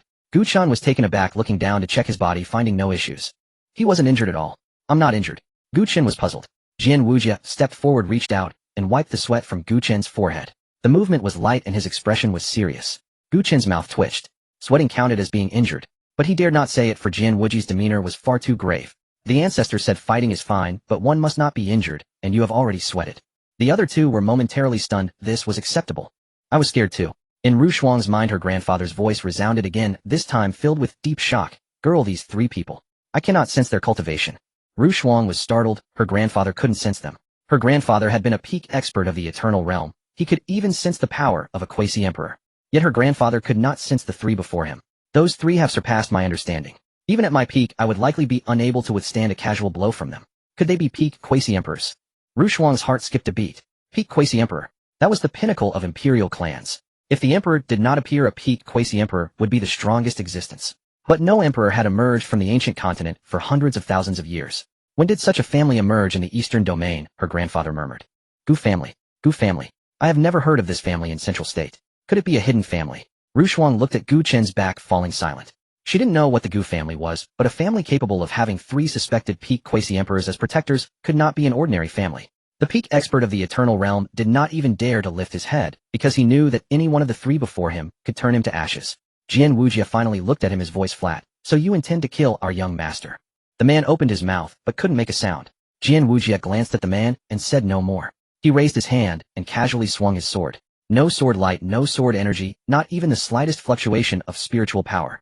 Yet the peak expert of the Eternal Realm, along with the unconscious Zhao Ritian on the ground, and those black-clad figures in the distance who had not fled far, all were frozen in place, unable to resist. Immediately afterwards, they began to dissipate. From their feet to their heads they transformed into countless fragments, dispersing into the air. In the blink of an eye, the peak of the Eternal Realm, the Saint Realm, and the Monarch Realm were all turned to nothingness, as if they had never existed. The entire place fell silent. Xuan couldn't believe her eyes, her lips trembling slightly. In her mind, her grandfather's voice had completely changed tone. One sword. The peak of the Eternal Realm vanished with one sword. How is this possible? That was a peak expert of the Eternal Realm. These three must truly be peak quasi-emperors. He had seen peak quasi-emperors strike a single blow, erasing everything around. Such terrifying power could only be wielded by peak quasi-emperors. Jian Wujia sheathed his sword, his tone returning to its usual calmness. Young master, next time you fight, don't sweat. Xuan's mouth twitched. Bai Yujing Yi Wuhan only came to play a minor role. Then the figures of the three gradually faded, disappearing into the void as if they had never appeared. The oppressive aura lingered in the air, but no one could feel it anymore, because those who could sense it were no longer present. Xuan turned to look at Xuan, opening his mouth to say something, but found his heart racing. It was a feeling of excitement, a fluttering sensation, not due to the battle just now, but because of the person before him. The veil was gone and her face was so beautiful it was hard to look away. Having lived for over 20 years, he had never seen such a woman. The person before him possessed an indescribable beauty. Miss. Xuan spoke, his voice somewhat unnatural. He felt a bit nervous. May I ask for your surname? Xuan looked at his appearance and chuckled softly. Xuan.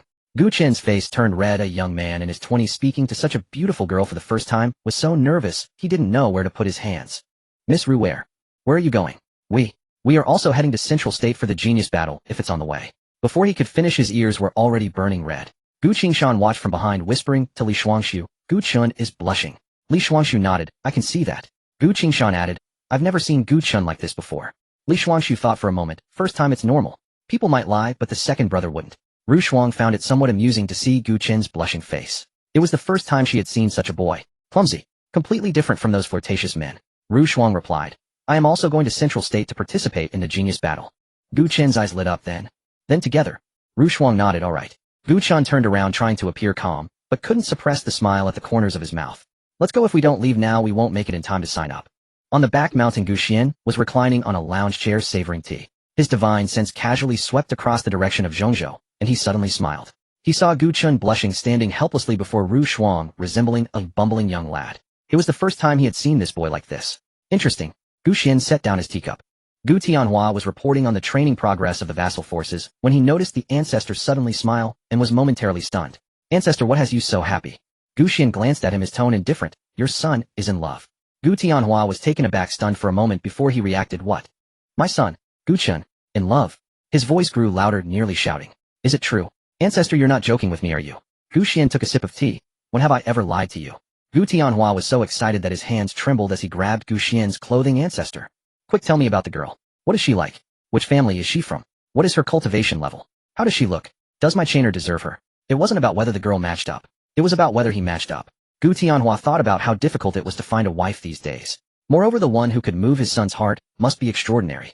Gu Xian looked at his appearance and felt somewhat speechless. The dignified head of the Gu family soon to reach the peak of the Sage King. Hearing about his son's romance, he was this excited, completely losing his image. She is quite beautiful, a tiny spiritual body, more than enough for your little Chun. After Gu Xian finished speaking, he added, third on the beauty list. Gu Tianhua was in shock. What? Third on the beauty list? That is the beauty ranking of the entire continent. Those who make the list are all stunningly beautiful. Third place, what must she look like? He began to imagine in his mind, and as he thought, he nearly drooled. Wait, no, that would be his daughter-in-law. What was he doing? Gu Tianhua immediately slapped himself. Ancestor, when will that girl come to the Gu family? I need to hurry and tidy up the courtyard, prepare the betrothal gifts, and find someone to pick a good date. Stop. Gu Xian raised his hand to halt him. The girl hasn't even agreed yet, and you're already preparing betrothal gifts. Gu Tianhua chuckled. Isn't it just a matter of time? My chainer is talented, has high cultivation, is skilled in swordsmanship, and is the young master of the Gu family. Which girl could refuse? Gu Xian was too lazy to respond to him, leaning back in the lounge chair to rest. Gu Tianhua continued to babble beside him, already starting to plan who to invite to the wedding. He needed to invite the Qingyun Sacred Land, the Righteous Alliance, all 18 vassal forces, the surrounding villages, and those forces from Zhongzhou. No, those forces hadn't interacted yet. Then he wouldn't invite them. After talking for a long time, Gu Tianhua suddenly remembered the important matter and hurriedly reported, Ancestor, the training progress of the vassal forces has gone very smoothly this month. Resources have been generously supplied, and those people are cultivating like crazy. There's an old guy stuck at the peak of the sovereign realm who broke through to half-saint after just 3 days in the cleansing array. At this rate, in a month or two, everyone becoming saints will not be a problem. Gu Xian nodded. Don't skimp on resources and give them as much as they need as long as they can break through. After all, he had plenty of resources, and completing the task was the priority. Gu Tianhua sighed. Those people are now utterly devoted to the Gu family. They would be willing to be vassals, let alone slave away for us. Yesterday, the head of a small family came to me saying he wanted to establish a longevity tablet for the Gu family, worshipping day and night. I said no need, but he insisted on setting it up, and I couldn't stop him. Gu Xian smiled, but said nothing. With such resources poured in, even a pig could soar. How could they not worship? As long as the resources were in place, their cultivation would soar exponentially. Gu Tianhua chattered for a few more moments before turning to get busy. As he left the back mountain, he was still mumbling, Tyne's spiritual body third on the beauty list. What must this girl look like? After a few steps, he stopped again. No, I need to prepare. If the girl comes, I can't let her stay in a Before long, Gu Tianhua had dashed away without a trace. Being a father truly was a labor of love. The Gu family was thriving. Meanwhile, in the Zhao family. In the Zhao family hall, Zhao Wujia sat in the main seat, holding a shattered life tablet. His finger. Zhao Ri Tian's life tablet shattered. His son was dead. He was the most valued genius of the Zhao family. The great son's sacred body, once fully realized, could match an emperor. In the future, he would surely lead the Zhao family towards greater prosperity. Now all of that had turned to dust. Zhao Wujia was a triple-layered quasi-emperor, having lived for over 10,000 years. He had seen many storms. But at this moment, looking at the pile of fragments in his hand, his eyes reddened, emanating a terrifying, killing intent. A long elder below spoke. Head, the young master went to Tianyuan Prefecture to take the spiritual ship, saying he was going to participate in the genius battle. Accompanying him were Protector Zhao Bo, a peak figure of the eternal realm, and many attendants. With such a configuration, he should be able to walk through Zhongzhou without issue. How could it be? Zhao Wujia suddenly raised his head. Are you implying that the opponent is stronger than Zhao Bo? The elder didn't dare to speak. At the peak of the eternal realm, he was already the top fighting force in the Zhao family, second only to the 2 quasi-emperor elders. To kill Zhao Bo, the opponent must be at least a quasi-emperor. There are plenty of quasi-emperors in Zhongzhou, but who would dare to act against the Zhao family? Everyone knew Zhao Ritian was Zhao Wuji's son. To touch him was to tear the face with the Zhao family. Most imperial clans have only 1 quasi-emperor, while the Zhao family has 3. Even if they met a quasi-emperor upon seeing Zhao Ritian, they wouldn't dare act recklessly. Zhao Wujia stood up, the aura of a triple-layered quasi-emperor erupting, causing the entire hall to tremble. Investigate. Find out who killed my son. No matter who he is, or who stands behind him, I want him dead. Yes. Half a day later the news came back. At the Tianyuan Prefecture spiritual ship dock someone witnessed Zhao Ri Tian having a conflict with a few young people. The other party claimed to be from the Gu family, a family from the eastern region. After the spiritual ship reached the borders of Zhongzhou, Zhao Ri Tian led his people to pursue, and then he never returned. Zhao Wujia looked at the intelligence report in his hand, furious. Eastern region. A small family from the eastern region dares to touch my Zhao family. Zhao Wujia sneered. Send out orders to summon the 2 Quasi-Emperor elders, and follow me to Zhongzhou. I want to see what kind of abilities this Gu family has. The genius battle is approaching and various forces are gathering in Zhongzhou. It may not be wise to stir up trouble now. Please take care of yourself. Take care. Zhao Wujia shouted angrily. It's easy for you to say you haven't lost a son. Someone killed. Let him accompany the young master on his journey to the Yellow Springs. The man collapsed to the ground. He really had spoken too much. The news quickly spread from the Zhao family. Major forces in Zhongzhou were discussing how Zhao Ri Tian had died, killed by a family called the Gu. Who is the Gu family? A small family from the eastern region, not well known. But could they kill a peak protector of the eternal realm? They must not be an ordinary family. The name of the Gu family slowly began to appear in the sights of major forces in Zhongzhou. Meanwhile the group soared toward Tianke City. Gu Qin's face had not regained its composure throughout the journey. He stole glances repeatedly, each time feeling his heartbeat quicken. It was the flutter of the heart. Tianke City loomed ahead, its ramparts piercing the clouds. At the city gate stood 2 sentinels, sage kings, figures who would reign as sovereign overlords in the eastern region, yet here, served only as gatekeepers. The central continent truly stands apart. Li Shuangshu murmured in awe. They arrived at the registration site where a sea of people stretched endlessly. Gu Chun joined the queue, distracted and absent-minded, his gaze drifting involuntarily toward Ru Xuan. Gu Qingshan watched from behind and shook his head in exasperation. If you keep staring like that your eyes will pop right out, he whispered softly. Only then did Gu Qin snap back to reality and feigned indifference, pretending he had not been watching at all. Before the testing platform, young cultivators stepped forward one by one to have their cultivation realm and age assessed. The threshold was the sovereign realm. Those who passed received a token, those who failed departed in silence. The elderly examiner sat impassive, reciting results like sutras. Sovereign realm, second heaven, 29 years, qualified. Sovereign realm, first heaven, 42 years, 2 years short of qualification. Sovereign realm, third heaven, 37 years, qualified. And so it went for what felt like an eternity. Finally Gu Qin stepped onto the platform and placed his palm upon the crystal orb. Light flared. The elder glanced up. Sovereign realm, first heaven, 21 years, qualified. His tone remained neutral, yet he lingered a moment longer on Gu Chun. To attain the sovereign realm at 21 was prodigious, even by central continent standards. Gu Qingshan underwent testing next. Sovereign realm, third heaven, 24 years, qualified. Then Ru Shuang approached. The air itself seemed to still as countless gazes turned toward her. Light shimmered across the orb. The elder, unusually expressive, added a few words. Sovereign realm, second heaven, 21 years. In soul physique. Excellent. Whispers rippled through the crowd. In soul physique. No wonder she is so breathtaking. Isn't she Ru Shuang, the third-ranked beauty on the Crimson Beauty list? Indeed it is she. Rumors say her father intends to wed her to a 10,000-year quasi-emperor. She likely fled to escape it. Is that true? A 10,000-year quasi-emperor. How ancient must he be? Gu Qin's brow furrowed faintly upon hearing the murmurings. A 10,000-year quasi-emperor. Marrying an old man. His hand trembled imperceptibly. As for Li Shuangshu, his cultivation plateaued at the peak of the king realm. Just one step shy of sovereign realm. But he bore no regret. He had never intended to compete seriously, merely to guide them. Even the most gifted prodigies of the eastern region had bested him. How could he hope to stand against the central continent's monsters? He had no desire to court humiliation. It would damage his Dao heart and hinder his future cultivation. After receiving their tokens, the group exited the registration site. The square teemed with young cultivators gathered in clusters, voices rising in animated discussion. Li Shuangshu held a tournament schedule manual, scanning it as they walked, his expression growing increasingly grave. Young Master Gu, this elimination round is brutal. He handed the manual over.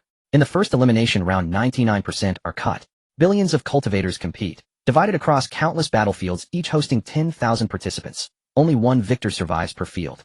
Gu Qingshan drew a sharp breath. 10,000 reduced to 1. That's pure chaos. Precisely. Those struck down are teleported out. No true death, but their chance vanishes forever. Li Shuangshu flipped to the next page. Second round, third round. Layer upon layer of attrition, until only 1,000 remain for the main tournament. To rank among the top 1,000 amid billions of geniuses. These are monsters among monsters. Gu Qin too was stunned upon hearing billions. Such numbers were staggering. Each participant having reached the sovereign realm before age 40. Back home, they would be hailed as prodigies beyond compare. Here, they merely met the entry threshold. He had not anticipated the first round's brutality. Ru Shuang felt immense pressure, but this genius war was her last hope. When the prize, restore her grandfather's physical body and break free from her father's control, never to marry that ancient abomination. Suddenly her grandfather's voice echoed within her mind, fainter than the day before. Child, as we entered the city, I sensed the presence of soul-nourishing wood at the East Auction House. If acquired, my soul may endure several more months. Ru Shuang's heart tightened. Her grandfather could not hold on much longer. She silently calculated the spirit stones she'd taken while fleeing the clan were limited, but sufficient to secure a piece of soul-nourishing wood. She only prayed the auction would unfold without incident. As she pondered, Gu Chen's voice came from beside her. Miss Ru, where shall you go next? She turned. I hear there is an auction tonight in the Eastern District. I intend to attend. Would you care to join me, young Master Gu? It sounded unmistakably like an invitation. Gu Chun was utterly defenseless. His pulse surged violently, his voice nearly faltering. Yes. Might as well. Let's go together. Behind them, Gu Qingshan and Li Shuangshu exchanged glances and sighed in unison. Gu Qingshan muttered under his breath, he's completely fallen. Li Shuangshu nodded faintly, his voice tinged with resignation, blushing since the start. Not a single moment of normalcy. Yet the young woman was breathtaking. Even they would have succumbed. But such fortune was not theirs to claim. The group continued eastward. Gu Chen walked beside Ru Shuang, striving to appear nonchalant. Inside, he resolved if Ru Shuang coveted anything at the auction, he would secure it for her, without hesitation. His ancestor had bestowed abundant spirit stones, and personally instructed, spend freely. Use generously. Winning her favor surely counted as legitimate expenditure, especially when wealth overflowed beyond measure. For Gu Chen, the evening's auction mattered far more than the elimination tournament. East District Tianke Auction House. As they approached the entrance, an attendant stepped forward. Esteemed guests, do you wish to attend tonight's auction? 1,000 high-grade spirit stones per person. 1,000 high-grade spirit stones equaled roughly a year's cultivation expenses for a sovereign realm wanderer. Yet, Gu Chen didn't blink. He withdrew a handful of stones and strode inside. The grand hall bustled with patrons clustered in small groups murmuring softly. Gu Chen scanned the space, bypassed the hall entirely, and marched straight to the front desk, tapping sharply on the counter. Do you have a heavenly class private suite? The elder behind the counter lifted his gaze, appraising Gu Chen. Heavenly class suites were reserved for imperial clans and everlasting families. Lesser sects dared not even inquire. Yet this youth radiated unwavering confidence. No pretense, no artifice. A warm smile spread across the elder's face. Indeed, we happen to have one left, the very last. Though the price is modestly steep. He raised 5 fingers. 5 million high-grade spirit stones. Li Shuangshu gasped audibly. 5 million high-grade spirit stones, for a single suite. Gu Chen didn't flinch. He emptied a storage pouch onto the counter, a mere sliver of its contents. 5 million. He could withdraw 500 million, if needed. And these were merely high-grade stones. The pouch, gifted by Gu Xian, overflowed with supreme-grade spirit stones beyond count.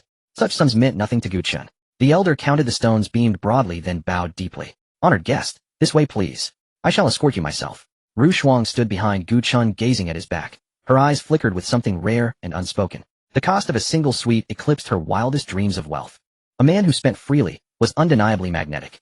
In the evening, the auction was held as scheduled. The Tianke auction house was brightly lit and bustling with people. The hall was filled to capacity, and even the aisles were crowded. The VIP rooms on the 3rd floor were also lit up with special shielding formations on the curtains, preventing anyone from seeing the identities of those inside. Only those from the imperial clan or the Changsheng family could sit in the VIP rooms, and at the very least they were descendants of hidden powers. In room 3, Ru Shuang sat beside Gu Chen, her gaze focused on the auction stage below, through the crystal window. Li Shuangshu was still lamenting over the 5 million spirit stones, mumbling 5 million top-grade spirit stones just to rent a room. The business of this auction house is too easy. It's just a small amount, Gu Chen said, casually lifting his teacup. After all, this money was indeed trivial.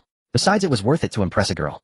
The ancestor definitely wouldn't criticize him for this. Li Shuang's mouth twitched. Was 5 million top-grade spirit stones really just pocket change? He didn't know how deep the Gu family's foundations were, but judging by Gu Chen's nonchalant demeanor, it seemed this really was just a drop in the bucket. A day to envy the wealthy. Ru Shuang felt an unprecedented sensation rising within her as she sat beside Gu Chen. This person was unlike any heirs of noble families she had ever met.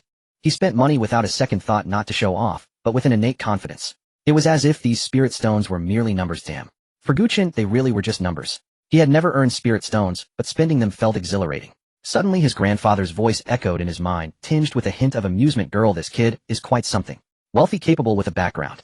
A fine choice. Ru Shuang's face flushed. Grandfather. What are you saying? Grandfather chuckled, and said no more, quietly awaiting the start of the auction. Downstairs, a white-haired elder stepped onto the auction stage, exuding an extraordinary demeanor. As soon as he spoke, his voice reverberated throughout the venue. Welcome to the Tianke auction house.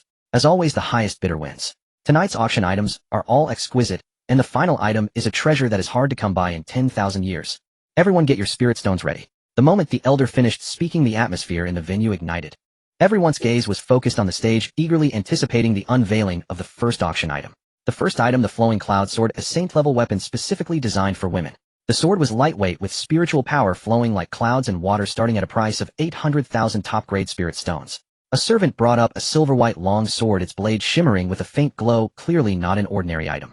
In room 3, Xuan's gaze was drawn to the sword, leaning slightly forward with a hint of surprise in her eyes. She hadn't expected the first auction item to be such a perfect weapon for women, and it was a sword.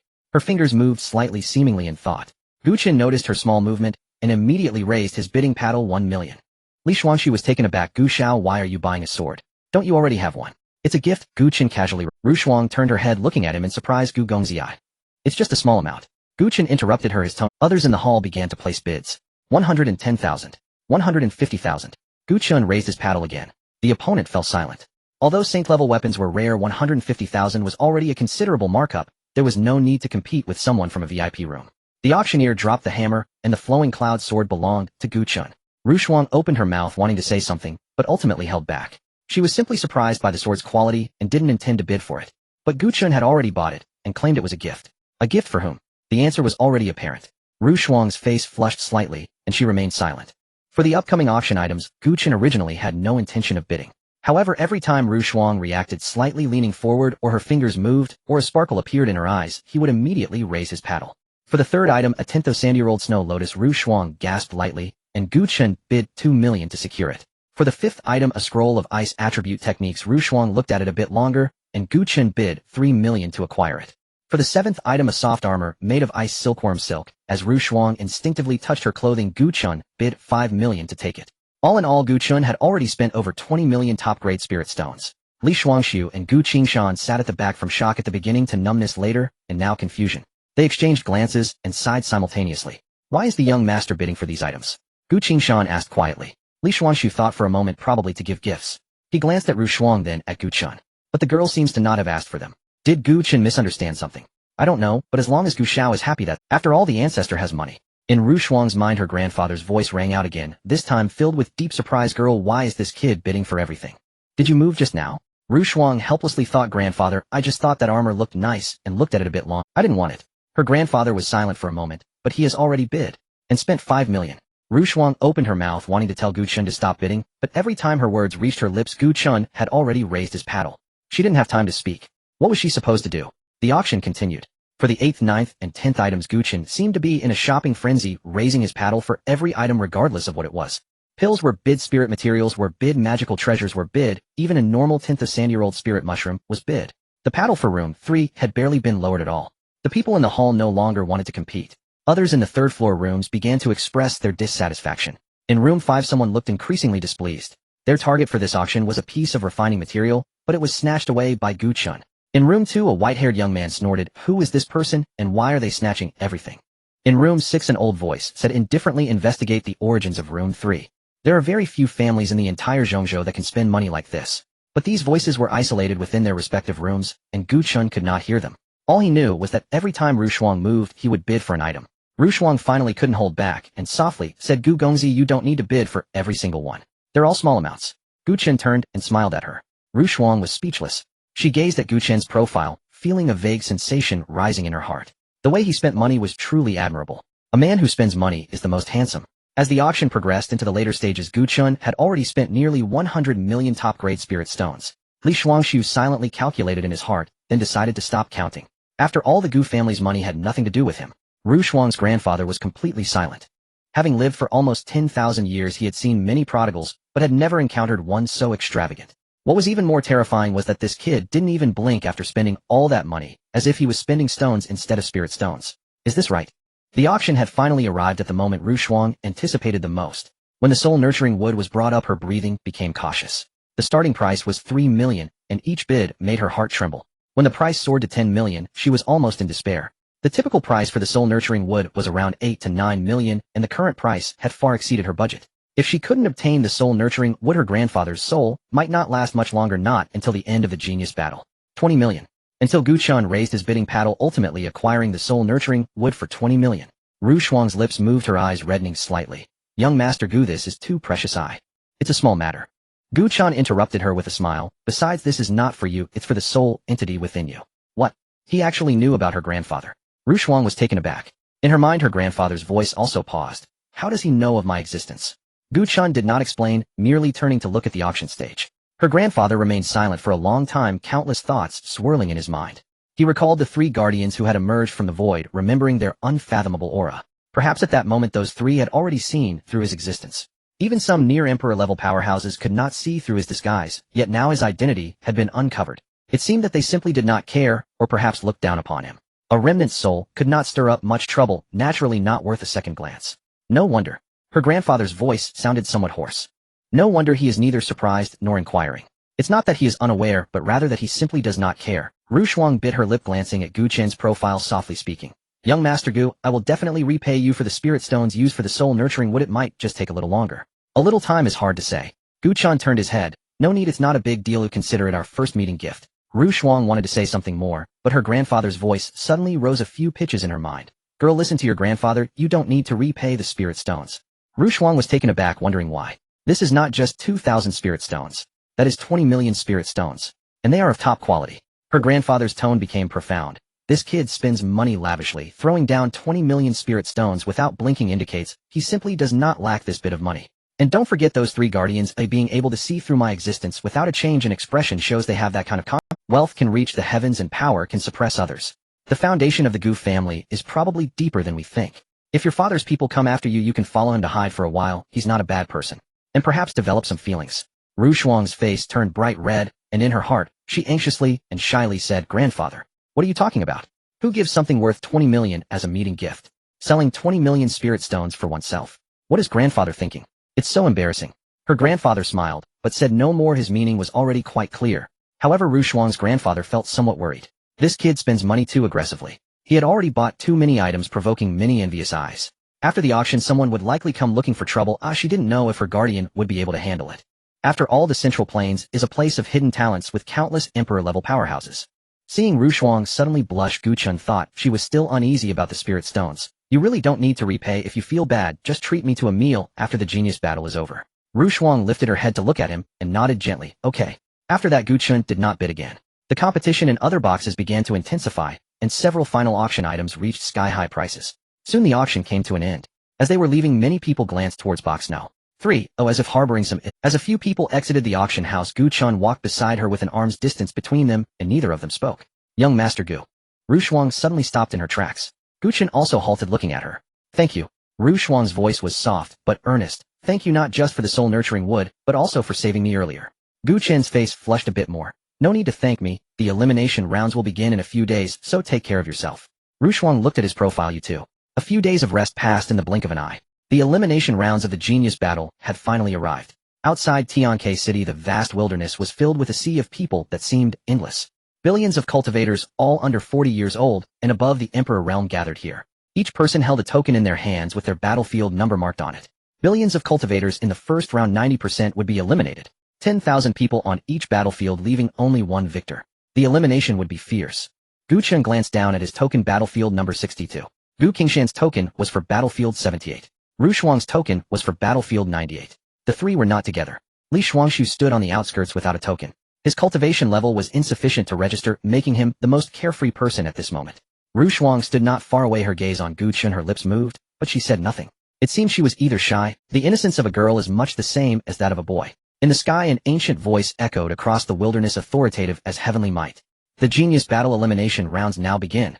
The tokens lit up simultaneously, and the figures of billions of cultivators vanished in the light, being transported to their respective battlefields. Xuan blinked, and his feet were already standing on a desolate plain, surrounded by barren hills with a gray sky overhead. He glanced down at the token at his waist. The numbers began to fluctuate. Each decrease in the numbers signified someone had been eliminated. Glimmers of light continuously appeared around him, one cultivator after another being transported in. Some drew their swords upon landing, some were surveying the terrain, and others had even begun forming alliances. Xuan stood still, his hand resting on the sword's hilt, closing his eyes to gather his thoughts. In a battlefield of 10,000 people, there could only be one victor. Just kill your way out. The transmission light of the genius battle elimination rounds gradually faded, and the crowd in the wilderness had become sparse. Li Shuangshu stood on the outskirts, looking at the competition manual in his hand, and turned to walk towards the city. The largest gambling house in Tianke City, Tianji Pavilion. At this moment, the place was bustling with a huge screen rolling with the names of the participants and their odds. The hall was packed with people. Some cultivators came to place bets, while others were casual onlookers along with spies from various factions. At the very top a line of golden characters stood out, Genius Battle Championship favorites. Han Zixuan odds 3-1. Bing Xin odds 4-1. Zhuge Qingyun odds 5-1. Kong Shen odds 8-1. A long list of names followed, all belonging to renowned geniuses from the Central Region, members of Imperial clans, families of longevity, and descendants of hidden experts. Each name was like thunder striking the ear. As for those unknown odds, they were all 500-1. After all, the first round would eliminate 99 of the participants. Why bet on the unknown? Clearly it was impossible. Li Shuangxiu squeezed to the front of the counter, pulled out a storage bag, and slammed it on the table. I bet on Gu Qin to win the first round, 1 million high-grade spirit stones. The old man behind the counter raised his head, adjusted his glasses, and looked Li Shuangxiu up and down. Gu Qin? Which Gu Qin? I've never heard of him. Li Shuangxiu pointed to the very bottom. That's Gu Qin. The old man glanced over, then looked at Li Shuangxiu again, the corners of his mouth twitching. Young man, are you sure? Although the odds for this Gu Qin were high, the first elimination round would leave only 1 from 10,000. Such an unknown contestant will likely be eliminated in the first round. It's better to bet on Han Zixuan or Bing Xin. At least you could make some pocket money. I am betting on Gu Qin.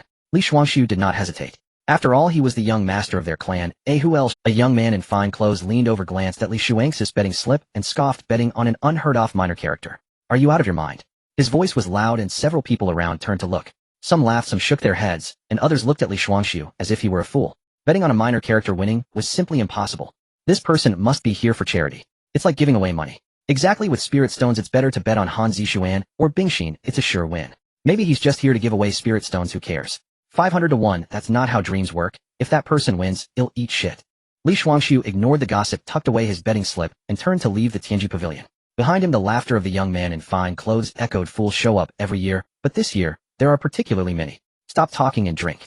I think he has gone crazy thinking about money. Li Shuangxiu walked down the street, the corners of his mouth slightly lifting. Fool. Hee hee. Once the elimination round ends, you'll see who the real fool is. Their young master can shatter a quasi-imperial weapon with a single sword strike in a battlefield of 10,000 people. It's hard to say whether it would even serve as a warm-up for the young master. He looked up at the gray teleportation area on the horizon, silently, praying, young master, please don't scare me. I have wagered all my savings. You need to perform well. Otherwise, 1 million high-grade spirit stones will be wasted. Meanwhile, when Gu Qingshan landed, he almost fell flat on his face. He had been eating too well these past few days. He needed to move around. He steadied himself and glanced around at the desolate mountains, scattered rocks, and overgrown weeds. In the distance, sounds of fighting were already audible, a cacophony of screams, clashing weapons, and explosive bursts of spiritual power. Just the thought of leaving 1 out of 10,000 was overwhelming. Gu Qingshan swallowed hard and tightened his grip on the battle knife. This knife was given by his ancestor. He didn't know its level, but it must be of at least decent quality. He had never had the chance to use it until today. Kid, hand over your token. Suddenly, a tall, skinny man sprang out from behind the rocks, holding a spear at the 3rd layer of the Emperor realm, pointing the spear tip directly at Gu Qingshan. Gu Qingshan instinctively raised his knife to block. Bang! The spear broke into 2 pieces. The skinny man froze for a moment, staring at the half of the spear in his hand, his face turning pale. What the hell? How did a mere touch destroy my spear? Gu Qingshan was also taken aback, looking at the battle knife in his hand, which showed not even a scratch. Indeed, the item given by the ancestor was not ordinary. Why your knife? How is this possible? The skinny man's voice trembled. How could he have attempted a sneak attack? Unforgivable. Gu Qingshan did not give him a chance to speak, and swung his knife down. The skinny man was teleported away. Eliminated. Gu Qingshan looked at the battle knife in his hand, the corners of his mouth slowly curling into a smile. He couldn't defeat Gu Qin, but he could certainly handle these people. Moreover, this knife was as easy as chopping vegetables. 1 slice per little buddy. Battle. So exhilarating. Come on. Gu Qingshan charged into the crowd like a fierce tiger pouncing into a flock of sheep. 1 slice per person, 2 slices for a pair. His cultivation may not be the highest, but his knife skills were unmatched. Those weapons that others took pride in crumbled like paper in front of him, breaking with a single touch. Run. Someone with a machete is charging over. Hee hee. Let me kill him with a single sword. Let him taste my Dude, how did you guys end up being slaughtered like pigs? Are you cosplaying as 2 pigs? Ru Shuang's situation was much more difficult than Gu Qingshan's. She landed in a dense forest surrounded by towering trees and dim light. A man at the 2nd layer of the Emperor realm saw Ru Shuang's beauty, his eyes becoming lecherous. Miss, are you all alone? Do you want your brother to protect you? Ru Shuang said nothing and thrust her sword out. The man, caught off guard, was struck in the shoulder by the sword light, letting out a scream before vanishing into white light. But this sword strike also revealed her position.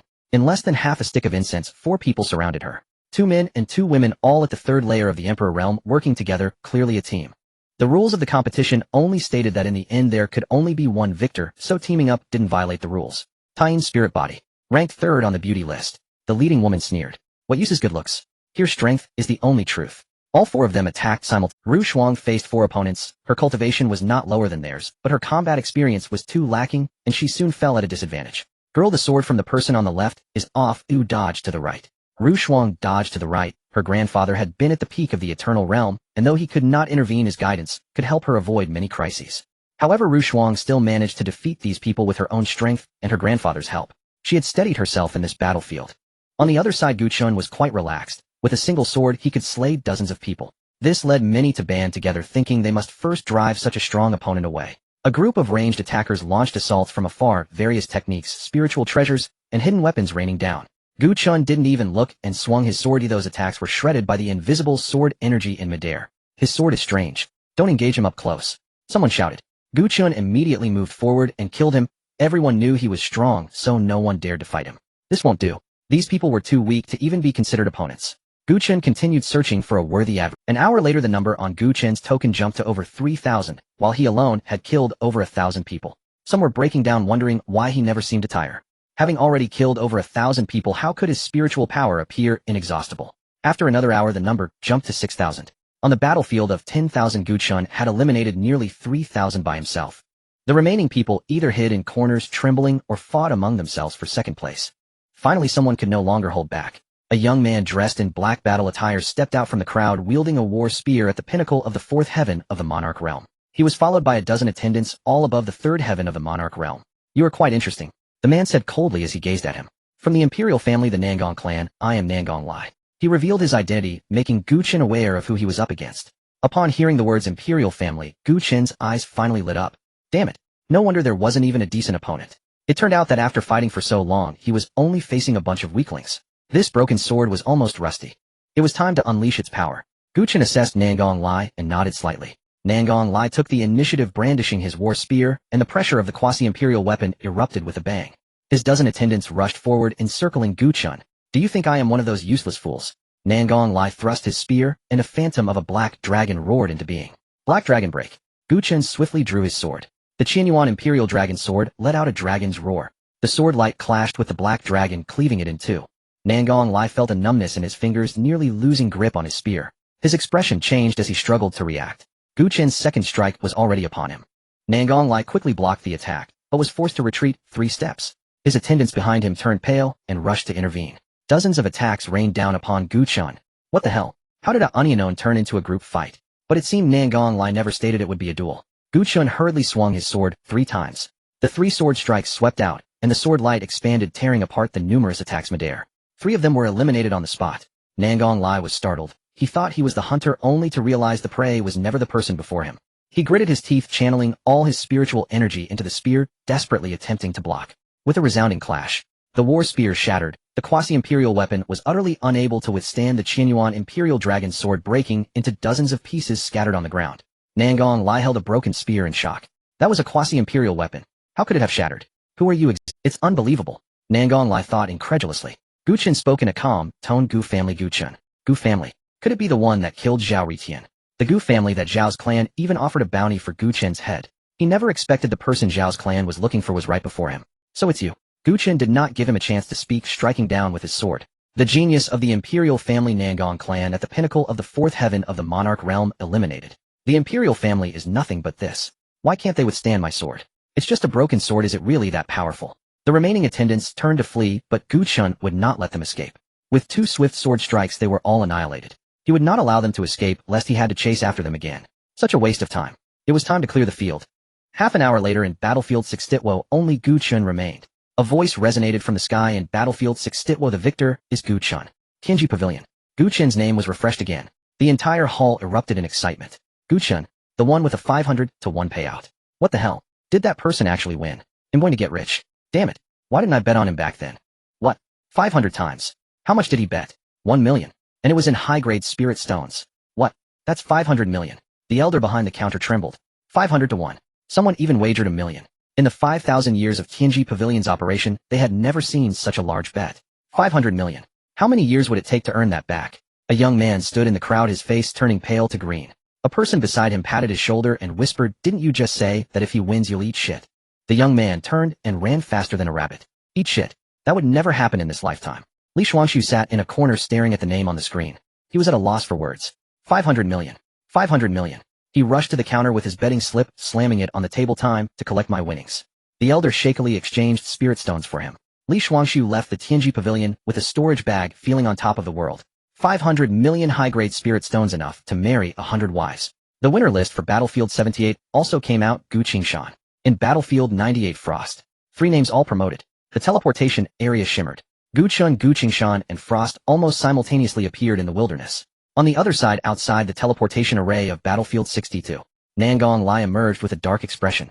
After preparing for so long, even bringing a quasi-imperial weapon, he was eliminated by an unknown nobody.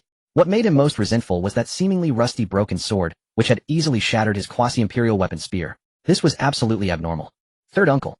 Nangong Lai turned to the old man in gray beside him. That kid's sword is problematic. I request the family elders to take a look.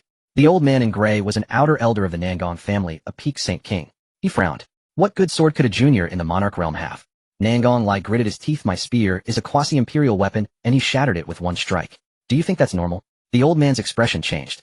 A quasi-imperial weapon being shattered in one strike meant either the opponent's sword was far superior to a quasi-imperial grade, or the opponent's cultivation level far exceeded the monarch realm. But Gu Qin's cultivation was definitely not fake. He appeared to be at the first heaven of the monarch realm. Then there was only one possibility: that sword was problematic. I will immediately send a message to the family head. The old man in gray took out a jade talisman, infusing it with spiritual energy, transmitting the news back to the Nangong family. In less than half an instant stick of time, the void split open a crack. An old man in a purple Dao robe stepped out from the rift, a quasi-imperial being. Moreover, he was the grand elder of the Nangong family, Nangong Yuan. Where is the sword? Nangong Yuan spoke. Nangong Lai pointed in the direction Gu Chun had vanished. It's that young man. His name is Gu Chun, and his sword shattered my quasi-imperial weapon. Nangong Yuan did not ask further. He chased after him and took a distant glance. Just a glance. Nangong Yuan felt a tremor throughout his body. The calmness on his face vanished in an instant, replaced by an incredible shock. It's an extreme Dao imperial weapon. His voice trembled. Moreover, it is the Emperor's personal weapon of extremely high grade, far surpassing ordinary imperial weapons. Nangong Lai and the old man in gray simultaneously gasped. Extreme Dao imperial weapons are those used by emperors, and there are very few in the entire central state. Each one is enough to drive imperial families mad. Yet that young man carried such a treasure with him, and brazenly used it in the elimination match. Grand Elder Wei. A flash of greed crossed Nangong Lai's eyes. Nangong Yuan raised his hand to stop him. Not. This child dares to openly use an extreme Dao imperial weapon. He is either ignorant or fearless. Behind him, there may be powerful figures. Then we shall investigate his background. Since that sword has appeared in Central State, don't even think about easily taking it away. Nangong Lai sneered. Gu Qin, just you wait. An ordinary man is innocent, but possessing a jewel can lead to trouble. The temptation of the extreme Dao imperial weapon is enough to make the entire imperial families in Central State restless. As Gu Chun and the others stepped out of the teleportation array, the sky was nearly dark. The square was much less crowded than during the day, with only the victors from various battlefields remaining, each bearing the marks of combat. Gu Qingshan carried his battle blade, striding with a sense of vigor. This was the sensation. My battlefield was thrilling. One strike, one kill, like slicing through vegetables. Gu Chun chuckled. Brother Qingshan, I told you not to stay at the back mountain, but you didn't listen. Now you see how it is right. That's different. Gu Chun hadn't expected that the once impulsive brother Qingshan had become so laid back. He wondered what benefits the Ancestor had given him. Though he had changed like this, Gu Chun didn't mind. After all, he was the young master, and everyone would have to listen to him. Xuan walked at the back, her steps a bit unsteady. Her battlefield had been the most arduous, relying on her grandfather's guidance in her mind to hold on until the end. Her white clothing was stained with dust, and her hair was somewhat disheveled. But that face remained breathtakingly beautiful, drawing gazes effortlessly. Gu Chun glanced at her. Are you hurt? Xuan shook her head. No, just a bit tired. Gu Chun pulled out a pill from his storage bag and handed it over. Take this pill for a quicker recovery. Xuan took the pill, glanced at it, and her hand trembled. What is this? An imperial-grade healing pill. Her grandfather felt a bit dazed upon seeing it. How does this It's an imperial-grade healing pill, and it seems he doesn't care at all. What's going on? Could it be that his family specializes in pill refining? No wonder he is so wealthy, no wonder he is so extravagant. Take this pill, and you'll feel better after a good sleep. Xuan opened her mouth, wanting to say something, but ultimately held back. She swallowed the pill, and a warm surge of spiritual energy spread from her abdomen. Instantly coursing through her body, her fatigue evaporated. She looked at Gu Chun, feeling an indescribable emotion intensify within her. What other treasures does this person have? In Tianke City, at the drunken immortal tower, Gu Chun had booked the top floor, and upon opening the window, half the city came into view. After taking the pill, Xuan's complexion became much rosier as she sat by the window, her gaze unconsciously drifting towards Gu Chun. Gu Qingshan and Li Shuangshu were downstairs in the main hall, inquiring with the waiter about the genius battle tournament. Everything seemed quite peaceful, But outside the city it was anything but. 3 members of the Zhao family had already arrived. Zhao Wujia personally led the team flanked by 2 white-haired elders, the 3 of them forming a triangular formation, guarding a valley 30 miles outside the city. Head of the family, that kid is currently at the drunken immortal tower. Zhao Xuan returned from the city and knelt on one knee. Zhao Wujia opened his eyes. Keep a close watch. The moment he exits the city will be his death knell. Yes. Zhao Xuan withdrew. In the valley, Zhao Wujia closed his eyes to rest, waiting for the perfect moment. He did not directly take action, as it would be impossible to avoid harming innocents if he did so within the city. Inside the city there were many descendants of imperial families. If innocents were harmed, those forces would surely hold the Zhao family accountable. Naturally, facing numerous strong enemies was not a good thing, especially since the genius battle was being held outside the city. He couldn't hide in the city forever. The presence of Zhao Wujia at the 3rd level of the quasi-imperial realm emanated subtly, causing the surrounding air to feel a bit thickened. The 2 elders behind him were silent, also waiting for the prey to emerge. Once he exits the city, the 3 would directly lock onto the target and strike to kill. With 3 quasi-emperors striking simultaneously, even if he had a protector, there would be no time to save him. Opposite the drunken immortal tower on the 2nd floor of a tea house, several ordinary-looking middle-aged men sat by the window, their eyes occasionally scanning the door of the drunken immortal tower. They were spies from the Nangong family. Nangong Lai sat in the corner, holding a jade talisman in his hand, his expression not looking good. The Grand Elder said to hold off for now. Why not take action? An old man in gray whispered. Nangong Lai was puzzled. The Zhao family is already preparing to strike. Why don't we take action? Once that kid dies at the hands of the Zhao family, the extreme Dao imperial weapon will belong to the Zhao family. What's the rush? The old man in gray squinted. 3 quasi-emperors from the Zhao family, and do you think that kid can survive exiting the city? Even if he dies, the extreme Dao imperial weapon won't just vanish, we can seize it later. But, no buts. The old man in gray interrupted him. Just keep watching and don't alert the snake. Nangong Lai fell silent. He felt reluctant, but he dared not defy the Grand Elder's command. After all, the 3 quasi-emperors of the Zhao family were not to be trifled with. If they acted rashly, they wouldn't just be robbed. Perhaps the 2 families would end up fighting. And not just the Nangong family. In the inn across from the tea house, several other groups were also seated. All eyes were fixed in the same direction. The drunken immortal tower. The young man at the 1st level of the Emperor realm was currently the hottest topic in all of Tianke City. Some wanted his life, some wanted his money, and some wanted his sword. After all, the auction had made such a huge splash, many viewed him as a plump sheep waiting to be slaughtered. That kid is now just a sheep waiting to be butchered. In the inn, a middle-aged man chuckled. TSK tisk, this kind of scene, even the imperial families don't have such a grand display. Someone beside him echoed, isn't that the truth? A country bumpkin from the eastern region thought he was something special just because he had a bit of money. Now he knows in the central region having money without strength is just courting death. A country bumpkin from the eastern region thought he was something special just because he had a bit of money. Now he knows in the central region having money. That girl is so beautiful, maybe those people will keep her for themselves. Haha, that makes sense. Laughter echoed in the inn. No one believed Gu Chun could leave alive. A young man at the 1st level of the Emperor realm, facing 3 quasi-emperors from the Zhao family. What could he possibly rely on to survive? On the top floor of the drunken immortal tower, Gu Chun sat by the window, holding a teacup, gazing at the distant horizon. He knew everything. Not from guessing, but from Jian Wujia's words. 30 miles outside the city, 3 quasi-emperors have set up a spatial blockade. Jian Wuji's voice echoed in his mind, utterly calm. Gu Chun asked, can we fight? Yes. How many can we fight? All of them. Jian Wuji's response was succinct, but Gu Chun understood. All. Could it be that they wouldn't even be enough for Uncle Jian to handle? What kind of monster is the Ancestor trying to raise? He chuckled. The Ancestor is right, let's do it. Xuan looked at his smile and couldn't help but ask, young Master Gu, what are you laughing at? Gu Chun turned to her. It's nothing, just thinking that tomorrow's competition should be quite interesting. Xuan was momentarily stunned. Tomorrow's competition? What on earth is this person thinking? In her mind, her grandfather's voice echoed. Girl, this kid is not simple. I sense quasi-emperors outside. He isn't panicking, and he still has time to drink tea. He's either a fool or has a trump card. Xuan silently asked, Grandfather, what do you think he is? Her grandfather paused for a moment. I think he is a fool with a trump card. Xuan. This statement was no different from saying nothing. On the morning of the next day before dawn, the gates of Tianke City swung open. Today is the day of the Genius Battle's main event, and the martial arts stage outside the city 100 miles away had long been set up. Various factions departed from Tianke City, hurrying towards the stage. Gu Chun rose early, and Gu Qingshan and Li Shuangshu were already waiting at the door. Xuan also came out of her room, changed into a clean white outfit, and tied her hair up, looking much more spirited. Let's go, Gu Chun stepped forward. The 4 of them exited the main gate of the Xuan building. In that moment, countless gazes fell upon them simultaneously. Across the street in a tea house, several pairs of eyes narrowed behind the windows. Ever since Gu Chun's name had surfaced yesterday, people were astonished to discover that he was the person the Zhao family had been searching for.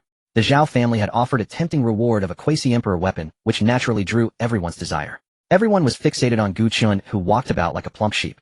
At the same time, others were discussing the Gu family, wondering what kind of background they had to dare to kill Zhao Ritian and still attend the genius battle. Doesn't he fear death? Look, that's Gu Chun, the one who killed Zhao Ritian. Yes, that's him. I heard the Zhao family has put a bounty on his head for a quasi-emperor weapon, yet he still dares to participate in the competition. That's quite bold. Oh, I've heard that 3 quasi-emperors from the Zhao family are guarding outside the city. Isn't he just asking for death? A small family that suddenly appeared is already doing well to get this far. The murmurs surged from every corner like a tide, one wave after another. Some were shocked, some confused, some gloating, and others purely there to watch the excitement. I heard Zhao Wuji is personally leading the team, with 3 quasi-emperors, plus 2 quasi-emperor elders, 3 quasi-emperors guarding outside. This kid has nowhere to escape. Then why is he still coming to compete? Is he seeking death? Shouldn't he run away?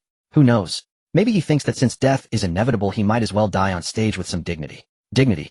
Death is death regardless of where it happens. Oh, what's the difference? As for escaping, do you think he can run in front of 3 quasi-emperors? In the crowd, a young man sneered. I think he just doesn't know how to take care of himself, thinking he's impressive for winning a round of elimination, not realizing that before quasi-emperors, he's even less than an ant. Nearby, someone echoed. Exactly, no one who has been marked for death by the Zhao family has ever left Zhongzhou alive. What a pity for that girl, as she's in trouble too. What girl? The one ranked 3rd on the beauty list, Xuan, who came with Gu Chun. Didn't you see her yesterday? Oh, that one, indeed a pity. Such a charming girl. Xuan heard all of this clearly. She felt somewhat speechless, not because she was afraid, but because of the ugly faces of those people.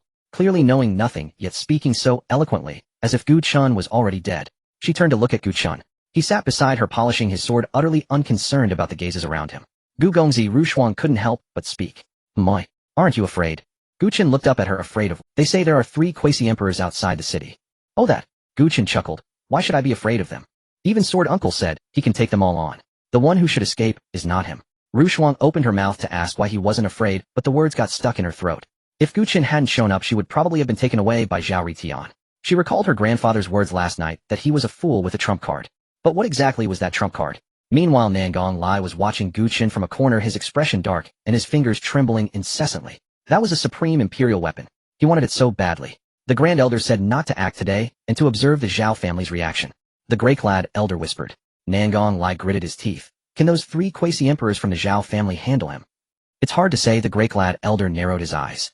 That kid's protector is no ordinary person. As someone who can kill Zhao Xiaobo must be at least a quasi-emperor. Let the 3 quasi-emperors fight it out first. But what if the Zhao family loses? If they lose, that's even better. Then we'll have our chance. Nangong Lai took a deep breath, suppressing his unwillingness. Alright, then we wait. Let's see how the Zhao family ends this. Let's see how Gu Chun meets his end. In the distance, several representatives from the imperial families sat together whispering. The Zhao family has really invested heavily this time with 3 quasi-emperors. Even Zhao Wuji has come personally. What kind of background does that kid have to make the Zhao family value him so much? I heard he killed Zhao Ritian. No wonder the Zhao family is so frantic. With 3 quasi-emperors, even Zhao Wuji has come personally. But we can't say it like that. His coming to compete shows he has some confidence. Confidence? What confidence can withstand 3 quasi-emperors? The person opened his mouth, but couldn't find an answer. Indeed, what confidence could withstand 3 quasi-emperors? Unless there was someone stronger than a quasi-emperor standing behind him. But someone stronger than a quasi-emperor would be an emperor. An emperor who hasn't appeared for hundreds of thousands of years. How could that be? In the stands, discussions were rampant, and no one held out hope for Gu Chun. Everyone believed he was destined to die today. Even before the competition began, Gu Chun had already become the target of all. Xuan walked behind Gu Chun, her palms sweaty. Her grandfather's voice in her mind grew tense. Girl, if a fight breaks out later, you should stay far away. Our battle at the quasi-emperor level can kill you with just the aftershocks. Grandfather, what about Gu Gongzi? Don't worry about him. His protector is not simple. If a real fight breaks out, who wins and who loses is still uncertain. We will only affect him. Xuan bit her lip and fell silent. Her strength was too weak to help at all. Even if her grandfather controlled her body, she wouldn't be a match before a quasi-emperor. Perhaps they would even be discovered. All of this stemmed from her own lack of strength. She secretly vowed to become stronger. In the inn, in the restaurant, on the street, dozens of groups of people simultaneously fixed their eyes on Gu Chun. Some held communication jade talismans ready to send messages at any moment. Others pressed their fingers on storage bags containing binding ropes and sealing formations prepared to act at any time. Some even followed closely behind, keeping a distance of 100 feet. Gu Chun walked like a plump sheep amidst a pack of countless gazes converged on Gu Chun. The Zhao family offered a bounty for a quasi-emperor weapon, dead or alive. This price was enough to tempt anyone. Everyone was watching him. Everyone wanted his life. Gu Chun walked down the street, his expression calm and unconcerned. He certainly knew these people were watching him. Sword Wujia had told him long ago. They were all minor characters unable to stir up any waves. Gu Chun paid them no mind. Minor characters were not worth his distraction. 30 miles outside the city in the valley, Zhao Wujia stood at the center of the formation with a dense crowd behind him. 3 quasi-emperors, 12 beings of eternal realms, 36 saint kings, and over 100 saints. This was the entirety of the Zhao family's mobilized power. To kill a junior of the emperor realm, he brought forth the entire foundation of the Zhao family. Master, everyone is gathered. Zhao Xuan stepped forward, kneeling on one knee. Zhao Wujia opened his eyes. Where is that brat? He just left the drunken immortal pavilion and is heading outside the city. Keep a close watch. Yes. Zhao Xuan withdrew. Zhao Wujia raised his head, gazing towards the distant horizon. He had been waiting for several days. Since the moment Zhao Rishan's life token shattered, he had descended into madness. Zhao Wujia murmured, Ritian. Today father will avenge you. Behind him 2 white-haired elders remained silent, closing their eyes to cultivate. The 12 eternal realm powerhouses stood on either side, exuding immense pressure. Over 100 saints stood in formation, their spiritual energy surging. This was the entirety of the Zhao family's accumulated battle power over the years. In Zhongzhou, it was enough to crush any force beneath an imperial family. Even if an imperial family were to confront them head-on, they would have to think twice. Now all of it was being used to deal with a young man in the first layer of the emperor realm. It's truly a matter of face. That brat, even if he has 3 heads and 6 arms, will die here today. A being of eternal realm said in a low voice. The person beside him nodded. With 3 quasi-emperors and 12 eternal realm beings, this lineup can make even a 5th-layer quasi-emperor think twice. A junior of the emperor realm, what can he withstand? His life is worth less than that of the young master. I heard he has a protector. Did he kill Zhao Bo? This person is probably not simple. Zhao Bo, just a peak eternal realm. How can he compare to a quasi-emperor? The person fell silent. Indeed, a peak eternal realm compared to a quasi-emperor is a significant gap, not on the same level. Zhao Bo's death only indicates that Brat's protector is a quasi-emperor. But can a quasi-emperor withstand 3? Moreover, there are also 12 eternal realm beings, and over 100 saints. The spatial blockade formation has been activated within 100 miles, not even a fly can escape. It's impossible to fly away. Report. Zhao Xuan returned, his face solemn. Master, that brat has left the city. Zhao Wujia stood up, his eyes flashing cold light. Everyone listen up. Yes. The moment that brat appears, strike with all your might, leave no survivors. Yes. The voices were uniform, echoing in the valley. Zhao Wujia stepped out of the valley, his gaze directed towards the direction of Tianke City. In the distance, 4 black dots were slowly approaching. Zhao Wuji's pupils slightly contracted. Those were the ones who killed his son. A young man in the first layer of the emperor realm in his 20s carrying a rusty sword. What is that? Zhao Wuji's pupils suddenly constricted. That is not an ordinary sword. The sword emitted a faint glimmer invisible to ordinary eyes, but with his quasi-emperor 3rd layer vision, he saw through it at a glance. It is an extreme path imperial weapon. Moreover, it is a top quality one, of very high quality, far superior to ordinary imperial weapons. Zhao Wuji's breath quickened. Having lived for over 10,000 years, he had seen many imperial weapons, but this is the first time he had seen an extreme path imperial weapon in person. The pressure emanating from the depths of the sword made even his quasi-emperor body tremble slightly. Extreme path imperial weapon. Zhao Wujia murmured, the killing intent in his eyes replaced by greed. His son was dead, and he felt heartache. But his son was growing too slowly. Decades, centuries, or even thousands of years would be needed to become a quasi-emperor. But extreme path imperial weapons are different. This thing can be used as soon as it is obtained. After high-level fusion in the future, it can even confront an emperor hidden. If the Zhao family possessed an extreme path imperial weapon, let alone Zhongzhou, the entire continent would have to regard the Zhao family with respect. Master. A white-haired elder behind him opened his eyes, his gaze also falling on the sword, his voice trembling. Is that an extreme path imperial weapon? Yes. Zhao Wujia nodded. Another elder also opened his eyes sparkling. Moreover, its grade is not low, at least top quality. The 3 of them exchanged glances and smiled simultaneously. Congratulations, Master, on acquiring an extreme path imperial weapon. The 2 elders bowed in unison. Congratulations, Master. The eternal realm powerhouses behind them also reacted, bowing to congratulate. Ha ha ha. Zhao Wujia laughed heartily, his laughter echoing in the valley. Having lost a son, he gained an extreme path imperial weapon in return. This deal is not a loss. Who is that brat? A young man in the first layer of the emperor realm. How can he be worthy of an extreme path imperial weapon? Zhao Wujia sneered. This thing should belong to my Zhao family. The master is right. The white-haired elder echoed. That brat killed the young master. He deserves to die, and the extreme path imperial weapon should be seen as compensation. Compensation? Not enough. His one life in exchange for my son's life, plus an extreme path imperial weapon, is barely enough. Zhao Wujia shook his head, his tone casual, as if Xuan was already a dead man. The eternal realm powerhouses behind him began to laugh. A junior of the emperor realm flaunting an extreme path imperial weapon, isn't that courting deaths? Exactly. A commoner has no guilt, yet holds a treasure. Does he not understand this principle? He might be some bumpkin from a small family who doesn't even know what an extreme path imperial weapon is. Regardless of who he is after today, that sword will belong to the master. Laughter erupted and no one believed that Xuan could leave alive. A young man in the first layer of the Emperor realm is even less than an ant before 3 quasi-emperors. As for his protector, so what if he killed Xiaobo? Xiaobo is merely a peak eternal realm. He is a significant realm away from a quasi-emperor. Can a quasi-emperor fight against 3? Not to mention, there are also 12 eternal realm beings, and over 100 saints. Zhao Wujia retracted his smile, his voice icy. After that brat appears, kill the first person who strikes him, then take his sword. Yes. Zhao Wujia added, do not damage the extreme path imperial weapon, that is mine. Yes. In the valley the killing intent surged. Zhao Wujia stood in the void, his eyes filled with determination. The extreme path imperial weapon, he must have it. He must also take that brat's life. Young Master Gu, Rushuang suddenly spoke on the road. What is it? Are you? Guchan turned to glance at her, and smiled. Not afraid. Why, oi? Guchan turned back looking at the dense crowd ahead, his tone calm. Because the one who should be afraid is not me.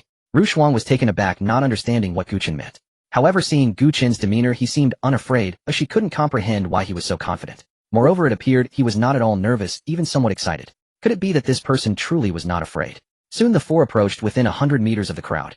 Zhao Wuji stood in the void, flanked by 2 white-haired elders, as the 3 of them hovered in the air firmly, trapping Gu Chun and his companions in the center.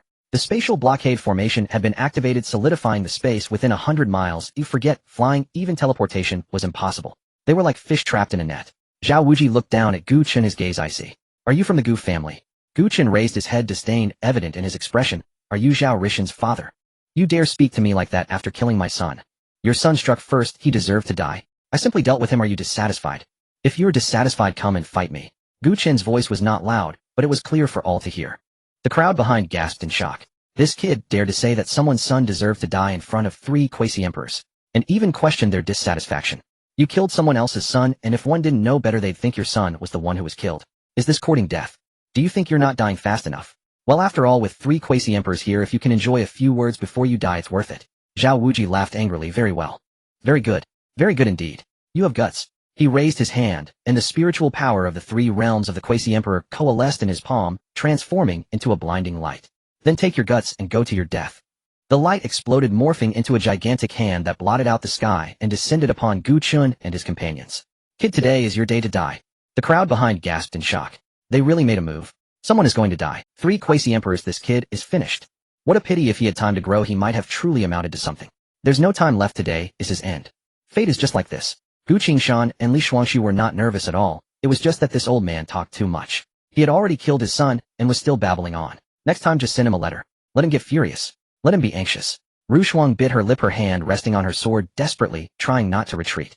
Gu Chen stood still, motionless. The wind lifted the corners of his clothes gently. He watched as the giant hand descended, a slight smile forming at the corner of his mouth. Sword uncle. A beam of sword light flashed in the void. It did not come from a direction, but fell from the sky like a bolt of lightning, splitting heaven and earth. The giant hand was pierced by the sword light, shattering with a thunderous roar. Boom. The shards of spiritual power scattered, transforming into a rain of light that fell to the earth. Zhao Wuji's pupils constricted, instinctively retreating. But the sword light did not cease, continuing to descend. The 2 elders behind him struck at the same time, unleashing quasi-emperor level attacks towards the sword light. Boom. The sword light collided with the 2 attacks. A terrifying wave of spiritual power erupted, causing the ground within 100 miles to explode, rocks flying. Those cultivators who had come to watch the spectacle were thrown into disarray by the shockwave, some even spitting blood on the spot. This was no longer a battlefield they could observe. The weaker cultivators were directly killed by the shockwave. How is this possible? Zhao Wuji's expression changed. He felt the powerful sword intent. It was beyond his imagination. He looked into the void. A figure slowly walked out of the void. A sword hung at his waist, his expression emotionless. It was Jian Wuji. 2 others followed him. Bai Yujing and Yi Wuhan. The 3 of them lined up in a row, standing before Gu Chun. Zhao Wuji's pupils shrank. He couldn't sense these 3 people's cultivation. How could this be? It wasn't that he couldn't see through them, but he simply couldn't feel them. Having lived for over 10,000 years, he was astonished that he could not sense the aura of these 3 before him. After all, he was a strong man at the 3 realms of the quasi-emperor. Who are you? Jian Wuji did not look at him, turning to Gu Chun. Young master, step back. Gu Chun obediently took a few steps back. Jian Wuji turned back and faced Zhao Wuji. Zhao Wuji's expression changed completely. Not out of fear, but because he sensed that aura. It was not a quasi-emperor. Not even a peak quasi-emperor. But an emperor. That aura was something he had only seen fragments of in ancient clan records. An emperor above the ages, the ruler of the world, the source of all laws. Having lived for over 10,000 years, he had never seen a true emperor. Today he saw one. And not just one. 3 of them. Impossible. Zhao Wuji's voice trembled. He couldn't finish his sentence. Bai Yujing took a step forward. Jin Wuji, let me and Yi Wuhan handle this time. He moved slightly, speaking casually. You always rush to the front, and we've never had a chance to stretch our limbs. Yi Wuhan also took a step forward, holding his blade, his expression devoid of emotion. That's right, last time that Zhao family peak in the ancient realm, you took him down with a single sword, and we didn't even get a chance to join in. Jin Wuji glanced at them, then looked back at the three from the Zhao family. All right, one for each of you. Bai Yujing and Yi Wuhan nodded. Then Jin Wuji added, I'll take all three with one sword, no delay. Bai Yujing was taken aback. What did you say? You each take one, I'll take three with one sword, no conflict. The two were momentarily stunned. They thought they had misheard. Jin Wuji ignored them, quickly placing his hand on the sword. Bai Yujing grew anxious. We agreed on one each. He quickly raised his hand, gathering a ball of white light in his palm, exuding a terrifying aura. Yi Wuhan also moved his hand, resting on his blade, the blade not yet drawn, but its intent already tearing through the void. Both of them struck at the same time. One move each. Bai Yujing's palm swept through, and wherever the wind passed, the space shattered inch by inch, creating a rift in the void. Yi Wuhan unleashed his blade, the intent having arrived formless and shadowless, yet transforming the heavens and earth. Jin Wuji also drew his sword. One sword. The three of them unleashed their attacks simultaneously towards the three from the Zhao family. Unable to move, unable to speak, he could only watch helplessly. The cultivation at the three realms of the Quasi-Emperor was at this moment a joke. The two elders behind, he wanted to shout, but his throat could make no sound. He wanted to defend, but his hands couldn't be raised. The current situation was like that of a powerless husband. Unable to move, unable to speak, he could only watch helplessly. The cultivation at the three realms of the Quasi-Emperor was at this moment a joke. The two elders behind him fared even worse, their faces pale, trembling all over. The cultivation of the two realms of the Quasi-Emperor and one realm was in the face of these three attacks less than that of an ant. Boom. The three attacks fell simultaneously. Boom. The three felt despair, slowly closing their eyes, completely giving up on resistance. Immediately after, they were utterly crushed into powder by the three terrifying pressures. Erased from this world. Zhao Wuji took one last look at Gu Chen, his eyes filled with unwillingness. The Supreme Emperor weapon was not obtained. His son's revenge was not avenged. The Zhao family's millennia of foundation was destroyed by his hands. He wanted to say something, but his mouth no longer existed. 3 breaths later, the 3 Quasi-Emperors, even the ancient realm and the sage kings and sages behind them, were all erased by these 3 powerful pressures. They vanished completely. Not even ashes were left. The entire scene fell into silence. The cultivators following behind, watching the excitement, were left in a daze. What is happening here? Those are 3 Quasi-Emperors. How fragile they are, like paper. In front of these 3, the 3 Quasi-Emperors were killed before they even had a chance to defend themselves. The power of these 3 is terrifying. 3 Quasi-Emperors, just like that? This is too absurd. Those 3, each used only one move. Just one move? The 3 Quasi-Emperors couldn't even resist, they just vanished. And those at the ancient realm, the holy kings, what kind of terrifying power could accomplish this? That is the entire foundation of the Zhao family, and now it's just gone. What is the Gu family really about? How come I've never heard of them? I don't know. I just heard recently they're a small family from the eastern region. Not familiar. A small family exterminated an imperial clan. And it's 3 of them, are you serious? No one could answer. Everyone was still in shock, unable to come to their senses. They have practiced for decades, even centuries, and have never seen a scene like today. Quasi-Emperors are already the top combat power in the ancient continent, existing at the pinnacle of the pyramid. But in front of those 3, they couldn't even withstand one move. No, it's not that they couldn't withstand it. They didn't even have time to react. 3 attacks landed, and the 3 Quasi-Emperors were erased from this world without a chance to respond. What does this imply? They had no way of knowing.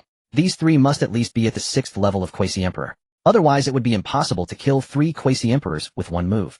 The 6th level of Quasi-Emperor. You underestimate them too much. I've seen strong individuals at the 7th level of Quasi-Emperor, and they weren't this terrifying. These 3 must be at least at the peak of Quasi-Emperor.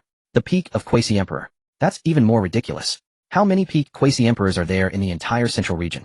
The Gu family sent out 3 at once. The discussions rose and fell, but everyone's voices were kept low, not daring to speak loudly. Because the 3 figures in the sky were still standing there. The faint pressure from those 3 still enveloped the heavens and the earth. No one dared to speak loudly, move recklessly, or even look up. I have cultivated my whole life, and haven't even reached the saint level. A middle-aged cultivator slumped to the ground. Yet those beside him are 3 peak Quasi-Emperors serving as protectors. Don't compare, you can't compare. Someone next to him patted his shoulder, their tone complex. Some people are born at the finish line, while we haven't even found the starting line. What exactly is the Gu family? Someone asked. To suddenly send out 3 peak Quasi-Emperor protectors. Each Quasi-Emperor is the top combat power in their family. It's impossible to send them out easily unless what? Unless the Gu family's peak Quasi-Emperors are so numerous that they don't care. That person opened their mouth, but couldn't say anything. Peak Quasi-Emperors in such abundance. What kind of family is that? An imperial clan. Impossible, even an imperial clan wouldn't be this extravagant. An imperial clan having 2 or 3 quasi-emperors is already impressive, and peak quasi-emperors are even rarer. Do they really think peak quasi-emperors are in bulk? To suddenly produce 3 as protectors, that's not luxury, that's terrifying. Stop guessing anyway. From today on, no one should provoke the Gu family. Everyone nodded silently. This logic didn't need to be explained. Oh, everyone understood. Of course those who aren't afraid of death can try. Xuan stood there completely stunned. Did those 3 quasi-emperors just get killed in an instant? There's no way, right? Xuan asked. Young Master Gu, are those 3 predecessors peak quasi-emperors? Guchen thought for a moment. They should be. I haven't asked. Xuan fell silent. Should be. Shouldn't they be peak quasi-emperors? What is that? She dared not imagine. In her mind her grandfather's voice echoed, filled with deep shock. Girl, this Gu family is not simple. I used to think they were just an ordinary imperial clan, but now it seems they're more than that. Xuan silently wondered. Grandfather, what did you see? It's not that I saw something, it's that I can't see anything. I've seen a fair share of the world. It's very likely that these 3 are peak quasi-emperors. Xuan's heart skipped a beat. Her grandfather was at the peak of the ancient realm. If he couldn't see through them, what kind of cultivation did those 3 protectors have? She looked at Guchen thinking, what kind of person is he to actually have peak quasi-emperor protectors? In the distance a spy from the Nangong family stood at the back of the crowd, his face pale. Hurry, go back and report. The leading spy's voice trembled. Tell the family head not to act rashly. The 3 quasi-emperors of the Zhao family were annihilated with one move. The 3 protectors of the Gu family must be at least peak quasi-emperors. Understood. Several spies turned and ran faster than rabbits. But just after they had run a few steps a voice rang out from the sky. It was calm, yet sent shivers down everyone's spine. Come out, little bug. Jian Wujia stood in the void, his gaze fixed on a spot behind the crowd. There was no one there. But Jian Wuji's gaze was locked onto that direction. Hiding for so long, aren't you tired? The entire place fell silent. Everyone followed Jian Wuji's gaze, but the next moment the void twisted. A figure stepped out from the void. That person's face was ashen, eyes filled. Quasi-Emperor, first level. The Grand Elder of the Nangong family, Nangong Yuan. He had hidden while suppressing all his aura, hiding in the cracks of the void, preparing to seize the chance to ambush and snatch the extreme Dao Imperial weapon. He had witnessed the entire process of Jian Wujia and the others striking. At that moment, only one thought filled his mind. Run. But he hadn't even had the chance to flee before being discovered. It's a person from the Nangong family. The Grand Elder of the Nangong family, Nangong Yuan. Quasi-Emperor, first level. He also wants to snatch something from the Gu family. Of course the extreme Dao Imperial weapon, who doesn't want that? But he was hiding so well, how was he discovered? Didn't you hear? They called him a little bug, to them a quasi-emperor is just a little bug. The murmurs in the crowd made Nangong Yuan's face even more unsightly. He had lived for over 10,000 years, the Grand Elder of the Nangong family, a quasi-emperor, first-level strongman. When had he ever been called a little bug? But now he dared not speak up. Because standing before him were 3 people, 3 he could not afford to provoke. Nangong Yuan spoke. Predecessors, I was just passing by, no ill intent. Jian Wujia looked at him expressionless. Passing by. In the cracks of the void, Nangong Yuan's face turned completely pale. You have been watching my family's young master since yesterday, hiding outside the city for a day and a night just to wait for an opportunity. Jian Wuji's voice was very calm, yet each word pierced Nangong Yuan's heart. What you want is the sword in my young master's hand, right? Nangong Yuan opened his mouth, but couldn't say anything. Because everything Jian Wujia said was true. He indeed wanted that extreme Dao Imperial weapon. From the moment he received the news from Nangong, lie he had been plotting. The Zhao family made their move, and he awaited his chance. If Guchen died, he would seize the sword. If Guchen were injured, he would also seize the sword. But he never expected that Guchen was neither dead nor injured, yet the 3 quasi-emperors of the Zhao family had perished. He also never expected that despite hiding so well he would still be discovered. Please, senior, spare my life. Nangong Yuan knelt down with a thud, trembling all over despite being a first level. I was just momentarily confused. Jian Wuji looked at him in silence. Please spare me. Please spare me. The entire venue fell silent, a pin drop could be heard. Everyone watched this scene with mixed emotions. A semi-emperor, that was indeed a semi-emperor. In Zhongzhou, that is a being standing at the pinnacle of the pyramid. Yet now he knelt on the ground begging for mercy like a stray dog. The contrast was too stark. It raised serious doubts among the cultivators about this world. Was this still the exalted semi-emperor? Jian Wuji turned to Guchen. Young master, how should we deal with this person? Whoosh. All eyes turned to Gu. Let's see what he will do. Guchen raised the sword, looked at it, and felt nothing special. But this was a gift from the that was what made it the most special. Now someone wanted to snatch the sword gifted to him by the ancestor. That was absolutely unforgivable. If you want my sword, you must have your life to take it. He turned to Jian Wuji. Uncle Jian, it's up to you. Jian Wuji nodded and looked at Nangong Yuan. Nangong Yuan's face turned pale, wanting to run, but his body wouldn't move. Jian Wuji's pressure had locked him down, and he couldn't even move a finger, let alone run. No, don't. Jian Wuji drew his sword. One sword. Nangong Yuan's body froze. 3 breaths later, the Grand Elder of the Nangong family, a first-level semi-emperor, vanished without a trace. Hiss! The entire venue fell silent once more. Those who had just been discussing were now rendered speechless. Another semi-emperor gone. Gone again. With just one sword. This is already the fourth semi-emperor. 3 from the Zhao family, 1 from the Nangong family. 4 semi-emperors gone in less than the time it takes to burn a joss stick. And look at those 3, their expressions never changed from beginning to end, as if they were killing not a semi-emperor, but a chicken. It's not just an impression, in their eyes a semi-emperor might really be no different from a chicken. Killing a semi-emperor is like killing a chicken, only they can achieve that. Everyone witnessed it. Those 3 acted without any superfluous actions, not a hint of excess spiritual energy. Clean and decisive. I'm afraid the balance of Zhongzhou has been shattered today. With the Zhao and Nangong families gone, the Gu family is about to become the new nobility of Zhongzhou. How could they be the new nobility? This is simply dominance. 3 peak semi-emperors acting as guardians, which imperial family can achieve that? Do you think peak semi-emperors can be bought in bulk?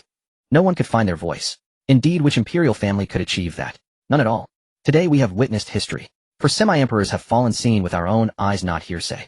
We can boast about this for a lifetime. Brag. Do you dare to speak of it? Although the Zhao and Nangong families are finished, remnants still exist. Do you not wish to live? Xuan stood beside Gu Chen, observing his calm profile, with an indescribable feeling intensifying in her heart. This person faced 3 semi-emperors without changing color, killing a semi-emperor without excitement, as if everything were taken for granted. Or is it that such matters are commonplace in the Gu family? That seemed impossible, right? Her grandfather's voice echoed in her mind. Girl, the Gu family is deeper than we imagine, and the more we think about it, the more terrifying it becomes. Her grandfather's tone was grave. 3 at least peak semi-emperors acting as guardians for a young master of the emperor realm. What does that signify? It implies that in the Gu family, peak semi-emperors are not anything special. Then what about the Gu family's ancestor? Don't guess, you won't fathom it. So, I say this boy is good, we can develop a good relationship. So that even if your father comes, he won't be able to take you away. Grandfather, you're laughing at me again. Xuan's grandfather made her shy all at once. Meanwhile, Gu Chen patted his clothes, only thinking about the upcoming competition. He would be late if he didn't hurry. He would be late for the competition. Gu Qingshan and Li Shuangshu hurried to follow. Xuan was momentarily stunned, and then followed along. Meanwhile, the Gu family was undergoing tremendous changes. Gu Tianhua stood on the square looking at the dense crowd before him, his lips almost splitting into a grin. Breakthrough. Another breakthrough. The 17th. A disciple from a subordinate force emerged from the washing marrow formation, his aura surging at the peak of half-saint, just one step away from becoming a saint. Patriarch Gu, I have also had a breakthrough. Another person rushed out, filled with excitement and joy. This feeling was simply exhilarating for him. Excellent. Excellent. Gu Tianhua was grinning from ear to ear. During this month, the Gu family's cultivation resources had been freely supplied, with a spiritual energy so abundant it felt as if it could condense into water. Resources are inexhaustible, simply inexhaustible. The moment they run out, more arrives. The replenishment is even more effective than asking your father for money. When you hesitate to ask your father for money, if you say resources are depleted in the Gu family, they will arrive the next second. The disciples of those subordinate forces were all cultivating like crazy. Today you break through to half-saint, tomorrow I break through to saint. The day after tomorrow, all will be saints. Patriarch Gu Huadong approached stable and composed at the 5th level of Saint King. Behind him were disciples of Qingyun's sacred land, at least all peak half-saints, with saints making up 1/3. At this rate, in half a month, all will be saints in Qingyun's sacred land. Gu Tianhua nodded. Indeed, the ancestor said to achieve this in 3 months. You still have time. Huadong smiled wryly. 3 months. At this rate, a month would be enough. But he didn't say it. Because the resources of the Gu family are simply terrifying.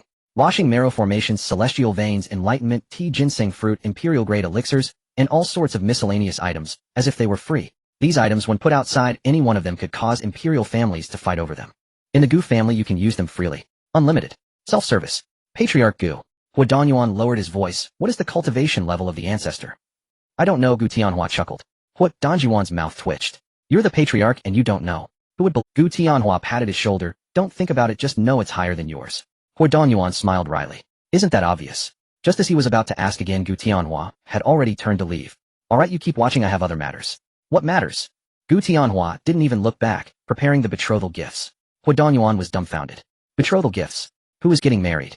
Gu Tianhua's room was filled with various items, including spirit jade, spiritual materials, pills, magical treasures, spirit beast eggs, and countless years-old spiritual herbs.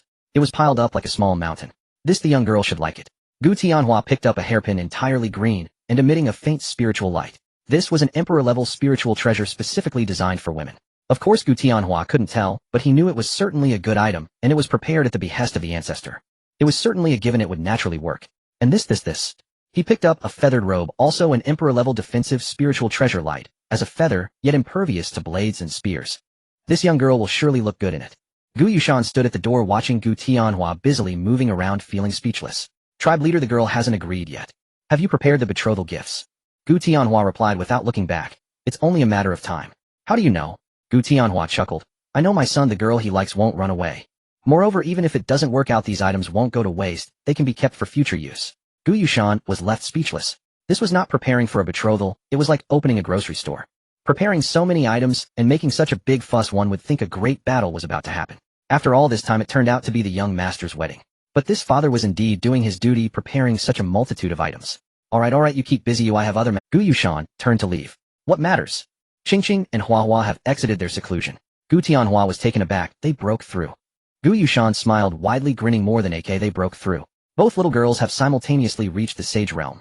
Gu Tianhua gasped in surprise. They are only 11 or 12 years old. They actually broke through to the sage realm. So soon. Of course the resources provided by the ancestor were sufficient to pile them up.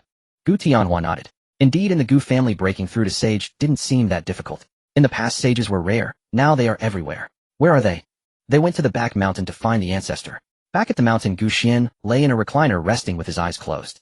The two little girls squatted beside him, their eyes sparkling. Ancestor, we broke through. We reached the sage realm. Gu Xian opened his eyes and glanced at them. Not bad. Can we go out now? Yes, we haven't been out for a long time. Gu Xian smiled at them. Where do you want to go? To find brother Gu Chun. The two little girls said in unison. Let him see how powerful we are. Gu Xian thought for a moment. Alright, go ahead. Great. The two little girls jumped up and were about to run. Wait. Gu Xian called them back, raising his hand with a wave. In the void, two figures emerged.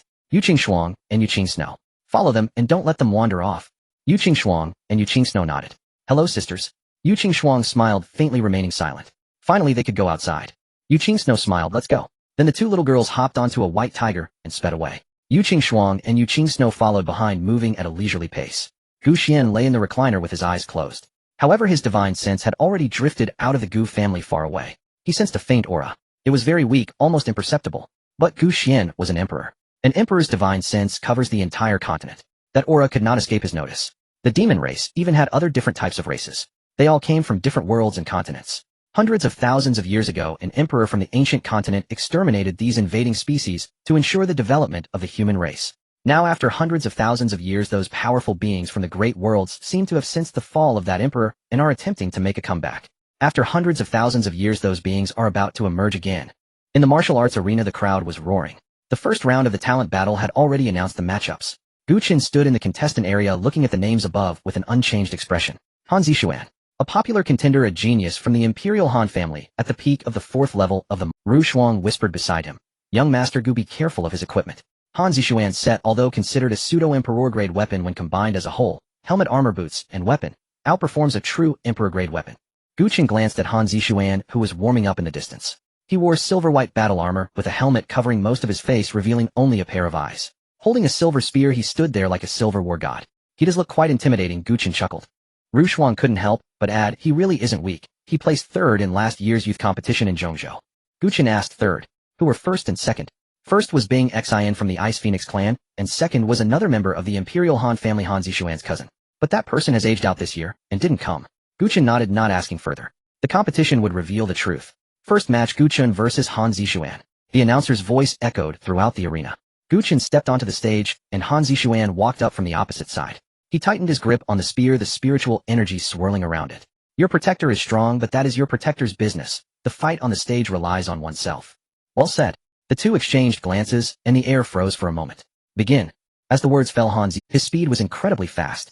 So fast that it was hard to see. The peak speed of the 4th level of the Monarch realm erupted with the spear, transforming into a silver lightning bolt directly aimed at Gu Qin's face. The entire set of equipment enhanced his speed, strength, and reaction to the utmost level of the Monarch realm. Gu Qin sidestepped and drew his sword. Clang. The sword and spear clashed, sparks flying. Gu Qin took a step back, while Han Zixuan retreated 2 steps. Han Zixuan glanced at the spear in his hand, noticing a faint scratch on its surface. His expression changed in shock. His spear had actually been marked. The two engaged in combat, exchanging strikes with spiritual power erupting. On the stage, lights flashed and figures intersected, moving so quickly that the spectators below could hardly follow. So strong. Both of them are formidable. That set of equipment Han Zixuan has is insane. Oh, a full set of pseudo-emperor-grade weapons increases his combat power by at least 50%. But Gu Qin is not weak either. At the 1st level of the Monarch realm, he is matching Han Zixuan strike for strike. His sword technique is somewhat peculiar. Every strike carries an indescribable sharpness. It's not the sword technique that's peculiar, it's the sword intent. His sword intent is very strong. On the edge of the stage, several representatives from the imperial clans sat together watching the battle with serious expressions. That Gu Qin's sword intent has already touched the threshold of the Dao. He's only at the first level of the monarch realm. How is that possible? I don't know, but his sword intent is indeed extraordinary. They say Han Zixuan's equipment can withstand an emperor's strike, yet under his sword it has already begun to show signs of cracking. On stage, Han Zixuan became increasingly alarmed as he fought. Is this person really at the first level of the emperor realm? It feels like a father beating his son. Without any ability to resist, not even a shred of desire. Gu Qin's sword intent grew stronger and stronger. At first there was some back and forth, but in the end he could only defend. Each sword strike was faster and heavier than the last. Those who did not know would think he was like the seven wolves. The strikes became heavier. Han Zixuan could not withstand it at all. His hands hurt from blocking. Draw sword slash. Gu Qin made his move. One sword. The sword light was like a shadow cutting through the void. Han Zixuan's pupils constricted as he raised his spear to block. Han Zixuan was sent flying, crashing at the edge of the arena. He looked down at the broken spear in his hand, and then at the cracked armor on his body, his face pale. What the hell? How did my entire set of pseudo-emperor artifacts shatter? Does this guy's weapon break defenses? All the gear I painstakingly collected is gone. He opened his mouth to say something, but the words wouldn't come out. Forget it, I can't beat this person before me, and I can't offend the one behind him. Han Zixuan lay on the arena staring at the gray sky, remaining silent for a long time. I concede. The crowd erupted in an uproar. Han Zixuan conceded. Even a complete set of pseudo-emperor artifacts couldn't withstand his sword. Gu Qin, what kind of monster is this? Not a monster, he's simply a prodigy. He made Han Zixuan lose in the very Han Zixuan murmured. Gu Qin, you are strong. Ooh, I remember you. I hope we can spar again in the future. Sure, I'll wait for you. In the contest, this person is too strong. It's not just his cultivation, but his sword intent. That kind of sword intent he had never seen, even from the pseudo-emperor ancestor in his family. Even the ancestors of his family did not possess such sword intent. He truly did not know how the people behind him taught him. Han Zixuan murmured. Gu Qin, you are strong. Ooh, I remember you. I hope we can spar again in the future. Sure, I'll wait for you. In the contestant area, Xuan watched Gu Qin walk back, her heart racing. She witnessed that one sword strike firsthand. It was so fast that even her grandfather was amazed. This kid's sword intent has the essence of an emperor. And it's not an ordinary essence. Her grandfather's voice echoed in her mind. Grandfather, are you saying? The protector behind him is not only there to guard him, but is also teaching him. And his sword intent is exceptionally high. Xuan could hardly imagine, as she could no longer fathom how much this man before her had that she did not know. Meanwhile, at the border of Zhongzhou, a rift in the void appeared. Two young girls rode on a white tiger flying straight out of the rift. What void? Doesn't exist. The white tiger directly carried them across the void. Unlike Gu Qin, who had to travel by spirit ship. Wow, is this Zhongzhou? So big. Gu Qingqing lay on the tiger's back looking around. But the spiritual energy here is far worse than ours. I feel like I'm lacking oxygen. Gu Huahua commented. Yu Qing Shuang and Yu Qing Snow followed behind silent. Sisters, where is brother Gu Chun? Gu Qingqing turned to Yu Qing Shuang, closed her eyes to sense for a moment, and pointed southeast. That way. Let's go. To find brother Gu Chun. The white tiger let out a long roar, transforming into a streak of white light, flying towards the southeast. Behind them, Yu Qing Shuang and Yu Qing Snow followed. Meanwhile, in Tianke City at the martial arts arena, Gu Qin sat in the contestant area waiting for the next round of matchups. Suddenly he sneezed. Who is talking about me? A sense of ominous premonition arose, feeling vaguely uneasy. In the subsequent matches, Gu Qin swept through. In the second round, his opponent was a rogue at the fourth level of the Emperor realm, defeated in one sword. In the third round, his opponent was the heir of an imperial clan at the fifth level of the Emperor realm, defeated in 3 swords. In the fourth round, his opponent was a disciple from the eternal family of the Zhuge clan, skilled in formations covering the arena with array patterns. Gu Chun entered, slashed the eye of the formation with one sword, and sent the opponent flying with another. 2 swords. The entire arena fell silent. Is this still a human? Wasn't it said that no one at the same level can break Zhuge clan's formations? He broke it with 2 swords. Isn't this cheating? It's not that the formation is weak, it's that his sword is too strong. That kind of sword intent does not belong to the Emperor realm at all. What is his cultivation level really? Is he truly only at the first level of the Emperor realm? No one could answer this question, because Gu Qin's every match ended too quickly. So quickly that no one had time to analyze his strength. The matches had already concluded, winning consecutively, in quick succession. Thus Gu Qin made his way into the finals. His opponent in the finals was Ice Heart from the Ice Phoenix clan, the biggest favorite to win at the peak of the 5th level of the Emperor realm, with the bloodline of the Ice Phoenix, and wielding a pseudo-emperor artifact. As the sky darkened, the crowds at the martial arts arena gradually dispersed. The finals would begin tomorrow. Yet the news had already spread throughout Tianke City. Gu Chun has made it to the finals. He's fighting Ice Heart. A kid from the eastern region has made it to the Genius Battle Finals. This hasn't happened in years. It's been tens of thousands of years. The last time someone from the eastern region made it to the top 100 was 3,000 years ago, and this time, he directly entered the finals. Who exactly is Gu Chun? The Protector is at the peak of the pseudo-emperor, and he can fight as well. How can anyone survive against him? The discussions echoed in the streets and alleys, and from this day forth, Gu Qin's name resounded throughout Zhongzhou. It wasn't just relying on the Protector, it was his own strength. Breaking formations with one sword, defeating enemies with two swords, sweeping through effortlessly, making it to the finals. This level of strength no one dared to underestimate. But while some rejoiced, others were sorrowful. Xuan sat in the drunken immortal tower, looking out at the night sky, filled with mixed emotions. She had lost. She lost in the 6th round. Her opponent was not particularly strong at the 3rd level of the Emperor realm, yet she still lost. Her practical experience was too lacking, and her on-the-spot reactions were too slow. Although her grandfather's guidance helped her temporarily, it could not support her for a lifetime. She looked down at the token in her hand, which showed her ranking. 242nd.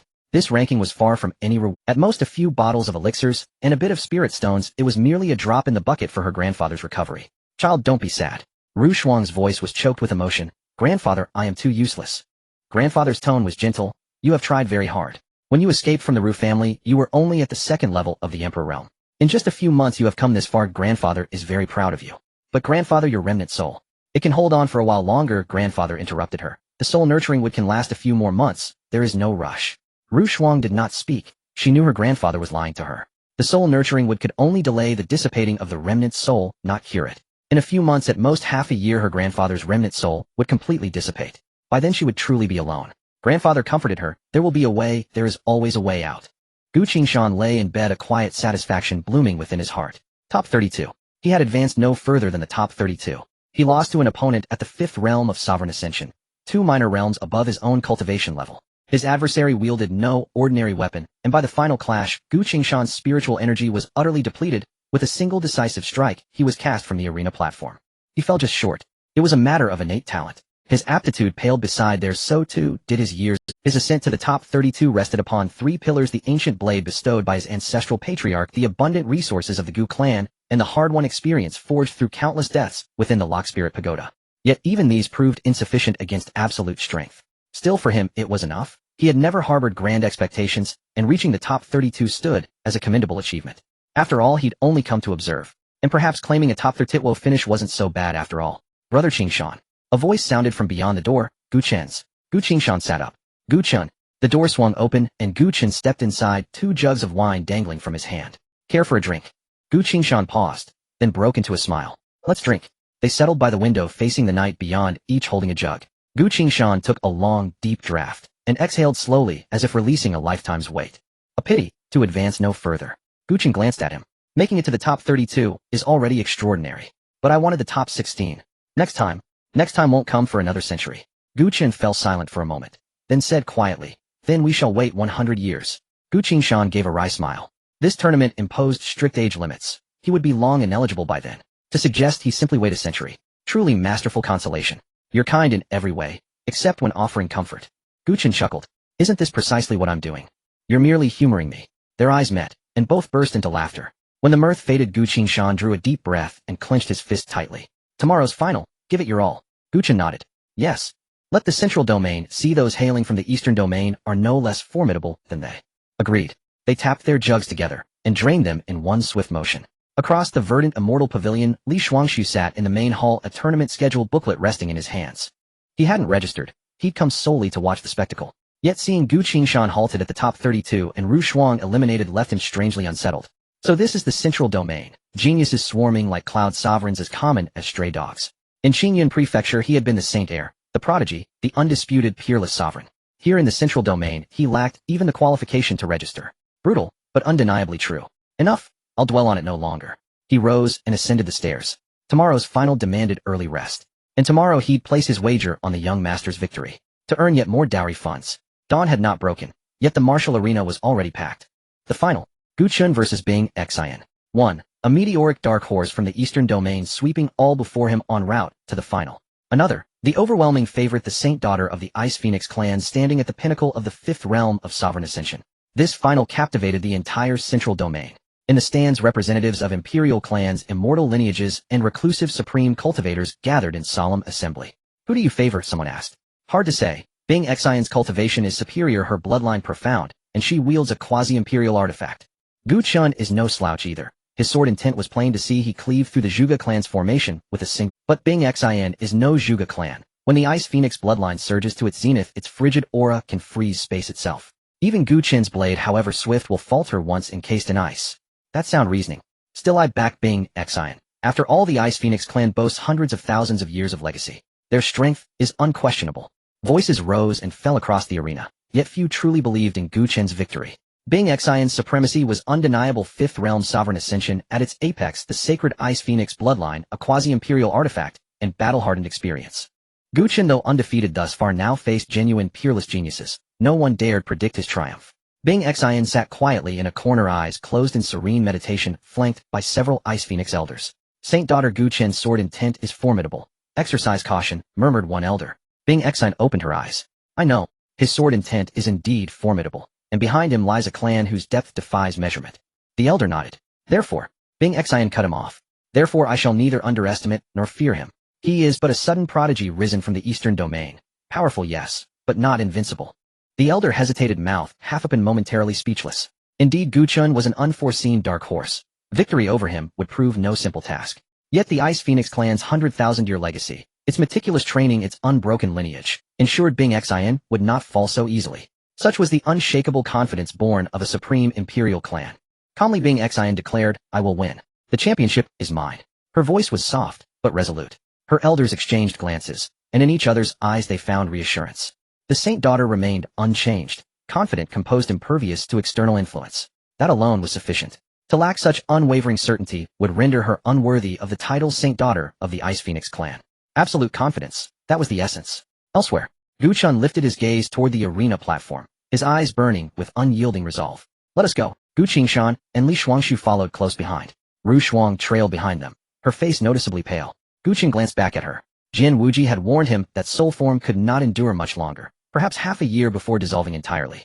He'd also revealed that the soul form seemed tied to someone profoundly important to Gu Qin. Yet Gu Qin knew not how to proceed. Perhaps only the ancestral patriarch held the answer.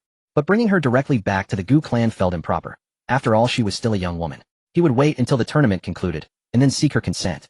Now that the final had arrived, his full focus belonged to this match alone. From the stands, thunderous cheers erupted. Gu Qin, Gu Qin, Gu Qin, Bing Xian, Bing Xian, Bing Xian. Chants surged, deafening and relentless. Bing Xian ascended the platform first, standing poised at one side, her long hair flowing like frozen silver. The Ice Phoenix bloodline pulsed within her veins, chilling the very air around her. In the stands, Ice Phoenix elders nodded in quiet approval.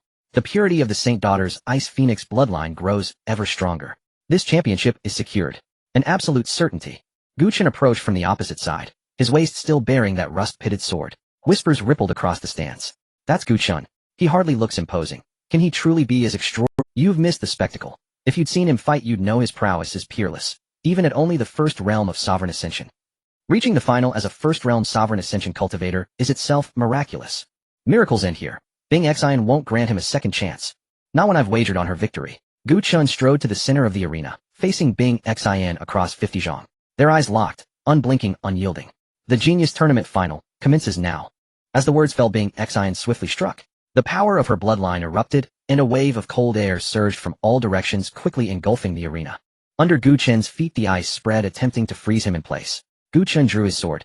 The light of the sword flashed, and the ice beneath his feet shattered rapidly. Bing Xian's attack was not over. She swung the long whip in her hand, and an ice dragon burst forth from it, charging towards Gu Qin. Wherever the ice dragon passed, cracks appeared in the ice. Gu Qin raised his sword to block. Bang! The sword collided with the ice dragon, and a terrifying wave of spiritual power erupted, shattering a large portion of the ice on the arena. Gu Qin was pushed back a few steps before the ice dragon dissipated. Bing Xian gave him no chance to breathe, swinging her whip again, sending a dozen ice dragons simultaneously at Gu Qin. Sword draw slash. A dozen ice dragons were simultaneously shattered by this one sword, and the sword light continued to strike towards Bing Xian. Bing Xian raised her whip to block, but she was still sent flying, landing at the edge of the arena. She steadied herself to avoid being knocked off. She glanced down at the long whip in her hand, noticing a shallow mark on its body. Bing Xian was startled, but she quickly regained her composure. The two sides struck again. Boom. The sound of the explosion from the clash of sword light and ice dragons was deafening. One move after another. The two fought fiercely, neither side yielding. Gu Qin's sword became faster, and his sword intent grew stronger. The Qian Yuan Di Long's sword roared, its light soaring into the sky. Bing Xian's Ice Phoenix bloodline became increasingly violent, and the cold air intensified. The audience was stunned. This was no longer a battle of the Emperor realm. What sword technique is this? Han Zixuan sat in the stands incredulously watching the scene before him. Zhuge Qingyun pushed up his glasses and began to calculate frantically. The anti-shrinkage placed down the sauce-flavored chicken surprisingly serious. Everyone in the stands held their breath. So strong. Both of them are so strong. Bing Zin's Ice Phoenix bloodline has fully erupted, yet Gu Chun can still withstand it. Not only withstand, his sword intent is still growing stronger. How many trump cards does this person have? The battle on the stage had exceeded everyone's expectations. Hundreds of moves had passed without a victor, but neither could do anything to the other. That's enough. Bing Xian suddenly spoke. She took a few steps back, placing her long whip in front of her. One move to determine the victor. Gu Chun nodded, all right. Both of them gathered their strength simultaneously. Within Bing Xian, the Ice Phoenix bloodline surged to its peak, and the cold air solidified behind her, transforming into a massive Ice Phoenix phantom. Ice Phoenix obliteration. The phantom of the Ice Phoenix behind Bing Xian lunged at Gu Chun. Sword draw slash. A sword intent pure to the extreme. The sword intent collided with the Ice Phoenix. The Ice Phoenix phantom split in half, dissipating into the air. The sword intent did not stop, continuing forward and striking the ground in front of Bing Xian. A crack opened in the arena, unfathomably deep. Bing Xian stood in place, her long whip falling to the ground with a crisp sound. She looked down at the crack on the ground, then glanced at Gu Chun. After a long silence, she said, I lost. The arena fell into silence. Bing Xian lost. How is this possible? Gu Chun won. The Gu Chun from the eastern region actually defeated the Holy Maiden of the Ice Phoenix clan. How did he do it? No one at the same level could withstand Bing Zin's strongest move, Ice Phoenix obliteration. It was actually cleaved apart by Gu Chun with one sword. No, my 1 million. Bing Xian, I hate you. I hate you. I hate you for losing so badly. Go at, I dare not. In the stands, representatives from various imperial clans and the Chongqing family could not sit still. For hundreds of thousands of years, no one from the eastern region had reached the finals, yet Gu Chun not only made it, but also won the championship. Who exactly is this Gu Chun? The Gu family from the eastern region, I have never heard of it before. How can someone in the first level of the Emperor realm defeat Bing Xian at the peak of the 5th level of the Emperor realm? This defies logic. On the stage, Bing Xian picked up the whip from the ground, forcing a smile. She looked up at Gu Chun. What is the name of your sword? Gu Chun raised his sword, Qian Yuan Di Long sword. Good name. Bing Xian put away her long whip and turned to leave the arena. After taking 2 steps, she stopped and looked back at Gu Chun.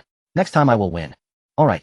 Gu Chun looked forward to sparring with her. After all, she was the only opponent who could match. Bing Xian turned around and walked off the stage. In the stands, the elders of the Ice Phoenix clan had grim faces, but no one spoke.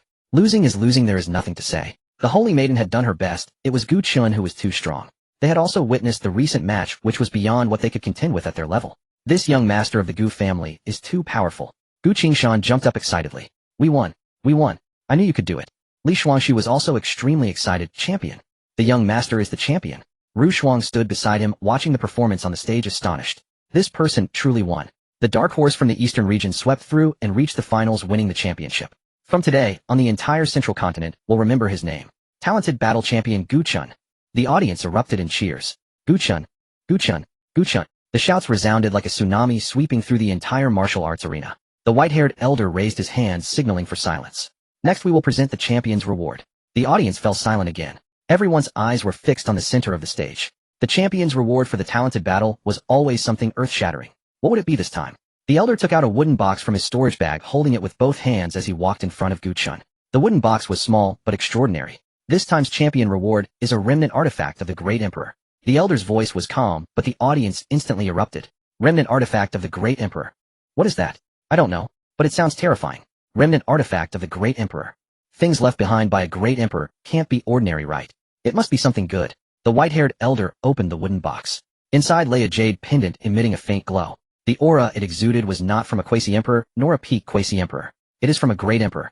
This jade pendant is a remnant artifact left by a Great Emperor from hundreds of thousands of years ago. The elder continued to explain. It still contains part of that Great Emperor's legacy. Part of the legacy. The Great Emperor's part of the legacy. If a peak quasi-emperor obtains it, they might have a chance to enter the realm of the Great Emperor. My heavens. This reward is too insane. In the stands, representatives from various imperial clans could no longer sit still. The legacy of a Great Emperor. Even if it is only part of the legacy, it is enough to drive the entire central continent crazy. If a peak quasi-emperor obtains it, they might truly step into the realm of the Great Emperor. That is the Great Emperor, who has not appeared for hundreds of thousands of years. Gu Chun took the wooden box and glanced inside at the jade pendant. The legacy of the Emperor. He smiled and stored the wooden box in his storage bag. It's not that he didn't treasure it, he felt that presenting this item to the Ancestor would surely please him. Not only does it prove his worth, but it can also bring joy to the Ancestor. The Ancestor has seen everything, but surely he hasn't encountered something as shabby as the legacy of the Emperor, right? No, the Ancestor seems to have seen everything. Whatever, he'll just keep it for now. Countless pairs of eyes were fixed on that wooden box. The legacy of the Emperor. Even partial legacies are still legacies. If one achieves the peak of a quasi-emperor, they might truly step into the realm of the Emperor. Someone swallowed hard, and some eyes flashed with greed. But no one dared to act. The bodies of the 3 quasi-emperors from the Zhao family had not yet cooled, and the ashes of the elder from the Nangong family were still floating in the wind. Xuan stood behind 3 peak quasi-emperors. Who dares to act? They wouldn't want to risk their lives over this. That kid is really lucky. What do you mean lucky? It's his strength that counts. Did you not see that sword just now? It could split the Ice Phoenix and the world apart. Can you do that? He couldn't. Among those present, few could. Those who could wouldn't possibly be in the realm of the Emperor. Xuan stepped down from the arena and walked towards the contestant area. Xuan approached, saying, "Young Master Gu, congratulations." Xuan smiled and replied, "Thank you." He looked at Xuan and paused for a moment. "Miss Ru, how much longer can your residual soul hold on?" Xuan was taken aback, not expecting him to suddenly ask this. Grandfather said it can last a few more months. Xuan nodded. "A few months is completely enough." Xuan looked puzzled. "What is enough?" Xuan looked at her seriously and said, "Come back with me to the Gu family. Perhaps our ancestor has a way." Xuan's heart skipped a beat. The ancestor of the Gu family. The one who could make 3 peak quasi-emperors act as guardians. The unfathomable ancestor of the Gu family. But would it be a bit too fast to invite a girl like this? However, for her grandfather it seemed there was no other choice. "Young Master Gu, are you saying?" Before she could finish her sentence, Xuan interrupted her. He said in a flat tone, "I mean, regarding your grandfather's matter, our ancestor might be able to solve it, though it's not certain, but it's certainly better than trying to find a way outside on your own." Xuan heard her grandfather's voice in her mind. Girl agreed to him. There isn't a better choice now. Her grandfather's voice was calm. "I've lived for over 10,000 years, what haven't I seen? But it's the first time I've seen a family like the Gu family with 3 peak quasi-emperors acting as guardians. Such a family might really have a way. But grandfather, I'm not familiar with him. Won't it be awkward to just go to his house like this?" "Not familiar? He helped you fend off Zhao Ritian and bought you the soul-nourishing wood. Is that called not being familiar?" Xuan felt a bit embarrassed. "Besides, you have nowhere else to go. You can't return to the Ru family, you can't stay in the central continent, and the old man from Hongguo is still looking for you. Rather than hiding and dodging outside, it's better to go with him to the Gu family and see. The old man from Hongguo is the one Xuan's father wants her to marry. A quasi-emperor at the 9th level. The old man from Hongguo does not belong to any force. He acts alone and is very powerful. And he seems to have made some sort of deal with Xuan's father, caring only for his own interests, to marry her off to the old man from Hongguo. Although he is at the 9th level of quasi-emperor, the girls he has killed do not count. Xuan certainly does not want to be killed at such a young age. What if the old man from Hongguo comes after me? Comes after you? Does he dare? Her grandfather scoffed. With 3 peak quasi-emperors standing at the Gu family's gate, what does the old man from A quasi-emperor at the 9th level is still just that. The Gu family has 3 peak quasi-emperors, and who knows what stronger forces might exist behind them. Moreover, it was an invitation from the Gu family's young master. If the old man from Hongguo dared to come to the Gu family, he surely wouldn't be allowed to act recklessly. Xuan pondered for a moment. Indeed, 3 peak quasi-emperors. No matter how powerful the old man from Hongguo is, he is still just a quasi-emperor at the 9th level. In front of 3 peak quasi-emperors, he wouldn't even dare to let out a sound. Girl, go ahead. Even if you can't recover, staying at the Gu family for a while is better than being outside. Xuan looked. "No rush, take your time to think." Xuan said calmly. "I've made up my mind." Xuan took a deep breath. "He'll go back." Xuan was momentarily taken aback. He didn't expect Xuan to agree so quickly. A wave of inexplicable joy surged in his heart. Even he didn't know why he felt happy. "Then that's settled." Xuan's voice was a bit unnatural. "Once we finish things here, we'll leave." Xuan nodded. Xuan turned and walked towards Guqingshan and Lishuangshu. Meanwhile, at the border of the central continent, at Hongguo Mountain. Boom. The stone door of the cave where the old man from Hongguo was in seclusion suddenly exploded open. An aged figure emerged from within, his face withered, but his eyes filled with cold light. He had finally broken through the bottleneck of the 9th level of Quasi-Emperor. He had reached the peak of the Quasi-Emperor. He looked down at his hands, feeling the surging spiritual power within him. He was significantly stronger than before. These few months in seclusion have finally led to a breakthrough. At the peak of the Quasi-Emperor, how many can rival me in the entire central continent? He laughed wildly, his laughter exceptionally arrogant. Congratulations to the Ancestor for breaking through. Outside the cave, several disciples knelt on the ground, not daring to raise their heads. The old man from Hongguo did not look at them, his gaze turned towards the distance. Xuan. That little girl with the tiny spiritual body had been on his mind for 3 months. 3 months ago, the head of the Ru family took the initiative to seek him out, willing to offer his daughter in exchange for the Quasi-Emperor legacy. He agreed. A complete Quasi-Emperor legacy for a tiny spiritual body. This deal was not a loss. If the tiny spiritual body was well utilized, it might even allow him to break through to the Emperor. For him, it was a guaranteed gain. But Xuan had run away. She had been gone for 3 months, but he did not rush to search for her. Now that he had broken through to the peak of the Quasi-Emperor, it was time to bring her back. Send a message to the Ru family. The old man from Kangwu spoke. Yes. A moment later the voice of Ru Tianming, the head of the Ru family, came from the communication jade symbol, his tone filled with flattery. Congratulations, Elder Kangwu, on breaking through to the peak of the Quasi-Emperor. Your might is unmatched in the world. The old man from Kangwu interrupted him. Stop with the nonsense. Have you found your daughter? Ru Tianming's voice paused. Found her. She's in Tianke City. The old man from Kangwu frowned. Tianke City. In the genius battle. Yes, she's participating in the genius battle, and she's currently with a young man named Xuan. Xuan? I've never heard of him. Ru Tianming quickly explained. I've heard that Xuan is the young master of the Gu family from the eastern region, the champion of this genius battle, and has 3 peak quasi-emperors as guardians. 3 peak quasi-emperors. The old man from Kangwu frowned. He knew well what it meant to be at the peak of the quasi-emperor. Having roamed the continent for so many years, how could he have never heard of the Gu family? Yes, the 3 quasi-emperors from the Zhao family tried to ambush him, but they were all wiped out by his guardians with a single sword. The old man from Kangwu fell silent for a moment. 3 peak quasi-emperors. He had just broken through to the peak of the quasi-emperor and couldn't take on 3 at once. However, he was determined to obtain the Tian spiritual body. He had already given Ru Tianming half of the complete quasi-emperor legacy. The other half would only be given when Ru Xuan was in his hands. He wouldn't give it away for free. What kind of background does the Gu family have? I've checked, but there is nothing to find. It's as if they appeared out of thin air. Interesting. A glint of cold light flashed in the old man's eyes. Ru Ming respectfully said, Senior, I will send you Ru Xuan's location right away. The old man of Kangwu raised his hand. No need, just tell me where they are headed next. It is said that Xuan is returning to the eastern region and should be leaving from the spirit ship dock in Tianyuan Prefecture. He put away the communication jade talisman. A smile appeared on his face and a hint of interest flashed in his eyes. Old Ancestor, why not go directly to Tianke City to capture them? A disciple couldn't help but ask. The old man of Kangwu glanced at him. The disciple shivered and quickly lowered his head. The old man of Kangwu licked his lips. To capture directly is too mundane. Oh, a little girl must be pursued slowly for it to be interesting. Just like how an old man tells a little girl, I'm here. He stood with his hands behind his back, a look of intoxication on his face. She runs, I chase, she has wings, but cannot fly away. You wouldn't understand this feeling. The disciple kept his head down, afraid to speak. Pervert. He cursed silently in his heart, but did not dare to voice it. The surrounding void twisted for a moment. A mass of black mist appeared in the air. Following that, those disciples turned into a puddle of blood. The old man of Kangwu sensed the aura and immediately turned around. The black mist coalesced into a figure. Cloaked in a dark robe, the face was obscured save for a pair of crimson eyes. That aura was not from the human race. It was from the demon race. Who are you? Why haven't I seen you before? The person's voice was hoarse. Kangwu Dao, friend, there's no need to be tense. Who exactly are you? The person chuckled, the laughter grating. You can call me Mo Yuan. He revealed a pale face with features indistinguishable from those of the human race. There was an additional vertical pupil on his forehead. It was the mark of the demon race. Only then did the old man of Kangwu lower his guard. So he was one of their own. Clearly the old man of Kangwu had already allied with the demon race, seeking greater power. He was nearly obsessed with power. What do you want? The old man of Kangwu said solemnly. Mo Yuan smiled. I heard that the reward for this talent battle is a portion of the emperor's inheritance. Upon hearing this, a hint of greed flashed in the old man's eyes. A portion of the emperor's inheritance. He only knew that Ru Xuan was in the talent battle, unaware of what the reward was. The emperor's inheritance, even a portion, would be enough to drive any quasi-emperor insane. Coupled with your little girl's Tian spirit body, it's a great supplement. Combining the two, becoming an emperor, is not impossible. The old man of Kangwu's breath quickened. An emperor? That was a realm he didn't even dare to dream of. Now was there, but he quickly calmed down. Ru Ming had mentioned that the boy had 3 peak quasi-emperors behind him, and he was afraid he wouldn't be their match. Attempting to seize it would be a loss rather than a gain. That boy has 3 peak quasi-emperors behind him. I alone likely cannot defeat those 3. Mo Yuan chuckled. Since you have allied with our demon race, we will naturally provide you with good things. Mo Yuan produced a black orb in his hand.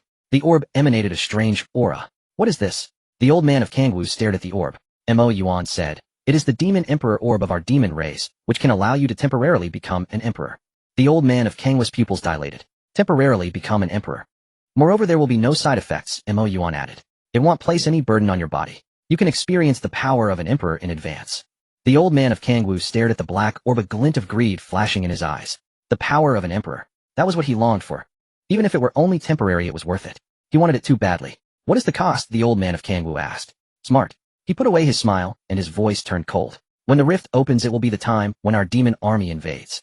These humans will be food, and you can take the opportunity to increase your strength. By then, don't say peak quasi-emperor. Even a true emperor is not impossible. The old man of Kangwu fell silent for a moment. He certainly understood the demon race's intentions.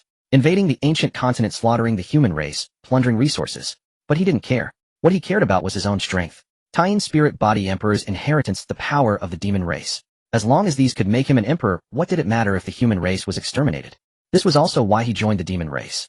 Just to gain stronger power. Deal. The old man of Hongguo extended his hand and took the black orb. Immediately a strange power surged into his body. His spiritual energy began to boil and his blood started to surge. That feeling was like he was about to break through.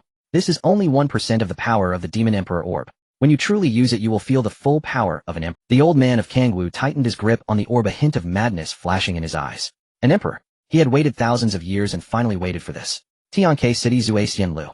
When Xuan and the others returned to Zue Xianlu, the sky was almost dark. Tonight was their last night in Tianke City. Tomorrow morning, they would set off back to the eastern region. Xuan ordered a table full of dishes. Gu Qingshan ate meat heartily, while Li Shuangshu drank wine greedily. Ru Shuang sat by the window gazing at the night scene outside.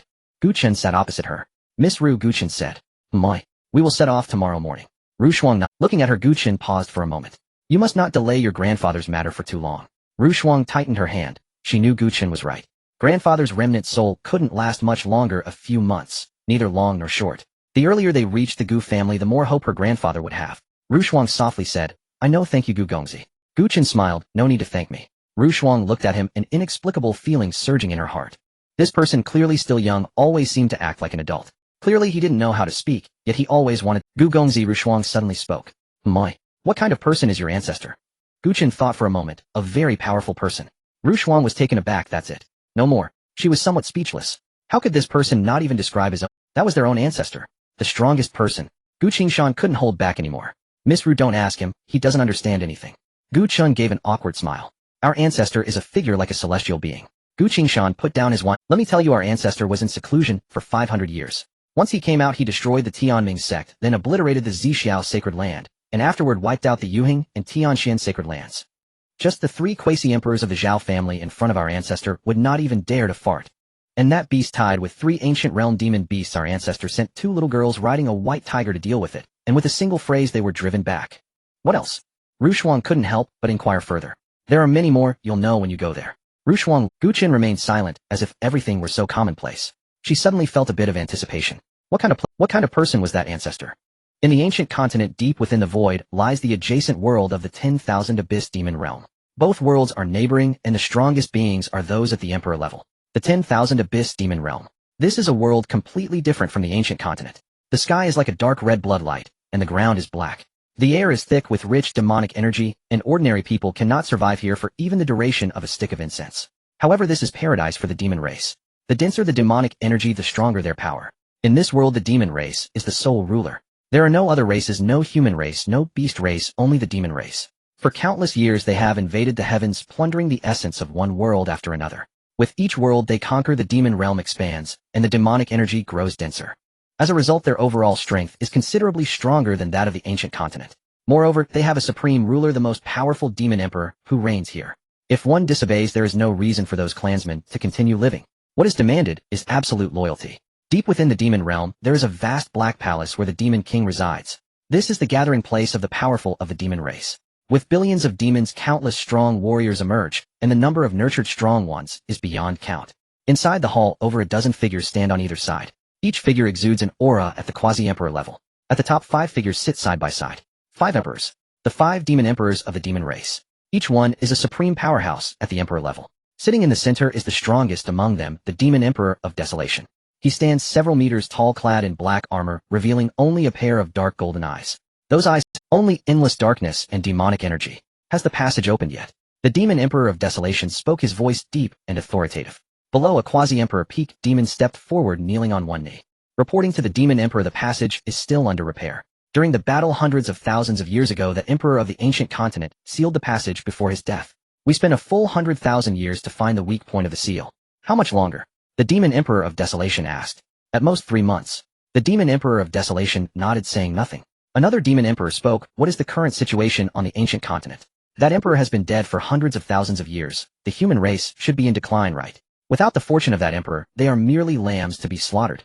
According to the information from our spies, the ancient continent currently has very few quasi-emperor peaks, and not a single one. Then aren't they ripe for the taking?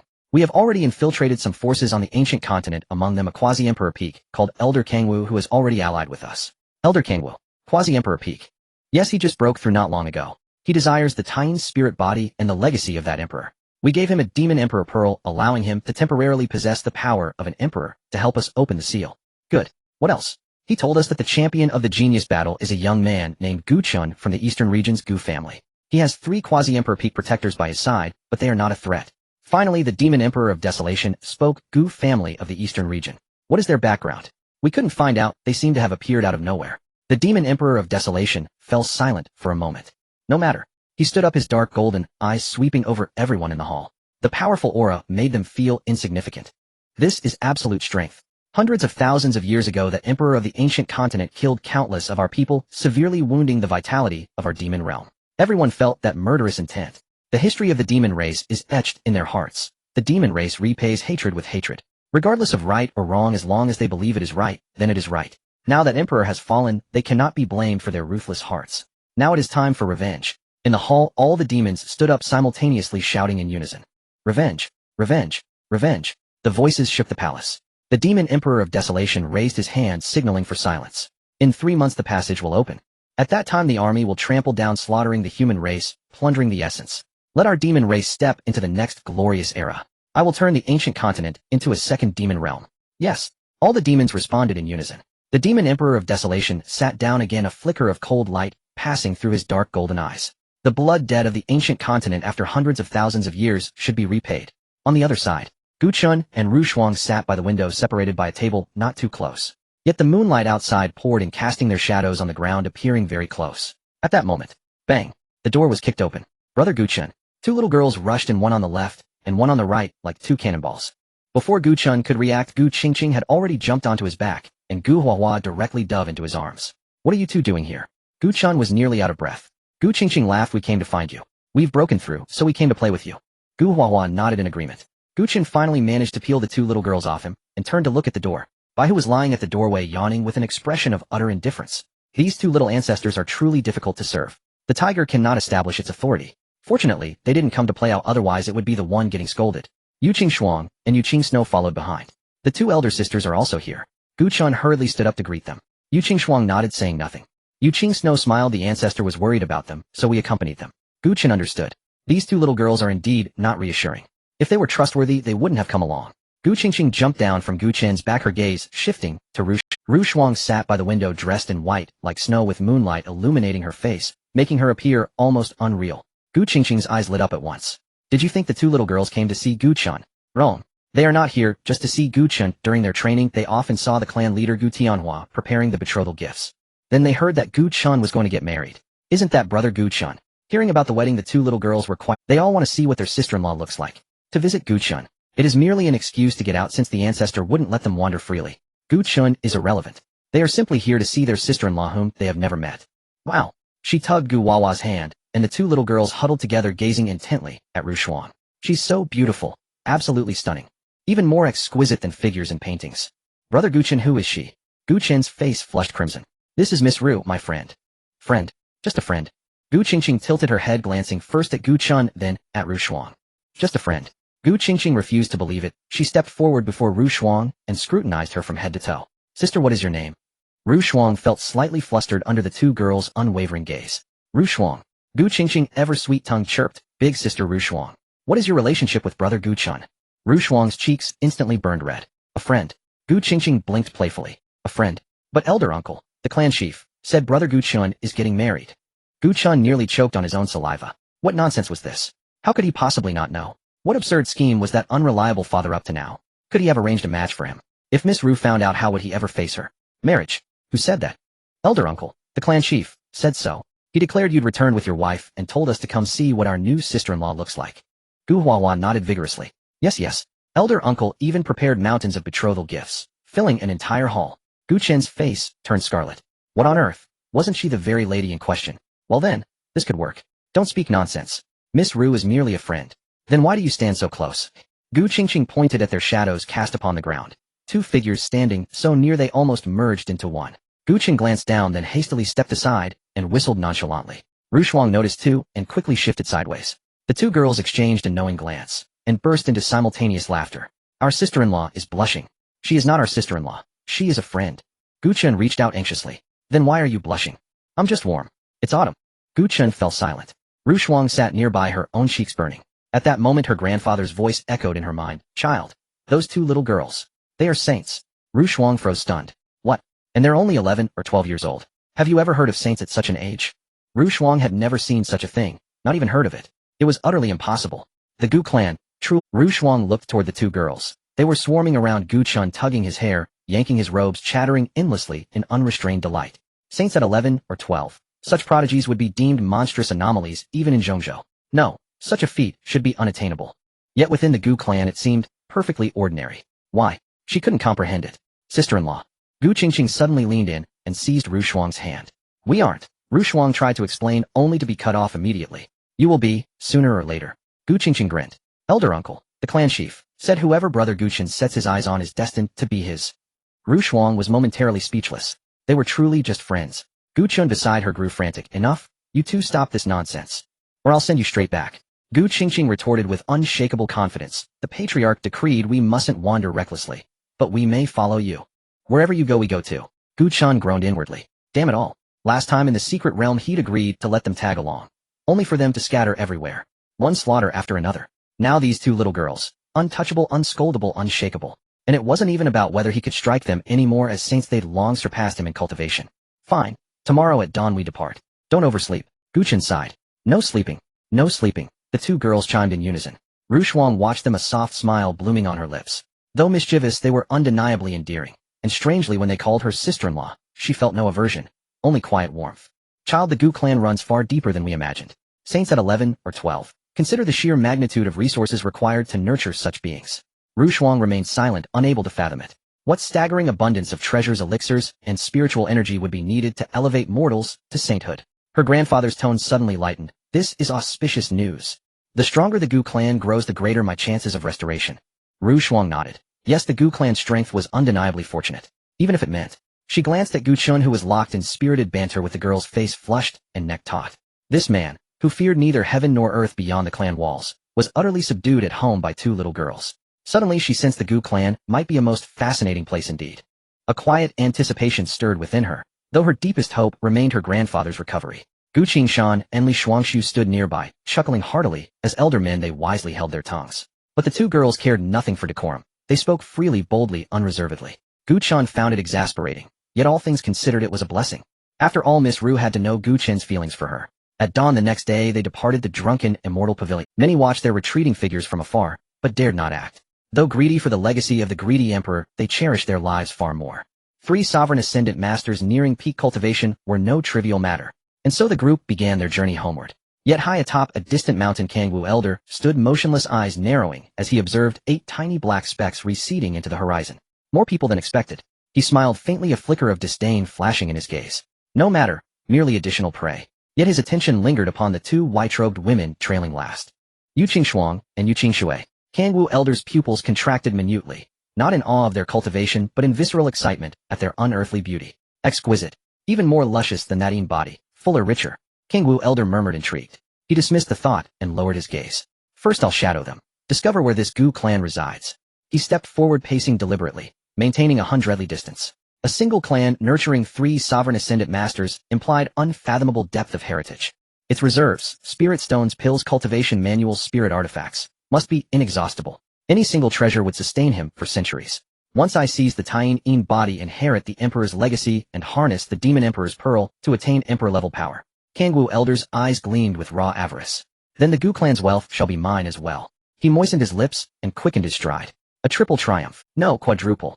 The Taiyin body, the Emperor's legacy, the Gu clan's resources, and those 2 young maidens. With all 4, true emperorhood, not merely sovereign ascendancy, becomes attainable. His excitement surged, his pace accelerating, until at the 100 mark he slowed once more. Too close, and the 3 sovereign ascendant masters guarding them would detect him. Too far, and he risked losing them entirely. Hongguo elder smiled faintly. Patience. You cannot escape me. The Gu family, decorated with lights and festoons. Bright red lanterns hang from the mountain gate all the way to the back mountain, with joy pavilions made of spiritual wood covering one after another. Red silk ribbons float above the spiritual liquid waterfall, announcing that good things are about to happen. Those unaware might think the Gu family is holding a celebration today. Gu Tianhua stood at the mountain gate, gazing into the distance for what seemed like the 100th time. Gu Yushan, unable to bear it any longer, said, "The ancestor mentioned they won't be back for a few days. Stop standing here like a stone waiting for your husband. You are the clan leader, can't you maintain some dignity?" Gu Tianhua did not turn around. What do you know? This is my daughter-in-law's first visit. I must see her at the first opportunity. She hasn't even agreed yet. It's only a matter of time. Gu Tianhua stroked his chin. Besides, haven't you seen what I've prepared? That girl will definitely like it. Gu Yushan was speechless. Is that what you call a betrothal gift? That looks like a grocery store. You've brought out all sorts of random things. Gu Tianhua waved him away. Go, go, go. You go keep an eye on those subordinate forces and make them train faster. When Chainer returns, we must show that girl the stature of the Gu family. With everyone being saints, it will certainly make an impression. My son is the young master. That status is something to be proud of. Gu Yushan shook his head and walked away feeling he couldn't persuade him. Stubborn. Old codger. Obstinate. This old man, even before his son has returned, is already bragging. He doesn't care as bragging is not against the law. However, having everyone as saints indeed sounds impressive. I wonder if those imperial families are as powerful as the Gu family. At the back mountain, Gu Tianhua ran up again. Ancestor, how many more days until they arrive? Gu Xian opened his eyes, glanced at him, and sighed. For these past few days this old fellow has shown no semblance of a clan leader. He has been thinking only about his son, leaving all matters of the cultivation pills to the Grand Elder. This idleness is not good for him. When the time comes, let Gu Chun return and teach him a lesson. Put them both in the Godlock Tower to have a duel. 3 days. 3 days. That's great. Gu Tianhua rubbed his hands together. In 3 days my daughter-in-law will arrive. I have to prepare and reinforce those joy pavilions just in case it rains or winds. She is at the Emperor realm. She won't be afraid of wind or rain. Still need to reinforce it just in case. Gu Xian was too lazy to respond, having given up, thinking about whether he should change the clan leader. It feels like this kid has gone crazy over his son's matters. However, Gu Qian's taste is indeed very good. He must be praised where it's due. His old man is unreliable, but his son is trustworthy. Gu Tianhua droned on for a long time, seeing that the ancestor was not responding, and reluctantly left. Halfway up the mountain, he ran into the second elder Gu Kong.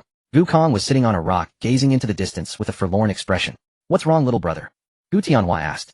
Gu Kong sighed. My son Xingshan has been out with the young master for so long, I wonder how he is doing. Your son. He's doing well. He made it into the top 32 of the genius battle. Gu Kong was stunned for a moment. Top 32. That kid made it into the top 32. Of course. With the young master leading, how could he be lacking? Just wait to enjoy the blessings. Gu Kong sighed again. But when the young master brings back a wife, my Xingshan doesn't even have a shadow of one. Well, that's just how it is. Your son is not striving hard enough. Gu Kong shot him a glare. Is your son really that ambitious? Of course.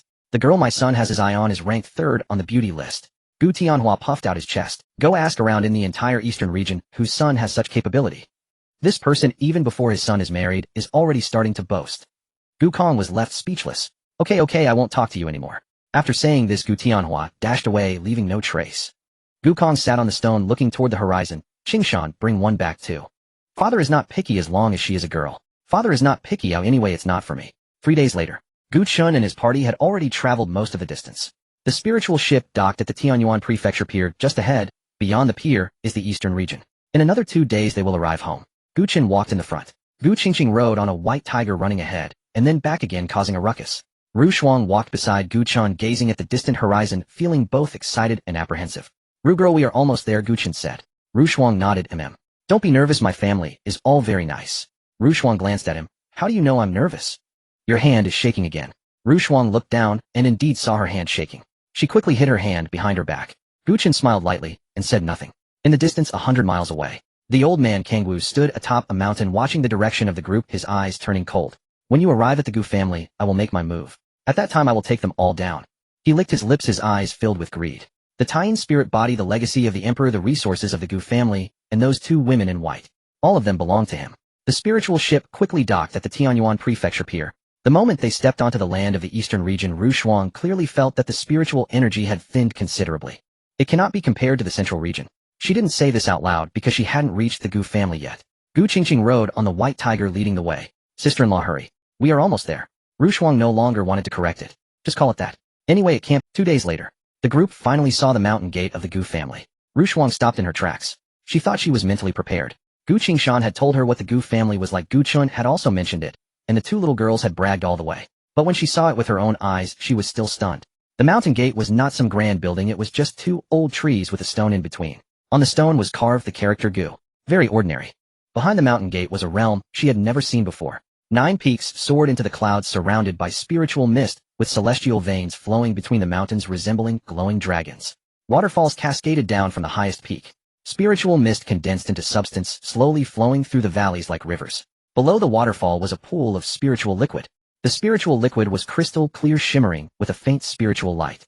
Trees grew by the pool bearing fruit. Ginseng fruit. Ru Xuan had seen it in ancient texts. It flowers in 3,000 years, bears fruit in 3,000 years, and matures in 3,000 years. One can extend life by 47,000 years. There was a whole grove of them. Not just one tree, but a whole grove. Beside it were Tao Enlightenment tea trees.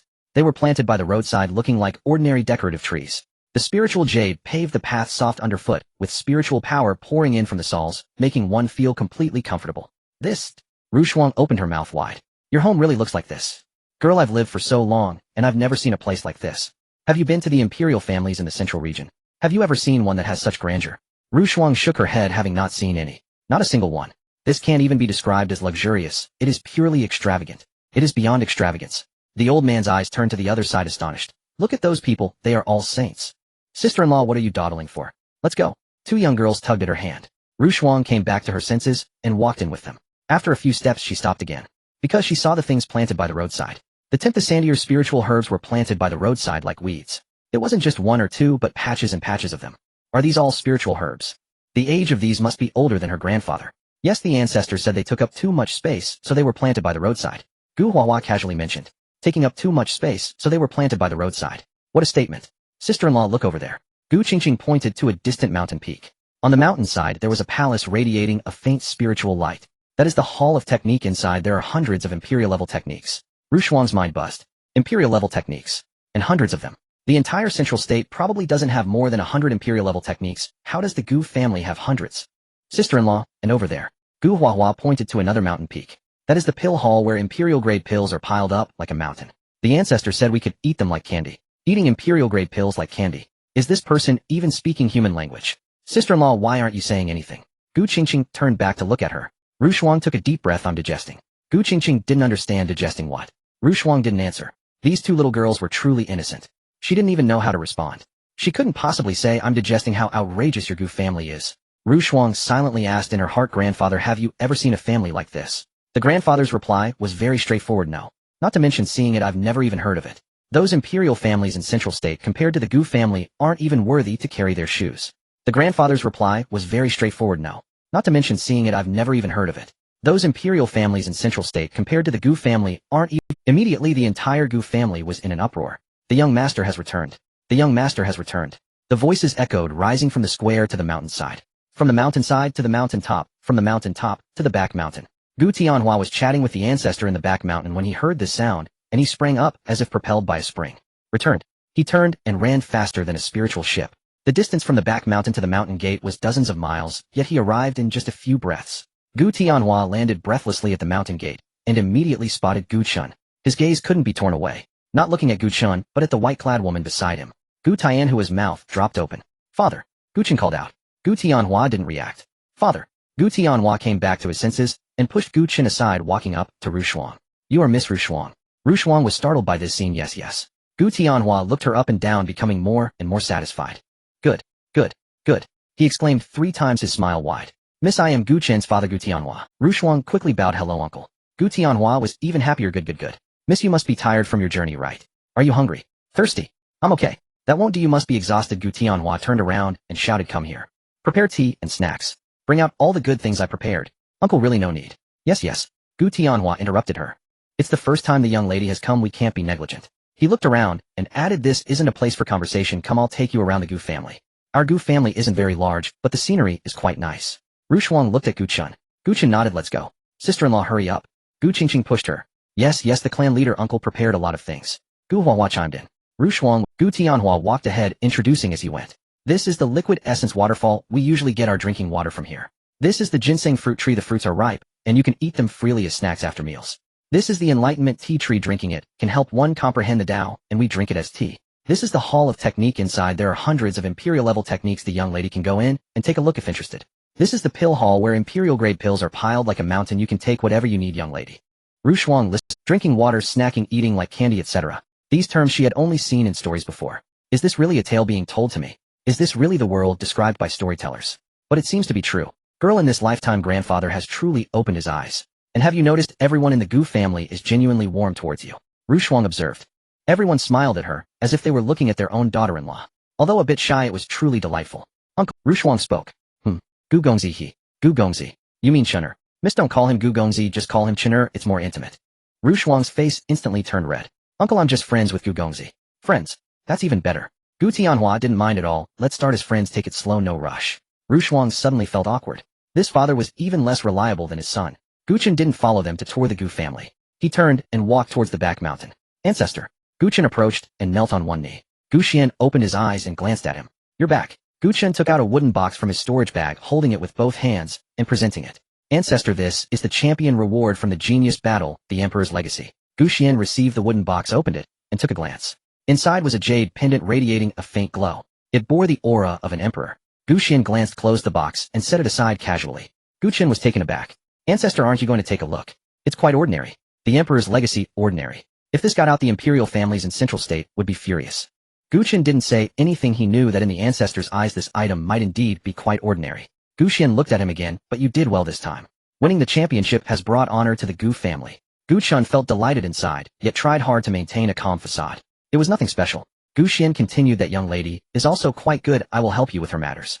Gu Chen's face instantly turned red, and he hadn't expected the Ancestor to bring up that matter. It seemed that the spiritual entity within Xuan was truly not a problem for the Ancestor. Ancestor, Ru girl and I are just friends.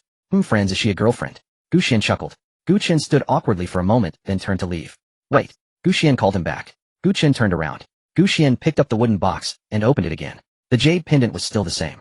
Gu Xian's brow furrowed slightly. Not because of this jade pendant, but because of what was inside the jade pendant. The Emperor's legacy was real, but there was something else inside.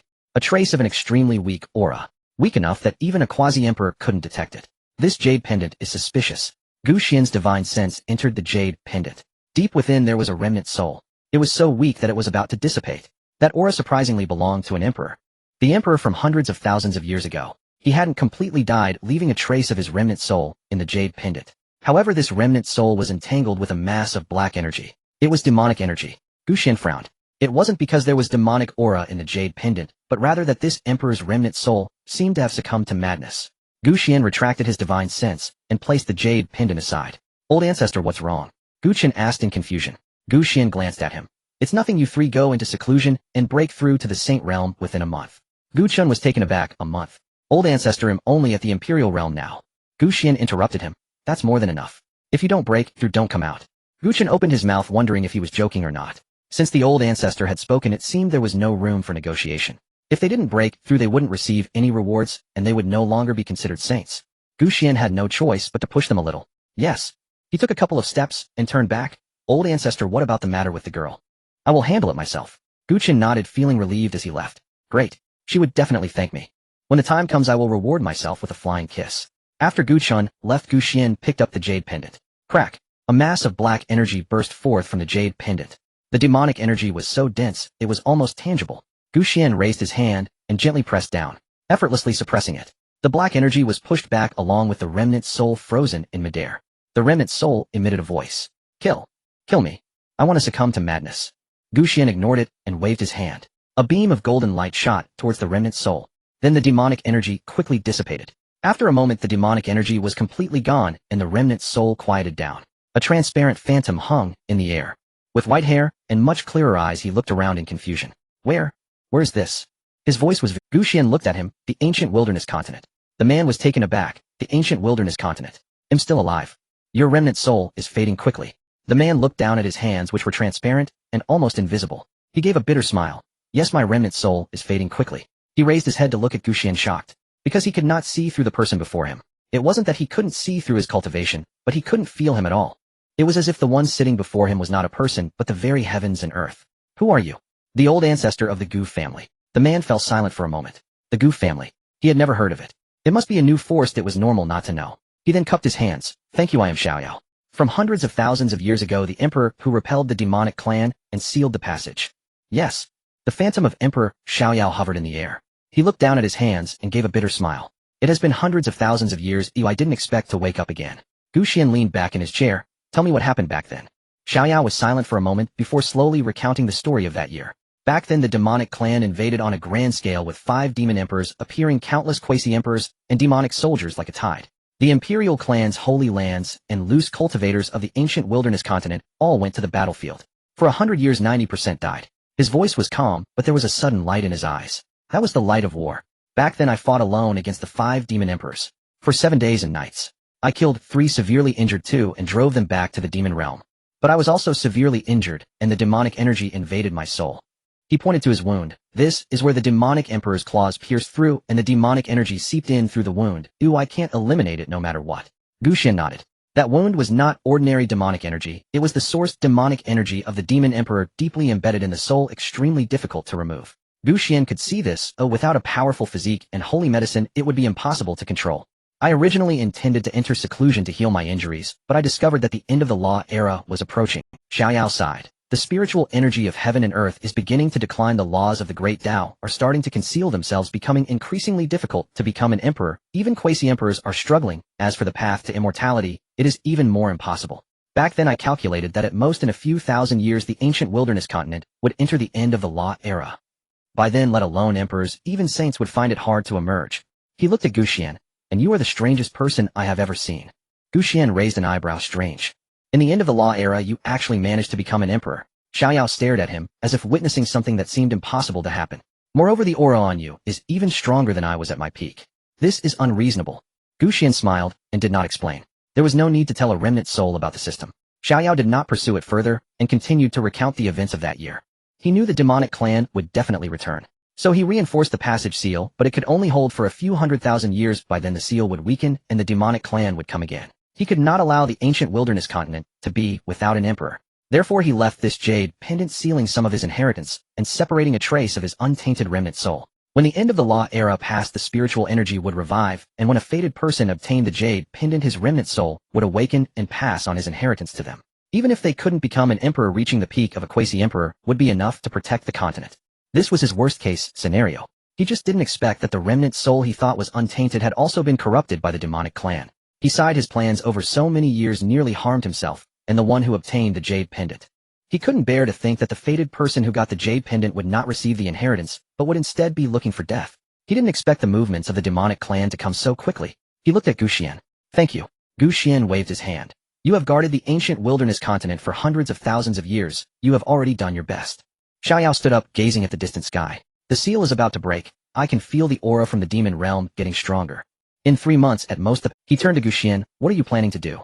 Xuan took a sip of tea casually, saying, wait for them to come. Xiaoyao was taken aback. What does it mean to wait for them to come? Wouldn't that be the end? Wait. You want take the initiative to strike. Taking the initiative is too tiring. Waiting for them to come is easier. We can take them all at once, saving time and effort. He had lived for over 100,000 years and had never seen such arrogance. You are quite bold, aren't you? You alone can fight against 5? Xiaoyao asked. Xuan thought for a moment. I can fight casually. Xiaoyao. Casually fighting. This sounded as if defeating 5 demon emperors was as easy as eating or drinking. What a boast. There are many powerful beings in the demon realm. Can you handle them all alone? Xuan glanced at him. Who said I am alone? Xiaoyao was taken aback. Xuan raised his hand, pointing to the distance. Jian Wujie, Yu Qingshuang, Yu Qingxue by Yujing and Yi Wuhan were all feeding fish by the pond. The 4 divine beasts were basking in the sun on the back mountain. Xia Weio's divine sense swept over. 5 emperors. His voice changed. And there are 4 divine beasts, also emperors. Xiaoyao was completely speechless. 9 emperors. What kind of... Moreover, each aura is stronger than his own. Not by a small margin. According to his speculation, this should be the end of the law era. Why are there so many emperors? For I truly lack insight. 9 emperors. Along with this unfathomable ancestor of the Gu family present, that makes 10. 10 emperors. A full 10. If the demon clan can break in, that would be quite impressive. Xuan glanced at him. So you don't need to worry. Xiaoyao smiled wryly. I'm not worried now. I'm more concerned about the demon clan. If they don't get beaten out of their wits, that would truly be catastrophic. Every aura on site is stronger than his. Back in the day, he was someone who could take on 5 alone. These few in front of him are likely even fiercer. 3 punches can shatter the souls of the demon clan. As the commander, I am a good person. He paused. They might not know what they are about to face. Xuan smiled, remaining silent. Xiaoyao looked at the distant emperors, then glanced at the white-haired young man leisurely sipping tea in the recliner, filled with astonishment. In the end of the law era, there are 10 emperors. What does this signify? He didn't know, but he knew one thing. The ancient continent is stabilized. This is a guaranteed explosion. A sure win. Back then a sure bet didn't guarantee victory, but now let the demon clan come. You've guarded for hundreds of thousands of years, it's not easy. Xuan suddenly spoke. Xiaoyao was taken aback, not expecting him to say this. It's my duty as an emperor to say. Xuan nodded. So helping you restore your body is also my duty. Xiaoyao was shocked by what he heard. Can you help me restore my body? Yes. A single word said casually. Xiaoyao trembled. He had lived for over 100,000 years, but had never heard anyone could help an emperor restore their physical form.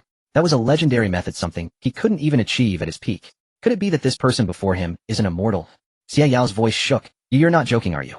Gu Xian lifted his teacup and took a sip. I never joke. He observed Gu Xian's expression, finding no flaws. Could it be that this person can actually accomplish it?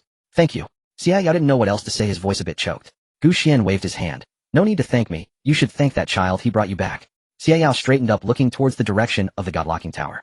Gu Chun was inside in seclusion, his sword intent soaring high. That child is indeed remarkable, Xia Yao said. Gu Xian put down his teacup, sending a message to Gu Tianhua. Stop playing, oh, bring that little girl here. Meanwhile, Gu Tianhua was taking Ru Shuang around the pill hall, excitedly showcasing an Emperor-grade healing pill. Young lady, look at this Emperor-grade healing pill. If you're injured, taking one will heal you instantly. This is an Emperor-grade breakthrough pill. Taking one during a breakthrough doubles the success rate. This is an Emperor-grade vitality pill. Ahem. Gu Tianhua realized he had taken the wrong pill and quickly pulled out another. This is an Emperor-grade soul-nurturing pill. Your grandfather should need it. Ru Shuang took the bottle of Emperor-grade soul-nurturing pill, her hands trembling. This item could incite a fight among the imperial families. The Gu family just casually gave her a bottle. Uncle, this is too precious. Gu Tianhua waved his hand. Not precious, not precious. Our family has plenty to spare, as if they were candy. Just then Gu Xian's voice echoed in his mind.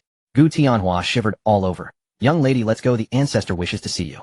Ru Shuang's heart raced. The ancestor of the Gu family. That unfathomable person. Finally she was about to meet him. In the back mountain, Gu Tianhua led Ru Shuang up. Ancestor, I've brought her. Gu Xian nodded, looking at Ru Shuang. Ru Shuang stiffened, feeling as if she were being seen through. I will help restore your grandfather's remnant soul, Gu Xian said. Ru Shuang knelt down. Thank you, ancestor. Thank you, ancestor. Gu Xian raised his hand, revealing two items in his palm. One was a golden fruit exuding a rich life force.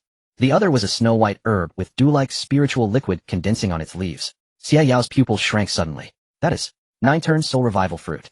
Taichu life soul grass. His voice trembled. He had only heard of these two items in ancient legends. The 9-turn soul revival fruit blooms for 90,000 years, bears fruit for 90,000 years, and matures for 90,000 years. One can reshape the physical body, bringing the dead back to life. The Taichu life soul grass is a divine object from the dawn of the world. Just one leaf can reunite a remnant soul. A complete plant can even bring someone back to life. This Taichu life soul grass is actually a complete plant. Any one of these items, if brought out, would be enough to drive the entire continent insane. Even at his peak, he dared only to imagine it, and had never seen it in reality. How does this person have everything? You actually have such things? Gu Xian glanced at him. Are these things really that precious? Or are you joking? Are they really precious? His words made it sound like these two items were as common as cabbage. Even joking should have its limits. Gu Xian ignored him further, waving his hand. The 9-turn soul revival fruit flew towards Ru Shuang's grandfather Gu Feng. The Taichu life soul grass flew towards Xia Yao. Two beams of light illuminated simultaneously. The golden light enveloped Gu Feng, and his remnant soul began to solidify. The white light enveloped Xia Yao, also beginning to solidify. After a stick of incense, the light dissipated. Gu Feng stood on the ground, transformed into a solid form. He looked down at his hands, touched his old face, and tears streamed down his cheeks. He never expected such a day would come. Xia Yao also stood on the ground, clenching his fists, feeling the spiritual power flowing within him once more. His strength restored to the peak of a quasi-emperor, but his physical body is at the emperor level. Grandpa! Ru Shuang rushed forward and hugged her grandfather. Gu Feng embraced her. All right, no more crying, Grandpa is fine. Gu Tianhua stood by with red eyes. This girl has been through a lot, he murmured. Gu Xian glanced at him. Your son has also been through a lot. Gu Tianhua chuckled. That's true. But she's so beautiful, this boy is lucky. Gu Feng held Ru Shuang for a while, then released her, and walked up to Gu Xian, bowing deeply. Thank you, ancestor, for saving my life. Gu Xian waved his hand. You are Ru Shuang's grandfather, a senior of the Gu family, no need for formality. Gu Feng was taken aback, looking at Ru Shuang. Ru Shuang's face turned red. Grandpa, it's not what you think. Gu Feng laughed. What do I think? I think nothing at all. Ru Shuang's face turned even redder. Consider it, acquiesced. Gu Tianhua couldn't stop laughing from the side. Gu Xian took a sip from his teacup. All right, everyone go rest. We'll discuss other matters tomorrow. At this moment, outside the Gu family mountain gate, an attack struck the protective formation. Boom. The attack exploded, but the protective formation remained unscathed. The Hongguo elder stood outside the mountain gate, gazing at the celestial realm before him, his eyes filled with greed. Spiritual liquid ginseng fruits, enlightenment, tea spirit jade. Any one of these would last him for hundreds of years. Good things, all good things. He licked his lips. He raised his hand and launched another attack. Boom. The attack of the elder Hongguo landed on the formation without any reaction whatsoever. He gazed into the celestial realm within. It will all belong to me. What if there are 3 peak quasi-emperors? He possesses the demon emperor pearl. Once the power within the pearl is fully unleashed, he will be an emperor.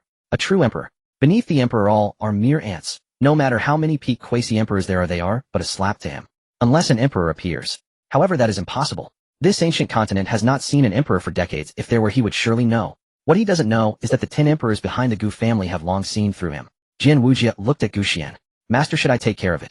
He asked in a flat tone. Bai Yujing also raised his head. I want to move around a bit. My hands are feeling a bit itchy. Yi Wuhan held his knife. Count me in. Yu Qing Xuan and Yu Qing Snow stepped forward half a step. They were all idle, and all were feeling itchy. Gu Xian glanced at them. A peak quasi-emperor, and you all want to go. Isn't this bullying honest people? No hair. Hitting is precisely about honest people. A few understood Gu Xian's meaning through his eyes. Jian Wujie remained silent. Bai Yujing chuckled. Then how about this? Whoever grabs it first gets it. Yi Wuhan casually replied, I'm the fastest. You're the fastest. Your knife hasn't even been drawn, and I've already slapped it down. I don't need to draw my sword. The two glared at each other, neither willing to back down. They both wanted to seize the opportunity to act, since a peak quasi-emperor could be dealt with in just one move. But it was an opportunity to showcase themselves in front of Gu Xian. They must seize this chance. Yu Qing Xuan gently said, you all fight, I'll act last. Yu Qing Snow laughed. If my sister acts, what is there left for you? The 4 divine beasts were chattering over there. White Tiger, clearly I discovered him first. I should go first. Earlier when in the city he had sensed this person's ulterior motives, but hadn't acted. Now that he had come to their home, he naturally would not be merciful. Qinglong, what use is your discovery? I could finish him with one breath of dragon fire. Xuanwu, you all shut up. My shell is hard. He can't harm me. A bump from me, and he will be gone. Phoenix, can you all be a bit more ambitious? Is a peak quasi-emperor worth your quarrels? They were bickering without restraint. They all wanted to resolve this matter. Gu Xian set down his teacup. Enough. Everyone quieted down and looked at him. That person is not here for the Gu family. He is here for Ruxiang. He paused. Let Ruxiang handle it herself. Jian Wujie nodded, not asking further. However, you can go, and Gu Xian said, stand behind her and bolster her confidence. He glanced at the 4 divine beasts. You two, you've been lazing around in the sun. Oh, it's time to get moving. White Tiger's eyes lit up. Can we strike? You can strike when necessary. White Tiger smiled, finally free from having to accompany those 2 demon brats. It's like being on vacation. The person outside is coming for you. Ruxiang tightened her grip. She knew. It was the quasi-emperor of the 9 heavens who forced her father to offer her up. She didn't understand why her father would let her marry. Although it is not widely known, she will never submit to fate, nor will she compromise with her father and Elder Hongguo. She doesn't understand their deal, but her life is in her own hands. She just didn't expect that Elder Hongguo had now broken through to peak quasi-emperor and tracked down the Gu family. Are you afraid? Gu Xian asked. Ruxiang took a deep breath, not afraid. Why, oi? Ruxiang glanced at her grandfather beside her, then looked at the direction where Gu Chun was in seclusion. Because this is not the outside, this is the Gu family. Gu Xian smiled. Well said. He stood up and looked at Rufeng. That man almost gave you a heart attack by wanting your granddaughter to marry an old man. Rufeng's expression turned cold. Your grudge will be avenged by the Gu family. Ooh, just watch. Gu Xian turned to Xiaoyao. You also go with them and support. Xiaoyao nodded. Okay. Xiaoyao stood aside, feeling mixed emotions about all this. He had lived for over 100,000 years, witnessing countless families and powers. But he had never seen a family like the Gu family. 10 emperors, each overseeing a region. When someone attacked their door, the master didn't rush to let them handle it. Instead, he sent 9 emperors to support. What kind of confidence is this? It's not fear, but it's disdain. A fierce tiger wouldn't be enraged just because an ant bit it. When the ant crawls up, it can simply be crushed with a slap. Gu Xian looked at Jian Wujie. You all watch it, don't let them get hurt. This is Gu Chen's wife, but she must not be injured. It's not easy to find a wife. Not easy at all. Jian Wujie nodded. Ruxiang took a deep breath and tightened her grip on the sword in her hand. All right, go ahead. Gu Xian waved his hand. Everyone turned and walked towards the mountain gate. Gu Tianhua stood beside, watching their backs with some concern. Old Ancestor, can they manage? Gu Xian lay back down. Any one of those 9 could easily spin him like a top. That's fine then. Gu Tianhua didn't ask further and turned to prepare for the wedding. Waiting for his son to come out is the wedding day. Jian Wujie walked at the forefront, followed by Bai Yujing and Yi Wuhan, with Yu Qing Xuan and Yu Qing Snow on either side. The 4 divine beasts followed behind. Xiaoyao was at the very back. There was no choice. With no status, he could only be at the back. Here all are emperors, and his status is thoroughly diminished. Outside the mountain gate, Elder Hongguo stood in the void, arms crossed, staring at the celestial realm within the formation. He was waiting for the Gu family members to come out. With such a ruckus, he didn't believe the Gu family wouldn't send someone out. When the time comes, he would directly unleash the Demon Emperor Pearl and kill them all without leaving a trace. Once the power of the Demon Emperor Pearl is fully unleashed, he will be the emperor. At that time, this formation can be broken at will. The resources, women, and heritage inside will all be his. His eyes were filled with greed. Just then, the formation opened a crack. A group of people walked out from inside. Elder Hongguo was momentarily stunned. Not one, but a whole group. At the forefront was a young man in a blue robe, sword hanging at his waist, his expression blank. Behind him were a man and a woman clad in white as snow. Further back, there were 4 enormous creatures. White Tiger, Qinglong, Xuanwu, Phoenix. Elder Hongguo's pupils shrank. Divine beasts. And their aura. He couldn't even sense it. It wasn't hidden, and he simply couldn't feel it at all. His complexion changed but soon he laughed again. It wasn't fear, it was disdain. What of the divine beasts? What of the peak quasi-emperors? He has the demon emperor pearl. Once the power is fully released, he will be the emperor. Beneath the emperor all are mere ants. What? So many people have come out to greet me. I feel quite embarrassed. The old man from Hongguo stood with his hands behind his back, his gaze falling on Xuan. Xuan, why are you running? I am your betrothed, come to take you back. Don't let these young people deceive you. Xuan's face turned pale instantly. Not from fear, but from disgust. To hear such words from a person who has lived for over 10,000 years made her feel extremely uncomfortable. The old man truly was an old man speaking so nauseatingly. You are not my betrothed. Your father's deal has nothing to do with me. I am not a bargaining chip in your transaction. The old man from Hongguo maintained his smile. Your father accepted my quasi-empire inheritance, which means you belong to me. That is the rule. He paused and looked at Ru Feng. Your granddaughter is disobedient as her grandfather. Don't you know how to educate her? Ru Feng stepped forward, standing beside Ru Xuan, his expression icy. This is the Gu family, not a place for you to act recklessly. Leave now, and you might still have a chance to live. Gu Xuandu said to keep an eye on them. Those behind would take action, and he felt a surge of confidence. Even if he is at the pinnacle of the quasi-empire, we are still unafraid. Previously he was aware that the Gu family had 3 at the pinnacle of the quasi-empire, and now the aura around them was truly terrifying. Surely they are also at the pinnacle of the quasi-empire. What a joke. The old man from Hongguo was momentarily taken aback, then laughed heartily. Ha ha, interesting.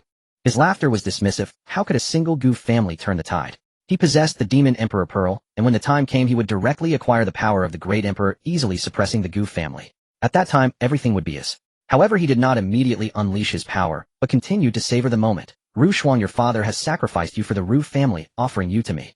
You are unfilial. For your own sake, you disregard the family's survival. Your grandfather is also foolish, joining you in this chaos. The old man from Hongguo lamented his misfortune, seemingly the true victim. But no one sympathized with him. Ru Xuan's expression was grim. Not out of fear, but because she had heard a term. The quasi-empire inheritance. Her father had sold her for a quasi-empire inheritance.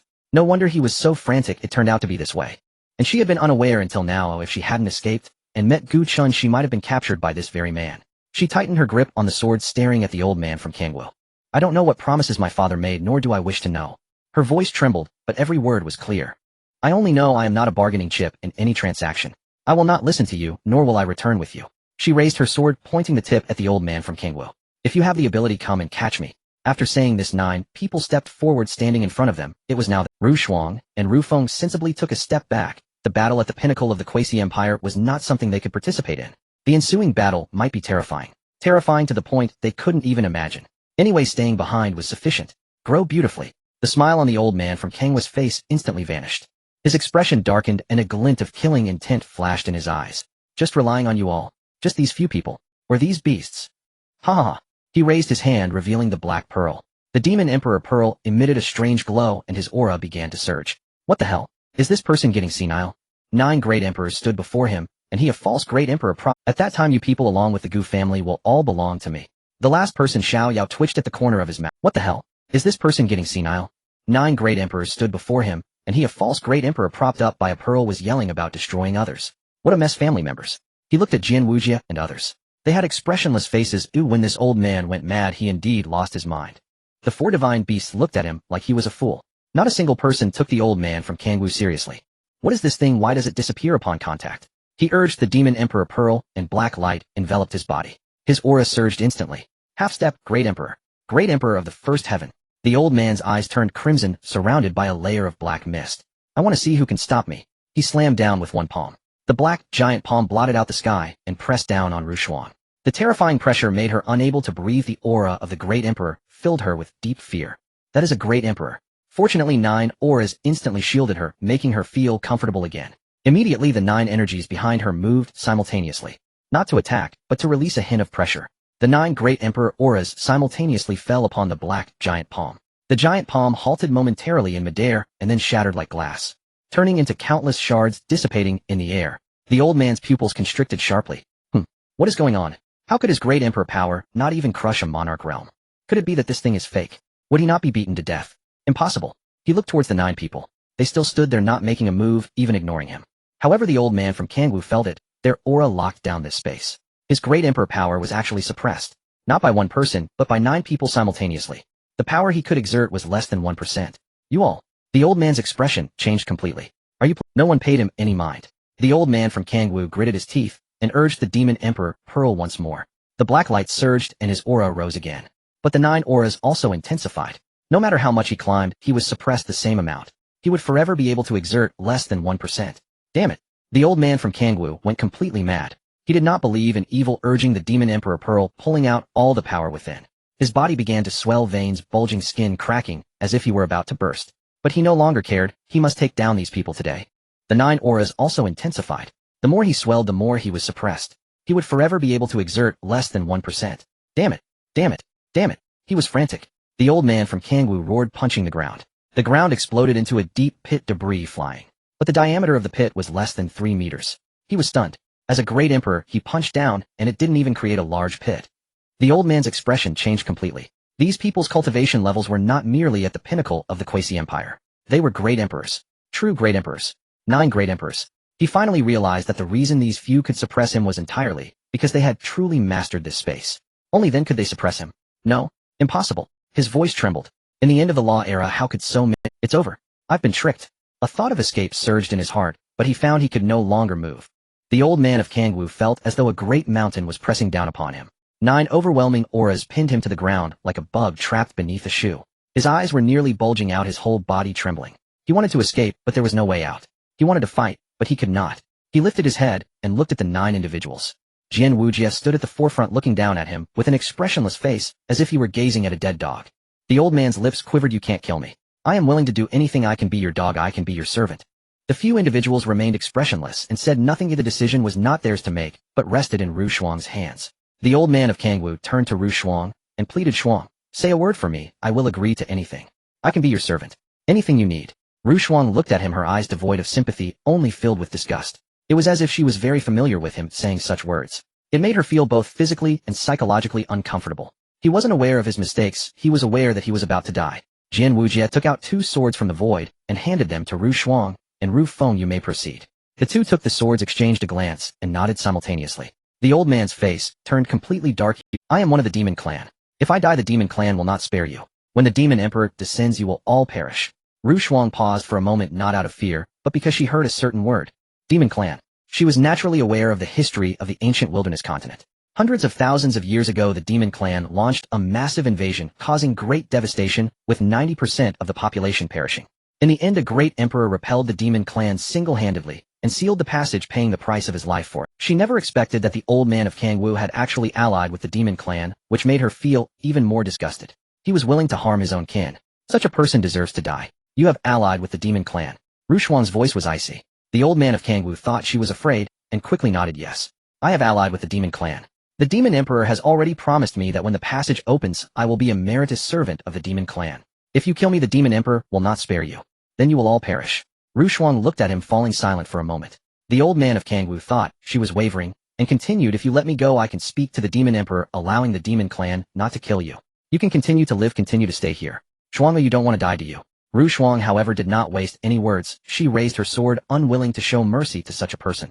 Not only have you allied with the demon clan, but you also wish to betray the human race. You nearly ruined my life, nearly caused my grandfather's soul to scatter. You deserve to die. The old man of Hongguo was taken aback. Are you crazy? The demon clan will not spare you. Ru Shuang thrust her sword forward. The sword light pierced through the old man's throat. The old man's body froze as he looked down at his throat. His eyes were filled with unwillingness and confusion. He couldn't understand why, upon mentioning the demon clan, she did not fear. You. His words were left unfinished. The sword light surged violently, and a powerful force instantly engulfed his body. Wherever it passed, no trace was left behind. The old man's mouth was still moving, but no sound escaped. From anger to despair, he still couldn't change anything, and soon his eyes faded away. 3 breaths later, the old man of Hongguo completely vanished. Not even ashes were left behind. He turned directly into air. Ru Shuang stood in place, her hand trembling as the wind blew through her hair, dispersing the lingering black aura in the air. Ru Feng walked over. Girl, it's all over. She leaned against her grandfather's shoulder, saying nothing. Ru Feng patted her back. However, it's not truly over yet. Ru Shuang lifted her head, her eyes filled with tears as she looked at her grandfather. The old man of Hongguo was just a dog. The real wolf that bites has yet to arrive. The demon clan. The demon clan that nearly destroyed the ancient wilderness continent hundreds of thousands of years ago. They are coming. Then with a wave of their hands, the 9 individuals restored the mountain gate to its original state, with no traces of the earlier battle. Let's go back. Jian Wujie turned and walked towards the protective array. The group followed closely behind, entering the Gu family. The protective array closed, leaving only the sound of wind rustling through the branches. In the back mountain, Ancestor. The three of them bowed at the same time. Gu Xian opened his eyes and glanced at them. It's resolved. Ru Feng stepped forward, returning to the ancestor. The old man of Hongguo is dead, but before he died, he said he allied with the demon clan, and the demon clan may be coming. Gu Xian nodded, showing no reaction. Ru Feng was taken aback. Ancestor, the demon clan. I know. Gu Xian interrupted him. They came hundreds of thousands of years ago, and were driven away. Now they wish to return. He spoke casually, not taking it seriously at all. If they dare to come, we will just fight them again. No need to worry. Ru Feng glanced at the people in the back mountain, then at this unfathomable ancestor, and understood. They're really— Gu Xian waved his hand. Go soak in the spirit liquid pool. You have just recovered, and your bodies are still unstable. Ru Feng nodded yes. Ru Xuan also nodded, and turned to leave. Wait. Gu Xian called out to her. Ru Xuan turned back. Gu Xian looked at her. Your performance today was commendable. Ru Xuan deeply bowed. Thank you, ancestor. Gu Xian waved his hand, saying nothing more. Ru Xuan followed her grandfather as they left. Xiao Yao stood in place, not moving. Gu Xian glanced at him. Is there something? Xiao Yao remained silent for a moment. I want to stay in the Gu family. Gu Xian raised. Xiao Yao forced a smile. The power I had back then has been lost for hundreds of thousands of years. In the current ancient wilderness continent, there are probably very few who recognize me. I have nowhere to go, and furthermore, he glanced at the great emperors in the back mountain. This place is quite good. It has everything. He just wanted to take advantage of these resources. After all, he had never been so extravagant back then. This place had everything. The resources were abundant in spiritual energy, and returning to his peak was only a matter of time. Gu Xian smiled. All right then, stay. Just in time. The Hall of Enforcers is short of people. Xiao Yao was taken aback. Hall of Enforcers? Yes, specifically handling troublesome matters. You will be part of the Hall of Enforcers from now on. Xiao Yao twitched his mouth. At his peak, he was a great emperor at the 7th level, the one who saved the ancient wilderness continent hundreds of thousands of years ago, and now he became a subordinate in the Hall of Enforcers. But it didn't seem like a loss. Here there are great emperors serving as guardians, great emperors as divine beasts, and now great emperors as enforcers. He is still one of them. Moreover, the resources here are very abundant, not to mention recovering to his peak. Even moving to a higher level is not out of the question. Thank you, ancestor. Xiao Yao clasped his hands. Gu Xian glanced at Xiao Yao, his tone casual. However, your cultivation is too low. Xiao Yao twitched his mouth. He was at the peak of the quasi-emperor level with a physical body at the emperor level. He could still walk horizontally in the outside world. But in front of these people in the back mountain, he indeed seemed insufficient. You need to recover quickly. These people are all stronger than you were at your peak. This was the truth, even though he did. Gu Xian raised his hand, pulling out items from the system's warehouse. A pile of things lay scattered on the ground, resembling garbage. He had received too many items from the system's sign-in rewards, and he only took out a handful. Xiao Yao looked around dumbfounded. A 9 turns breaking realm pill of the emperor grade used to break through bottlenecks. He had searched for thousands of years, and had never seen one. Yet here there were 180 of them. A primordial fate soul pill of the emperor grade used to strengthen the soul. One bottle contained 288 pills. A 10,000 laws returning to origin pill of the emperor grade, which can enhance one's comprehension of the laws. He had the fortune to obtain one in the past, which not only greatly increased his understanding of the laws, but also allowed him to break through to a higher realm. Yet here there were a total of 1,001 pills. And various other chaotic pills, all of emperor grade, with the least number being over 100. Not really. Do you think these are candies? Even if I were to absorb them all, it would probably take over 1,000 years. Why not just cultivate and take pills to reach the perfection of the emperor realm? Not done yet. Gu Xian raised his hand again, and dozens of stones flew out. Enlightenment stones, time and space stones, chaos stones. Each one exuded a breath that was suffocating. Xiao Yao was shaken. The enlightenment stone allows you to comprehend the Tao as easily as drinking water. The time and space stone lets you manipulate time within that space. The chaos stone allows for the cultivation of countless laws at will. Each stone was invaluable, even for emperor. Yet Xiao Yao had never seen any of them. Gu Xian's ancestor casually took them out dozens at a time.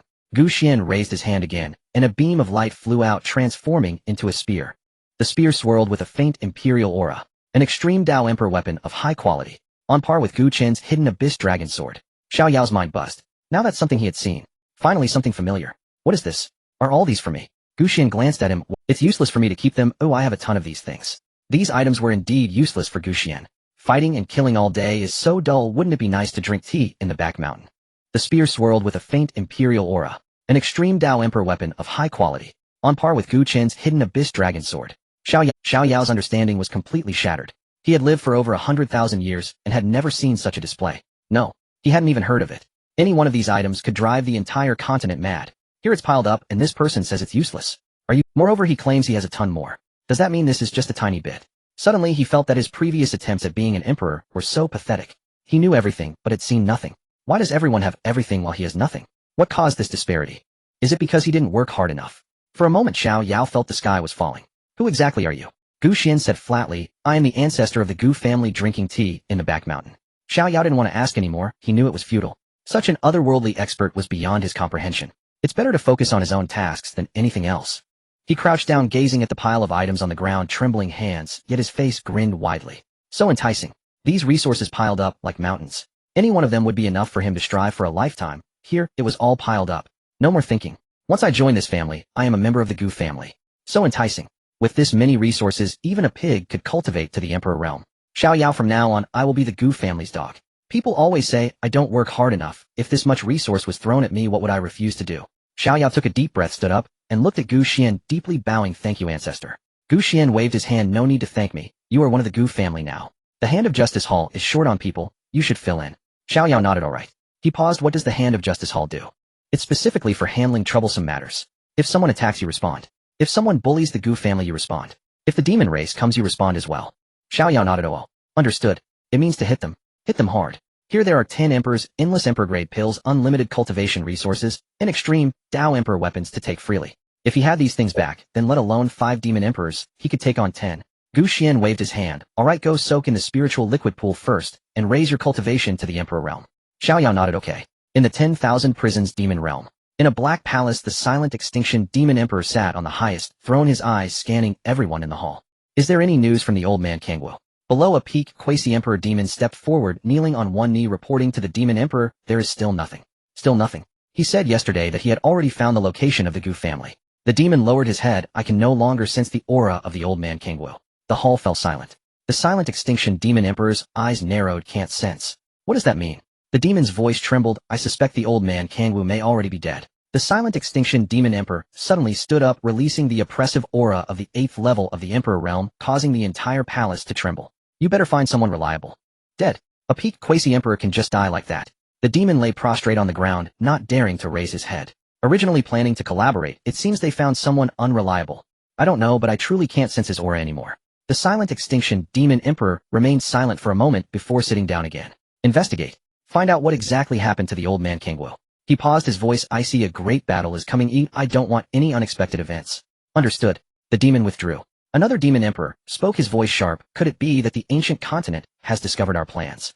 The silent extinction demon emperor shook his head. Impossible, the channel hasn't opened yet. They wouldn't notice. Then how could the old man Hongguo die? The silent extinction demon emperor remained silent for a moment. He didn't know either, but he had a bad premonition. However, there was no time to worry about it. Invading the ancient continent was imperative. The silent extinction demon emperor stood up. Forget it, the channel will open in 2 months. At that time the army will invade, slaughter the human race, and plunder the source. Whether the old man Hongguo is dead or alive is unimportant. He looked at all the demons in the hall. The ancient continent must be taken. Yes. All the demons replied in unison. The silent extinction demon emperor sat down again, a glint of cold light flashing in his eyes. No matter what they have over there, it won't stop my demon army. Meanwhile, in the extreme north of the ancient desolate continent, a rift opened in the void, neither long nor wide. It was just enough for a few individuals to pass through, allowing some demons to come in. Several black figures squeezed through the rift. Shrouded in a black aura, only their crimson eyes were visible, entwined with demonic energy. Leading them was a demon at the first level of quasi-emperor, followed by several saint-level demon soldiers. The leader took a deep breath. Is this the ancient desolate continent? Leading them was a demon at the first level of quasi-emperor, followed by several saint-level demon soldiers. The leader took a deep breath. Is this the ancient desolate continent? The demon soldiers scattered, rushing towards the nearest village. Immediately cries of despair, pleas for help, and wails mingled together. Flames soared into the sky and blood stained the snow. Some people managed to escape, their bodies covered in wounds, scrambling towards the nearest city. The soldiers guarding the city changed their expressions drastically upon seeing the state of the person. Demons. The demons are coming. The news spread like wildfire across the continent. The demon race has appeared. In the extreme north they have already killed many people. They say the demon emperor is coming, and the great emperors of the ancient desolate continent have long since fallen. No one can stop them. What? The demon race is coming. What should we do? The demon emperor is the strongest among the demon race, comparable to the great emperors in history. In an instant the people were filled with panic.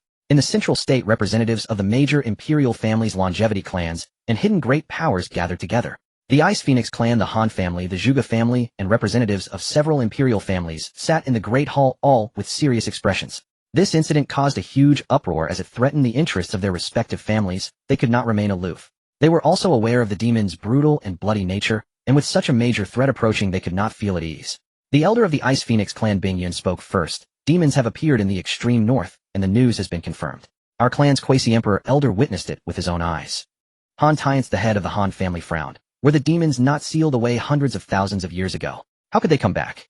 Zhuge Ming, the head of the Zhuge family, speculated the seal must have weakened long ago.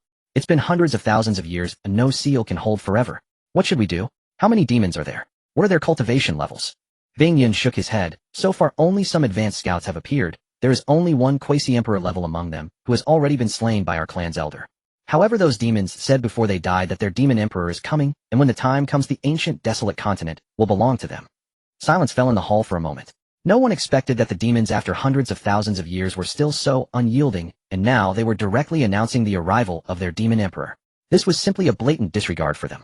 Moreover, hearing about the existence of a demon emperor, everyone gasped. That was a being on par with the great emperors, and there hadn't been a great emperor in the ancient desolate continent for hundreds of thousands of years. If the demon emperor leads an assault, the ancient desolate continent would be utterly incapable of resistance. In an instant, everyone felt as if a heavy stone was pressing down on their hearts. At this moment, Han Tiance said in a deep voice, "What about the legacy of that great emperor? Did not the champion of the genius battle obtain it?" "Yes, but that is only a part of the legacy, and even if there is a complete legacy, it is impossible to cultivate a great emperor in a short period." "What should we do then? Wait for the demons to come and die. Then let him hand it over." Han Tiance suddenly spoke, his voice echoing in the hall. "The great emperor's legacy in his hands is a waste. It would be better to give it to our quasi-emperor peak experts. If someone can break through to become a great emperor, we might have a glimmer of hope." As Han Tiance's words fell, the hall was filled with silence. Everyone turned to look at him.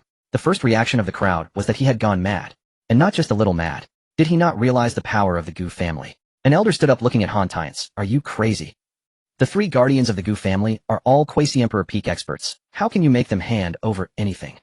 Han Tiance's expression changed. He had forgotten about this in his moment of impulse. The three guardians of the Gu family are all at the peak of quasi-emperor. Why would they give it to them? Even with the legacy, it would be for their own people to use. How could they possibly give the great emperor's legacy to others? Those who did not know would think the Han family wanted to confront the Gu family hidden. What should we do then? Han Tiance, the demons are coming. The demon emperor is coming. We can't just wait to die, can we? For a moment, everyone was also unsure how to respond. At this time, Bing Yin stood up. "Everyone, this is not the time to argue. The demon race has not yet launched a large-scale invasion. We still have time. I propose forming an alliance to jointly resist the demons. Major imperial families, longevity clans, and hidden great powers, those willing to join, come together to discuss countermeasures. Together against the demons." Some nodded while others remained silent. Can this really resist them? After all, these were beings on par with the great emperors. The ancient desolate continent hadn't seen a great emperor in hundreds of thousands of years. What could they use to fight against the demons? Bing Yun continued. "I will personally visit the Gu family. If they are willing to join, the strength of the alliance will greatly Will they join?" Bing Yun shook his head. "I don't know, but we have to try." Han Tiance frowned. "Will the Gu family? They don't even care about the affairs of the central state. Will they care about the demons?" Bing Yun glanced at him. "The demons are not just a matter for the central state. They concern the entire continent. No matter how strong the Gu family is, they cannot escape when the demons come." Moreover, the young master of the Gu family won the championship in the genius battle and obtained the great emperor's legacy, indicating that the Gu family is not completely indifferent to external matters. Everyone nodded. Bing Yin looked around, then it settled. "I will personally visit the Gu family." In the hall, the discussions gradually quieted down. Some began discussing the alliance, while others started to assess their family's combat strength, and some were already preparing a fallback plan. As for the fallback plan, that was their intention to join the demon race to ensure their own interests were not harmed. Those people did not show it. Everyone in the Great Hall had their own ulterior motives. Only a few truly cared about the peace of this continent. Not being a great emperor, one simply cannot be selfless. In their eyes, there is only their own interests. The arrival of the demons was just a change of masters for those who had been kneeling for too long. But for some, this continent was different. It was their root, their home. They would not allow outsiders to invade, even at the cost of their life. When the news reached the Gu clan, Gu Tianhua was preparing for something. "Demon race?" he asked, setting aside what he held and turning to the disciple who delivered the message. "Are you certain?" "Certain. The central continent has confirmed it. Vanguard forces of the demon race have appeared in the far north." Gu Tianhua fell silent for a moment, then turned and strode toward the rear mountains. "The rear mountains. Elder Ancestor, the demon race has emerged. What shall we do?" Gu Xian opened his eyes. I know." Gu Tianhua paused, startled. "You already know? What? Am I supposed to know nothing?" Gu Xian glanced at him. Gu Tianhua fell silent, immediately regretting having spoken at all. Clearly the elder ancestor knew everything. No need to intervene yet. Let them stir up chaos. The rift will not open for another 2 months. What has arrived now are merely minor skirmishers, mere minnows. The imperial clans of the central continent can handle them. To deploy heavy artillery against mosquitoes is sheer waste of resources. These are but lowly foot soldiers. Leave them to the imperial clans of the central continent. Gu Tianhua nodded and turned to leave. "Wait." Gu Xian called him back. Gu Tianhua turned around. How is the betrothal gift coming along? Gu Tianhua blinked, utterly unprepared for such a question from the elder ancestor. He smiled faintly. Nearly complete, just awaiting Qin'er's emergence from seclusion. The young lady has already consented. Gu Xian nodded. Good. You may go. Gu Tianhua departed. Meanwhile, from the direction of the Lock Spirit Pagoda, sword intent pierced the heavens. Gu Qian's cultivation had reached its most critical juncture. His strength had ascended to the peak of half-sage. Only one final step remained before attaining sagehood. Gu Qingshan and Li Shuangshu were likewise nearing sagehood. 3 days later, Gu Qingshan let out a low roar. Spiritual energy surged from within him like a tidal wave. Sage aura erupted skyward. Gu Qingshan broke through, sage rank 1. Simultaneously, another surge of sage aura erupted. Li Shuangshu too had ascended to sage rank 1. He opened his eyes and exhaled deeply. At last, I no longer hold anyone back. Immediately afterward, yet another surge of sage aura tore into the heavens. It dwarfed Gu Qingshan's and Li Shuangshu's by over tenfold. The rust upon Gu Qin's Qianyuan Emperor Dragon's sword sloughed away entirely. Dragon's roar exploded, reverberating across the entire Gu clan. All eyes turned toward the direction of Gu Qin's seclusion. In the rear mountains, Gu Xian lay reclined upon his lounge chair, eyes opening with a faint smile. He has broken through. All three have broken through. Instantly, a system interface shimmered into view before him. Congratulations, host. The entire clan attained sagehood. Quest has been completed. Rewards being distributed. Emperor Summons Card 2, Random Summons Card 2. Gu Xian glanced at the rewards and stowed them away without hesitation. Then the system chimed again. Ding. New quest activated. The demon race is preparing to invade the ancient wasteland continent. As the strongest clan, defending our ancestral stronghold is imperative. The ancient wasteland continent is the Gu clan's root. It must never fall to invaders. Objective: counterattack the demon race. Ensure every invader departs, never to return. Reward: Emperor Summons Card 5 non-upgradable. Gu Xian raised an eyebrow and smiled. 5 Emperor Summons, combined with the previous 2, that made 7. Though non-upgradable, they were still formidable, especially given that a convenient opportunity indeed. Truly, only the system understands me. Just as I worried about insufficient manpower for the Hall of Martial Might. Here they arrive.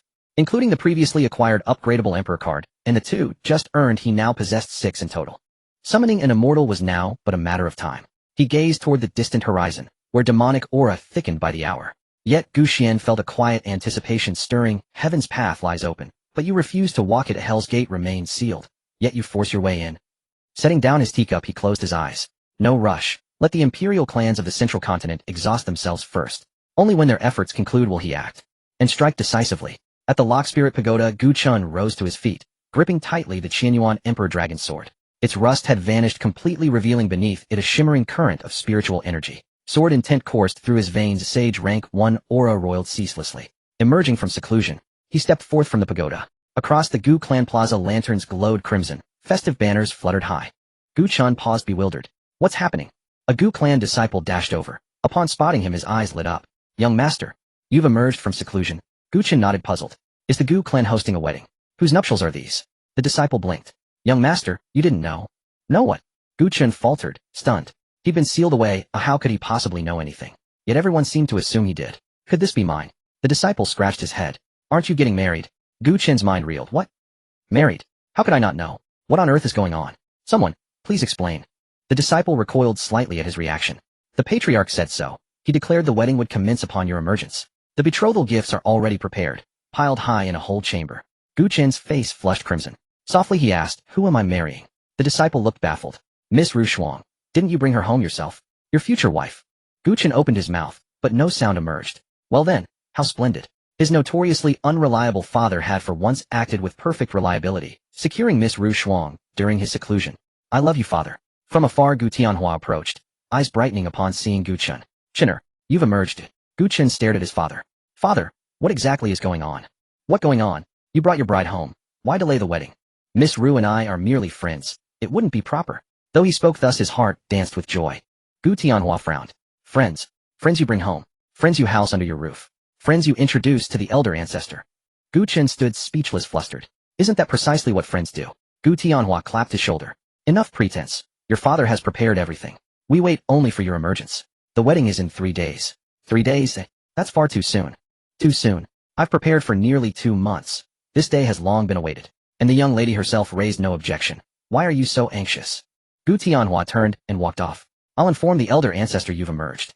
Gu Chen stood rooted, cheeks burning. What did the young lady has already consented even mean? If Ru Shuang had agreed, what more was there to say? It was settled. In the distance, Ru Shuang approached, from the direction of the spirit fluid pool. She saw Xuan and paused mid-step. Their gazes met. Xuan parted his lips to speak, but no words came forth. Rushuang's cheeks too flushed pink. They stood there in silence, neither uttering a single syllable. A breeze stirred. The crimson lanterns swayed gently. In the rear mountains, Gu Tianhua rushed upward. Elder Ancestor, Chinner has emerged. Guxian opened his eyes. The wedding proceeds in 3 days. Does that meet with your approval? Guxian nodded. Approved. And for now, set aside the demon race. First celebrate the wedding. Gu Tianhua grinned. Precisely my thought. It is high time the Gu clan welcomed auspicious joy. Guxian directly used 2 random summoning cards, and a flash of golden light passed by. Use. Golden Legend. 2 beams of golden light fell from the void, transforming into 2 figures. The 2 looked exactly the same, with fierce features and powerful auras. Both were at the Emperor realm. Such extraordinary luck. 2 more Emperors added. Their strength ascended to a new level. I am Tian Gang, I greet my master. I am Tian Sha, I greet my master. The 2 knelt on one knee. Guxian glanced at them. 2 brothers. Yes. Gu Tian Gang nodded. I am the elder brother, he is the younger brother. Guxian nodded. Go stay at the back mountain, I will call you if needed. Yes. The 2 stood up and walked to a corner of the back mountain, finding a place to sit down and meditate. The people on the back mountain merely glanced at them without speaking. Especially Jian Wuji, who was the first to arrive, and now there were already 7. The Gu family's strength was growing stronger. This is a good thing.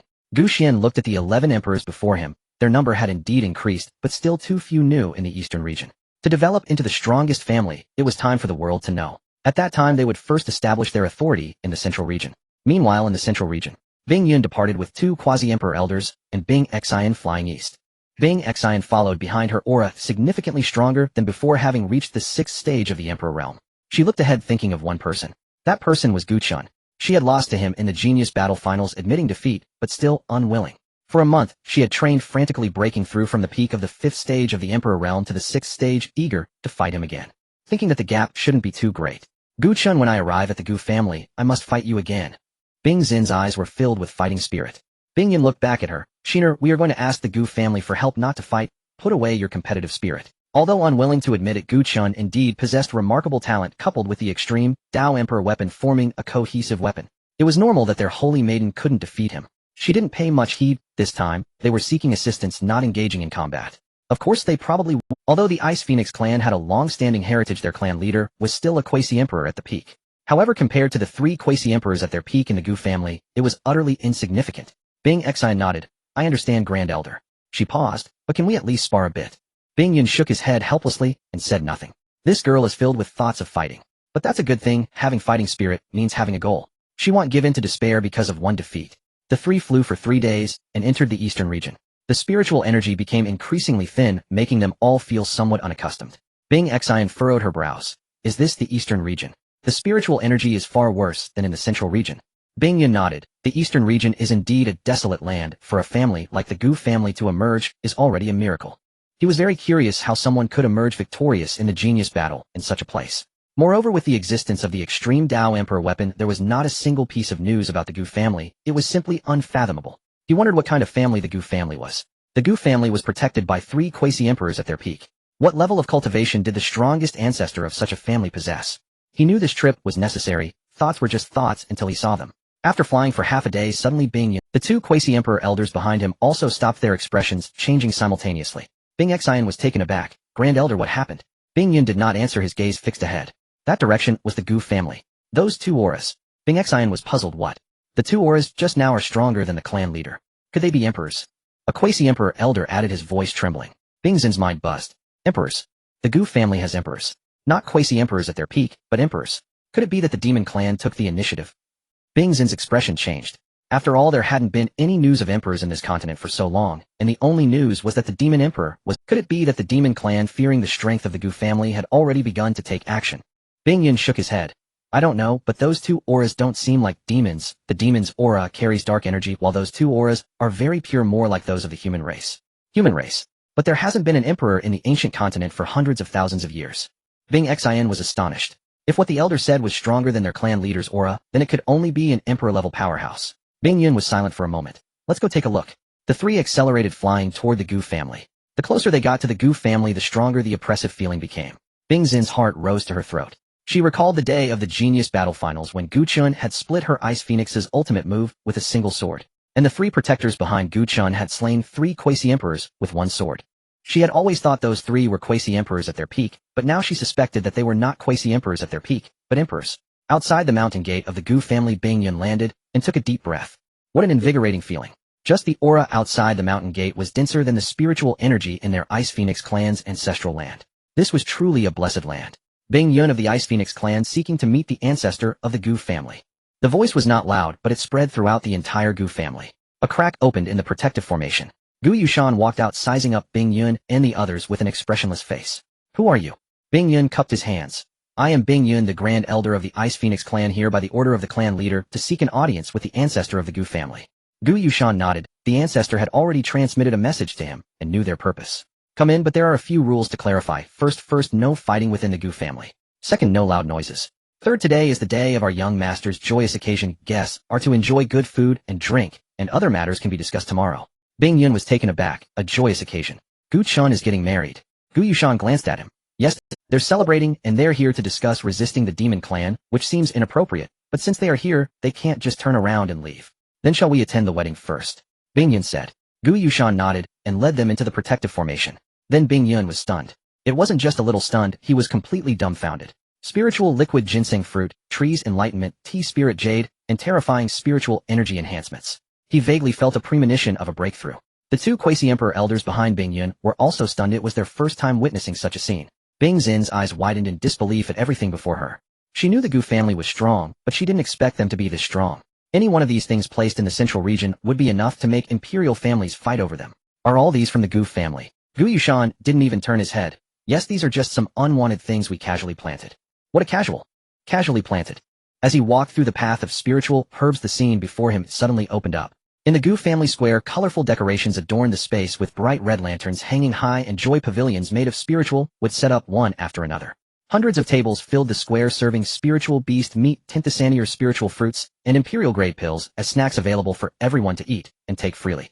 Thousands of people sat beside the banquet chatting and laughing, creating a lively atmosphere. Bing Yun's feet were nailed to the ground. He had lived for so long, but had never seen such a grand affair. It wasn't about the size of the event, but rather what was on the tables. All of it was imperial-grade pills and tintasanier spiritual fruits. Eat freely. Create freely. What does this mean?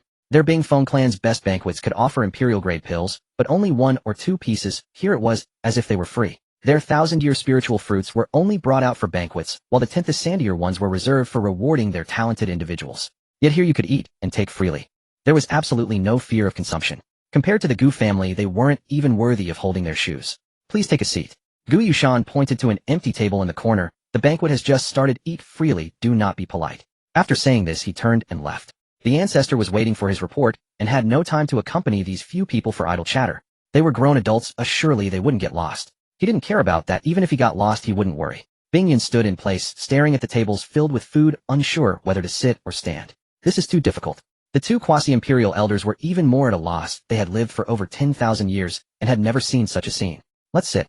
Bing Xian managed to squeeze out 2 words with difficulty. She sat down first, picked up a wine cup from the table, and took a sip. The imperial-grade spiritual wine was rich and smooth, and the spiritual power flowed within her body. Her cultivation instantly broke through from the 6th level to the 8th level. Moreover, there was not a hint of intoxication. She put down the wine cup, picked up an imperial-grade pill, examined it, and then put it back. Aren't you going to try? An elder asked. Bing Xian shook her head. I'm afraid that if I eat, I won't want to return to the Bing Feng clan in the future. This temptation was too great. Ordinary people simply couldn't resist. The 2 elders fell silent. There was no way to respond to that. The saintess actually had such awareness. But this food smelled too good. They were having a hard time controlling themselves. The 2 elders fell silent. There was no way to respond to that. The saintess actually had such awareness. But this food smelled too good. They were having a hard... After all, what they brought out was a pile of scrap metal, which was simply worlds apart compared to what was here.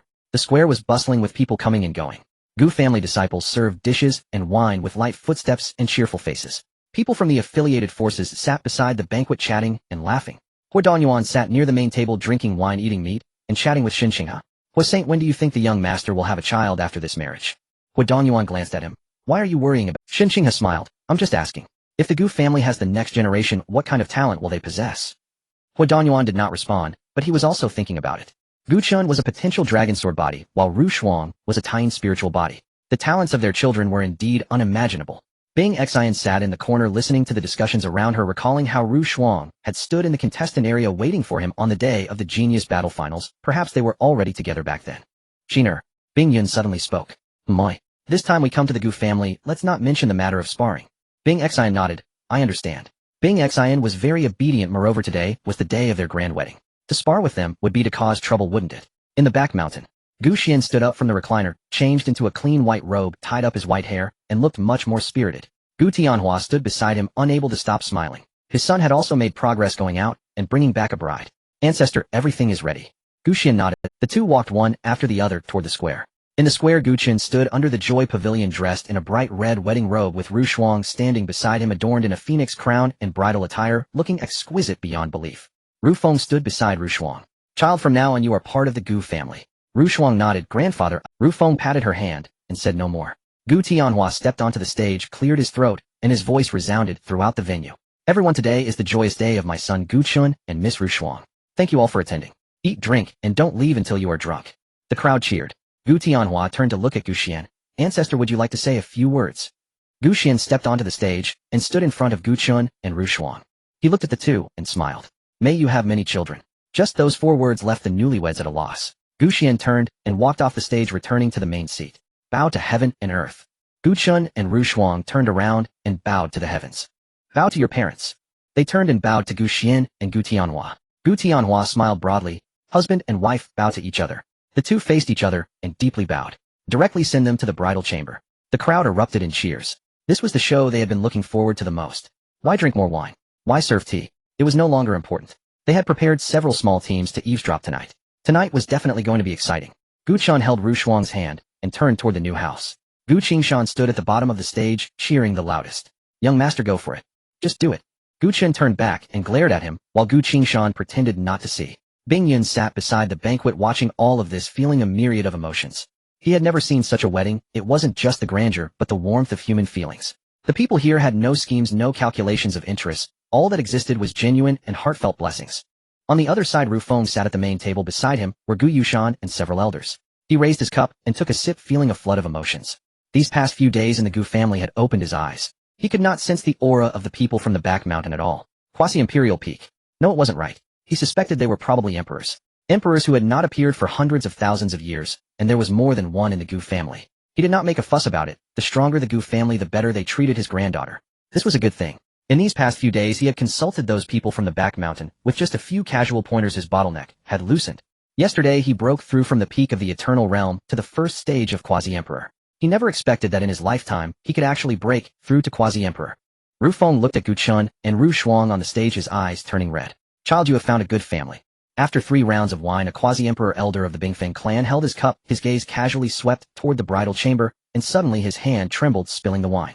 What is it? Another elder asked. The first elder did not answer, only asked in puzzlement. The one marrying today is the Gu Chen from the talent tournament.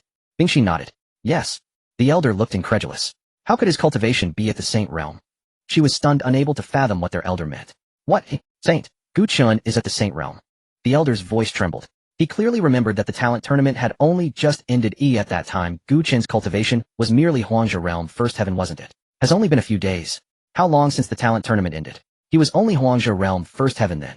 After only a few days, he is already at the Saint realm. A buzz rose in Bingxin's head as she had been wondering why she could not sense Gu Chen's cultivation just now. She had thought he practiced some hidden technique.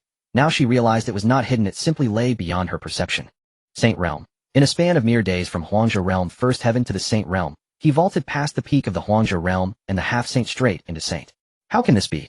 Bingxin could not believe it. His speed of cultivation was outrageously rapid. Perhaps even Zhonghao's greatest geniuses could not match such progress. At the same time, Bing Yun extended her spiritual sense. Everywhere it swept was marked Saint. She did not dare probe the Gu family's rear mountain. There were a few auras there she would not even dare touch. She quickly drew back her spiritual sense, lifted her cup, and stared at the imperial-grade spirit wine within, then forced a bitter smile. No need to wonder further. With this concentration of spiritual energy and these resources, reaching the Saint realm in so short a time is not impossible. She paused. Besides, there must be a superior guiding him from behind. The two quasi-emperor elders fell silent. They did not wish to admit it, yet the facts lay plainly before them. The Gu family was not something they could fathom.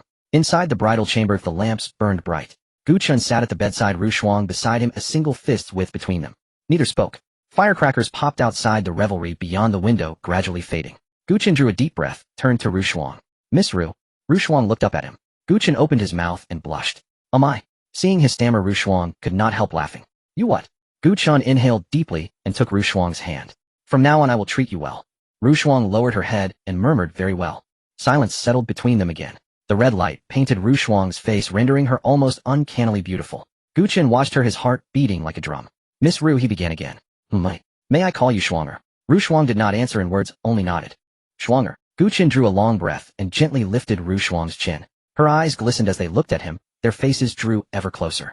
Suddenly a faint noise came from outside the window. Chen's brow tightened. Someone had spoiled his moment. Did you hear that? Chen whispered.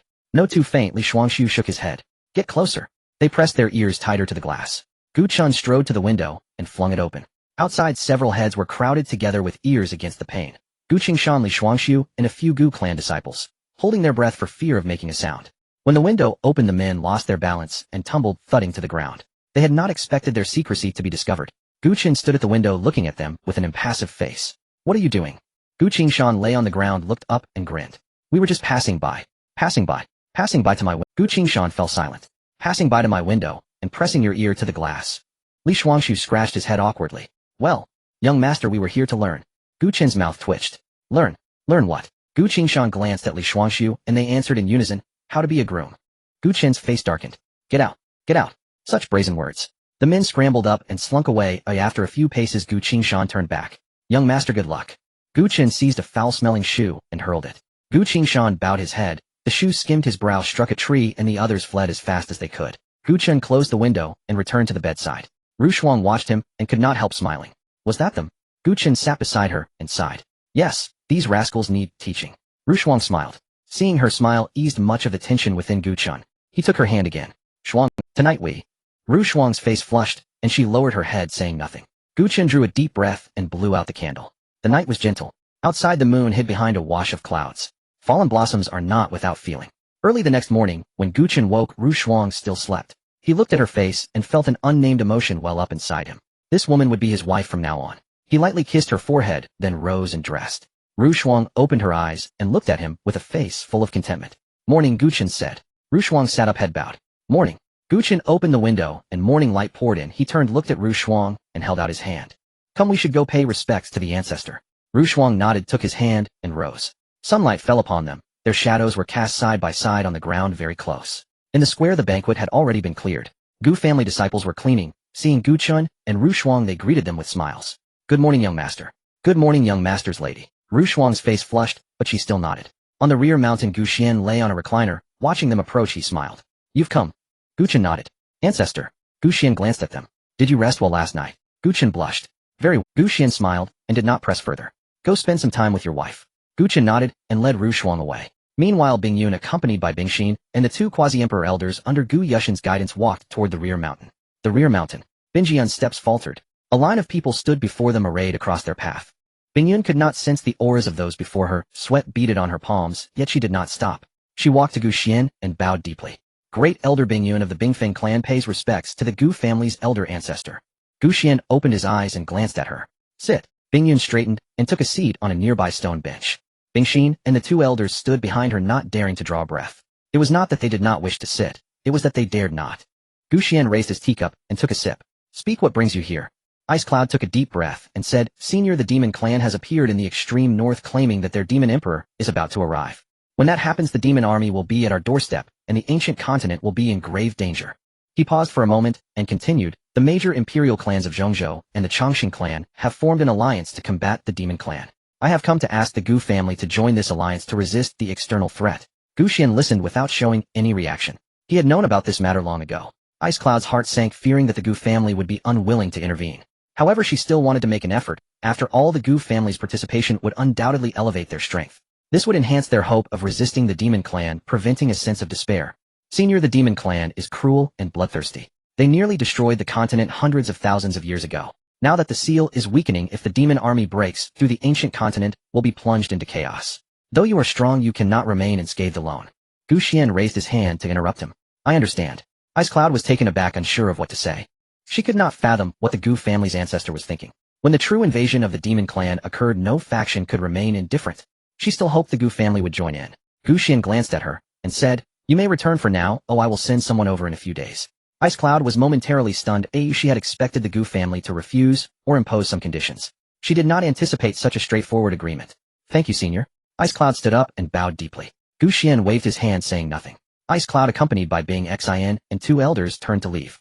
After exiting the back mountain, Bing Xian let out a breath. Her back was already soaked with cold sweat. Elder, the ancestor of the Gu family. Ice Cloud shook her head and replied, don't ask. Bing Xian fell silent. She understood the elder's implication regarding the Gu family's ancestors' cultivation, which was beyond her comprehension. Ice Cloud quickened her pace, saying, let's return to Zhongzhou.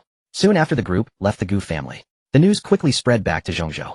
In a grand hall, representatives from various imperial clans and the Changxing clan gathered waiting for Ice Cloud's news. They are back, someone shouted. Ice Cloud entered the hall, and everyone turned to look at her. What happened? Did the Gu family agree? Han Tiansu was the first to speak. Ice Cloud nodded. They agreed. A sigh of relief echoed in the hall, but soon someone asked, how many people are they sending? What is their cultivation level? Ice Cloud glanced at the person and replied, the senior said they would send someone over in a few days, but did not specify who or their cultivation level.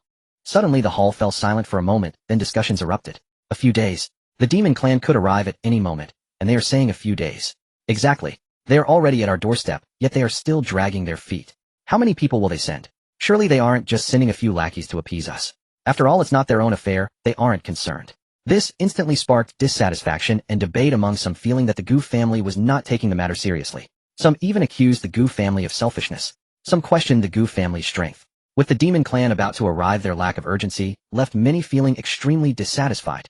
Ice Cloud glanced at them, finding nothing worthwhile to say. The Gu family would send someone in a few days. Oh, what sort of person and what cultivation level would be revealed then? What was the use of arguing here? Did they think that squabbling would produce an emperor? Or would it strengthen their power? Neither would happen. Ice Cloud ignored them. When they criticized the Gu family, they merely sought to compel the Gu family to send forth more powerful individuals, essentially wanting the Gu family to bear the brunt of the burden. Having witnessed the Gu family's might, Ice Cloud knew these individuals sought only to preserve their own interests. She chose not to engage with them. These people wanted the Gu family to take on the major responsibilities while preserving their own strength. The great battle had not even begun, yet they were already calculating on others. She had seen the Gu family's power. Even one of those auras from the back mountain could crush everyone present into dust. Yet these individuals remained arrogant, believing themselves superior to the Gu family. Did they truly think that the three-peak quasi-emperors before were here for amusement? When the Gu family sent someone, these people would realize how foolish they were. There was no need to expose their hypocritical faces. Let's disperse. Ice Cloud turned to leave. Suddenly an elderly man with white hair stood up. Elder Ice, wait.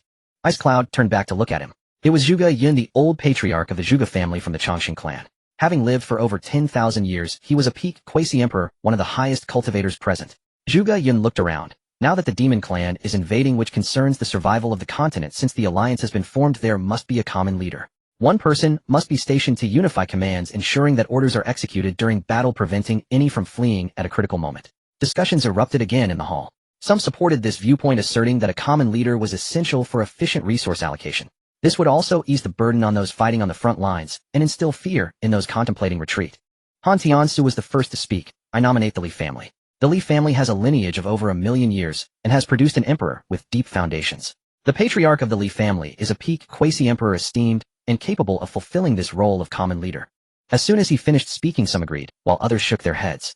At this moment, a representative from another imperial clan stood up, saying, though the Li family is strong in terms of foundation, the Ice Phoenix clan is not inferior. The Ice Phoenix clan has also produced an emperor, and moreover Elder Ice is a peak quasi-emperor with their clan leader's cultivation matching that of the Li family's patriarch. I nominate the Ice Phoenix clan. Another person stood up, saying, you're both wrong. In terms of strength, foundation, and prestige, the Qi family is the most suitable. The Qi family has two peak quasi-emperors stationed, has produced an emperor 1,000,000 years ago, and their lineage has never been interrupted. If the Qi family patriarch is willing to come out of seclusion, what fear would we have of the demon clan? The three families argued, each with supporters, causing a heated debate. Some supported the Han family, others the Ice Phoenix clan, some the Tian family, and others the Gu family.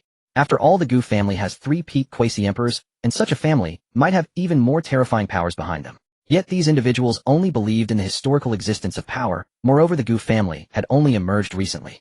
In terms of foundation and heritage, they surely could not compare to families with such a long history. Ice Cloud stood by silently, watching the ongoing debate. She glanced at the bickering crowd and turned to leave the hall. She did not wish to get involved in such matters. Who would become the common leader was of little concern to her. What mattered to her was how to defend against the arrival of the demon clan. In the back mountain, Gu Xian lay on a recliner, while Jian Wujia stood beside him. After a moment, he asked Master, when shall we set off? Gu Xian opened his eyes. 3 days from now. At that time you will lead the team to take those emperors for a trip.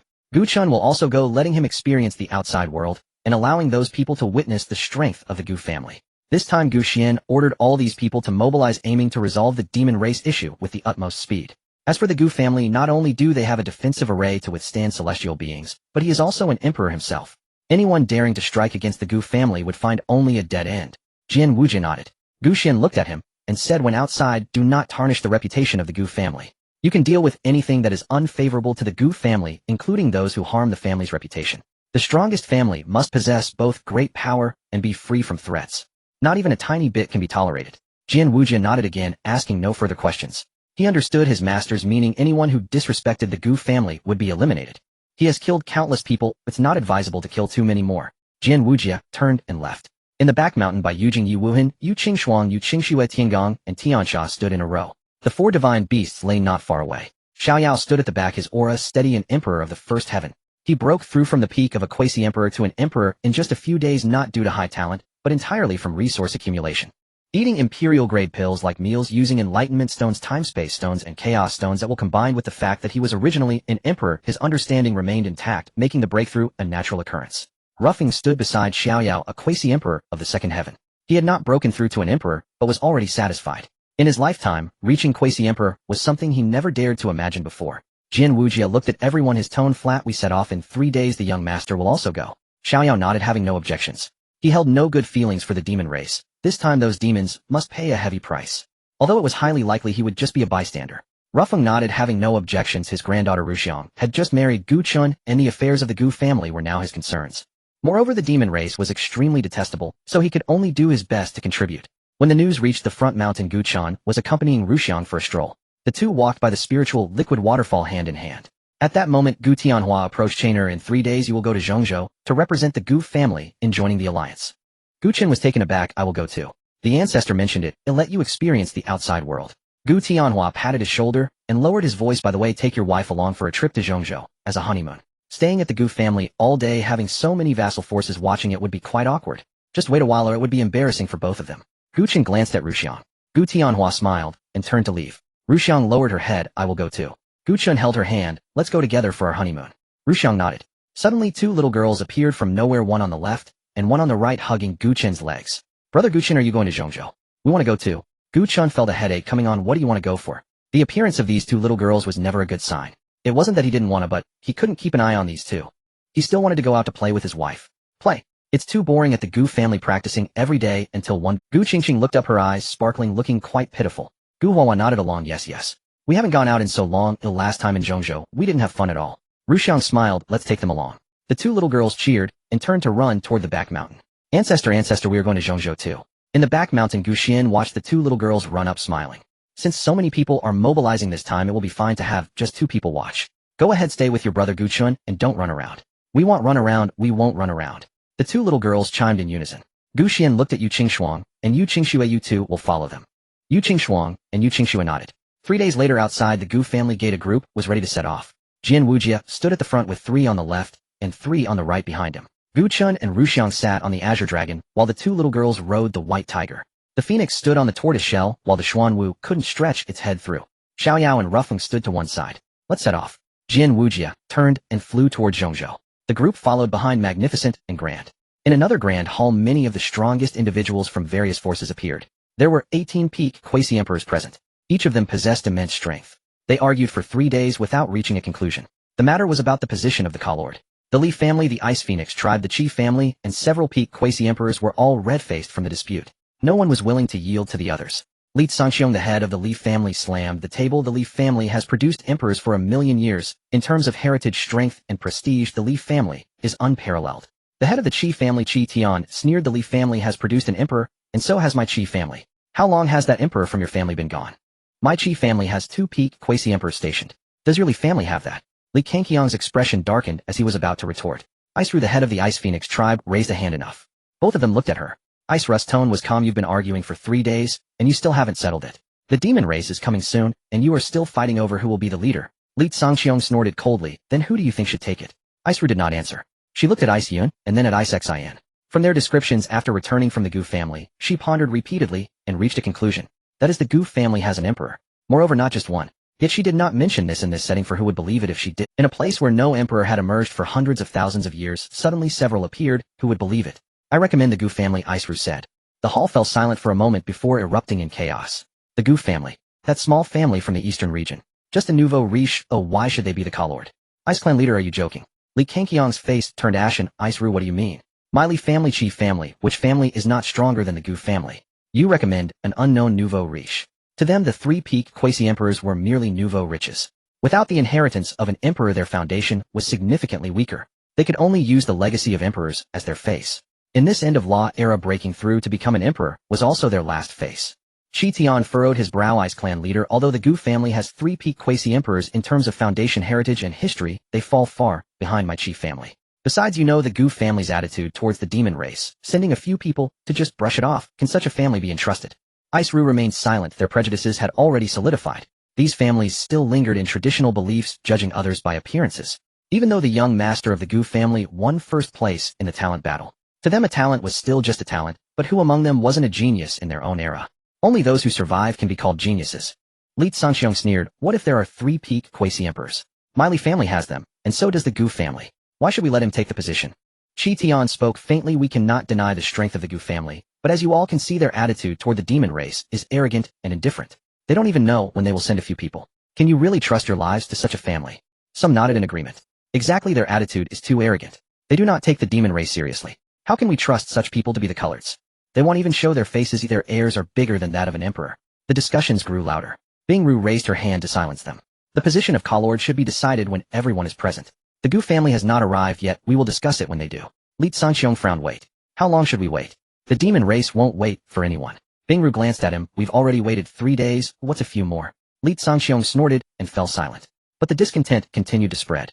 Those dissatisfied with the Gu family murmured quietly, and Bingru ignored them. It seemed they could only wait for the Gu family's arrival. Meanwhile, Jin Wujia and his companions had already arrived outside the city. He concealed his aura, and the 6 people with him followed suit. The auras of the 7 emperors were suppressed to the lowest level, making outsiders feel as if they were just a few ordinary people. The 4 divine beasts also shrank in size, appearing like ordinary demonic beasts. The group walked into the city, heading towards the Grand Hall. Gu Chuan held Ru Shuang's hand as they walked in the middle, with 2 young girls riding a white tiger following behind. Inside the hall, Bing Yun suddenly looked up, sensing that aura. It was the aura of the Gu family members. Clan leader, the people from the Gu family have arrived. Bing Ru stood up. Let's go greet them. Li Sanxiong frowned. Greet them? With such airs? Bing Ru ignored him and left the grand hall with Bing Yun and Bing Xian following behind. Outside the hall, a group was walking towards them. 17 people. Bing Ru paused for a moment. She thought the Gu family would send many people, at least over 100, especially since other forces often sent thousands or tens of thousands, all elite. These were the top experts from those forces, each cultivated with countless resources. She did not expect only 17 would come from the Gu family. Her heart sank. This might provoke dissatisfaction from some people. She approached, her gaze swept over the 17 individuals. For Saints, 1 second-level quasi-emperor, and the remaining 12 were inscrutable. Her divine sense could not even approach those 12 people. She felt a bit incredulous, swallowed hard, but did not show it. She walked up to Gu Chun and cupped her hands. Young Master Gu. Gu Chun was somewhat taken aback. It's all right. Bing Ru led him into the hall. Inside the grand hall, all eyes were on Gu Chun and his group. 17 people stepped into this grand hall that could accommodate tens of thousands, appearing rather ordinary. Li Sanxiong looked at the 4 saints, his brows furrowing. Is it just these few people? Someone nearby whispered, 4 saints, 1 quasi-emperor, and the others seem rather ordinary. Is the Gu family treating us with disdain? The Ice Phoenix clan even recommended them as coloreds. Are they taking our lives lightly? At this moment, Li Sanxiong looked at Gu Chun and took the initiative. Young Master Gu, is this all the Gu family sent? Are you here to spend your honeymoon with your wife?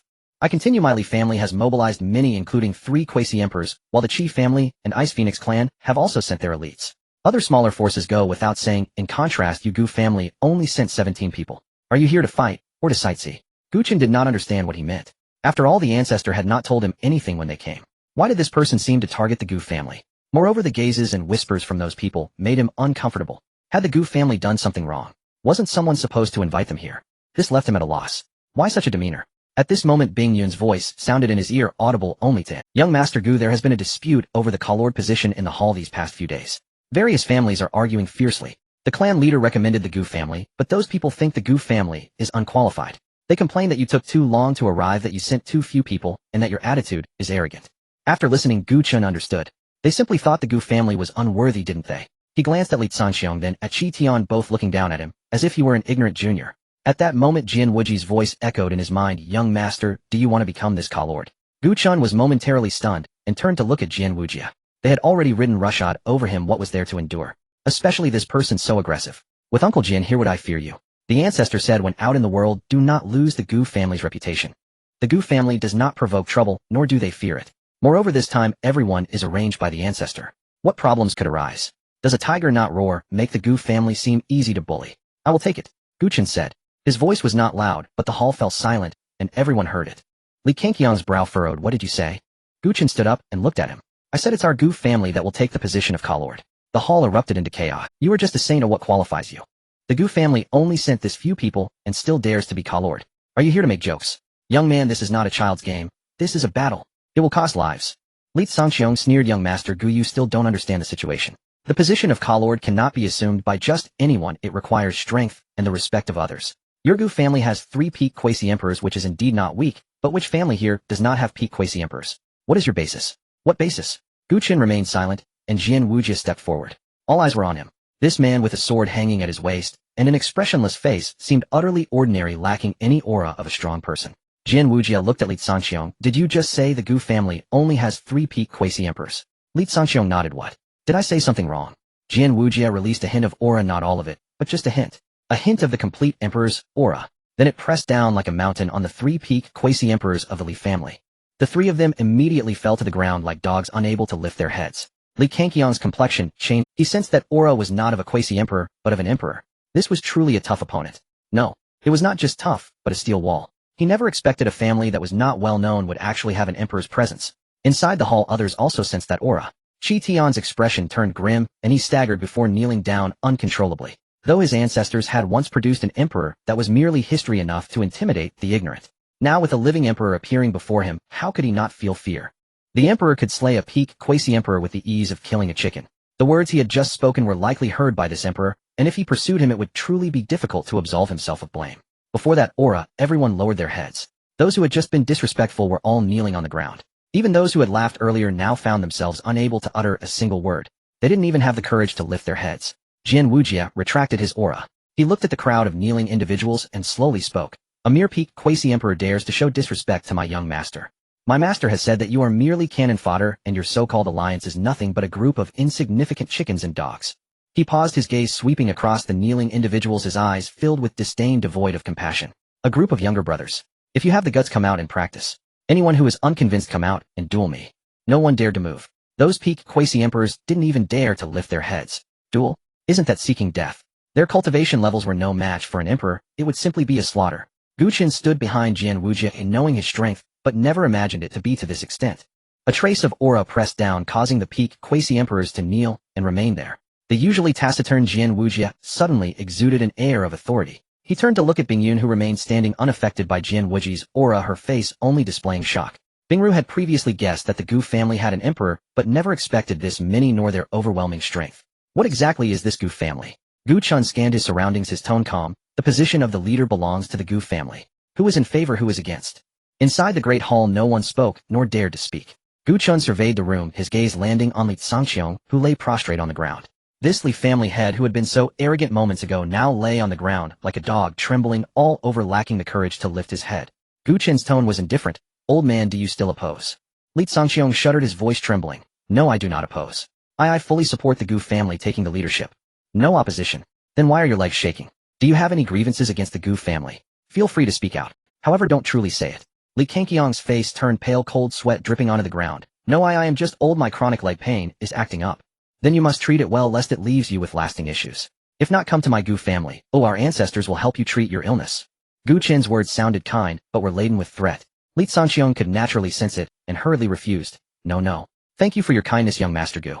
Gu Chen did not look at him again, and turned his gaze to Qi Tian. Qi Tian's face was even uglier than Li Kangqiang's. He had just looked at Gu Chun with such a gaze as if he wanted to eat him, yet now, he didn't dare to breathe. Gu Chen looked at him. "What did that gaze of yours mean earlier? Do you want to eat me?" Qi Tian's body stiffened, his lips trembling for a long time before he squeezed out a few words. "No, I wouldn't dare." "Wouldn't dare?" Gu Chen stepped forward. Qi Tian instinctively shrank back. "You weren't like this earlier. You said the Gu family was arrogant and indifferent, sending a few people to handle things casually. Why aren't you saying that now?" Shi Tian was at a loss for words.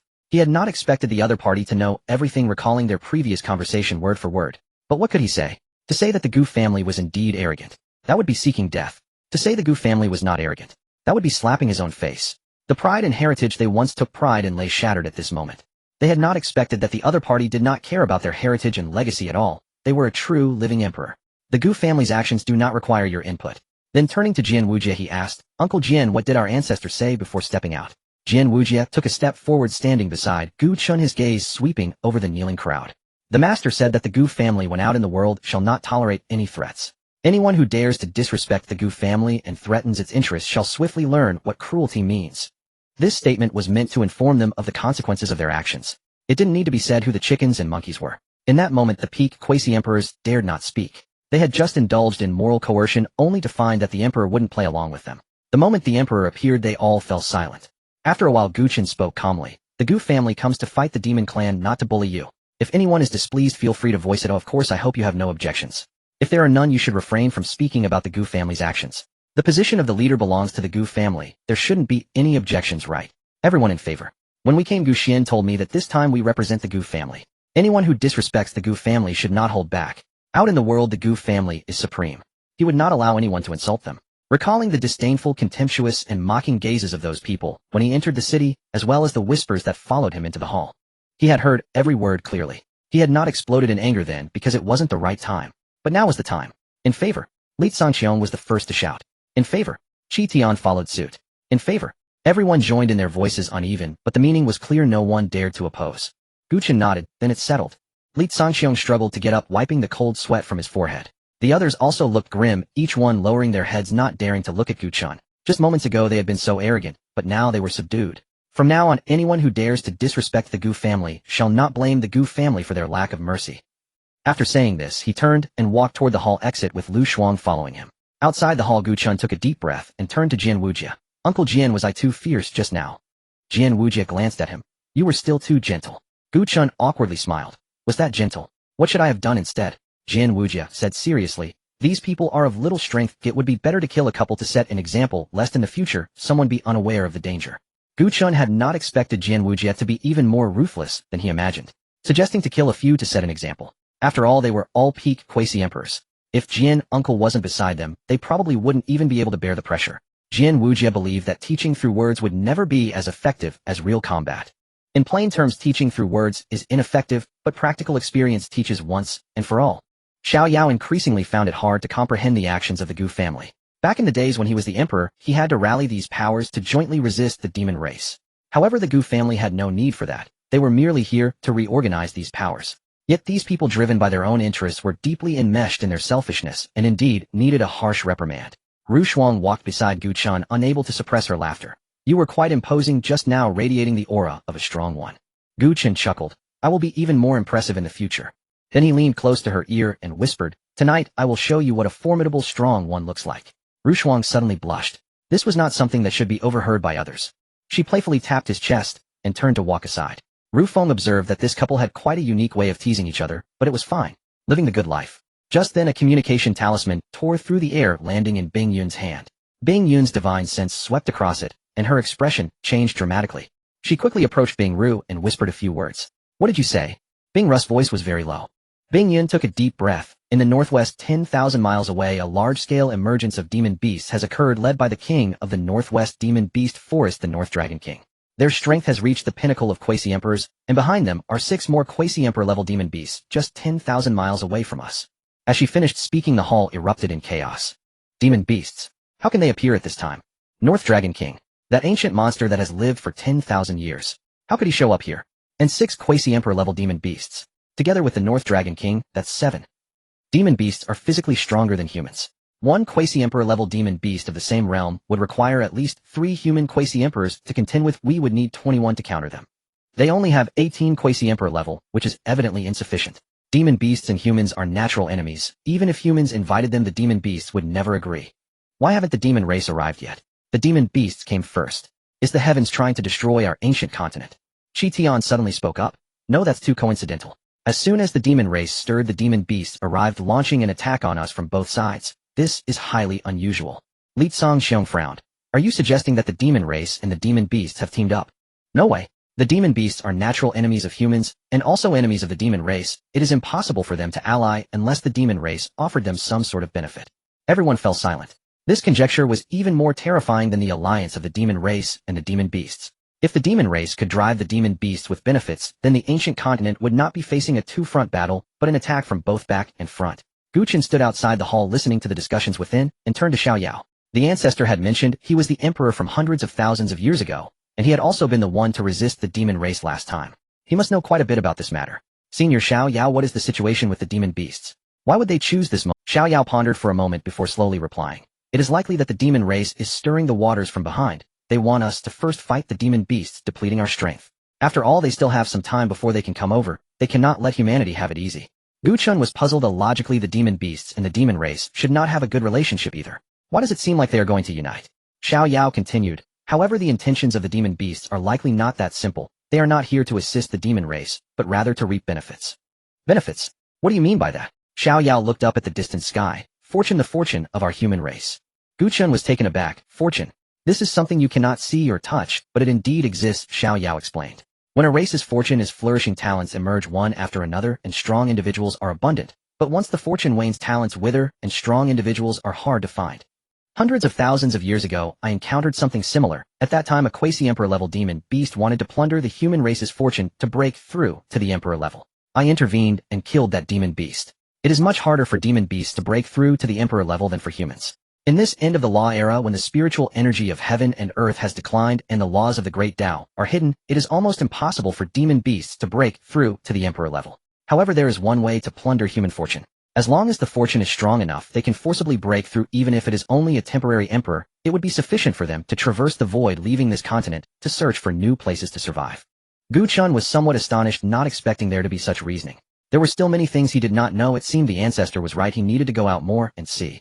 This also explained why those demon beasts would come. They wanted to use the demon race as a cover to plunder the human fortune. Are you saying that those demon beasts want to plunder the human fortune to break through to the emperor level and then run away with their people? Xiaoyao nodded. That is highly possible, and I suspect that demons have already appeared in their territory, otherwise they wouldn't be so urgent and so blatant. This should have something to do with the demon race.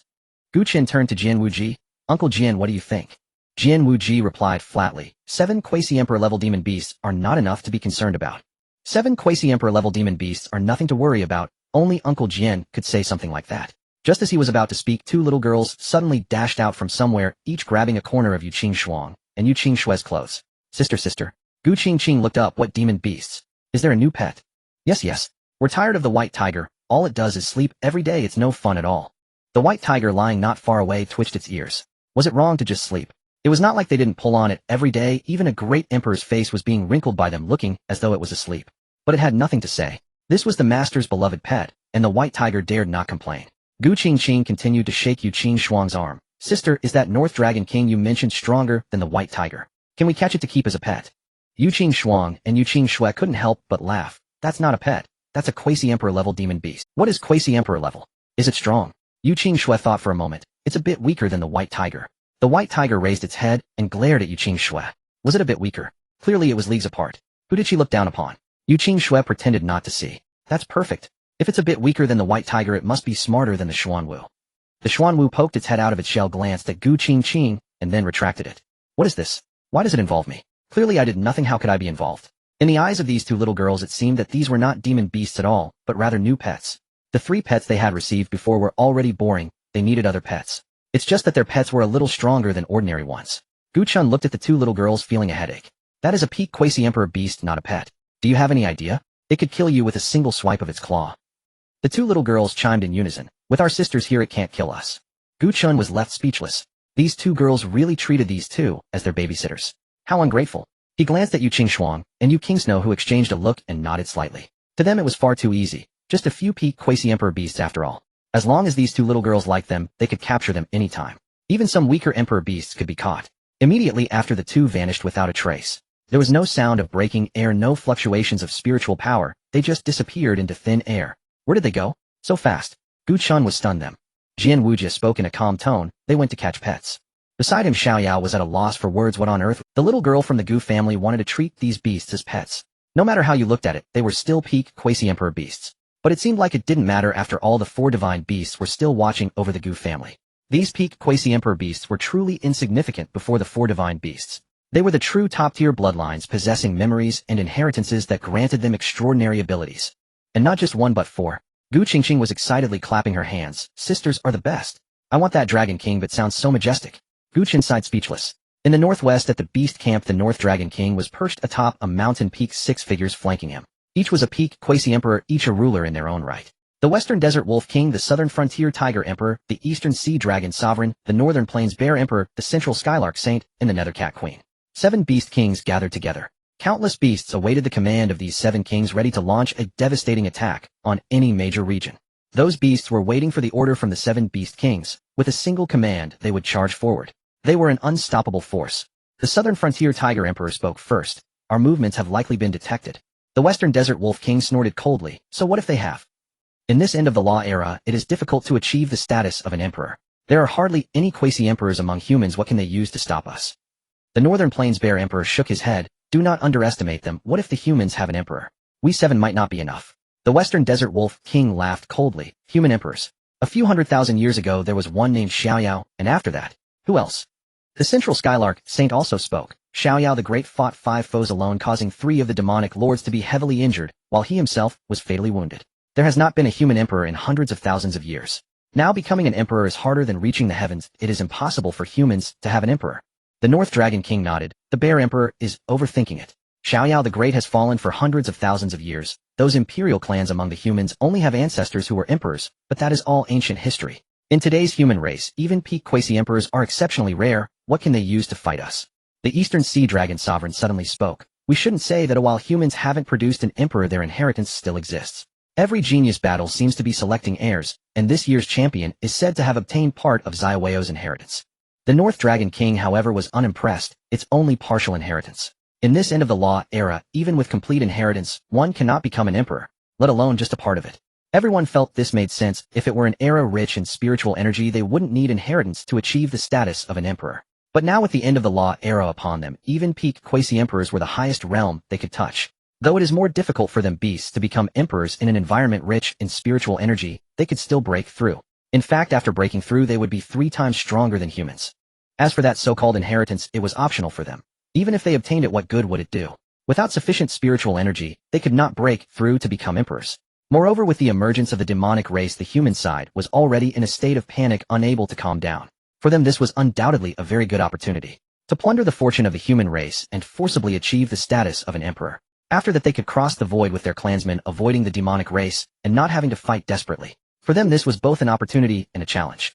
After all, the human race was not to be trifled with, who wanting their fortune would inevitably lead to a bloody battle. The Northern Plains Bear Emperor remained silent for a moment. Then let's fight. These humans have slaughtered countless of our kin. They should pay the price. The Western Desert Wolf King agreed. Yes. Those human cultivators kill us beasts on sight, flaying our skin and refining our bodies into pills and weapons. How many of my kin have died at their hands?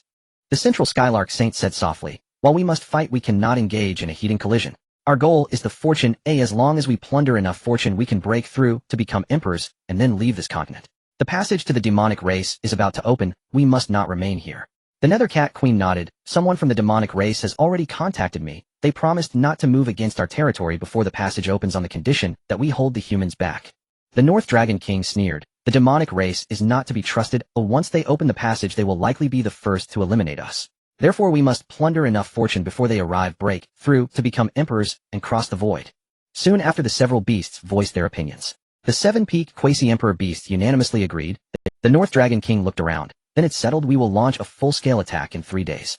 The humans are in front and the demonic race is behind. We have no way to retreat. Remember not to get caught up in battles.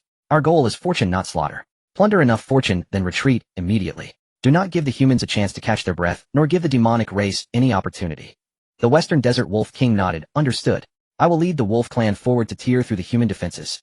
The Southern Frontier Tiger Emperor also nodded. I will be the main attack, crushing them hidden. The Northern Plains Bear Emperor said in a low voice. I will take the rear to prevent the humans from encircling us from behind. The Eastern Sea Dragon Sovereign, Central Skylark Saint, and Nether Cat Queen also took on their respective tasks. The North Dragon King stood up, the aura of a peak quasi-emperor overwhelming his eyes, shining coldly. Let's go. The army of beasts moved.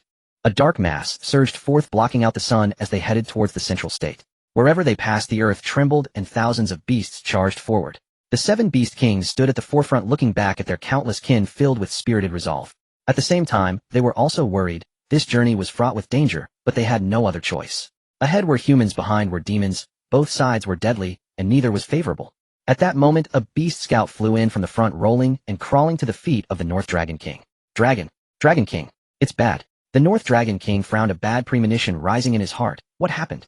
The scout's voice trembled. Ahead. 2 figures have been spotted ahead, flying towards our army with incredible speed. Their aura. What about the scout swallowed hard, his face pale. The aura is too strong. I have never felt such powerful aura before. It might even be stronger than the Dragon King. The North Dragon King was taken aback. Stronger than him. He was at the peak of Quasi-Emperor level. If someone was stronger, that would be an emperor. That is impossible. The human race hasn't had an emperor for hundreds of thousands of years. There won't be an emperor appearing now. It is highly likely to be a powerful human cultivator.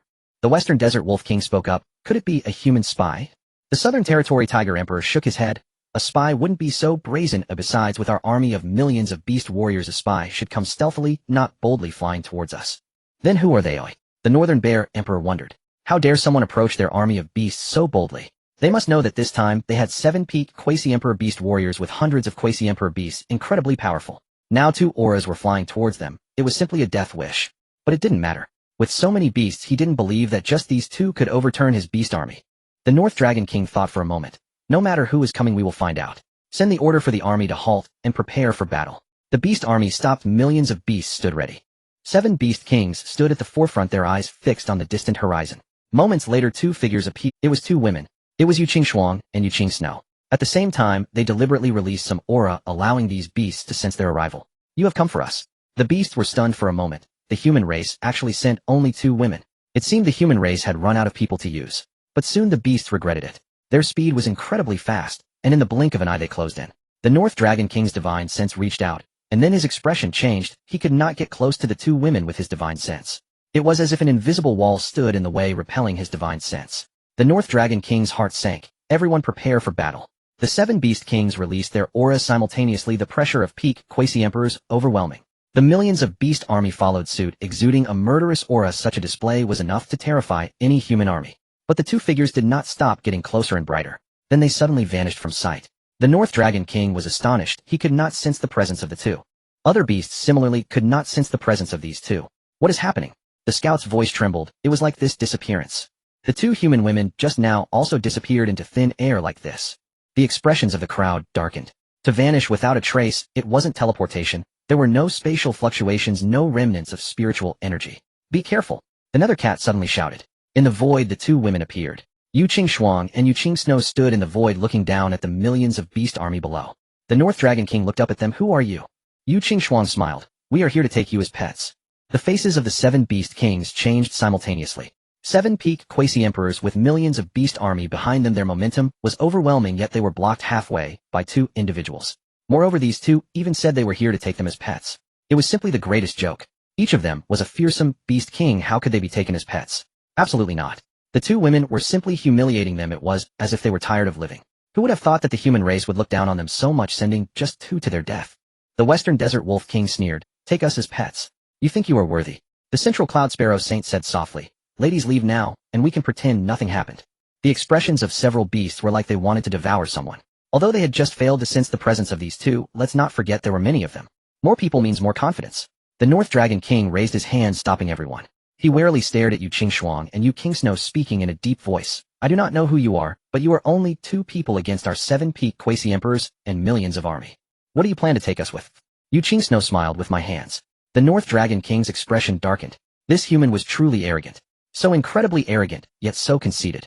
The Western Desert Wolf King could no longer hold back. Why waste words with them? Just kill them.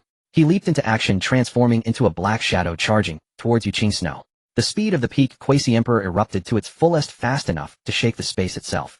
The wolf claws tore through the void with piercing shrieks, aiming at Snow's face. The power of this claw was enough to tear everything apart. Snow glanced at him, disdainfully raised her hand, and gently waved. The movement was light, but when that palm fell, the heavens and earth changed color. The winds of the palm shattered the space, revealing dark void fissures. The Western Desert Wolf King's fear was immense. He exerted all his strength, but could not escape. That palm landed on him. He was turned into countless fragments of blood, mist scattering in the air.